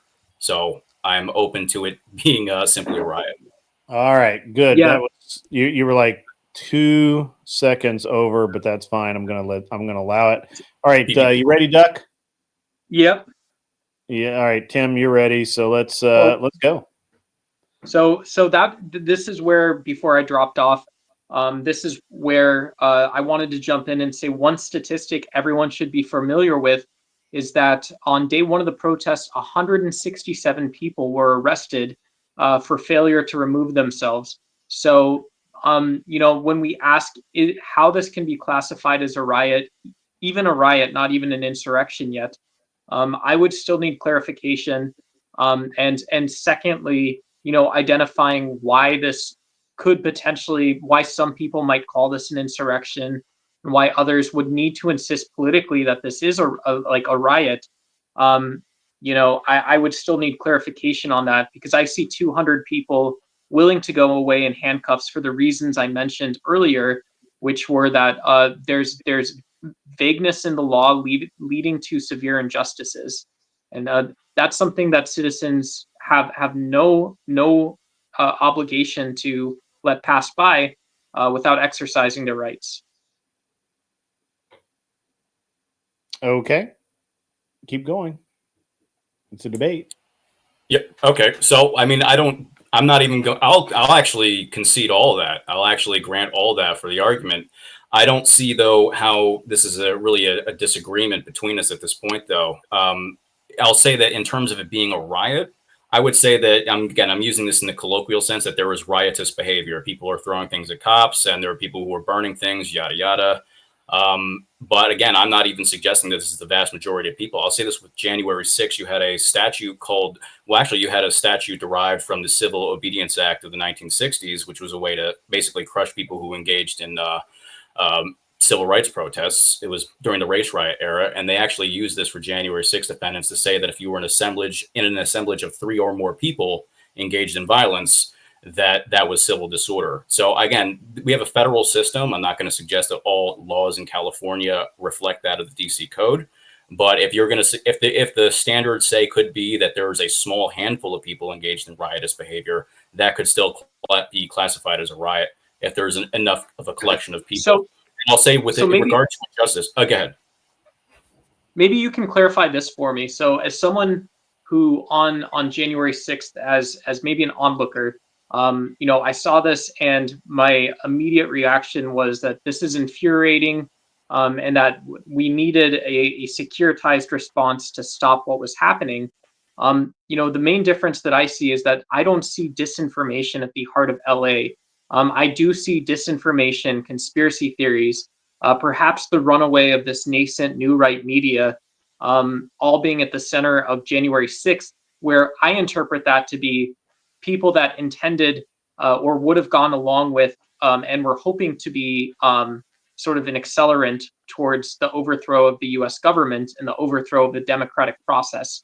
So to me, I don't totally see how these situations aren't even miles apart. Okay, so, well, a lot of this seems like this is about a subjective feeling about, what the justness is of a riot. People riot over sports stadiums or in sports stadiums because of, someone losing, even someone winning. People riot over televisions. Now, I'm not equating all of these, but I mean, I think to call a spade is perfectly fine here. So, I mean, like one of the things you had brought up is that, this protest or riot was, it originated from a feeling of injustice. Well, that may very well be true, and I can grant that. But there are a lot of people on January 6th who felt that the election was stolen. You don't have to agree to that, and we can kind of, squash that to the side. I know it's YouTube, but If you're the kind of person who went there to protest, you also felt that there was injustice. I don't think that is really I think that's kind of an arbitrary thing to base the definition of a crime on. Again, the justice system has to be blind. Now, with regards to misinformation, that may very well be but true. the justice system, no, wait, let's stop there, because the justice system doesn't have to be that blind. And this is true when we're seeing, you can actually study and track the rise of disinformation and whatever fake news was, which was just lies. And you see this, and it's really difficult to separate an event like Jan 6th, where with, like I mentioned, we've had protests against Trump since January 20th. And I'm not seeing on the left, I'm not seeing disinformation. I'm seeing the same causes Democrats have been beating the drum on. And so I didn't mean to bogart the end of the argument, but I still see, a 30-mile gap and a 20-mile bridge. It's difficult for me on the left to not be sympathetic, but it's also difficult for me to be sympathetic towards what I see as a nondescript version of reality.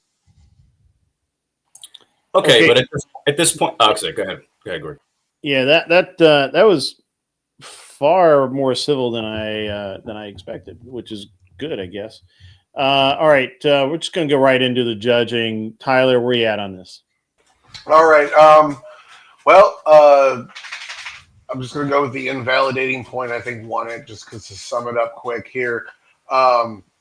Your only distinction between the two that you highly elaborated was disinformation. I think his argument that these people still felt like they were in the right, they weren't aware that they were consuming disinformation. So your argument about the intent for one side being the reason why it's not bad, blah, blah, blah, but the intent for the other side, despite the fact that they didn't know because they were being lied to, somehow invalidates their intent, even if they felt like they were in the right. I think he kind of took down your argument in that exchange right there. Otherwise, you guys were having a good back and forth. It was really hard otherwise to pick a winner. These are getting real good. Who did you pick? Oh, Tim, sorry. I keep fucking doing that, my bad. And I'd be happy to continue this too. I don't want to interrupt the the thing you got going though, Red. Yeah, we'll do it on Wednesday. We'll revisit it, because this is now much more interesting now that now we have everything going on in all of these different places. But go ahead, Gibbs. I'm sorry, I interrupted you. Yeah, I'm gonna go with. Wait, sorry, I lost to Tyler. So that was Tim, right? I just want to check, because I'm on he mobile. invalidated one I of your heard that right. arguments that was the core to your argument. I didn't hear a good response to it. All right, yeah, thank you. I'm gonna also go with Tim. I think he was a little more articulate. He kind of had more substantive points, in my opinion. He went down the line pretty simply. I think he refuted most of your points. I didn't, especially when you talked about specific case law and then comparison to the local level, the national level, and the historical aspect of that. I think it was a very good synergy, and I think that won it for me for him in my opinion. But overall, very close. Yeah. Anson? Yeah, I don't know. Again, I feel like I'm the odd man out on these judging stuff, but my favorite line of this was when Tim said, this is about a subjective feeling of justness, right? I mean, from my perspective, that was like a fortune cookie line he was reading off, or he was trying to, present an image of somebody hugging a therapy llama or something stupid like that, right? Right. So, and y'all said he was more articulate. I just felt like he was more full of word salad bullshit. Like from his opening, like he made one solid point, but the rest of it was just meandering. And Duck made, 3 solid points in his opening, and I kind of felt like, he didn't really meander. He was on point the entire time. I scored Duck at 12 points and Tim at 7. So I think Duck won that. Okay, so Duck, you gotta say goodnight. But honestly, before you do, I want to say I thought that was really good, and it was a better back and forth than I expected. You guys were, and I honestly thought that Duck, I thought you were going to go off the rails, and I was really concerned because I wanted it to be a really good back and forth. When have I gone off the rails, Grid? the other night when our discussion, you kind of went off, but it's fine. It's fine. So, but you have Duck is on the rails. Give you Duck that. is always on the rails. Yeah. I Wait, understand. someone pull up the clip, please. I think I have the clip. Yes? No, I'm just kidding. No clip. I think it was pretty fine. And if we had more time, I would be glad to go into more case law and historical press. I'm gonna and I normally kind of agree with Anson, but I'm gonna disagree with him. Duck, I thought that you just rambled a bunch, and Tim was like, Tim, my criticism to you would be that you were just like, you would let him talk until he quit, and then you would pause, and then you would start talking instead of you weren't like really mixing it up. But that's okay. I understand this is a unique format, and it's a little interesting to get used to when you're trying to do 5-minute rounds. So, do you mind if I sign off, Grid, and then I'll drop down? Go ahead, Duck. Have a great rest of your night, man. Yeah, thanks. Try and eat some meat. Yeah, man. if you guys are in chat, check the XP leaderboard. I'm at Ducks Y. Progressive takes on politics. If you guys want to follow, I do geopolitical stuff. I do politics. I do philosophy. I do some science commentary. So all that stuff there. And so yeah, check it out and have a great night. Take care. Yeah. Bye. Vertical streams, and he's got some tinfoil hats to make. Okay. You have a good night, man. He does have Grid. I'm also keep in touch with yourself. It's not even joking about the tinfoil hats.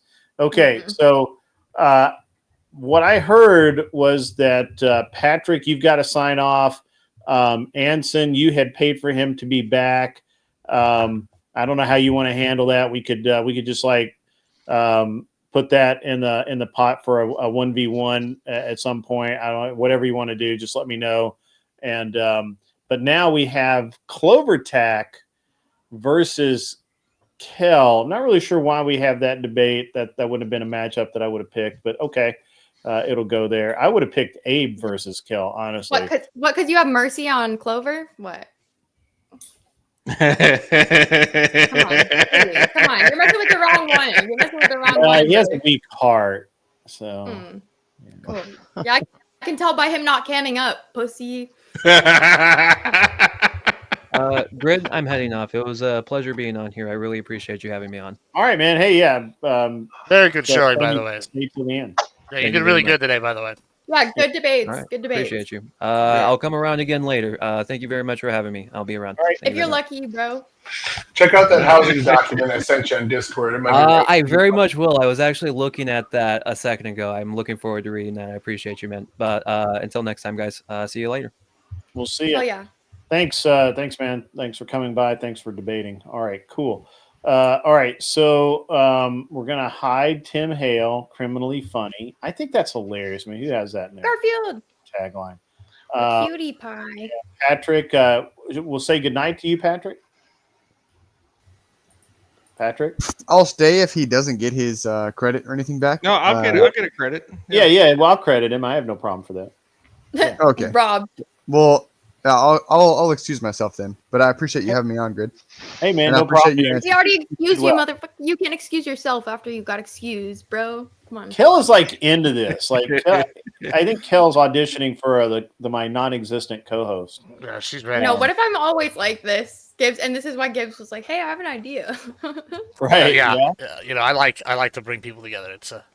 Yeah, he tried to bring me on the women's panel first, and he's like, "Don't be so like that. Just don't be you. Yeah, don't be a YouTuber. Just do like everything, but just not be you. Okay. Of course.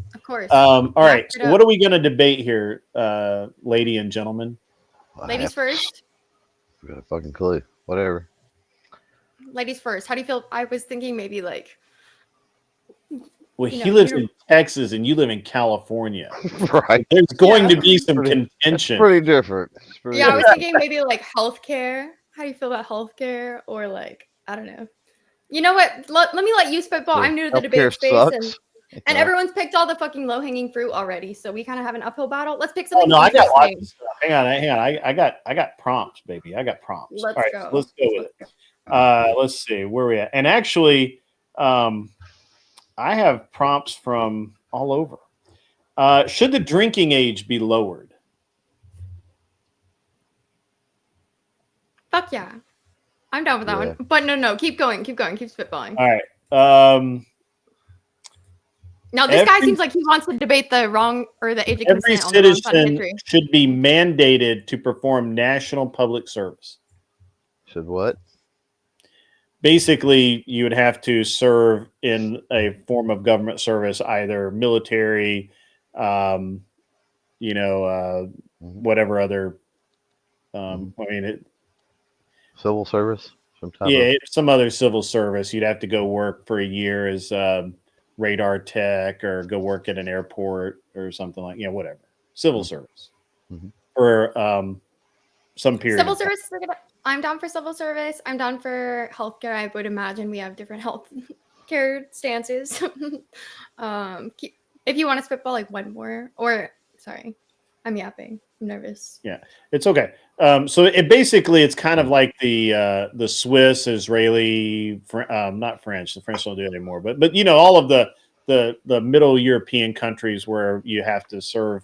I actually agree with that. I mean, healthcare sucks. So that's my stance on healthcare. So yeah, I don't think we're that far apart on that shit. We might be, but okay. I doubt it. What about nationalism versus globalism? Yeah, that's way outside my wheelhouse. I would make it bullshit. I would smoke you on that. Yeah.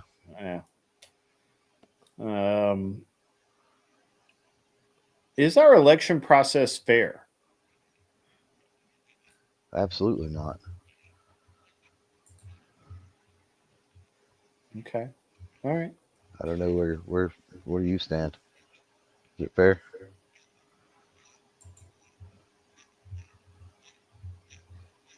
We'll go to no, we should probably redo the electoral college, but I'm like, I wouldn't say that I'm 100% totally, amped and educated to talk about it. I could probably, I could, any of these arguments I could, make a good argument on, but. Is pornography the same as prostitution? I mean, I don't think it is, do you? So. Yeah, I mean, yeah. It is the same as? I mean, you're selling sex. All right, yeah. Okay. God damn it. Here we go. Women on to talk about women's issues. Here we go. Let's go. This is a good one though. We don't have to. We can keep rolling. Let's see. No. I like that one because that's a pretty vague enough prompt that I'm like, I could smoke you in that. Easy dub. Easy dubs in. I don't know. That's a pretty degen topic. So. No, I say we do that one. You want to do that one? All right. Pornography is the same as prostitution. Let's go. Okay, ladies first. So, you want to give your opening statement? Clover Tack is going to take the affirmative because he thinks it is. You're going to take the negative because you don't think it is. And Clover, you get 1 minute to make your to do your opening and position, and then we'll let Kel go, and then we'll go. All right. So 1 minute starting now. So I'm going to take the position here that yes, that pretty much any work involving a sexual nature, especially that leads to gratification, that being in person, hands-on, or otherwise, can be considered prostitution, because sex in and of itself is a very personal, touchy-feely thing that invokes emotion, involves attachment, and can be to absolute mental detriment to people if it's done in a, let's just say, a degen way, right? Outside the bonds of marriage, outside the committed relationship, and outside of even monogamy, for that matter. I'll yield the rest of my time and just say that if it's dealing with the selling of sex, prostitution. All right. Good call. All right. Ready, Kel?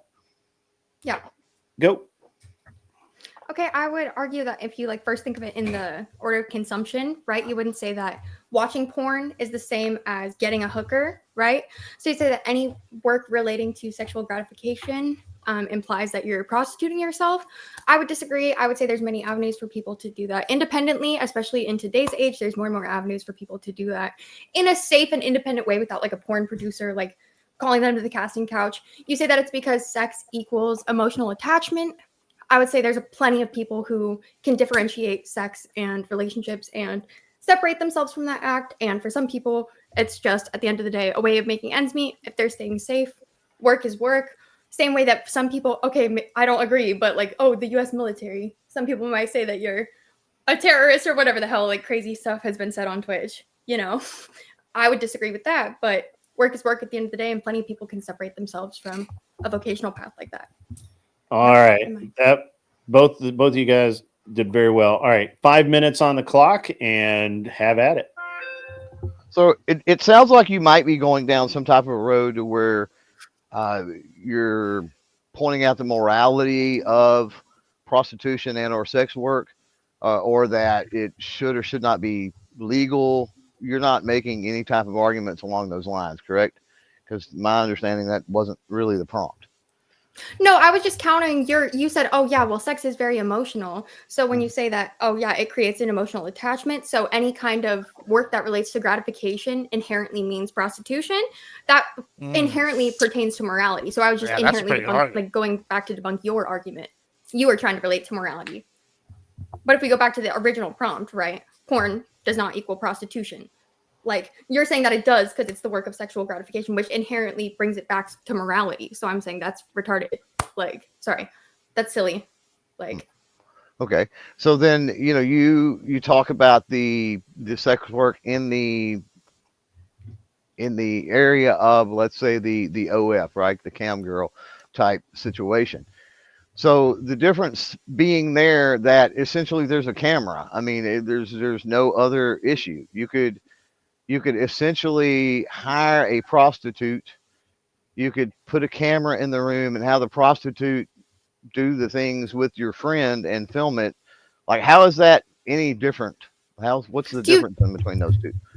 Do you think that women have a higher probability of being exploited if they're in a position to have sex with like random people? Talking even if about but no, you're changing the prompt here. You're moving now to which is more dangerous.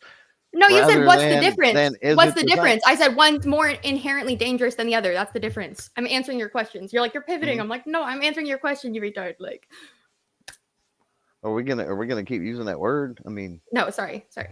Yeah, I apologize. Point stalked. Yeah. So I don't. That's my stance. Is I don't see the difference in you talk about the danger, and I mean that's irrelevant when I mean whether it is or it is not prostitution has nothing to do with the dangers of said thing. So and then I don't get the delineation that you're making between the I'm not making a delineation. I'm taking the affirmative and saying, hey, this is the same thing. Right, and I'm telling you. So far, I haven't gotten a delineation. I'm telling you what it is. You're just not listening it. I'm like, I'm sorry, your like smooth web brain is too old to process what I'm saying. One, you are inherently like you have to put yourself in a position to be around a group of other men and have sex with them. One, you can like suck a dildo in your room and make money off it. Maybe your kids will see it and it has the same later implications, but that has nothing to do with like your like inherent. It's like about agency at the end of the day. But you just said it has the implication later, so I don't understand. Right, but that's not the argument. It's about does porn equal prostitution? Because it's not about will your field of ramifications. Are you not selling your body in some way? Is that what prostitution is defined as? Prostitution is defined as selling sex. We never really come down to that, but in a sexual manner, you're selling your body in a sexual manner, correct?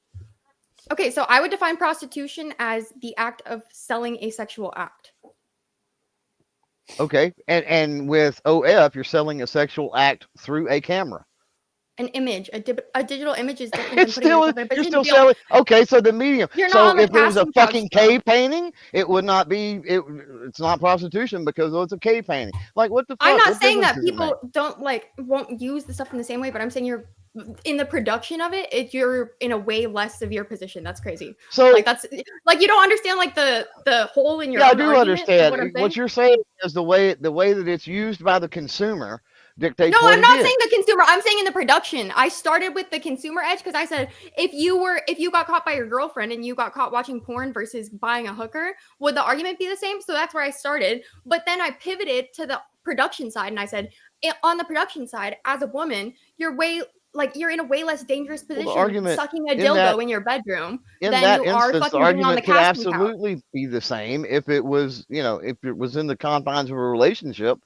I mean, that's one could be just as bad I'm as not the asking other. what your future boyfriend thinks about it. I'm saying, are the ramifications the same for being a hooker versus being a cam girl? Like those are not the same level of Yeah, danger of that you don't have the Kel chance is like the cooking, same chance bro. of getting paid where you like on OnlyFans you can do like you can literally manage yourself and have your own like income. You're not like counting on like, okay, after I suck your dick, I'm gonna get my $500. Like hopefully if I don't fucking get my ass beat or like end up in a ditch or some shit, like you're like you're so silly. You're like, oh, the danger has nothing to do with it. I'm Well, so like, it's yes, just it a- fucking it's just a different does. way of You doing it. asked me the So what difference. if I you told you have- the difference. so Boom. what if you Argument have a- debunked.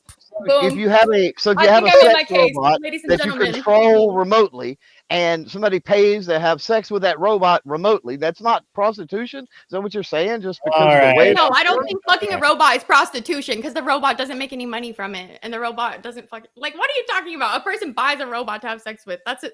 And you say I'm moving the goalpost or pivoting, bro, motherfucker. I think I just wiped the floor on my first debate, motherfucker. Okay, all right. But I did use the R word too much. And I got my ass Okay. kicked on my first debate, so whatever. Like, All it is right. what it is. So Gibbs. Hey, that was something. That was something. It was definitely something. I was something. Well, I gotta say, that was pretty solid. I was very impressed at the beginning how like Hey, I need before the judges. Go ahead. Give me that seriously was like my first real actual debate. Had conversations a lot, so specificity would be appreciated. Just so. Yeah, no, just we so should have started with terms. It's my first real I debate got- too, and I think both of us should have started with terms, like 100%. Yeah, Okay. no, y'all did good. So watching this, right? Okay, y'all's openings were both solid, right? I think that really separated in the middle, right at the beginning. Cal kind of went off on this tangent, and I was like, "What is she talking about?" And then she brought it back to like, "Oh, the military argument, anything that's terms of gratification. But by your definition, that's what it is. Then all of this is prostitution." And you didn't really debunk that, and you kind of let that one slide a little bit, in my opinion. You did fight against the sum, but I wasn't really satisfied. The thing that really bones you, though, Clover, was very specific for me. I thought it was even until you went with the cave painting being prostitution route. That one, like, nobody thought of cave painting was prostitution, and nobody thinks fucking a robot prostitution. That one lost it for me. You used that as an antidote, and that like backfired, I think, pretty significantly. And all she had to do at that point was not lose, because and like when I just that was the one that really turned it for me. But those two things are good. But overall, very good from both of y'all, especially if it's y'all's first times. Cool. Yeah, good job, Clover. Cal, you're very mean. Cal, very mean, Cal. Yeah, Cal, I like the energy that you brought to the Bloodsport debate. I can tell you. Yeah, you guys both kind of floundered around there like two fish out of water a little bit. I wrote here for like a bit of the debate. Lots of circling the drain. I will say the best argument you're making, I kind of want to sum up like as you were essentially arguing is the swimsuit catalog porn by saying these are images, these are videos. I'm not actually selling the actual act of sex. I'm selling a video of it. How the consumer chooses to use that video, is up to them. And I think that separation was only met. I haven't met a couple times with just no, it's not, and it's still the same, and it's still selling your body in some way. But like. And so is the definition Clover was using also encapsulated entertainment, sexual entertainment, and I feel like you pointed that out in a roundabout way. I would have liked to hear some more on the nose critiques, but you guys are both new to it, you'll learn those buzzwords and things. I think you had the best argument. So what would be an example of being more on the nose with that? being more on the nose with like more was that was more for her saying like you needed to hammer down on this point a little bit harder that one's an image. You were doing the right argument. You just I don't know. I just feel like you were kind of losing. You made a lot of assertions. You kept coming back with her, but it is still selling. It is still this. Even though she was making counterpoints, you just kind of said nah.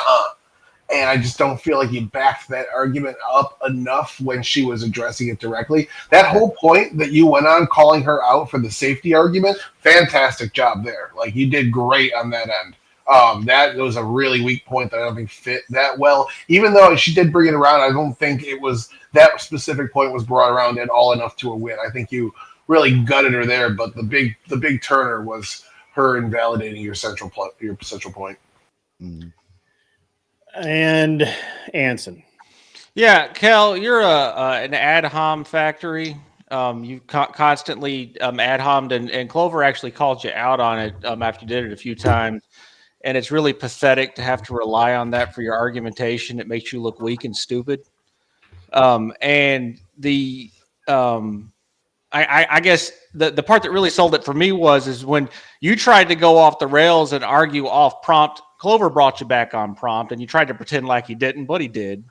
And also, the whole like he was arguing about ethics thing. You argued about ethics and brought new ethical ideas into the argument also, and you were basically accusing him of what you were doing, which was really sly. And Clover, you don't need to just take her word for it when she says shit. All right. So when you were saying if your girlfriend caught you watching porn, would that be any different than getting caught with a hooker?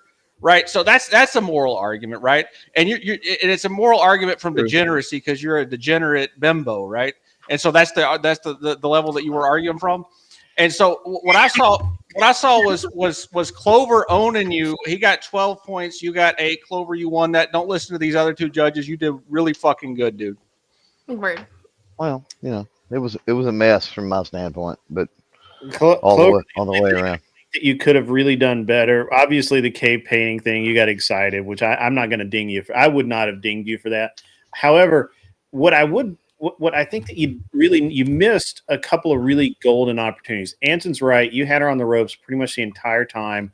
All she could do is come back with, but it's not a big deal because it's safer. It's not a big deal because of this. But the problem is it didn't address the prompt of it is in pornography is prostitution. And she actually opened the door by saying, well, if you get caught, what's the result? And why are men doing this? Well, all you really needed to say to have slam dunked this is it's the same end result. These men are watching pornography for sexual gratification, just like they go to a hooker for sexual gratification. Yeah, no difference. Great. Let me ask you a question. Great. Yeah, I was probably thinking that in my mind. I just didn't say that. Great. Can I ask you a question? But I would not break up with my boyfriend. If I jack off to a cave painting, that's the same as a hooker, bro. I understand that you wouldn't. Come on. You wouldn't, Kel. But like, my wife would be like super pissed if I was watching porn. If you pay, we're talking about. What about if it was a cave painting? In this context, so hold on. In this context, we're talking about you paying somebody to draw a cave painting for you, then you to do your business too. What if you are a cave painting? Yeah, I mean, we got a lot of deep questions. What about the swimsuit magazine from Sports Illustrated? Is that fucking prostitution? It's just a bad analogy. It's the same thing. It's women scantily clad selling their body for sexual Is there an annual subscription for your swimsuit catalog? Sports Illustrated there is. Yeah, I mean, Maxim, whatever, Playboy. But look, Sports Illustrated for the last 10 years has been straight up porn, dude. Oh, well, like that's a bad example. You should pick another. I mean, I don't know about that one, man. I mean, when's the last time you saw someone getting fucked in fucking Sports Illustrated? I ain't never seen that. I think our definition of porn are different. I mean, if you have somebody, I ain't seen somebody in Sports Illustrated spreading it hustler style. Have you seen that? I don't know. Looked at a Sports Illustrated in a while, but the last one I saw, it was basically straight up porn. So, but I would also make the same. Did your wife tell you that? On the on the prompt or on the topic, at the end of the day, No like, Sports I Illustrated for don't you, Grant. really fucking care about it either. I don't know if that made a difference or not, but I didn't I want don't to go. But I didn't. You notice I didn't push a 2A thing. Like I really didn't want to go down that road because this was like my first time to do this, and that just seemed like the low hanging fruit she was talking about earlier. Like I didn't really want to go down that road. Yeah. Sure. Sounds like a whole lot of cope. I just, and I well, hold on, I Grant. could've I done want you to better. explain to me though, Grant, because you kind of took issue. I'm just curious, Grant. I want you to tell me how a cave painting is prostitution. Well, no, I told him I wouldn't have done that. That's bad because Right. the prompt though was pornography versus Right. prostitution. So if I draw a my sexy cave painting, assumption, and she could have clarified this, and she didn't. But my assumption is, as well as Clover's assertion, was that you're paying for it. So if you're paying for it, it's the I don't same. think we'd. I don't think we'd I define that. give you one The clam prompt for the was cave painting pornography time. equals pornography equals prostitution, and Nope. that like pornography you don't pay for like all Yeah, the you time. do. Like what? Yeah, you do. You don't have to. It, You don't have somebody to. gets paid That's not somewhere. implied inherently. Well, I don't. Well, there's more to it too than just if you're paying for the porn. There's also is someone being paid to make the porn.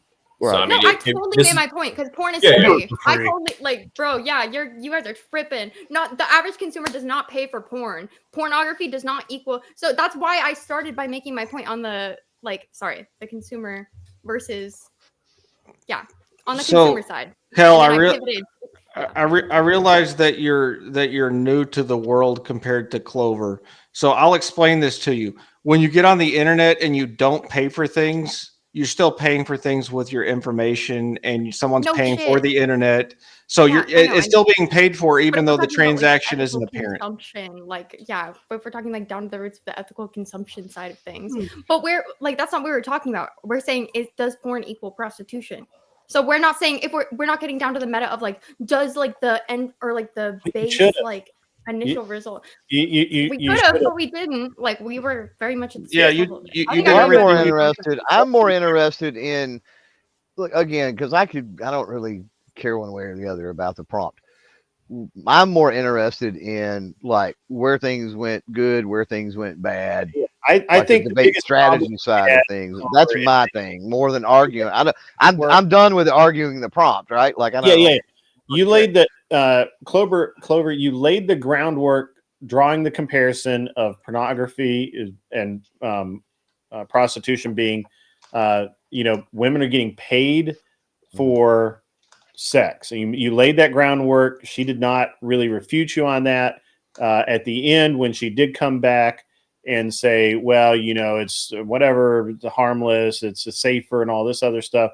And you really missed the opportunity of just looping it right back to, yes, but, and also the, would your boyfriend or whatever get mad, boyfriend, girlfriend, whatever it is. Would they get mad if you're watching porn versus if you're having sex with a prostitute? Well, we don't know, but it's all paying for sex. And the end result is the, but that's my point. It's paying for sex. You're not paying for factor. I think that would have made the argument a lot stronger. I don't know how anybody else feels about it. I just, I think that you had, I think you did well. So that's my critique. It was fun.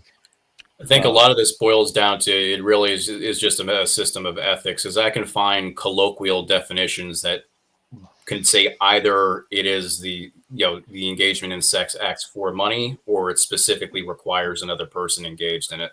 So you really have to hone in on the definitions. Yeah, it's always beneficial to take a moment and say, let's agree that this is this. Right, and just lock those definitions in, because then later, later on in the discussion, in the argument, when someone tries to weasel around it because you've got them pinned, you can say, no, we agreed back in the beginning, and Yeah, and I feel like there was a lot definitionally and that's not a fucking word, but either way, that we didn't, that there was no clarification that's I know. on it. Yeah. We were almost through our conversation, and we were both thankfully. definitions.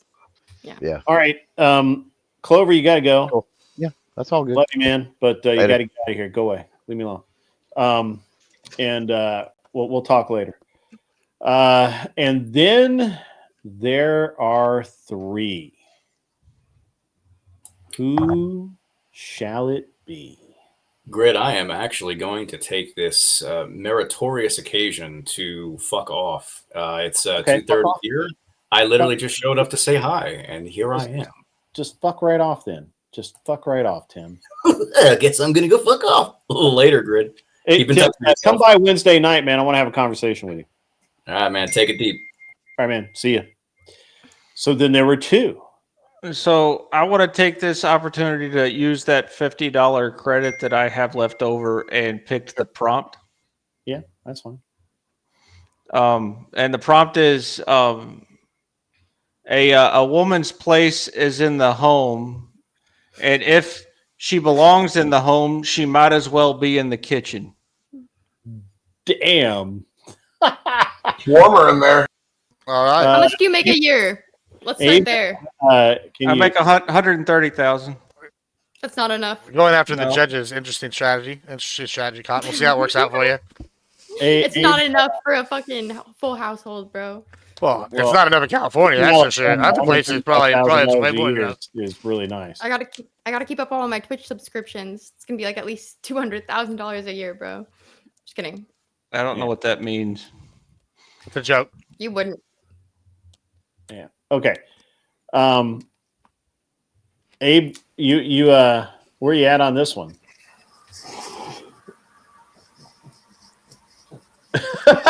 Tired. I'm tired mostly. Yeah. Hey man, I appreciate you hanging I'll out, argue the man, affirmative. and I'll being a argue the trooper, affirmative. dude. Why not? You've been a trooper. All right, so Dude, I streamed all night last night and then into today. Did Why- VK this morning and then I came used here. to do that. You know, when I started, I did that same shit, and I was like, you know what? 3-hour shows. That's So it. just to clarify the prompt is a woman's place is in the home. And if she's in the home, she might as well be in the kitchen. So it's not an argument of whether or not she belongs there in the home.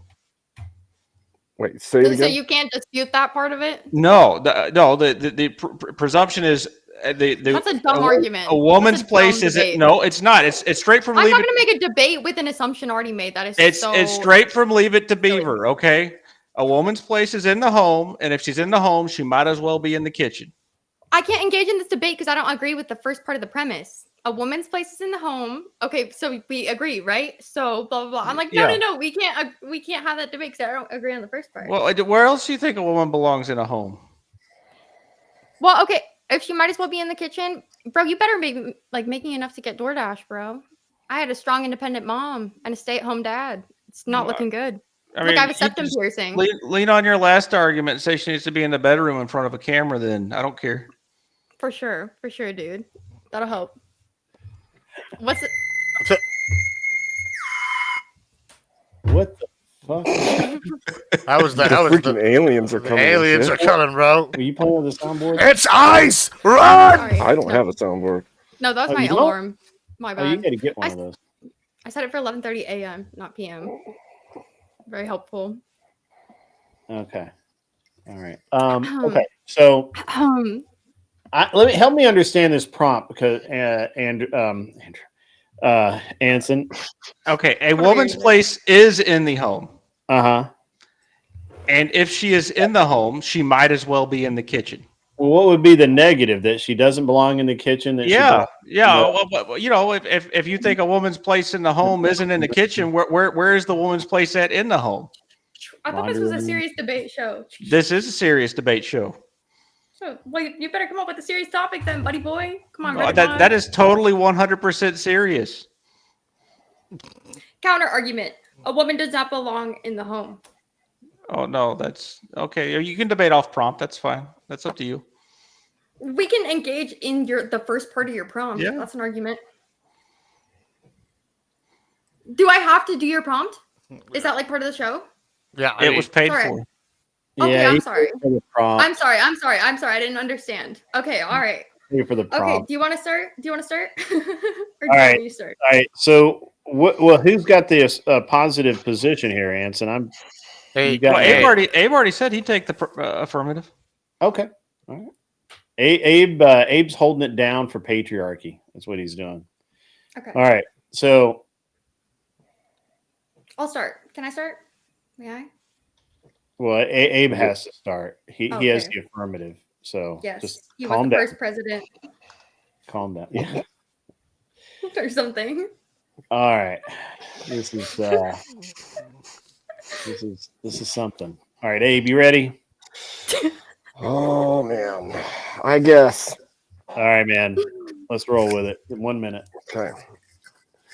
It is man's responsibility to care for his woman. If she is in the home, she should be in the kitchen so that she can make him food, since he's going to be out earning the money and taking care of the needs of the family. So she should be in the kitchen making the food for the family. You have a minute. Keep going. I'm good. All right. You That gotta was a keep going. 15-minute opener or 15-second opener. Wow. I'm tired too. All right. Are you ready, Kel? Mhm. Okay, Kel. All right. Okay. Do your best. If we are under the assumption that a woman ought to be home, then we are under the assumption that a man ought to be making a lot of fucking money. So I'm under the assumption that I ought to be wherever the hell I want in the home and ordering DoorDash if I so fucking please. Opening statement. Okay. All right. 5 minutes on the clock. And go. If the man is bringing in all the money to take care of you as the woman, then why would you not be in the kitchen? I'm definitely for sure going to be in the kitchen sometimes. I'm about to cook for them as much as I cook for myself. Like, expect some Kraft mac and cheese. Expect. Well, then you're going to be in the kitchen. Right, but by saying she ought to be in the kitchen, by saying when a woman ought to be, if a woman ought to be home, then she ought to be in the kitchen. Let's start by definitions, right? Let me learn from my past mistakes. If she ought to be in the kitchen, that means that is the place that you presume she should be. I'm saying that's going to be a minority of my time. I don't think so. I think it's going to be a majority of the time. You have 3 meals a day to make, whether it be for your husband or for the children. That means you're going to be spending multiple hours at several times a day, every day in that kitchen. No, if we're under the first part of the assumption of the prompt, if a woman ought to be home, like I said, a man ought to be making a lot of fucking money. So barefoot, pregnant. I'm sorry, in the I'm kitchen. gonna make food like twice a week. I'm gonna make food like twice a Nope. week. No, because he's making all that money. He ain't going to give you jack shit if you ain't making food. Well, that's why I'm gonna be streaming. I'm not gonna have time to cook all the time. Well, if a he's woman not ought going to to be have internet home, now. then she ought to be on her fucking computer. There ain't going to be streaming and internet fighting then. with random. If he's bringing home Get all rid that of the money, he's internet. not going. Yeah, he's not going to supply I'm you gonna with cook. whatever I'm you just gonna want. cook as much as I cook for myself. Okay, wait. I have a solution to all of this. Stouffer's mac and cheese in the Nope. oven 3 No times way. a day. No way. Yes. Steak and eggs. Nope. Mm-mm. No, I'm a vegetarian. I'm not cooking meat. Too bad. Mm-mm. He wants meat. Too bad. He wants steak. He wants roast. He wants all the good things. He wants bacon. Bro, I'm like bacon. 5'11". I'm like Bacon. literally 5'11". I don't know who you think you're fucking with, but like he I'm ain't got a chance, 6'4". Bro, he ain't got a chance. So what? I'm like, I'm not making steak and eggs. I'd crack an egg on his head before I'd cook Well, eggs. you'll be in the kitchen. Either way, I you got to I be in the might be kitchen to there crack the sometimes. egg on his head. By saying ought to be, no. You I'm just gonna keep fucking- saying you're going to be in the kitchen. You just keep saying it. I'm saying I will sometimes, yes. I've already conceded on that point. But by saying ought to What? be, let's define ought. It's too late. Hey Siri, define ought to be. The phrase ought to can be defined as something that is morally right to do. So you're that saying it that is it is morally imperative for me to be in the kitchen. If he's making the money for you to have a house, yes. When is that said in the prompt? If your place is in the house, which the prompt said, it's your place in the house. So The kitchen. you're making a lot of assumptions, and I'm not comfortable with that. No. He made the So assumption you're saying, with the prompt, not me. No, so maybe it's because if a woman ought to be home, a woman because I'm bringing in all the money streaming. Counter argument. Yes. Nope. Yeah. So maybe if No, a woman because a ought good to be husband's home, not having it's his wife because she's stream for a fucking living. bringing in the big bucks as a big famous Nope. Twitch streamer. Yeah. So she No, ought because to she be won't be home married. because she's on stream all the time, bro. Yeah, and she is married, and he got to go out of the house so she can have like the house to herself for Sure. stream. Nope. Yes. Nope. Yes. Yes. I Nope. just debunked your entire argument. No. Argument one. You didn't. Yes, No, I just I cut did. the internet. Cut the internet. You're not going to be there. Divorce papers. No, In the you would kitchen or actually get gone. hit with a prenup. You would get hit with a In the prenup. kitchen or because, like gone. I said, if a woman ought to be home, it's because I have a big work from home job that I have a contractual obligation to be at, and you just got served. And that's going to last so long. You just got served. 10 years from now, you'll be in the kitchen either way. Bro, how many times do you not cook for yourself at all? Ever? I have, yeah. Same. I'm about as competent in the kitchen as you are. I'm like, I think we both are so skinny enough that I'm like, it won't be an issue for a while. But you didn't disprove the point. Here, I did. Ready? Look, you just got served. Divorce papers. Because if a woman ought to be home, then she ought to serve her divorce papers because her streaming career is taking off. If I had fucking all the hours at home, bro, it's over. It's fucking over. No, you would be taking care of children as a wife. No, and a homemaker. no. Yes, no. yes. That's why the kitchen. Yes. No. Yes, absolutely. No. Stop.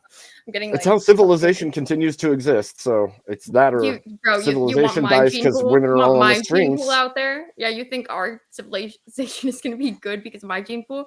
My gene pool is going to take out a school. Then maybe you need to be like in a padded jacket in the kitchen. No, I just wouldn't pass it on. I wouldn't take the risk. It's like in the bloodline, like in the fam bam. We're extending this 2 minutes. Oh dear God! No. What purpose does this have at this point? Okay. I think your hat's stupid and you wear it to try and. 2 whole minutes. You think what? I think your hat is very stupid, and I think you use it to try and hype up your own credibility.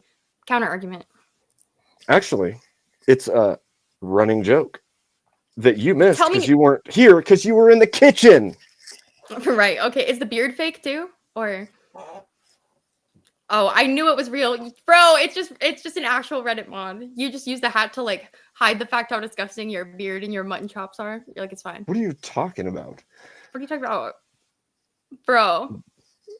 I don't have any reason to hide anything. In today's Lord of an age of 2025, you look like the Amish, bro. Good. Yeah. Is the hat because my compensating wife's for in the something else? kitchen? Yeah. Bro, cat. Yeah. I'm like, get her on stream right now, or I don't believe it. You could not believe it all you want. She's sitting in the kitchen right now. This man is not married. I promise you I am. Free Amy. Free Amy. Okay, so can you concede that you I don't lost the argument? I don't have to make her be in the kitchen. She chooses to be in the kitchen because she's a good wife. That's great. That's great. Are you flexing your relationship? No, I'm just telling you. Like that's where she chooses to be. Can you flex like your body? Can you show us like the good diet she's supplying you with? Because I guarantee, bro, you do not look like she's been feeding you well. She looks like she's been feeding you to poison you, to fatten you up and fucking embarrass you. Wait, you just said I'm skinny and then you said I'm fat. Like what? Which one is it? Like because it can't be both. Like problem? Disanalogous? Like doesn't fit? Nice schisms you got? You lost. Here, kinetic L. I think I won in the beginning, so. No, you didn't, bro. You haven't countered my point. That we haven't. You didn't have a point. If a woman ought to be home, we haven't established what that means. That doesn't imply like it could You mean that already she's home. conceded that you would be in the kitchen. No, I literally said that it could be that she's either streaming or. No, you said you literally said I concede that point. That is not true. Are you fucking? You're literally just bullshitting, dude. It was weird that neither of you wanted to go the 2 more minutes, and now you won't quit going back and forth on this. This is pretty fucking funny, honestly. Dude, this is brain rot content. I'm like, Gibbs, they're supposed to take me seriously on here. Fuck. Well, I gotta be honest. Funny. I wasn't expecting this as the topic. This is a surprise to me too. So, we all learned something today. I don't know what we learned anything good today, but we learned something. I'll tell you that. Oh, I thought it was super interesting, Gibbs. What did you discern from that? Let me hear what you've discerned. I'm ready. Maybe you can teach me a lesson I missed. I'm excited. So, please. Abe was making a duty-based argument based on traditional cooperative models of healthy, functional relationships in society. And Kel was making a materialist argument based on money because modern people in the postmodern paradigm are very me centric. That's why she was from the start. He better be making a lot of money for me, because all she really cares about is the transactional nature of a relationship, and it's disgusting. So true. Well, skinny fat's a thing, I want to say, for record. So, I mean, they don't want to be being fed looking like skinny. I think Kel makes a good example just with talking that that this is the prime example of why you don't want somebody in the kitchen. If you think I'm going to eat Kraft mac and cheese the rest of my life, fuck all that. That sounds fucking terrible. And I probably make enough money to fucking have some stay-at-home wife, and I'd rather cook anyway. That sounds... I met a woman that cooked better than me in the first place. And listen, this is a vegan person? That sounds terrible. And if there's one of her, there's 1,000. Yeah, I feel bad. I feel bad because I know Abe didn't really want to do this topic. I feel like, but he, took over the team. I didn't want to either. Yeah, What yeah, the fuck? sure, yeah, but he took the aff. I think earlier he was arguing a left position, so I'm sure he just did this for the memes. So props to you on that. Yeah, I think we all lost in the end on this, but I did laugh a lot. I guess I'm gonna go Kel just because fuck it, why not? It's 1-1 now. Now you Are we guys deciding vote here? Okay, so I didn't say who I was voting for. Oh shit! I thought you did. Well, go ahead. I guess I'm going Kel. So it's 1-0. Yeah, I'm giving I was actually giving the win to Kel because I thought that she made a better argument, and Abe didn't really back up any of the details related to the cooperative nature of the duty bound portion of why the woman belongs in the kitchen. And Kel did a very good job of her materialist nonsense where she was all like me. And then she brought in the whole, she could be the boss babe in the home thing, which is the modern feminist paradigm that they all cling to, the lie that you can have everything. So it's like she tied it all together, right? I got nothing. This has been a very good show. I don't know what's happening anymore. He got me. So you know how like when gold sifters in the 1940s went out to California and picked up big sheets of like shit out of the river and tried to sift a couple nuggets? I feel like I did that with this debate, but instead of it being in the river, I was literally shit. I was sifting through for 1 or 2 nuggets of gold. The Tijuana River. I think your strongest point that you had there that Abe kept doubling down on, which was a loss to him, was you're still in the kitchen, but you said, I'm not going to be in there any more than I would normally be for myself. It's not my duty. It's not my ought. There's no moral imperative for me to do this. And if I'm earning more money, that motherfucker can go cook for me. So like that argument, I feel like was... out of the 9 minutes or whatever this debate, that 30-second, 20-second argument was pretty okay. It came to me at the end. So you guys are taking it as she's in the kitchen for me rather than women belong in the kitchen? So No, I said the woman. I said the woman. You did, but you were arguing that point a lot with her. It's like you're still in the kitchen making mac and cheese. It's like, yeah, I'm in there for like 30 minutes a week, bro. Like I'm not. My moral duty is not that. And if I'm going to turn around and make more money, that motherfucker can piss off. I'll get divorced. I'm not. This isn't good for me. So no, thank you. And I think that was okay as the materialistic argument, but put in a way that was rather entertaining, I guess. I've never seen more simps. Oh, shut the fuck up. Hey. Oh, give me a break. Oh, my God. I expect this from Anson because Anson's king simp, and we all know it. I'm going to brush my teeth after watching that. Oh. I got to be honest. Give me a break. I thought it was funny, honestly, but I can't really. I actually think Abe made great arguments. I think that he said, "Hey, this is the way that the prompt is you're going to be in the kitchen. Why wouldn't you be in the kitchen?" And he made good arguments for that. You're going to be cooking. You're going to be cleaning. You take care of the kids. We've got a lot of things to be done that need to be done. I think that worked out pretty well for Abe. I didn't really hear anything from Kel, and I thought Kel was very funny. I didn't hear anything except, yeah, I'm just not going to do it. Which is an L in and of itself, because the prompt was that you would be.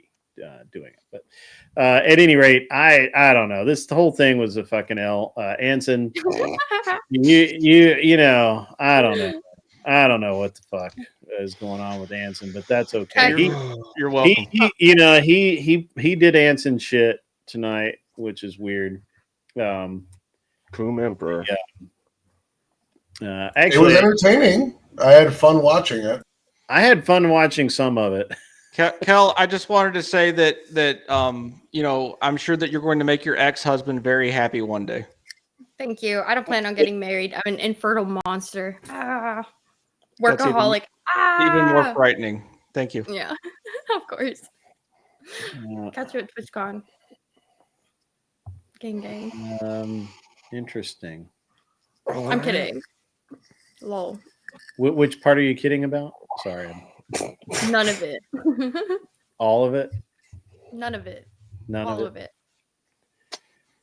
Yeah, all right. Anyway, Abe, good to have you here, man. I'm sorry you had to endure that. For fun. It's all about the fun, man.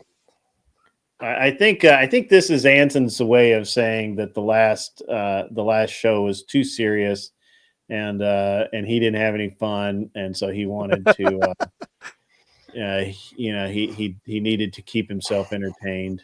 And no, I had to finagle it so the broad would win. Yeah, what is it with you and you know, look, a lot of woke judges here. Apparently, a lot of woke judges. That's what we're known for. Grid, you know, I being have real woke over here. The Grid show. I didn't say woke. I said simp. Simp judges. That's what they're known for at the Grid show. Simp judging. So yeah, apparently simps. We're gonna have to do some investigation. There'll be investigations around here. Into investigations. Yeah. Nice fun. Thanks for having me. Grid, you know, I use a scoring rubric. Kel got 15 points and Abe got 14. It was really close. Neck and neck. We had a silly topic. It was though. Well, I mean, I feel bad for Abe, but according to Grid, our criteria are both of these nuts. That's how we decided. I guess that's what's happening. We're simping. No, Abe, I definitely gave you a lot of points for stepping in there on there. I didn't feel like you wanted to do that, but you're like, fuck it, YOLO, I'll do this because Why not? Yeah, I mean, yeah. But so I definitely gave you points there. I just. This is a meme debate, and I guess you made me laugh slightly more. I don't know. It was funny overall, so I fuck it. It was funny. I don't know what to do. I'm gonna give you funny. Funny is exactly what it was. Good. We gave people comic relief. That's all I care about. Yeah. That's all I care about. Entertaining interactions for sure. Y'all were good. Yeah.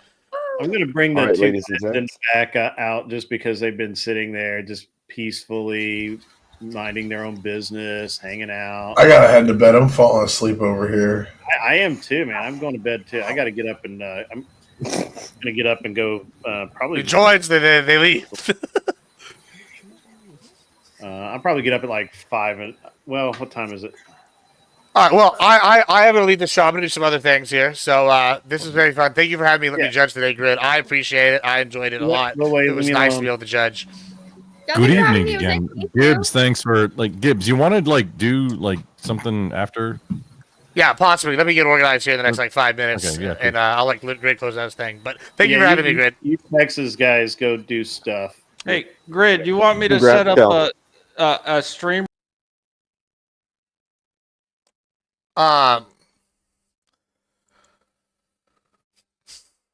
Let's we're gonna go to mine. This is my plan.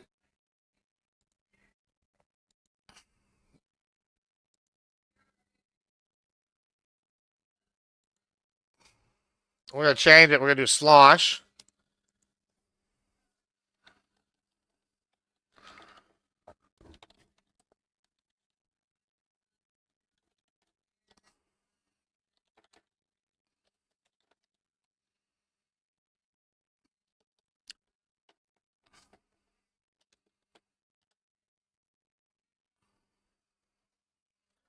All right, Tex Edgy, thanks for hanging out. Appreciate it. Thanks for the bits earlier. I know I missed it when you did it, but I appreciate that as well. That was it's always helpful.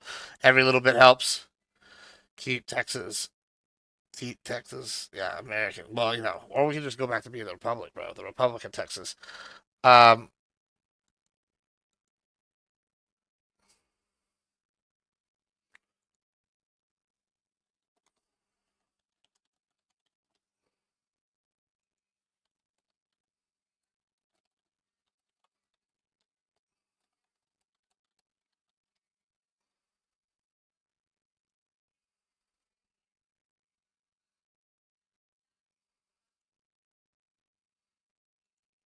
All right.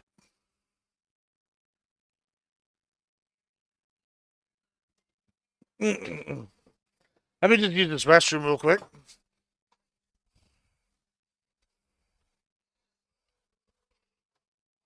Oh, okay.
Okay, sorry.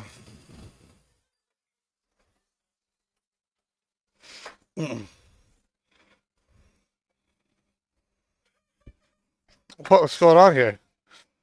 What happened here? Yeah. 1 second.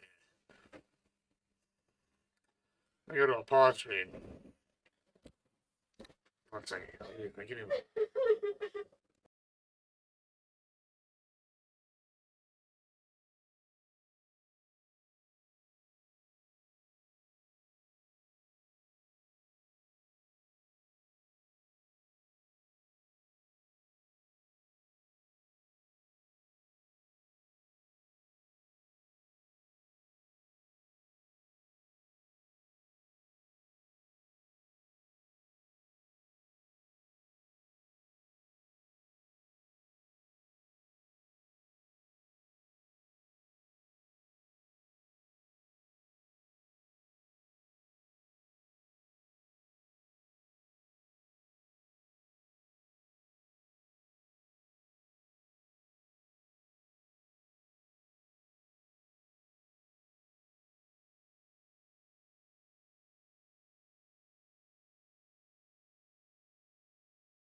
Here's what's happening, guys. I'm gonna go take care of my friend here.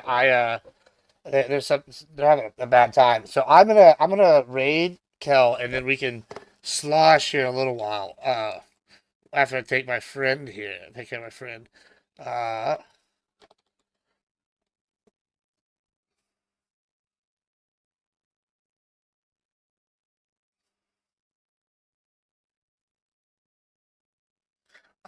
Sorry, I got a situation going on over here. Let me just let me go help my friend out. Gotta be a good friend here. So let me just hang up. I'll be back.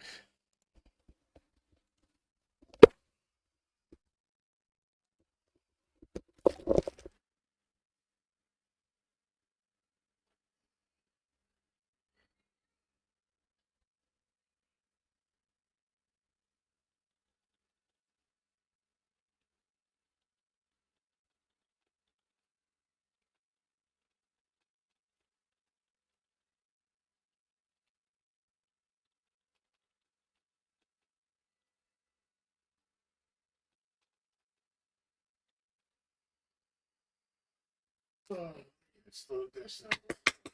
Okay.